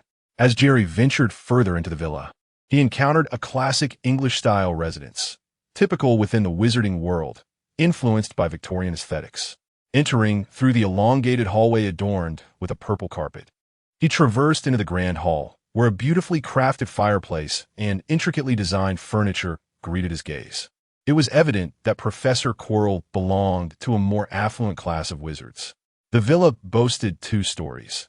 The ground floor primarily comprised the entrance hall, grand hall, kitchen, dining room, and a magical laboratory, more accurately termed a potion brewing room. It housed an impressive array of expensive potion-making equipment alongside a cabinet replete with various potion ingredients, as well as an assortment of pre-prepared magical potions, some of which Jerry recognized and others he did not. It appeared that while Professor Quirrell may not be a master potion maker, he certainly possessed considerable skill in this domain. Indeed, wizards who delve into dark magic typically exhibit a commendable proficiency in potion brewing. The second floor featured 3 bedrooms, a lounge, and a bathroom. After an exhaustive search, Jerry discovered that Professor Quirrell had amassed 1,000 galleons, along with a notebook detailing his research into dark magic. What thrilled Jerry most was the fact that this notebook contained Professor Quirrell's insights on the 3 unforgivable curses: the Cruciatus Curse, the Imperius Curse, and the Killing Curse, as well as the Perilous Fiendfire and several less common curses. This was indeed a bountiful discovery. Back in the primary world, Jerry had never worried about finances, as his magical abilities made acquiring wealth a relatively straightforward endeavor. However, in the wizarding realm, where magic was ubiquitous and he remained a novice, amassing a significant sum of galleons proved to be a daunting challenge. He had contemplated utilizing certain financial strategies to generate income, yet his lack of expertise in such matters, coupled with his youth, time constraints, and limited capabilities, rendered this impractical. As a first-year student, his primary focus needed to remain on mastering magic, and he was constrained by the school's obligations. Furthermore, recklessly challenging established systems without sufficient power and influence could lead to dire consequences. Subsequently, he recalled the 8-eyed arachnids of the Forbidden Forest. Their venom was a rare commodity valued at 100 galleons per pint. However, considering the xxxX level danger associated with these creatures as outlined in Fantastic Beasts and where to find them, and their sheer numbers, he decided it was best to avoid that venture for the time being. While Harry and Ron had managed to escape unscathed from a swarm of these spiders in the film, that was due to their status as protagonists. The xxxX level threat was tantamount to that of a dragon, implying that even seasoned wizards could falter if caught off guard. Although the 8-eyed spiders lacked the brute strength of dragons, they possessed intelligence comparable to humans and were highly social creatures, making their venom particularly lethal. Thus, the discovery of 1,000 galleons within Professor Quirrell's box was a significant boon for Jerry. Yet, in terms of value, the professor's notes on dark magic were far more precious. Galleons could be earned with time and effort, but the insights on the unforgivable curses and fiendfire, along with Professor Quirrell's reflections on these advanced spells, were simply beyond monetary reach. With the knowledge contained within the professor's notebook, Jerry believed that, even without guidance, he could gradually master these spells through diligent study and practice. The Cruciatus Curse for extracting information, the Imperius Curse for mind control, the Killing Curse for taking lives, and Fiendfire for devastating area attacks. Mastering these 4 dark spells would undoubtedly elevate his magical prowess significantly. Should he encounter a boggart again, he might not even need to confront it directly. A simple Imperius Curse could suffice. This endeavor was undeniably worthwhile. Upon returning to the room of requirement, having tucked the box safely into his pocket, Jerry reflected that despite the risks and flaws in his plan to ambush Professor Quirrell, the outcome was truly rewarding. Without taking risks, one cannot hope for sudden fortune. After Halloween, due to the enthusiastic promotion by the Slytherin students, Word spread throughout Hogwarts that their defense against the dark arts professor, Quirrell, had been gravely injured by Troll, thanks to the fortunate intervention of first-year Slytherin student Jerry Cameron. Consequently, the Wizards of Hogwarts not only learned of the renowned Harry Potter joining their first year, but also of an exceptionally talented first-year student from Slytherin, Jerry Cameron. His name gradually became known beyond the first-year cohort, catching the attention of older students who may not yet have recognized him, but were at least aware of his name. Thus, the passage of time brought November upon them. As the month commenced, the air turned sharply cold. The mountains surrounding the school were shrouded in a gray veil of snow, and the surface of the Black Lake resembled tempered steel, cold and unyielding. Each morning, frost blanketed the ground. During this time, Jerry immersed himself in the study of magical knowledge. Aside from attending classes and meals, he devoted most of his hours to researching various materials in the library or consulting Professor Snape regarding complex magical principles, as well as engaging in discussions with Hermione on the applications and extensions of spells. Evenings found him secretly practicing dark magic in the Room of Requirement or occasionally retreating to the villa within the box to attempt potion recipes he had discovered in the library. Overall, Jerry felt an immense sense of fulfillment with each passing day. He was consistently learning new things, progressing, and growing stronger. Aside from the rapid consumption of his small red stars, everything was proceeding splendidly. However, he had amassed over 50,000 small red stars prior to this entry, and even with their swift depletion, he believed they would suffice to carry him through to the end of the semester. Chapter 79. The Quidditch Match on that Saturday morning. Jerry, adorned in his green and white Slytherin scarf, strolled into the great hall as he typically did. The moment he crossed the threshold, his eyes brightened, and the rich aroma of sizzling sausages wafted into his nostrils. Among all the breakfasts at Hogwarts, he held a particular fondness for these delectable sausages, primarily due to their generous meat content. He frequently relied on invigorating meals to replenish not only his energy, but also his small reserves of magical stamina. Hence, if given the choice, he would indulge in meat and sugary treats at every meal to counterbalance his daily energy expenditure. If any young wizards had observed Jerry during mealtime, they would have noticed that while he endeavored to maintain a graceful demeanor, his consumption often exceeded that of an average adult by several-fold. Even the famously voracious Crabbe and Goyle consumed far less than Jerry. This led to a peculiar phenomenon. Barring any distractions, Jerry was invariably the last to leave the dining table. "Jerry, will you be attending the Quidditch match this afternoon?" Daphne inquired eagerly, just as he settled into his seat. Yet to even grasp a sausage. Today's game features Slytherin against Gryffindor. With a smile, Jerry affirmed her question. Admittedly, given his temperament, he would have preferred to delve into the complexities of the unforgivable curses rather than watch a group of young wizards chase a ball on broomsticks. It had been a week since he acquired the 3 unforgivable curses, yet he had yet to master their casting. However, as a seeker for the Slytherin team, he had no choice but to attend the match, especially since Snape had presented him with the promised Nimbus 2000 just days after he joined the team. Moreover, without Snape's additional guidance during this time, his magical progress would not have been nearly as swift.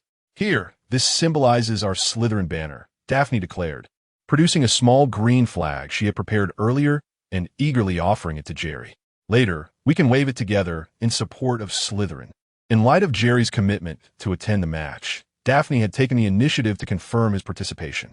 Typically, in situations where their house team was competing, it was rare for any young wizard to abstain from attending. Yet, given Jerry's usual demeanor, it was plausible that he might not attend.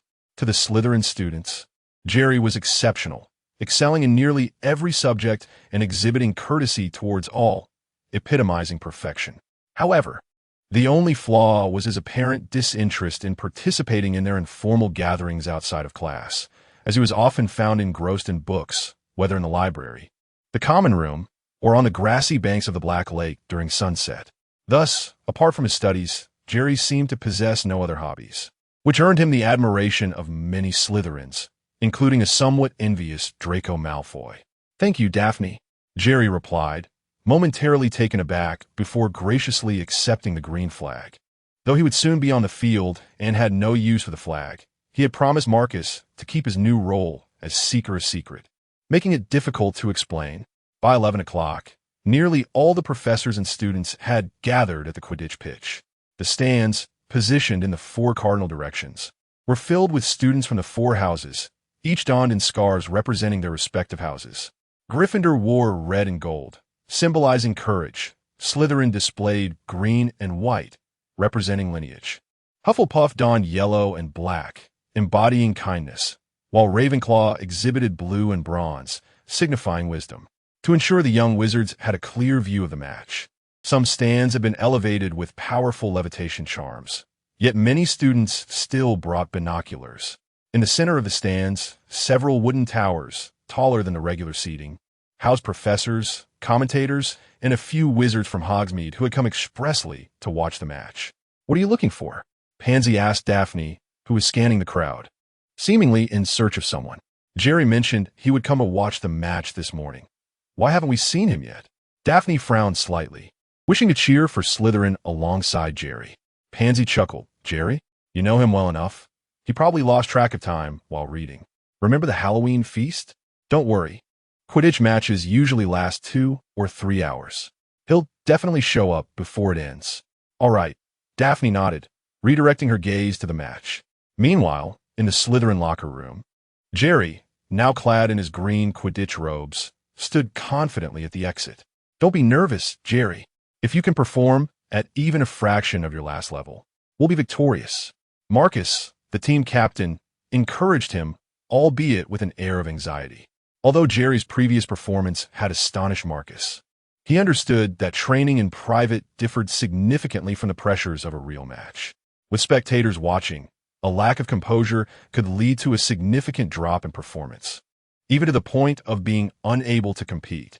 As a first-year student, Jerry, despite his innate talent, had yet to experience the thrill of a match, leaving Marcus feeling somewhat apprehensive, especially since Jerry had never attended their training sessions. "Captain, you seem more nervous than I am. Rest assured, I won't let you down." Jerry reassured Marcus with a confident smile. He had no time to waste in idle chatter. The sooner the match concluded, the sooner he could return to his studies in magic. Chapter 8. The fastest match in history. The game of Quidditch comprises 7 players, 3 chasers, 2 beaters, 1 keeper, and 1 seeker. The 3 chasers are tasked with competing for the quaffle and throwing it through the opponent's hoops to score, earning 10 points per goal. The 2 beaters aim to repel the aggressive bludgers, safeguarding their teammates, and ideally directing the bludgers toward opposing players.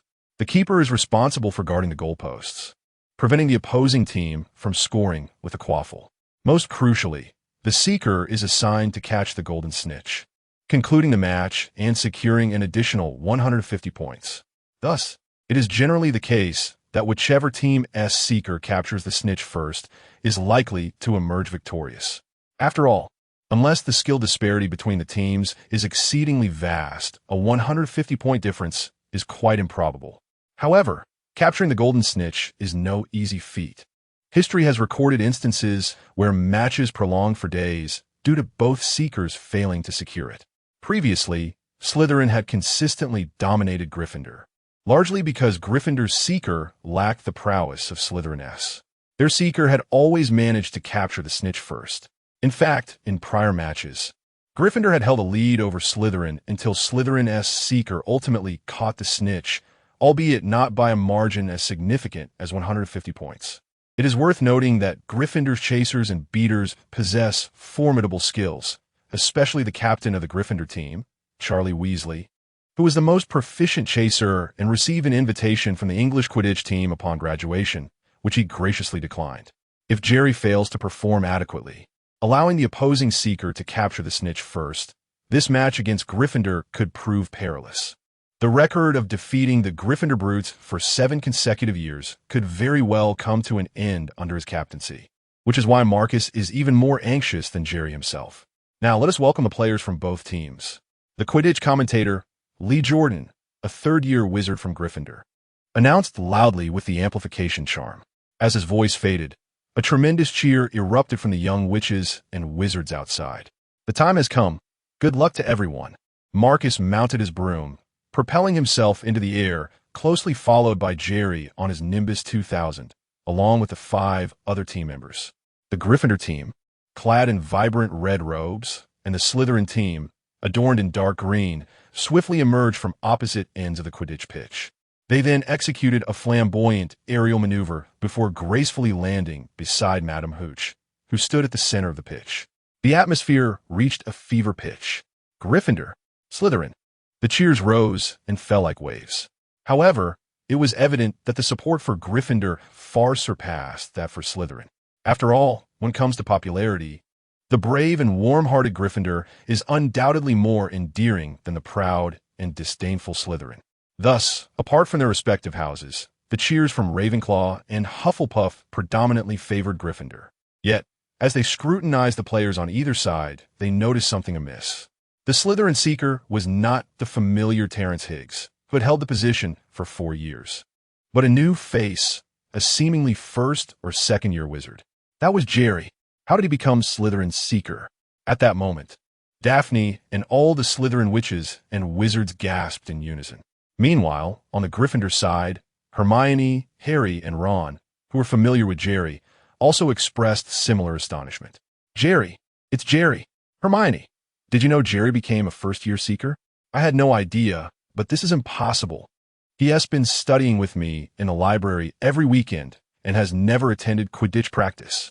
Upon hearing Harry and Ron's inquiries, Hermione shook her head in disbelief. Oh, Merlin S. Beard.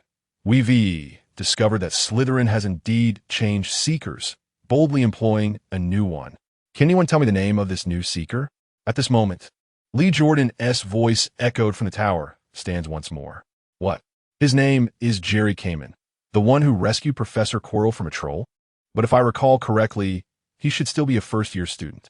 Slytherin's audacious choice of a first-year Seeker raises questions.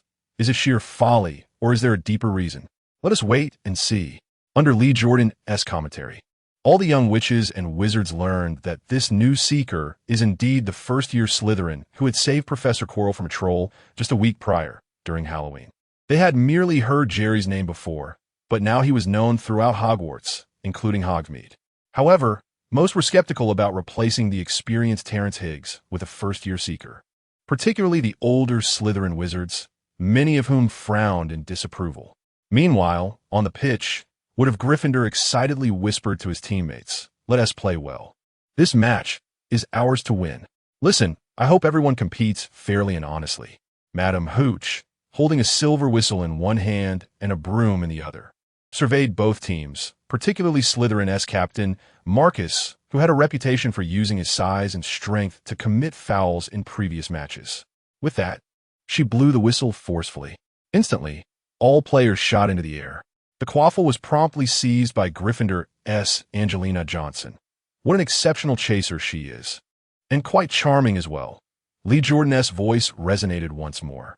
The golden snitch has been released. Merlin, it's fast. It vanished in the blink of an eye. Oh, our Slytherin Seeker is on the move. Could he have spotted the snitch? Oh, Merlin's knickers, what am I seeing? I must be hallucinating. How could this be? Slytherin's new Seeker, Jerry, has caught it. He has captured the golden snitch. In less than a minute since the snitch was released, this could very well be the fastest match concluded in Quidditch history. Chapter 81. Christmas Eve. The flight speed of the Nimbus 2000 is indeed unparalleled by any ordinary broomstick. Thus, Jerry's capture of the golden snitch this time was considerably swifter than during his previous wager with Marcus and others. The golden snitch, no larger than a walnut, seemed to possess a will of its own, excelling in evasion. Although the broomstick could keep pace, the Seeker's physical attributes were not significantly superior to an average individual, making it quite challenging to catch the elusive ball. However, with Jerry entering his superhuman mode, his senses were dramatically heightened, and his control over his body reached a level akin to that of a grandmaster in martial arts. Historically, such masters could capture flying insects with chopsticks. Thus, Jerry's grasp of the walnut-sized golden snitch was hardly a formidable task. The only limitation he faced was the speed of the broomstick. As Jerry landed before referee Madame Hooch, clutching the golden snitch, the entire arena felt as though it had been paused in time. Angelina, who had just seized the quaffle, halted her throwing motion, while the players from both teams wore expressions of astonishment. The young witches and wizards in the stands collectively gaped in disbelief. Even Madame Hooch was momentarily stunned, taking a full 10 seconds to react before accepting the snitch from Jerry's outstretched hand. Upon confirming it was indeed the match's snitch, Madame Hooch announced, "Slytherin wins." From the commentary box, Lee Jordan, upon seeing Madame Hooch's signal, exuberantly proclaimed the result. "Slytherin, Slytherin, Slytherin, Jerry, Jerry, Jerry." His words seemed to press the start button once more, plunging the arena into a cacophony of celebration, as Slytherin's young witches and wizards erupted into fervent cheers. Initially chanting Slytherin's name, they soon shifted to vociferously acclaiming Jerry. While Slytherin had won matches and even the Quidditch Cup before, none had concluded so swiftly, so decisively, or with such legendary flair. The entire match transpired in less than 2 minutes, with the snitch being caught in under a minute. This was nothing short of a record-breaking feat in Quidditch history, igniting a sense of exhilaration and pride among all Slytherins. Marcus and the other Slytherin players, overwhelmed with joy, abandoned their broomsticks to hoist Jerry into the air, jubilantly tossing him skyward. Although they had mentally prepared for this outcome, given Jerry's previous performance, the reality of the moment left them no less ecstatic than the young spectators in the stands. They understood that with Jerry on their team, Slytherin would face no rival for the next 7 years. The only regret was that their matches would become exceedingly tranquil. Thus, the first Quidditch match of the year at Hogwarts concluded in a legendary manner. Jerry's name echoed throughout Hogwarts and even Hogsmeade, heralding the emergence of the strongest seeker in history. In contrast, Jerry himself remained remarkably composed. His thoughts were solely focused on concluding the match swiftly to return to his studies of magic. After the match, Jerry noticed an uptick in his popularity over the following days. Not only did Slytherin's witches and wizards greet him warmly, but even those from the other 3 houses approach him with smiles, some bestowing upon him various nicknames, such as Quick Jerry, King of the Balls, Nemesis of the Golden Snitch, and Quidditch Legend. This newfound fame positively influenced Jerry, as it afforded him certain advantages in various endeavors. However, he also became aware of a troubling concern. While time in the main world remained static, his physical growth did not.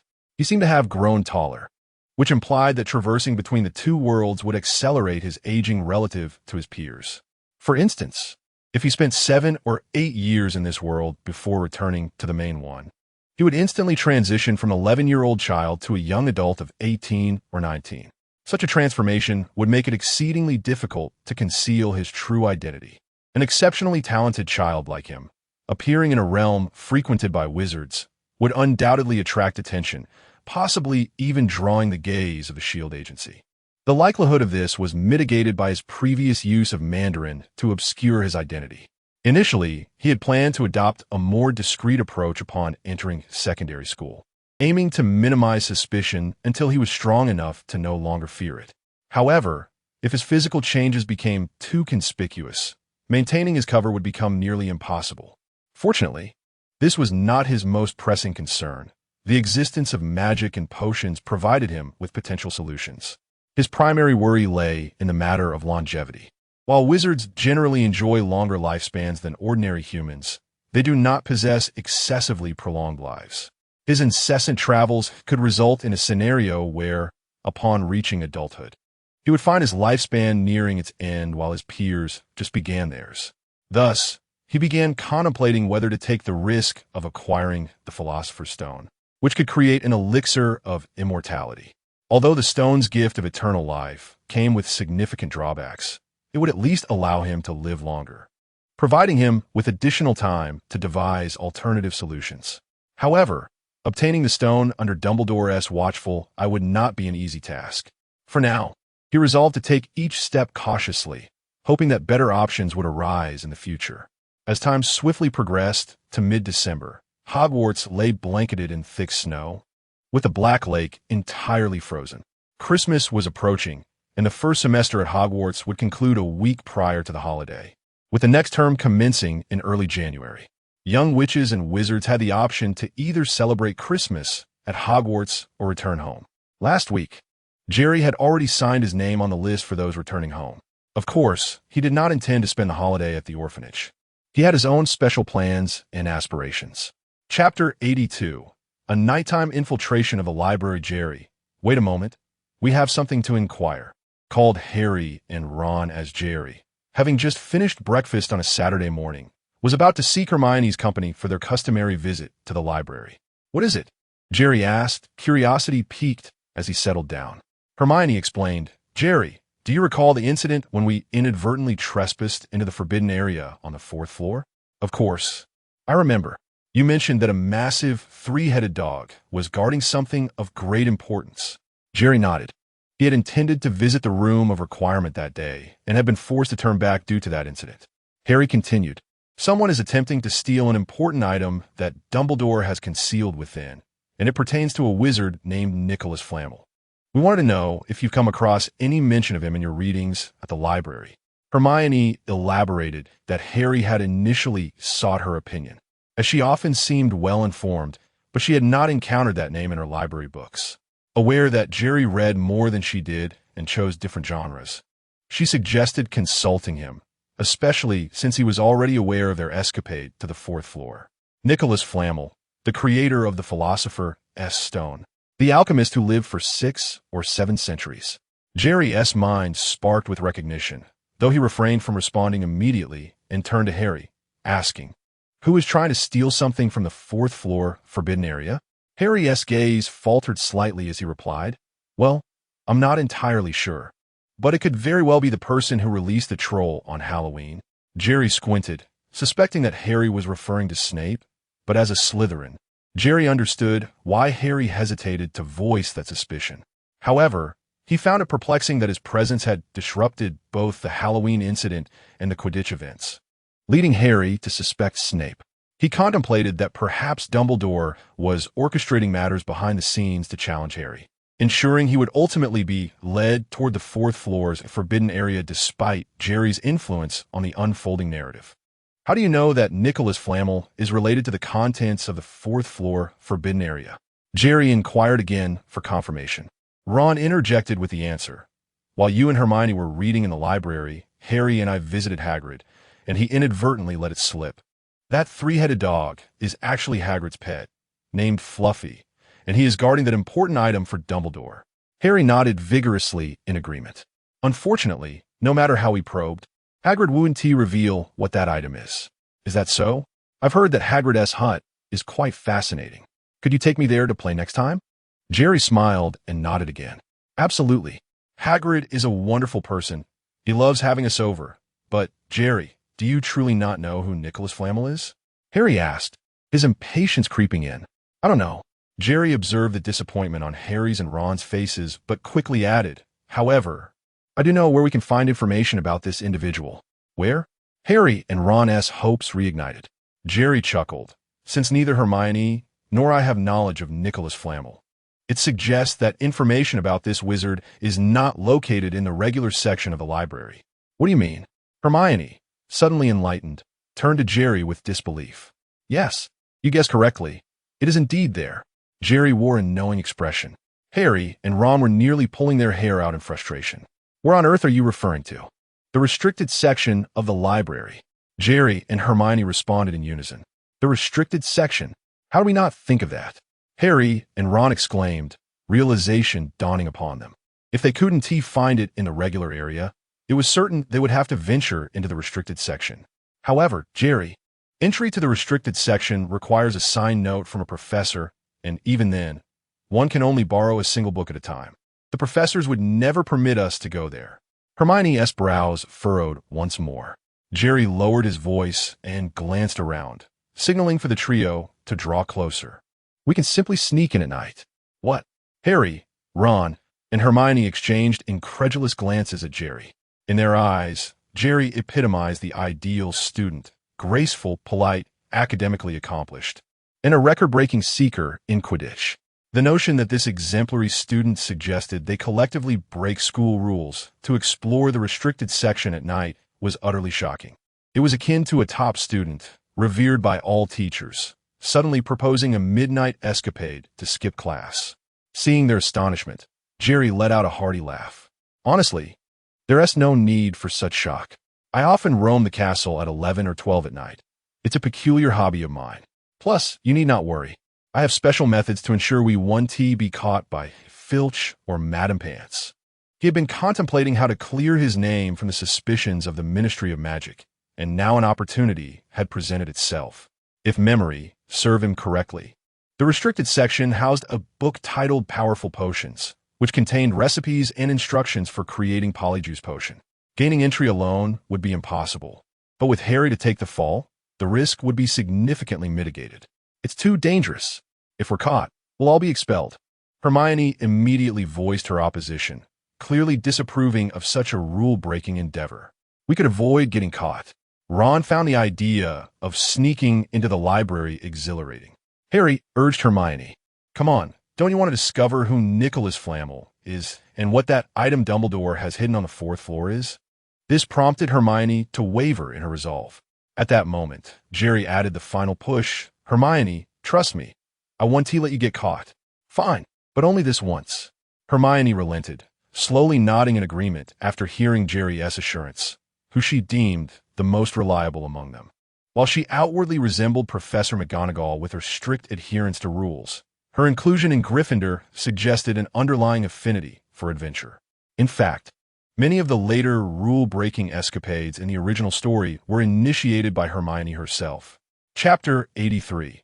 The Fundamentals and Extensions of Alchemy at the Stroke of Midnight. Jerry quietly departed from the Slytherin dormitory, deftly evading the patrolling Filch. He incapacitated the fat lady with a sprinkle of catnip powder and ascended to the 8th floor of the castle.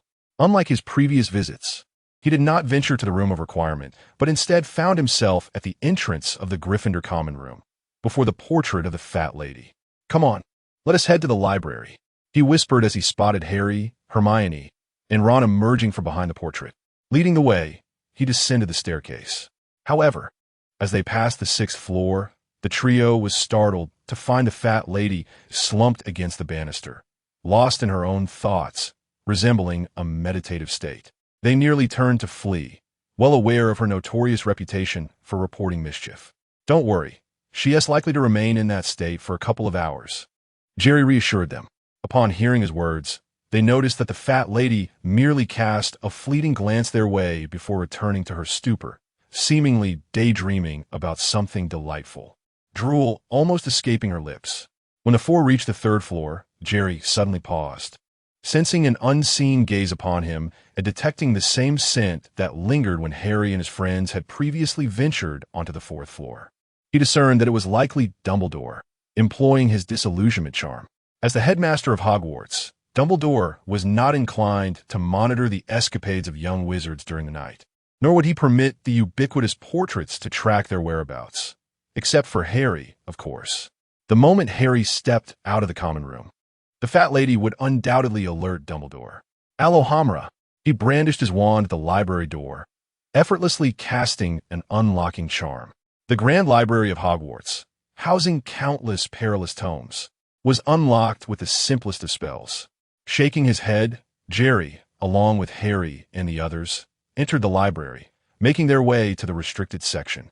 Titles such as The Most Potent Magic, The Book of Spells, Dark Arts Unveiled, Collection of Curses, and Powerful Potions lined the shelves. Jerry felt an overwhelming urge to gather these magical texts into his own little box. However, sensing the occasional scrutinizing gaze upon him, he wisely suggested, "Let us search for books related to biographies.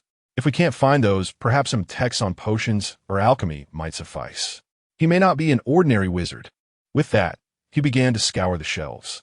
Given the possibility that Dumbledore might be observing from the shadows, he refrained from touching any books related to dark magic, focusing instead on biographies, alchemy, and potion texts that were less likely to attract Dumbledore's attention.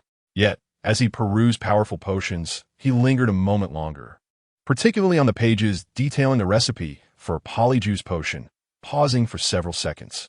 After a brief delay of 7 or 8 seconds, he naturally closed the book and set it aside, picking up another volume. However, during that fleeting moment, he had committed the recipe and preparation steps for the Polyjuice Potion firmly to memory. Eureka! After setting down Powerful Potions, Jerry continued searching until he stumbled upon a book titled The Fundamentals and Extensions of Alchemy, which contained information about Nicholas Flamel. Just then, Harry opened a large black book, which emitted a chilling, ghastly scream. "Quick, let us go." Jerry hastily tucked The Fundamentals and Extensions of Alchemy into his robes and pulled Hermione along as they dashed for the exit. Harry and Ron quickly grasped the situation. The shriek would undoubtedly attract Filch's attention, and there was no time to lose. Indeed, as they burst forth from the library, they heard Filch's footsteps and his furious shouts echoing from the ground floor. "You've broken school rules. Just wait until I catch you." "Quickly, upstairs," Jerry urged, pulling Hermione along with Harry and Ron in pursuit of the upper floors. Filch seemed to have caught on to their footsteps, relentlessly pursuing them from behind. "Let us head back to the common room." Upon reaching the 8th floor, Ron immediately suggested retreating to the Gryffindor common room, where Filch could not enter without the password. However, Hermione quickly dismissed the idea. "There is no time. Even if we had the password, waking the fat lady and waiting for her to open the door would take too long. Filch would be upon us by then."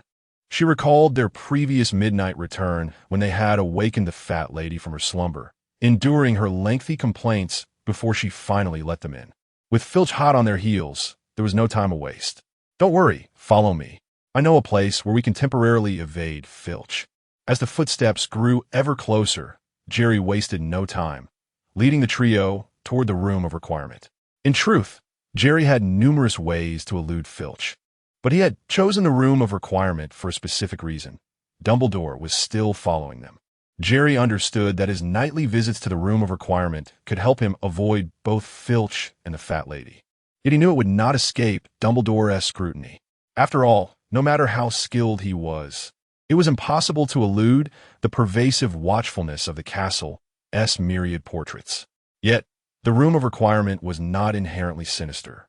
At least Dumbledore was unaware of its hidden chamber containing Voldemort's Horcrux. A young wizard accidentally discovering a place where wishes could come true and playing there occasionally was hardly an outrageous tale, especially with Harry and the others accompanying him, which would further absolve him of any guilt in Dumbledore's eyes. If one intended to engage in secret mischief, it was hardly prudent to bring others into one's hidden lair. As for whether Harry and the others knowing about the Room of Requirement would affect him, certainly not. They could not possibly visit the room at midnight every night, and outside of that time, Jerry had no need for it. "What is this?" As Jerry passed the white wall 3 times, a door materialized, causing Harry and the others to widen their eyes in astonishment.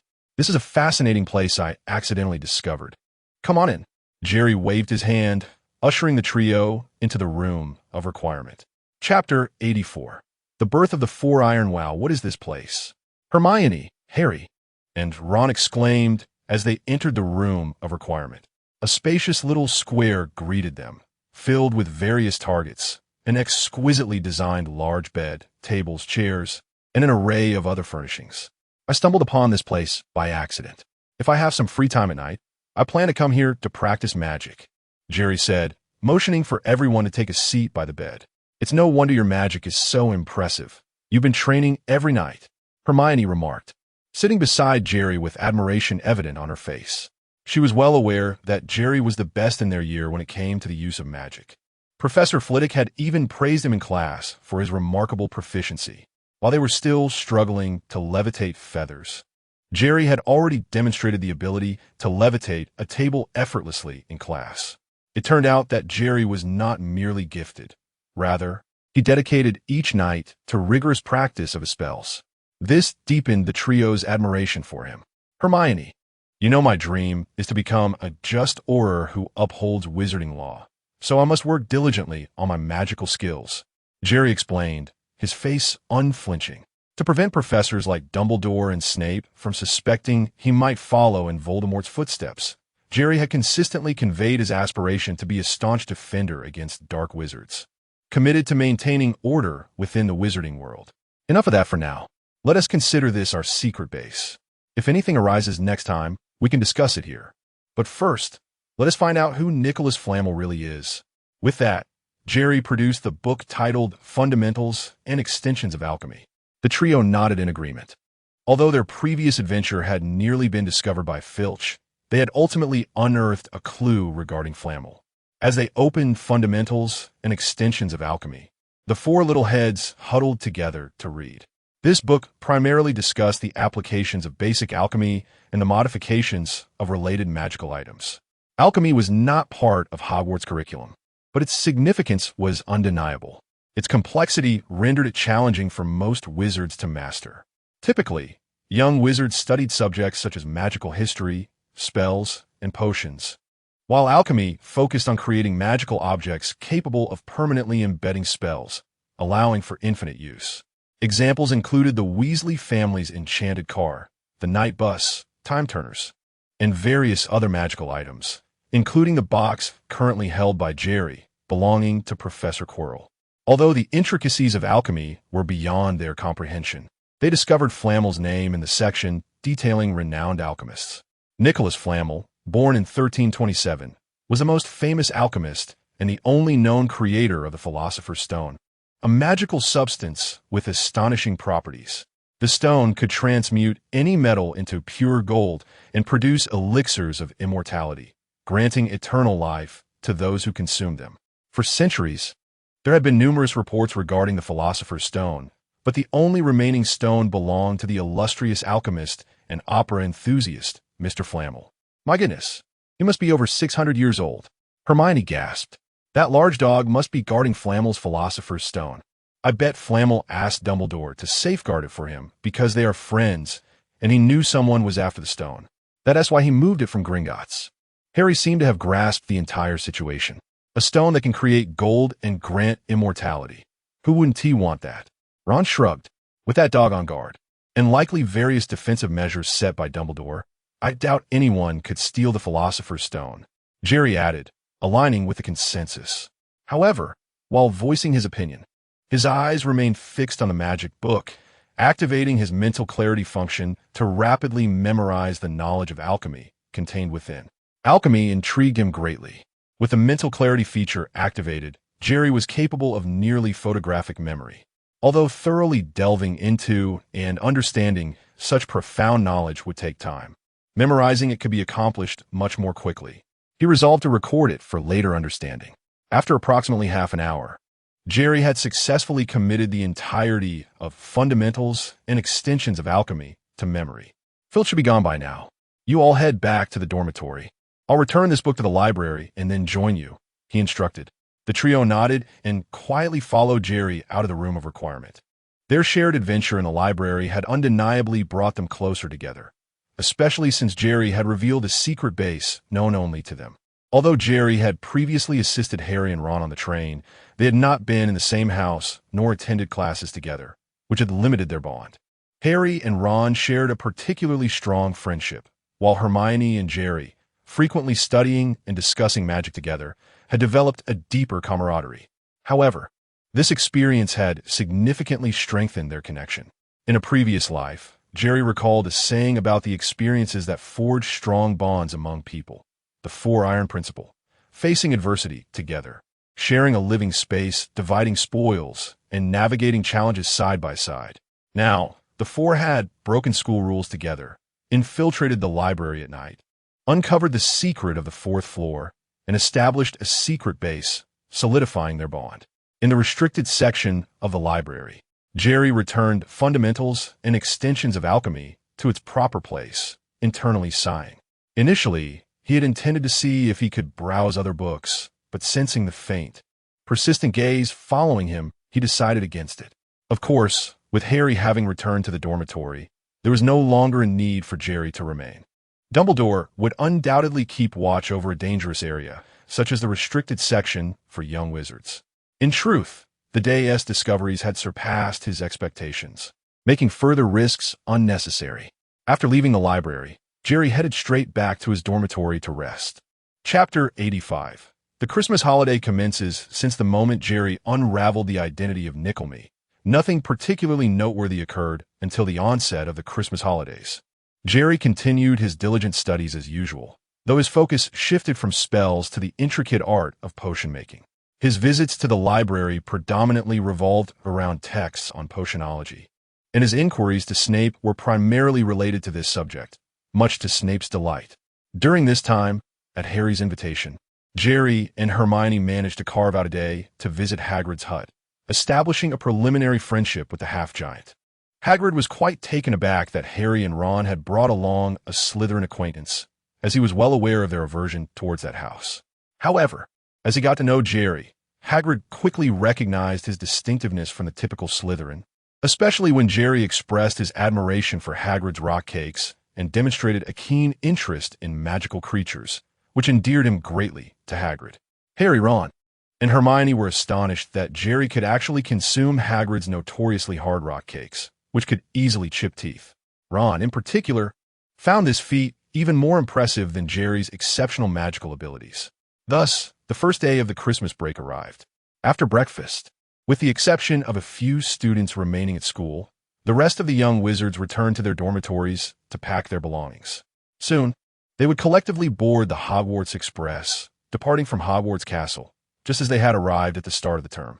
Jerry, too, was no exception, though his belongings appeared particularly sparse, as he had already stowed most of them in a small box, wishing them a Merry Christmas in advance. As Jerry, pulling his suitcase, approached the door, an idea struck him, and he turned back to wave the still busy Malfoy trio. The trio was momentarily taken aback, having not anticipated that Jerry, who usually immersed himself in books and refrained from engaging with them, would initiate a greeting today. For reasons unknown, they felt a slight sense of joy at this unexpected interaction. "Thank you, Merry Christmas." They nodded in response as Jerry departed from the Slytherin dormitory. Upon reaching the first floor, he did not immediately follow the throng of young wizards towards Hogsmeade Station. Instead, he made his way to the Great Hall, for he had arranged to bid farewell to Harry and Ron there. Hermione, having family commitments, would certainly not remain at school for Christmas, while Harry, wishing to avoid the unpleasantness of his aunt and uncle, had chosen to stay. As for Ron, his parents planned to visit his brother Charlie in Romania for Christmas, so he remained behind with his 3 brothers. Upon entering the Great Hall, Jerry was struck by its exquisite beauty, far surpassing its usual grandeur. The walls were adorned with cascading ribbons of holly and mistletoe, and 12 towering Christmas trees stood majestically around the hall, some bedecked with shimmering icicles, while others sparkled with hundreds of candles or were festooned with magically conjured golden bubbles. "Jerry, over here," as Jerry's gaze was captivated by the hall's enchanting decorations. He noticed Harry and Ron waving at him from the Gryffindor table. "What you two doing? Playing wizard's chess?" Jerry approached to find Harry and Ron engrossed in a game of the popular wizarding pastime. Wizard's chess, a magical twist on the classic game, allowed pieces to move autonomously at the player's command. When captured, a piece was toppled and removed from the board. Jerry had little interest in playing wizard's chess. However, he was fascinated by the alchemical principles behind its creation. He had devoted considerable time to studying fundamentals and extensions of alchemy, a tome he had noted down from the restricted section, which discussed the alchemical process of imbuing ordinary matter with intelligence. The content was profoundly complex, and he doubted he could grasp it in a short time. Indeed, the notion of alchemy that could bestow consciousness upon inanimate objects left Jerry in awe. At first glance, it might seem trivial, yet upon deeper reflection, it revealed itself as a remarkable and somewhat daunting form of magic, akin to the creation of a new race or life, an endeavor of divine proportions. As he observed the chess pieces not only executing commands, but also engaging in spirited disputes and expressing their opinions, it was clear they had developed a sense of personality, if not a soul. Additionally, the enchanted car that Arthur Weasley had modified with alchemy and magic had, due to Ron's excessive use, fled into the Forbidden Forest, becoming wild and reluctant to return. The most remarkable example remained the Sorting Hat, which possessed a lifespan of millennia, boasting intelligence comparable to that of humans, alongside unique magical abilities. "Don't send me over there. Haven't you seen his horse? Send him instead. His sacrifice won't matter." On the chessboard, Harry's bishop, upon hearing Harry's command for him to advance, immediately grew furious and pointed at a nearby knight. Harry, feeling somewhat embarrassed, scratched his head. "This set of pieces was lent to me by Seamus. They don't trust me yet." "Trust doesn't matter. I'm a wizard's chess master. Even Hermione isn't my match, Ron proclaimed proudly, lifting his chin. This was currently his sole claim to fame. Jerry, would you like to play a game with me? After securing Harry's attention, Ron's gaze shifted to Jerry, considering that if he managed to win against Jerry, he could boast about it later. I don't have a chess set. I'll buy one after Christmas, and we can play when school resumes. Jerry had intended to devote time to practice alchemy upon his return, and creating a chess set would be a relatively simple yet significant step into the world of alchemy. Jerry, Harry, Ron, you're all here. At that moment, Hermione, wrapped in a large Gryffindor scarf and dragging an oversized suitcase that nearly matched her height, approached the trio with exuberance. Hermione, the Christmas break is 2 weeks, not 2 months. How could you pack so much? Jerry remarked, noticing that it seemed Hermione had crammed all her possessions into her suitcase, explaining its bulging form. But I think I'll need all these things during the holiday. Hermione replied, her eyes wide with innocence. Chapter 86. A grand shopping expedition in Diagon Alley 15 minutes later.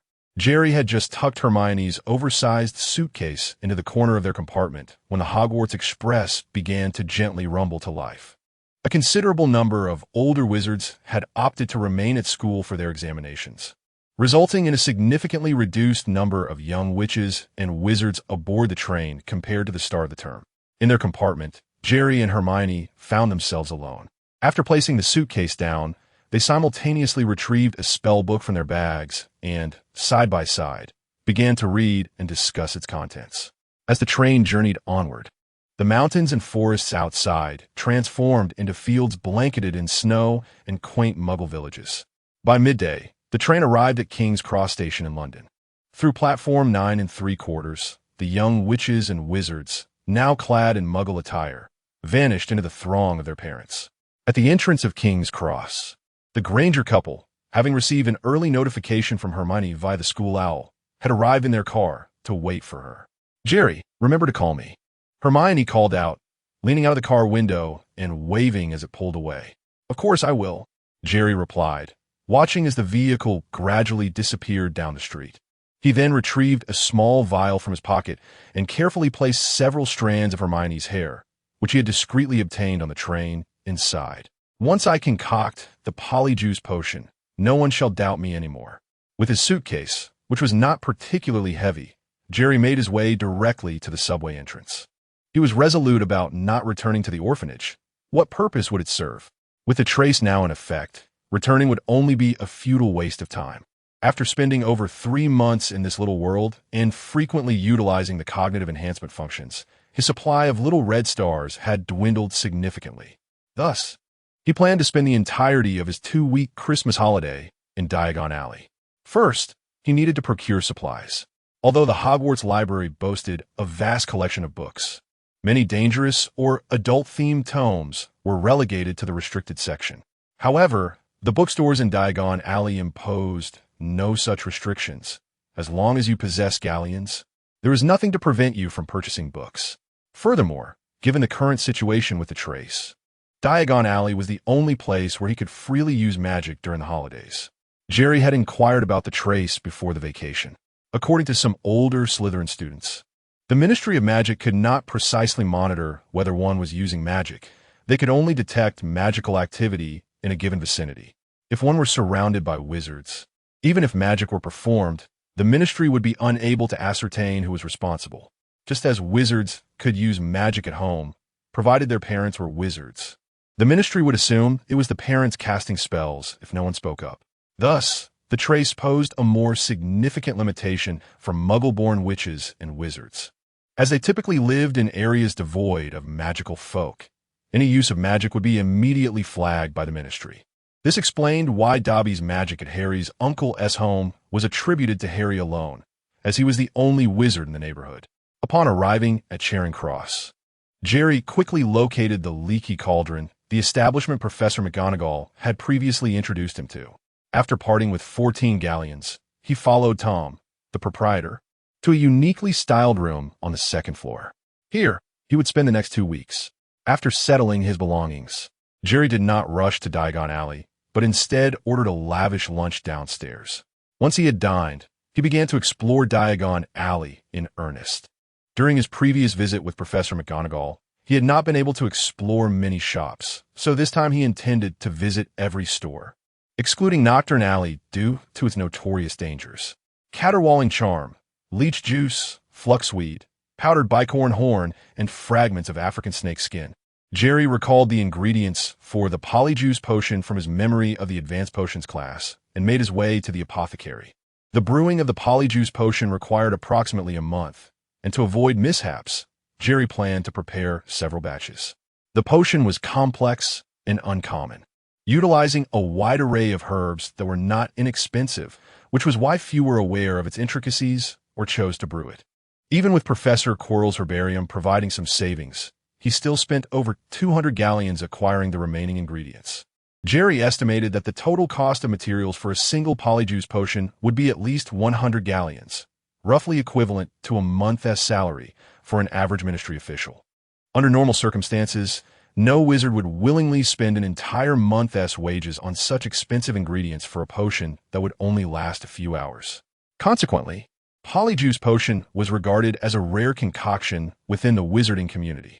After procuring the potion ingredients, he made his way to the largest bookstore in Diagon Alley, Flourish and Blots. "Good sir, what books are you seeking?" An eager shop assistant approached as Jerry entered. Without delay, Jerry placed a pouch of galleons on the counter and stated, "I require Standard Spellbook Level 2, Standard Spellbook Level 3, Standard Spellbook Level 4, Standard Spellbook Level 5, Standard Spellbook Level 6, Standard Spellbook Level 7, Intermediate Transfiguration Guide, and Advanced Transfiguration Techniques." In one breath, Jerry listed every textbook related to spells, charms, and potions from 1st through 7th year that he knew of. With ample funds at his disposal, he saw no need to purchase them piecemeal. Instead, he opted to acquire everything at once and study them at his leisure. Although self-study would not yield the same results as formal instruction, he had built a solid foundation, and with the cognitive enhancement functions, he anticipated some degree of success. Even if the advanced spells did not manifest their full potential, their mere execution could sometimes prove life-saving. Moreover, he intended to purchase any other books that were not available in the library to take back to his box villa and peruse at his leisure upon returning to the primary world. Knowledge is power, and this holds especially true in the wizarding realm. These magical tomes were true treasures, though he feared his galleons might soon run short. Chapter 87. The upgrade of the mysterious panel, by the way. Is there any book of magic here that explains the disillusionment charm? After Jerry stuffed a plethora of magic tomes into the suitcase gifted by the store clerk, he eagerly inquired. He had taken a cursory glance around the bookstore, but had yet to find a volume dedicated to the disillusionment charm. This charm, which allows one to become invisible, is classified as an advanced spell and is documented in the textbooks at Hogwarts. However, like the apparition spell, it is exceedingly challenging. Even upper-year students may not fully master it before graduation. Thus, finding a book solely focused on the disillusionment charm would greatly facilitate his learning of this spell. Once he acquired the disillusionment charm, Jerry would find it significantly easier to navigate the primary world. "We do have one, but there are certain complications," the clerk replied, revealing a hint of hesitation on his face. "What do you mean?" Jerry asked, puzzled. The clerk gestured for Jerry to follow him. "Sir, come with me, and I shall show you." A moment later, on the second floor of Lehan Bookstore, Jerry gazed at a row of empty bookshelves, casting an inquiring glance at the clerk. The clerk, pointing at the shelves, sighed. "A few years ago, the disillusionment charm was immensely popular among your Hogwarts students, prompting our owner to spend a considerable sum on 200 copies of the art of invisibility. As you can see, they have all become invisible on the shelves." Jerry approached the shelves, slightly speechless, and indeed felt the presence of those invisible tomes. However, when he attempted to pull one out and open it, he found that everything remained unseen, as each page was also invisible. Is there no effective solution? Jerry pondered earnestly, placing great importance on the disillusionment charm. The clerk scratched his head. "There is a method, but I must warn you, it is akin to drinking poison to quench thirst. It won't be of much help." "Please do elaborate," Jerry pressed. The clerk shrugged. "You can use a basic countercharm to reveal it, but it lasts no more than 20 seconds before it returns to invisibility. It would require continuous application of the countercharm, and no one would be willing to cast it thousands of times just to read a single book. Thus, not a single copy has been sold in years. All right, I understand. I shall take this one, Jerry declared, taking the invisible tome with him downstairs. While an ordinary wizard might indeed need to cast the counter charm thousands of times to read this book, Jerry would not have to. With the aid of the little red star, he could achieve photographic memory, allowing him to rapidly memorize all the content before reviewing it at leisure. Even if he did need to cast the counter charm numerous times, he would not relent. After all, the significance of mastering the disillusionment charm warranted the investment of time and effort. Upon leaving Lian Bookstore, he ventured to an antique shop in Diagon Alley, hoping to unearth some second-hand books or magical notes that were unavailable at Lian. Thus, Jerry spent his days either studying magic and concocting potions in his box world or searching Diagon Alley for various magical tomes, potions, and artifacts that could prove beneficial to him. His stash of over 1,000 galleons dwindled like water flowing through his fingers, eventually leaving him with less than 30. Fortunately, he had managed to sell some low-level potions he had brewed at the apothecary, earning a modest profit to supplement his finances. Otherwise, he would have been left with even less than 30 galleons. Although Jerry was only a first-year student, his diligent study of potions, frequent consultations with the potion master Snape, and interactions with the potion prodigy Hermione had elevated his potion-making skills above those of the average 4th or 5th-year student. Especially with the enhancement from the Little Red Star, he rarely encountered failures while brewing potions, which significantly reduced unnecessary costs and allowed him to achieve higher profits than typical potion makers. On December 24th, Christmas Eve, after sending Christmas gifts he had prepared in advance to Harry, Hermione, Ron, Draco Malfoy, Daphne, and all his classmates, including the professors he knew, Jerry finally returned to his room at the Leaky Cauldron. With a box in one hand and his wand in the other, he began to wait quietly for his return. As an adult born in China who had worked for several years, Jerry understood the importance of not limiting his gift-giving to just a few individuals on such a momentous occasion. If he were to give gifts, they should be bestowed upon all, especially the professors. Fostering good relationships could prove invaluable for future inquiries. Even Dumbledore received a pair of the latest knitted socks. Moreover, by presenting gifts to the professors, it would be rather impolite for them not to reciprocate, and their gifts would undoubtedly be of greater value. Ensuring he would not suffer any loss, the countdown commenced. 10, 9, 8, 7, 3, 2, 1 return. As the world spun around him, Jerry found himself back in his home in Queens, New York.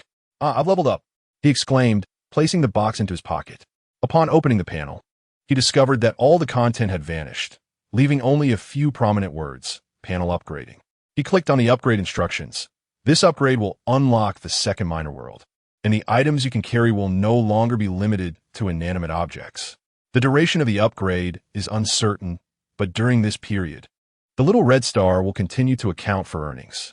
Upon reading the upgrade instructions, Jerry's eyes lit up. The second minor world meant that soon, in addition to the wizarding world of Harry Potter, he would be able to traverse other minor worlds to learn magic. The magic from just the Harry Potter universe had already been immensely beneficial. If he could acquire knowledge of other forms of magic, his potential for future development would reach new heights. Moreover, the phrase indicating that the items he could carry were no longer restricted to inanimate objects sent his heart racing. Previously, the panel had explicitly stated that he could only bring non-living items, such as wands and broomsticks, including that sniper and tranquilizer gun. However, living beings, like his cat Crookshanks, humans, or various magical creatures, could not be transported. With the upgrade, that restriction would cease to exist. This meant that, if he desired, he could even bring Hermione into the primary world without issue. What truly stirred his imagination was the thought that, if he grew powerful enough, he might be able to transport a multitude of wizards through the box space to the primary world, forming a wizarding army to combat Thanos' invasion. And not just from the Harry Potter world. Could this operation extend to other subsequent minor worlds as well? Of course, this all hinged on his own strength. Chapter 88. The initial use of the soul-binding spell Hell's Kitchen. Here I come. At midnight, Jerry soared into the sky atop his newly acquired Nimbus 2000. Draped in a pristine wizard's robe, launching from an abandoned factory toward the infamous Hell's Kitchen in Manhattan. The robe he wore was no ordinary garment. It was a bespoke creation from Diagon Alley, imbued with alchemical enhancements that provided formidable protection. With this enchanted attire, the threat posed by standard firearms was significantly diminished, emboldening him to venture into Hell's Kitchen in pursuit of accumulating small red stars. On this return, he carried an abundance of spellbooks, filled with knowledge awaiting his eager mind. New incantations, potions, alchemy, and more, all requiring substantial small red star support. Yet his current tally showed not a single star. Thus, he set his sights on the crime-ridden Hell's Kitchen, an area notorious for its rampant lawlessness, where even the police dared not tread. Under Jerry's frequent interventions, crime in Queens had dwindled to mere petty thefts, yielding little in the way of small red stars. In stark contrast, Hell's Kitchen was a veritable paradise of crime. Murders, robberies, human trafficking, and drug dealing occurred daily, making it a lucrative haven for amassing small red stars. However, the criminals there operated not as solitary actors, but as a well-organized syndicate, a vast empire of darkness.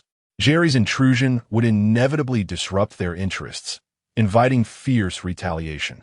Previously, he had refrained from targeting this ripe opportunity, fearing the possibility of being besieged by armed assailants, even facing a rocket launcher. Now, equipped with his bulletproof wizard's robe and an arsenal of newly acquired spells, his prowess had vastly improved since his last encounter with the vial. Additionally, he stocked up on antidotes, healing potions, and various magical concoctions, significantly enhancing his safety. It was time to boldly seize the moment. As the Nimbus 2000 glided swiftly, Jerry traversed Queens, crossed the East River, and entered Manhattan. The two boroughs were merely separated by the river, and at the speed of his broom, he reached Hell's Kitchen in under half an hour. Oh, what a den of iniquity! Hovering above, he gazed down at the sprawling expanse of Hell's Kitchen, his expression a mixture of contemplation and awe. Drawing his wand, he dove on his broomstick towards the nearest crime scene, petrifying three assailants who were committing atrocities against a girl pleading for help in the alley. Swiftly, a dollar bill flew from his hand, relieving the criminals of their ill-gotten gains. Healing the wounded bystander with a restorative spell, he immobilized the shooter. Thus, Jerry's silhouette flitted from one crime scene to another throughout Hell's Kitchen, his small red stars gradually beginning to flourish once more. During this escapade, he encountered some gunfire, but effortlessly deflected it with his new robe. In truth, once Jerry activated his superhero mode, he found it exceedingly difficult for a mere handful of attackers to land a shot, provided they were not positioned at a distance or in overwhelming numbers. At 2:30 a.m., satisfied with the burgeoning accumulation of small red stars, Jerry prepared to cross back over the East River to Queens. However, just as he was about to depart, he stumbled upon what appeared to be an illicit transaction occurring in a container area at the dock, quietly landing atop a crane. He peered intently below. The two factions below clearly did not resemble upstanding citizens. After all, who conducts business at a dock in the early hours? The leaders were huddled over a box, murmuring to one another, while their subordinates, armed and vigilant, surrounded them, warding off any unwelcome intruders. Jerry estimated nearly 40 armed men present, many wielding rifles. Would this contraband operation yield small red stars? He pondered briefly, uncertainty creeping into his mind. These were not mere street thugs, but formidable criminals, and without small red stars, he was reluctant to engage in such risk. However, this hesitation evaporated swiftly when he glimpsed the contents of one of the boxes being opened. Stacks of cash. While he had already accumulated a respectable sum in his fight against crime, it paled in comparison to the fortune before him, likely amounting to $100,000 or more. Since the transaction was illicit, failing to claim it would be a waste. And perhaps such actions could even yield small red stars, as a release of that contraband could endanger many lives. Resolving to act, Jerry refrained from charging in headlong. With so many armed individuals, it would be folly to engage directly. The ironclad spell could stop bullets, but it was not infallible. Thus, he opted for a stealthy approach, elevating his altitude, concealing himself behind a container, and carefully stowing the Nimbus 2000. As he prepared to execute his plan, a burly, menacing white man stood watch, his handgun gripped tightly, scanning the vicinity. Suddenly, a flash of light caught his eye. Instantly, his mind blanked, and an overwhelming sense of euphoria surged through him. Go! Walk over there and quietly shoot that man dealing with your boss. A gentle, enticing voice echoed in his mind. Although he sensed that this command was wrong, the overpowering joy compelled him to obey. With a foolish grin plastered on his face, he left his post and ambled toward the center of the deal. Hey, what's going on? What are you doing? The leader of the white man questioned, noticing his subordinate's peculiar behavior. Yet, the burly man disregarded him, instead raising his weapon and firing at the opposing leader. Bang! Bang! Bang! The opposing leader, caught off guard by the betrayal of his longtime associate, fell victim to the gunfire. The scene froze for a heartbeat before the slain leader's faction erupted in rage, turning their weapons toward the traitor and his boss, unleashing a hail of bullets to seal their fates. Chapter 89. Starting middle school today indeed. Dark magic proves to be quite effective against ordinary individuals. Observing the fierce battle at the dock, Jerry nodded in satisfaction. The spell he had just executed was the soul-snatching curse he learned from the Chilo notebook. Although he was not yet particularly adept at it, it was evidently more than sufficient to handle the average person. Upon his return, his repertoire of spells had significantly improved. Thus, he realized that it was not always necessary to confront those wielding modern weaponry head-on. Instead, the flexible application of various magical effects often yielded greater efficiency. Just like now, he need not intervene. He could simply watch from a distance as the two factions clashed. Most of the magical destructive power in the Harry Potter universe pales in comparison to the modern weaponry of high technology. However, the wondrous effects produced by magic are often beyond the capabilities of advanced technology, excelling in their unpredictability and sometimes even their invulnerability to countermeasures. Come fort. At that moment, as the two groups exchanged fire in their rage over the death of their leader, the two crates that had previously fallen in the center inexplicably soared towards a nearby container. It was Jerry who had cast the summoning spell, directly hurling the two suitcases into his small box. Noticing that the number of little red stars had indeed increased, he paid no further heed to the skirmishing combatants and departed on his Nimbus 2000. Simply taking lives, whether good or bad, would not yield any little red stars. Only by preventing ongoing crimes and performing good deeds could one accumulate such rewards.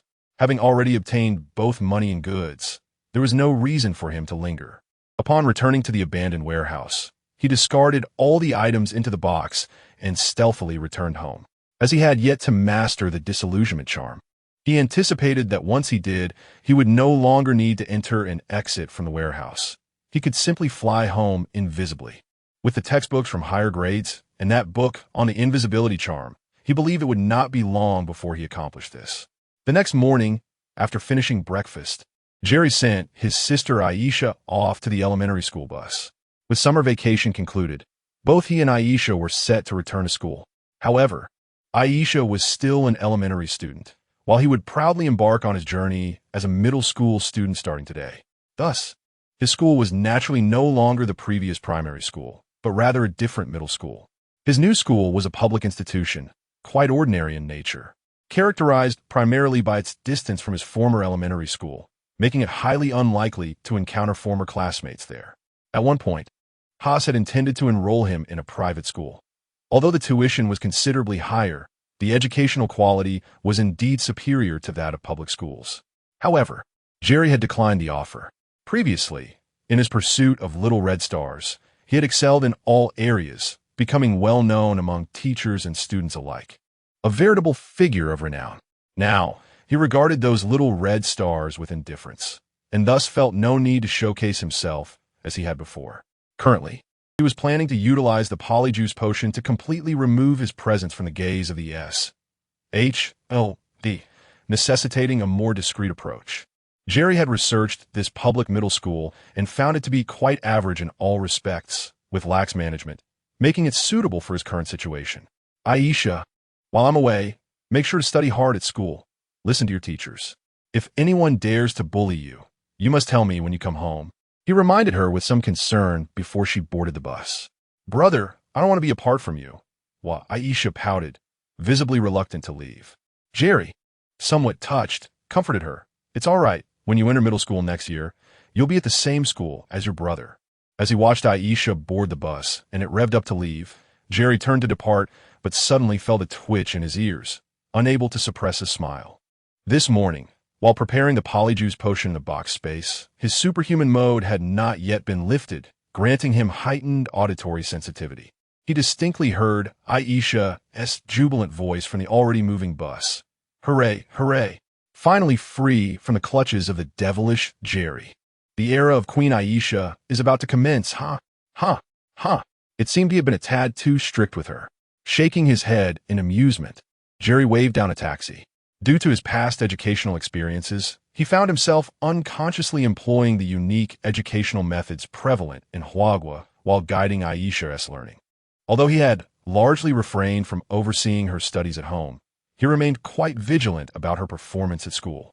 Perhaps it was this very vigilance that made Aisha feel so elated about attending a different school from Jerry. Reflecting on the matter, Jerry believed that his attentiveness to Aisha's learning surpassed that of most parents in the country. It was quite impressive that Aisha still failed every math exam. Perhaps it was true that some individuals are simply not predisposed to excel in certain areas. Diligent effort may not yield results, while those naturally adept can achieve considerable success with minimal effort.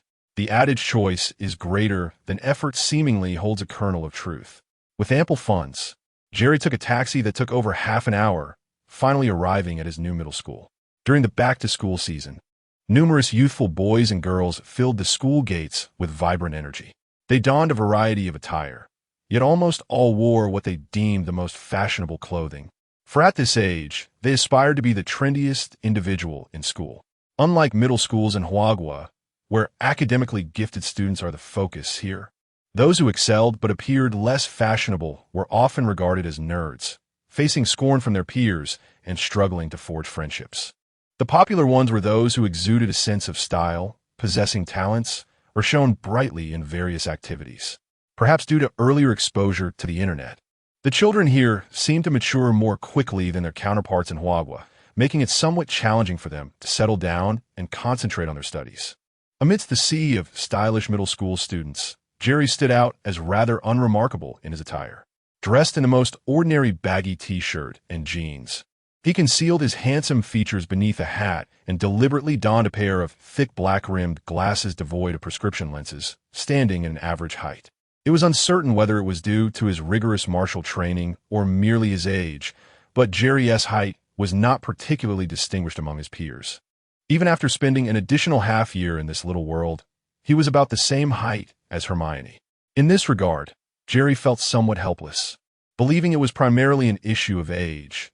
Typically, girls mature earlier than boys, who tend to develop later. Thus, at the same age of 11, Hermione had progressed more rapidly, while he anticipated that it would take another 2 years for his height to increase significantly. Haas had once mentioned that Jerry's biological parents were both exceptionally tall, true exemplars of beauty. It seemed illogical that he would inherit only their looks without their height. Chapter 90. Jerry's middle school life, indeed. Upon entering the school, Jerry soon realized that the middle schools in this country significantly differed from the junior high school he attended in his previous life. The cultural disparities were not readily apparent during elementary school, but they became strikingly evident once he transitioned to middle school. He vividly recalled the tumultuous days of his junior high years, where outside the school, it was not uncommon to witness classmates engaged in brawls. One particularly memorable occasion involved a throng of over 100 students. However, within the school premises, the atmosphere was markedly different. The teachers back then were far from lenient, embodying figures akin to the 4 great demons or the 6 major kings, absolutely incomparable to the educators of today. Behaviors such as dyeing hair, sporting long locks, smoking, acting mischievously in class, and engaging in romantic entanglements would have dire consequences if caught. He could faintly recall the silence that enveloped the classroom upon the arrival of the mathematics teacher. All extraneous noise would vanish as if by magic. He remembered a certain classmate who, despite a prominent reputation outside, was caught smoking behind the teaching building during recess and was publicly chastised, receiving a resounding reprimand followed by a few kicks from the irate teacher. Such occurrences, however, have become increasingly rare. Now, in this new middle school, various hairstyles, piercings, and eclectic fashions appear to be the norm. Jerry even observed two 13 or 14-year-olds embracing and kissing in a corner as he ascended the stairs.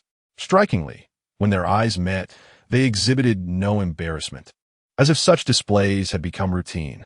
Perhaps due to the school's environment, some reputable private institutions might enforce stricter regulations in this regard.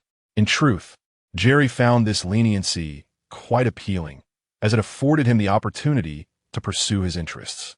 He located the classroom indicated on his notice and chose a seat in the far corner at the back. Soon, the bell rang, and the first class commenced.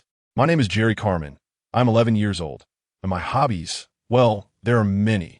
My future aspirations, oh, quite a few, he stated in a rather unremarkable manner during the self-introduction segment of the first class.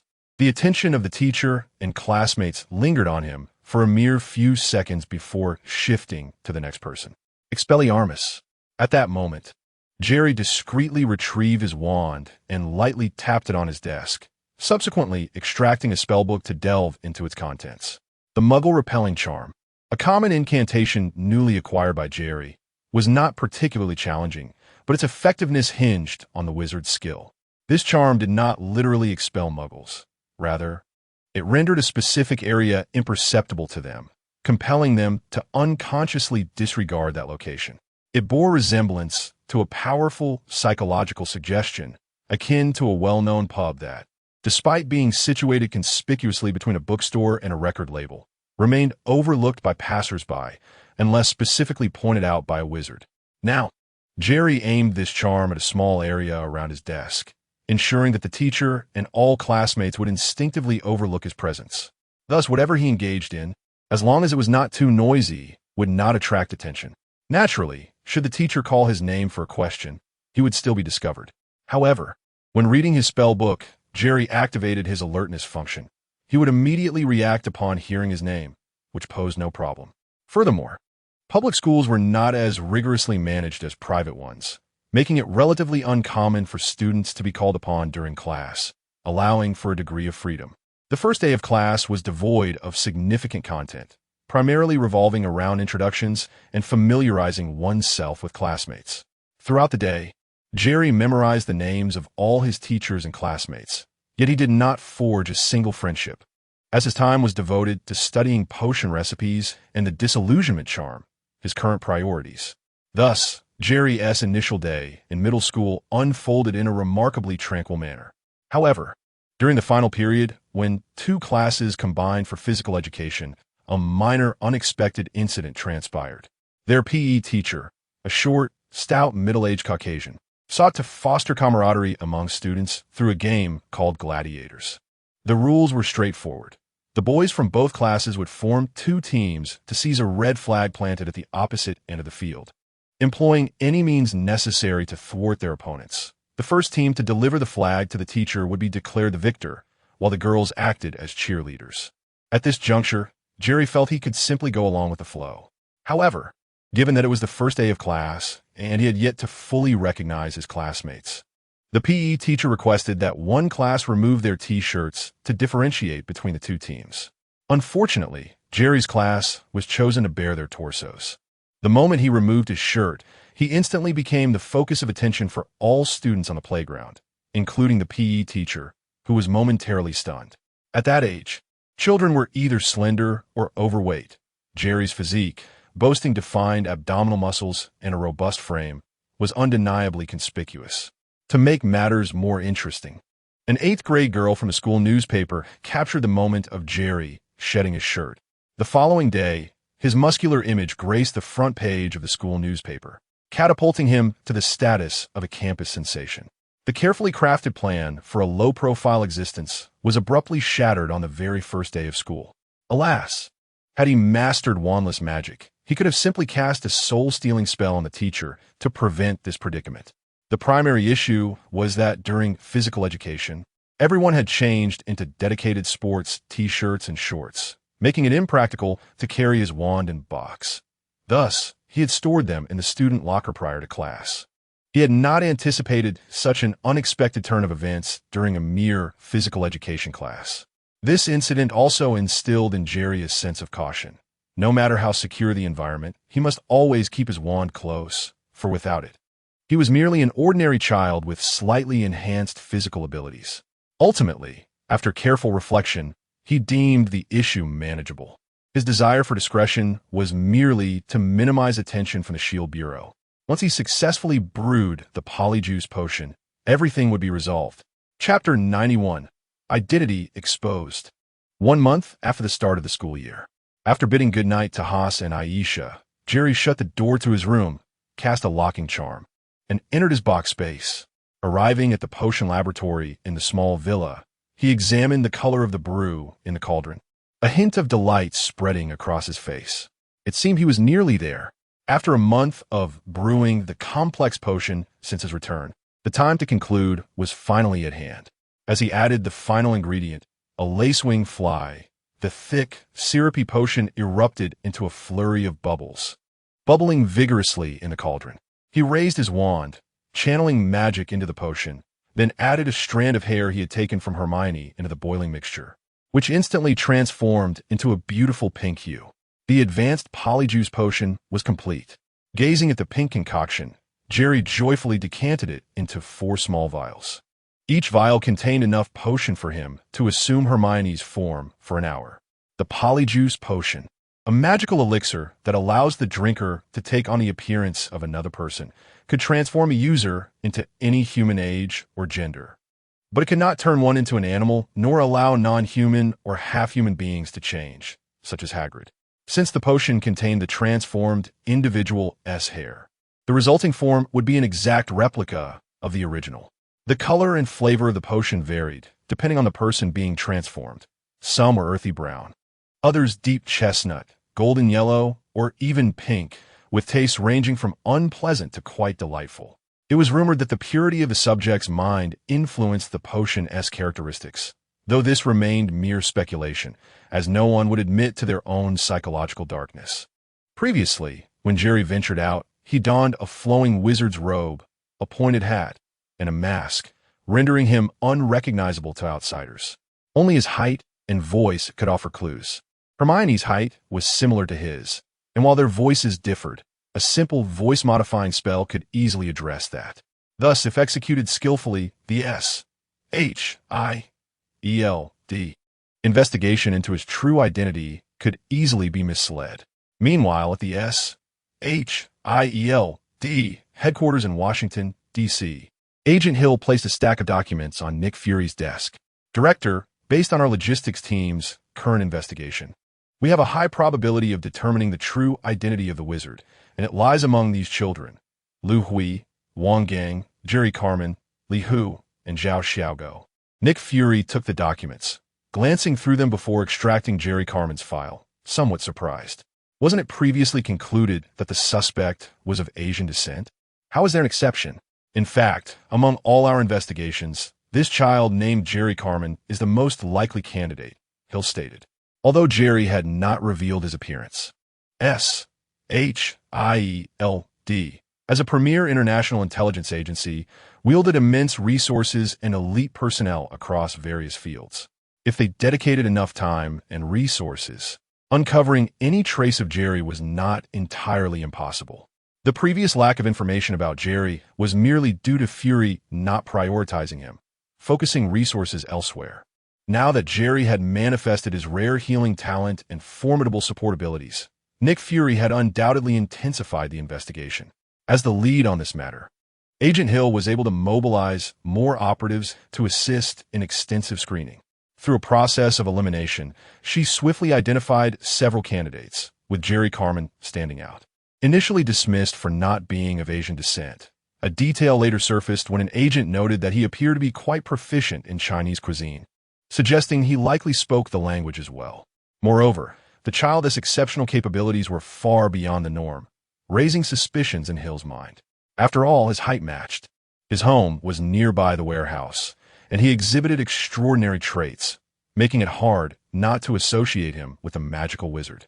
After hearing Hill's report, Nick nodded. He held considerable trust in her intelligence and judgment, and from his perspective, Jerry Carmen was indeed worthy of suspicion. Tomorrow, we're in New York. I want to meet him in person and enlist his assistance. Is this regarding Tony Stark? Hill surmised. Natasha reported that Tony's condition has become quite dire. Our current treatments cannot fully restore him. I intend to see if this wizard has any solutions. Even if we decipher the secrets left by Mr. Howard, it remains uncertain whether they will resolve Tony's issues. We must explore every possible avenue. Nick Fury sighed. As one of the founders of xxHolic and Howard Stark's son, Tony was an invaluable asset to the Avengers Initiative. Despite his temperamental flaws, his technological expertise was crucial to xxHolic operations. Leaving the box space, Jerry took his flying broomstick and pointed his wand at himself, softly incanting disillusionment. A blue magical light flashed, and both Jerry and the Nimbus 2000 vanished from the room. After a month of diligent study, he had finally mastered the disillusionment charm, a spell typically reserved for advanced wizards. Now, he no longer had to clandestinely infiltrate the warehouse. He could simply use the charm to glide in and out of his window. Though his proficiency meant he could not maintain invisibility for long, it sufficed. With the aid of the disillusionment charm, Jerry swiftly soared over Hell's Kitchen, embarking on his nightly crusade against crime to earn his little red stars. However, as he flitted through the skies resolving various criminal incidents, atop a nearby building, a burly man in a black suit trained a telescope on him. The target had appeared. It was time to commence the operation, ensuring that it would be resolved in one decisive move. Chapter 92.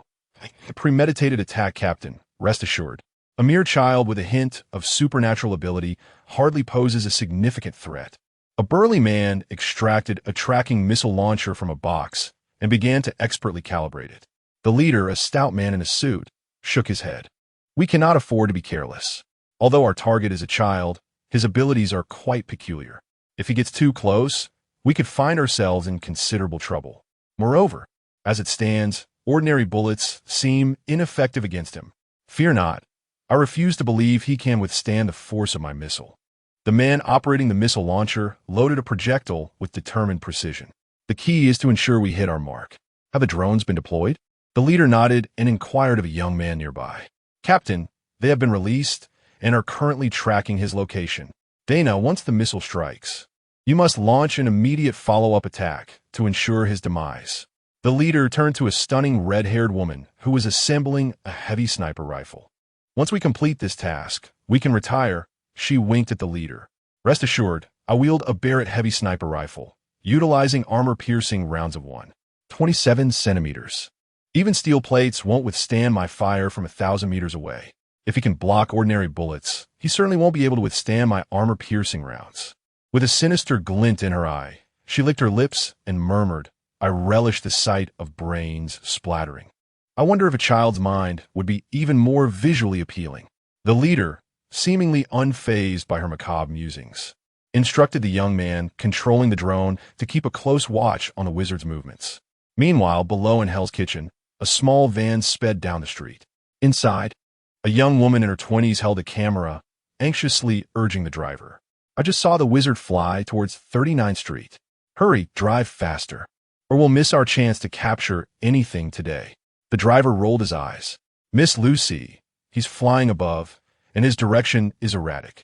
No matter how fast I drive, I cannot catch him. Perhaps we should find a higher vantage point. We might get lucky. Absolutely not. That would yield only blurred images. I need close-ups, ideally of the wizard using his magic to combat crime. Lucy exclaimed, peering out of the window. Lucy was the journalist Jerry had saved during his early days of fighting crime. Initially, she was an obscure reporter covering mundane stories about street food and eateries. However, after encountering Jerry and witnessing his magic, she became utterly captivated.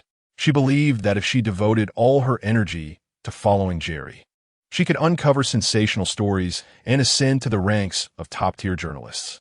Indeed, her instincts proved correct. At first, when Jerry was not widely known, it was difficult to foresee the impact. But once the name of Jerry the Wizard resonated throughout New York, Any news related to him garnered immense public interest. This led to her rapid rise in her company, especially after she personally reported on a significant fire incident.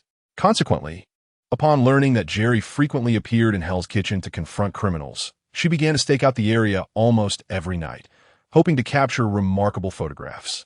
However, it proved to be a daunting task.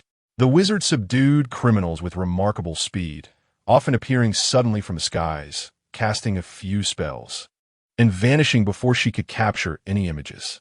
Even when crimes occurred nearby, by the time they arrived, everything had already settled. All petrified, Jerry had just apprehended a robber and was soaring on his broomstick when a sudden unease gripped him, a sensation of being watched.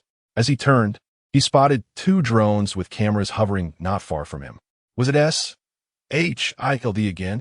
It didn't seem likely. Unlike the previous surveillance by xxHolic, this time he could distinctly sense an intense malevolence. Shattered, with a flick of his wand, he obliterated one of the drones on the spot. However, before he could cast another spell, the second drone was already fleeing westward. Trying to escape, Jerry accelerated, the Nimbus 2000 slicing through the air in pursuit of the fleeing drone. Though the drone was swift, the Nimbus 2000 was no slouch either. Reaching nearly 200 kilometers per hour, Jerry quickly closed the gap between them. Shattered, with a swift motion of his wand, a beam of blue light erupted, reducing the drone to a heap of scrap metal. Just then, in his superhuman state, an overwhelming sense of danger surged within him. "Oh no," he gasped, spotting a rocket heading straight for him from the rooftop of a nearby building. The wizard's robe, fortified with the iron armor spell, could withstand ordinary bullets, but whether it could protect against a missile remained uncertain. Yet, Jerry thought it prudent to avoid unnecessary risk. The iron armor spell, while powerful, was not infallible. It depended significantly on the caster's strength. The difference between Dumbledore's iron armor and that of a first-year wizard was monumental, akin to the lethal killing curse. If the caster lacked sufficient power, the results would be negligible. Chilo's notes indicated that if a wizard's abilities were inadequate, even a successful killing curse might only result in a mere nosebleed. Furthermore, the enchanted robe he had painstakingly procured, imbued with the iron armor spell, was of average quality at best. The store did not typically sell robes with such enchantments. He had merely paid a premium for the owner to attempt crafting one. Relying on the shopkeeper to be an expert in the iron armor spell was unrealistic. He could only barely manage to cast it himself. Moreover, through his recent studies in alchemical basics, he understood that enchantments of this nature could not rival the efficacy of spells cast directly by the wizard. Chapter 93.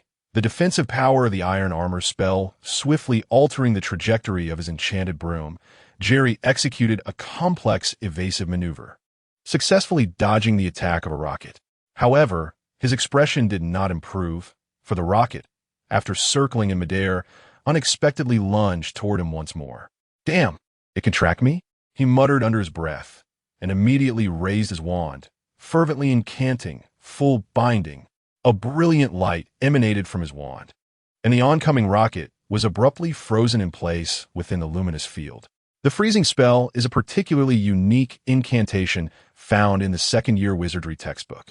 Unlike the sleeping charm, which targets the mind, or the full binding spell aimed at the body, the freezing spell is a special area of effect spell. When released, any entity enveloped by the magical light, under the wizard's will find itself immobilized as if time itself had ceased. Nevertheless, wizards seldom employ this spell in combat due to its limitations.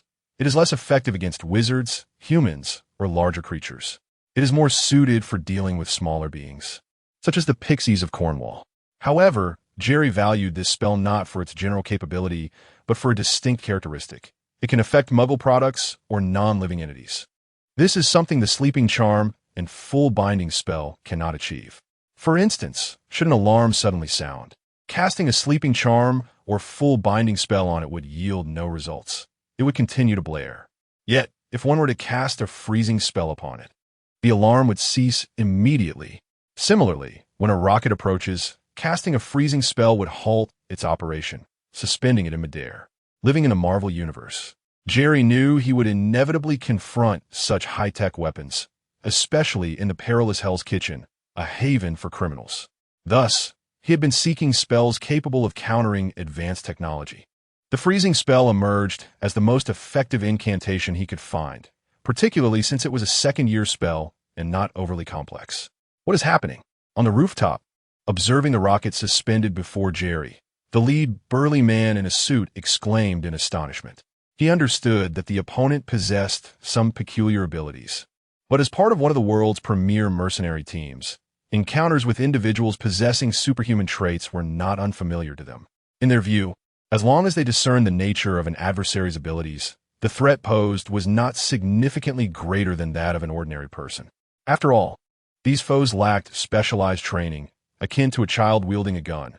A single bullet or rocket could easily extinguish their lives.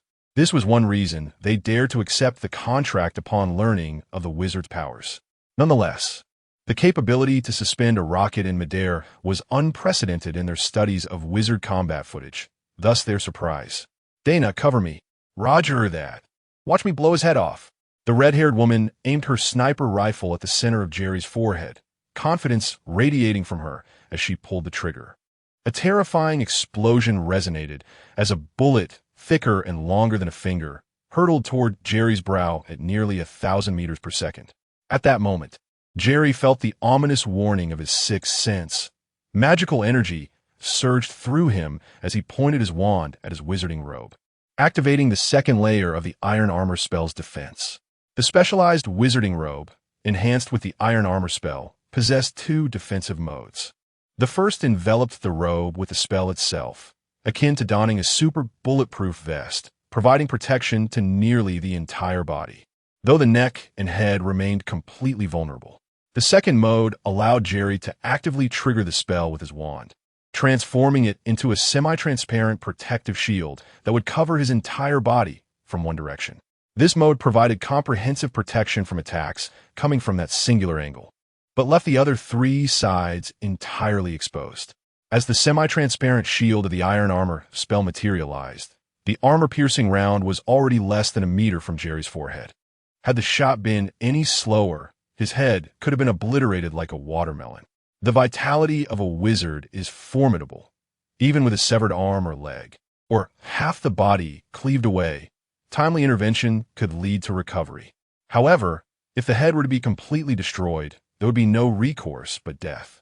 Alternatively, one could choose to remain as a ghost, but that was hardly an appealing fate, which is why many wizards opt not to become ghosts after death. To his surprise, the armor-piercing round was completely halted upon contact with the semi-transparent shield of the iron armor spell. The advanced defensive magic proved its worth. Although this version was a toned-down iteration, lacking the full strength of a wizard's genuine casting, it still provided impeccable defense against such purely physical attacks. Jerry had underestimated the power of wizardry. Magic is deemed magic precisely because it defies scientific explanation in certain respects. While the armor-piercing bullet was undeniably potent, the wizard's advanced defensive spells were no trifling matter.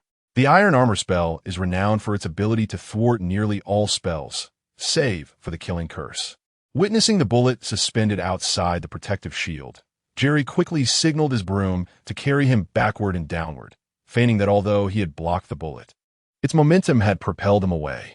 He crashed into a closed clothing store, toppling a rack of garments, and found himself buried beneath a heap of clothes along with his broom. In that brief moment, as he lay concealed in the pile, he swiftly retrieved a box from within his robe, extracting a potion and surreptitiously consuming it. A faintly sweet aroma reminiscent of strawberries blossomed upon his palate. But before he could savor it, a burning sensation surged from his stomach, radiating throughout his body to his fingertips and toes. Soon after, an alarming feeling of melting enveloped him, as if his skin were bubbling like hot wax, compelling him to gasp within the mound of clothing. Chapter 94. The Sorceress is a girl. Moments later, as the transformation was fully realized, Jerry felt an overwhelming sense of unfamiliarity envelop his once familiar body. His short brown hair began to lengthen, becoming thick and slightly unruly. His previously honed physique, marked by iron-like muscles, gradually dissipated, and the formidable strength characteristic of an adult male was replaced by that of an ordinary young girl. The transformation of his lower half was even more perplexing. In essence, Jerry had entirely assumed the appearance of Hermione. Discarding the garments that had covered him, he chose not to retrieve the hat and mask that had fallen amongst the clothing. Instead, he feigned indignation and mounted his enchanted broom, soaring out of the clothing store and back into the sky. Moments earlier, Jerry had been struck and sent flying, causing the freezing spell to dissipate, which in turn led to the suspended rocket detonating mid-air, awakening the residents who had fallen asleep and startling the journalists loitering on the streets. Among them, Lucy, who had relentlessly pursued Jerry's trajectory, found herself close to the explosion site. Just before the blast occurred, she spotted Jerry in the air, seemingly struck and plummeting downwards, prompting her driver to accelerate towards the street where he was descending. As Jerry emerged from the clothing store riding the Nimbus 2000, Lucy's vehicle arrived at the store's entrance. Click! The flash of her camera illuminated as Jerry ascended, his long hair cascading freely, devoid of a wizard's hat. Lucy captured a clear profile shot. Click, click, click. Once Jerry's figure had completely vanished into the sky, Lucy whispered with gleaming eyes, "I never expected it. The sorceress is indeed a girl. This is monumental news. Tomorrow's headlines are secured." Lucy pondered briefly. Every appearance of the sorceress had been accompanied by a mask that revealed only 2 eyes and a voluminous robe, concealing any hints of gender. Most people had unconsciously perceived the sorceress as a boy, and Jerry had never denied it. Regarding the journalist's recent photographic endeavor, Jerry silently approved.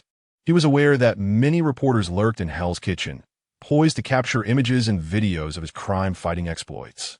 Thus, he had hastily decided to employ the polyjuice potion for his transformation. He had not anticipated being so fortuitously photographed upon his emergence. In truth, even if these journalists had failed to capture his current image, it was likely that the satellites of xxHolic would. Not only did he appear different, but his gender had also shifted. Henceforth, the world would understand that the sorceress was indeed a girl, and for the time being, doubts about his identity would be quelled. However, this was not a permanent solution. After all, the effects of the polyjuice potion would last only an hour, and as he aged, his masculine traits would inevitably become more pronounced. Nonetheless, he could manage to conceal his true identity for a few years, as his strength would only grow. Once he reached a certain level of power, there would be no need for subterfuge. Furthermore, Hermione was not a mere figment of his imagination. He could always bring her into the primary world for a stroll, if necessary. Next, he needed to deal with the audacious individuals who had dared to attack him. As he rode his broom, Jerry chose not to ascend too high, but instead maneuvered swiftly between the buildings, heading towards the edifice from which he had recently come under assault. While the disillusionment charm would have been a safer option, he was reluctant to reveal his ability to become invisible. Besides, the assailants were mere muggles. Even without the charm, he could easily handle them. Modern weaponry could indeed pose a threat to wizards, but only in instances of surprise attacks. Once a wizard was aware of the danger, it would be exceedingly challenging to eliminate them using firearms. Especially considering Jerry was no ordinary wizard. He possessed knowledge of modern weaponry that other wizards lacked, enabling him to evade danger and neutralize his opponents with ease. Remarkable, even armor-piercing rounds cannot penetrate his defenses. The lead muscular man in a suit remarked as he observed Jerry on his broom through binoculars, noting that apart from the fallen hat and mask, Jerry remained unharmed as he charged forth. His brow furrowed, but he refused to concede. The other party's formidable defenses indicated they were not invincible. The fact that they had desperately sought to prevent the rocket's explosion suggested it posed a genuine threat to Jerry, and the armor-piercing rounds had failed to breach his defenses, instead crashing into the building below. With proper coordination, eliminating Jerry was not out of the question. Donna, he has been evading, and the buildings obstruct my aim. However, once he is within 100 meters, I can hit him without obstructions, the red-haired woman stated as she adjusted her sniper rifle, attempting to lock onto Jerry's elusive form. All right, once Dana hits the target, you follow up with the rocket launcher, and you, with the self-destructing drone, the lead man commanded. First addressing the one carrying the rocket launcher, and then the youth controlling the drones. Both nodded in agreement. However, just as Jerry traversed the towering structures and approached within 100 meters, devoid of any obstructions, he suddenly waved his wand, conjuring a cloud of smoke that enveloped him. "You think you can catch me?" he scoffed, surveying the 4 figures atop the nearby building. After releasing the smoke charm, he waved his wand again, brighter than day. Instantly, blinding beams of light, akin to miniature suns, erupted from the smoke, causing the 4 individuals to instinctively shut their eyes as they were caught off guard. Brighter than day, a dazzling advanced spell, emitted a glow reminiscent of the sun. The orb floating within Jerry's spatial box, resembling the sun, was a product of alchemy combined with the spell. Stone to stone. Seizing the moment when all 4 closed their eyes, Jerry dashed out of the smoke, maneuvered to their side, and cast a full body-bind curse on the man wielding the rocket launcher. While the sniper's bullets could not pierce his ironclad charm, the rocket launcher posed a significant threat. Thus, neutralizing the most dangerous weapon was of utmost importance. Chapter 95, Rooftop Battle Boom. Just as Jerry had dealt with the burly man wielding a rocket launcher, a sudden force propelled him, along with his broomstick, into the air above the rooftop where the 4 were situated. It was the young man controlling the drone who had seized the opportunity to remotely detonate it behind Jerry.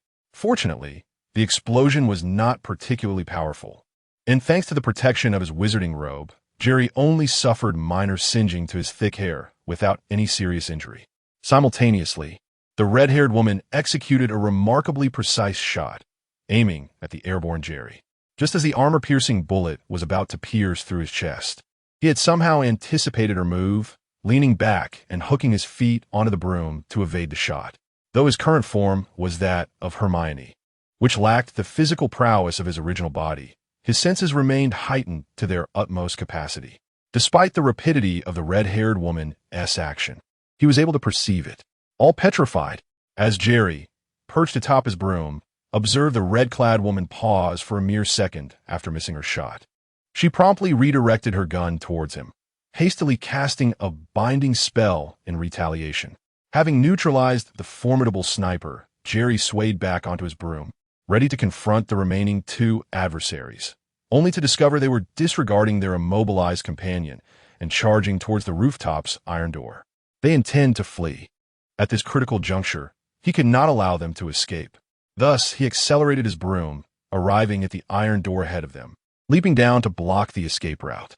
Should the 2 manage to slip through the iron door and blend into the building's interior, it would prove challenging for him to trace their whereabouts. Upon witnessing Jerry leap from his broom, the suited brute and the slender youth exchanged glances, revealing a smirk of cunning triumph. In truth, their intention was not to flee, but to lure Jerry down from the air. After all, if he remained airborne, they had no means to defeat him. Only by enticing him into close combat could they hope to eliminate their target. The slender youth drew out dual pistols, rolling behind the rooftop water tank, while the suited brute brandished 2 daggers, rushing towards Jerry with fervor. All petrified, upon landing, Jerry wasted no time, casting a full-body binding spell at the charging suited brute. In combat, unless one aimed to exert psychological pressure on the opponent, excessive dialogue was unwarranted. Questions like, "Who are you?" or "Why are you trying to kill me?" would yield no answers and only squander precious time, missing optimal opportunities for attack or evasion. Thus, action was imperative. Once the enemy was captured, there would be ample time to inquire about the situation. Why employ binding spells repeatedly? In confrontations with ordinary individuals, binding and sleeping spells proved to be the most effective and familiar incantations at his disposal. Although he had acquired more potent dark magic, such spells typically possessed greater lethality and were harder to control, risking the unintended death of an ordinary person. Such dark magic could be used discreetly, but openly employing it did not align with his superhero persona. However, in genuinely perilous situations, that was another matter. This scenario, in his view, did not constitute a significant threat. The adversaries were blissfully unaware of the myriad ways in which they could easily be dispatched by the wizard they faced. Such speed! As the suited brute effortlessly evaded his spell, surprise flickered across Jerry's face. Had the brute merely predicted the casting motion of his wand, Jerry would not have been overly astonished. After all, the action of casting a spell with a wand was akin to firing a bullet from a handgun. With sufficient combat experience, one could often evade an attack by anticipating the movement. However, the speed with which the suited brute had dodged was astonishing, clearly beyond the capability of an ordinary person. This world does not only have you as the exceptional one. Perish. With a cold sneer, the suited brute leaped forward, covering several meters in mere strides, closing in on Jerry. Simultaneously, the slender youth, having peeked from behind the water tank, raised his arms, aiming 2 guns at Jerry's head. Clearly, the brute had gleaned significant insight into Jerry's abilities and devised a highly specific combat strategy. If Jerry were to retaliate with magic against the suited brute, he would risk being shot in the head by the dual pistols, as his wizarding robe offered no protection to that vulnerable area. Should he activate his second mode and conjure a translucent shield, the bullets would indeed be rendered harmless, but he would simultaneously lose the opportunity to attack the suited brute. In that case, the superhumanly fast brute could swiftly maneuver behind him and sever his head with a dagger. Huh, how impressive you think you are. Casting a glance at the grinning suited brute brandishing his dagger and the slender youth preparing to fire, Jerry discerned their plan. He swiftly crouched down, performing a clever escape into the folds of his wizarding robe. Although Hermione's physique was considerably weaker than his own, it was slender enough to allow him to easily conceal himself within the ample fabric of the robe. Bullets ricocheted against the robe, all thwarted by the ironclad enchantments woven into its fibers. With a swift motion, Jerry pointed his wand upward, casting an arrow spell. Instantly, several black iron arrows manifested from his wand, hurtling towards the suited brute, who had leapt to strike down through the gap in the robe. The arrows flew with tremendous speed, and the brute, spinning his arms like a windmill, barely managed to deflect them all. However, as he landed, a piercing scream escaped his lips. Unbeknownst to him, a 2-meter-long black viper had appeared at his feet, sinking its fangs into his ankle. The brute desperately drove his dagger into the serpent, killing it, but as he stood, he felt a wave of dizziness wash over him, nearly causing him to stumble. Clearly, he had been poisoned. It turned out that after casting the arrow spell, Jerry had cunningly extended his wand from the robe to cast a serpent summoning spell, a favored incantation among Slytherin wizards, capable of conjuring a snake to attack an opponent.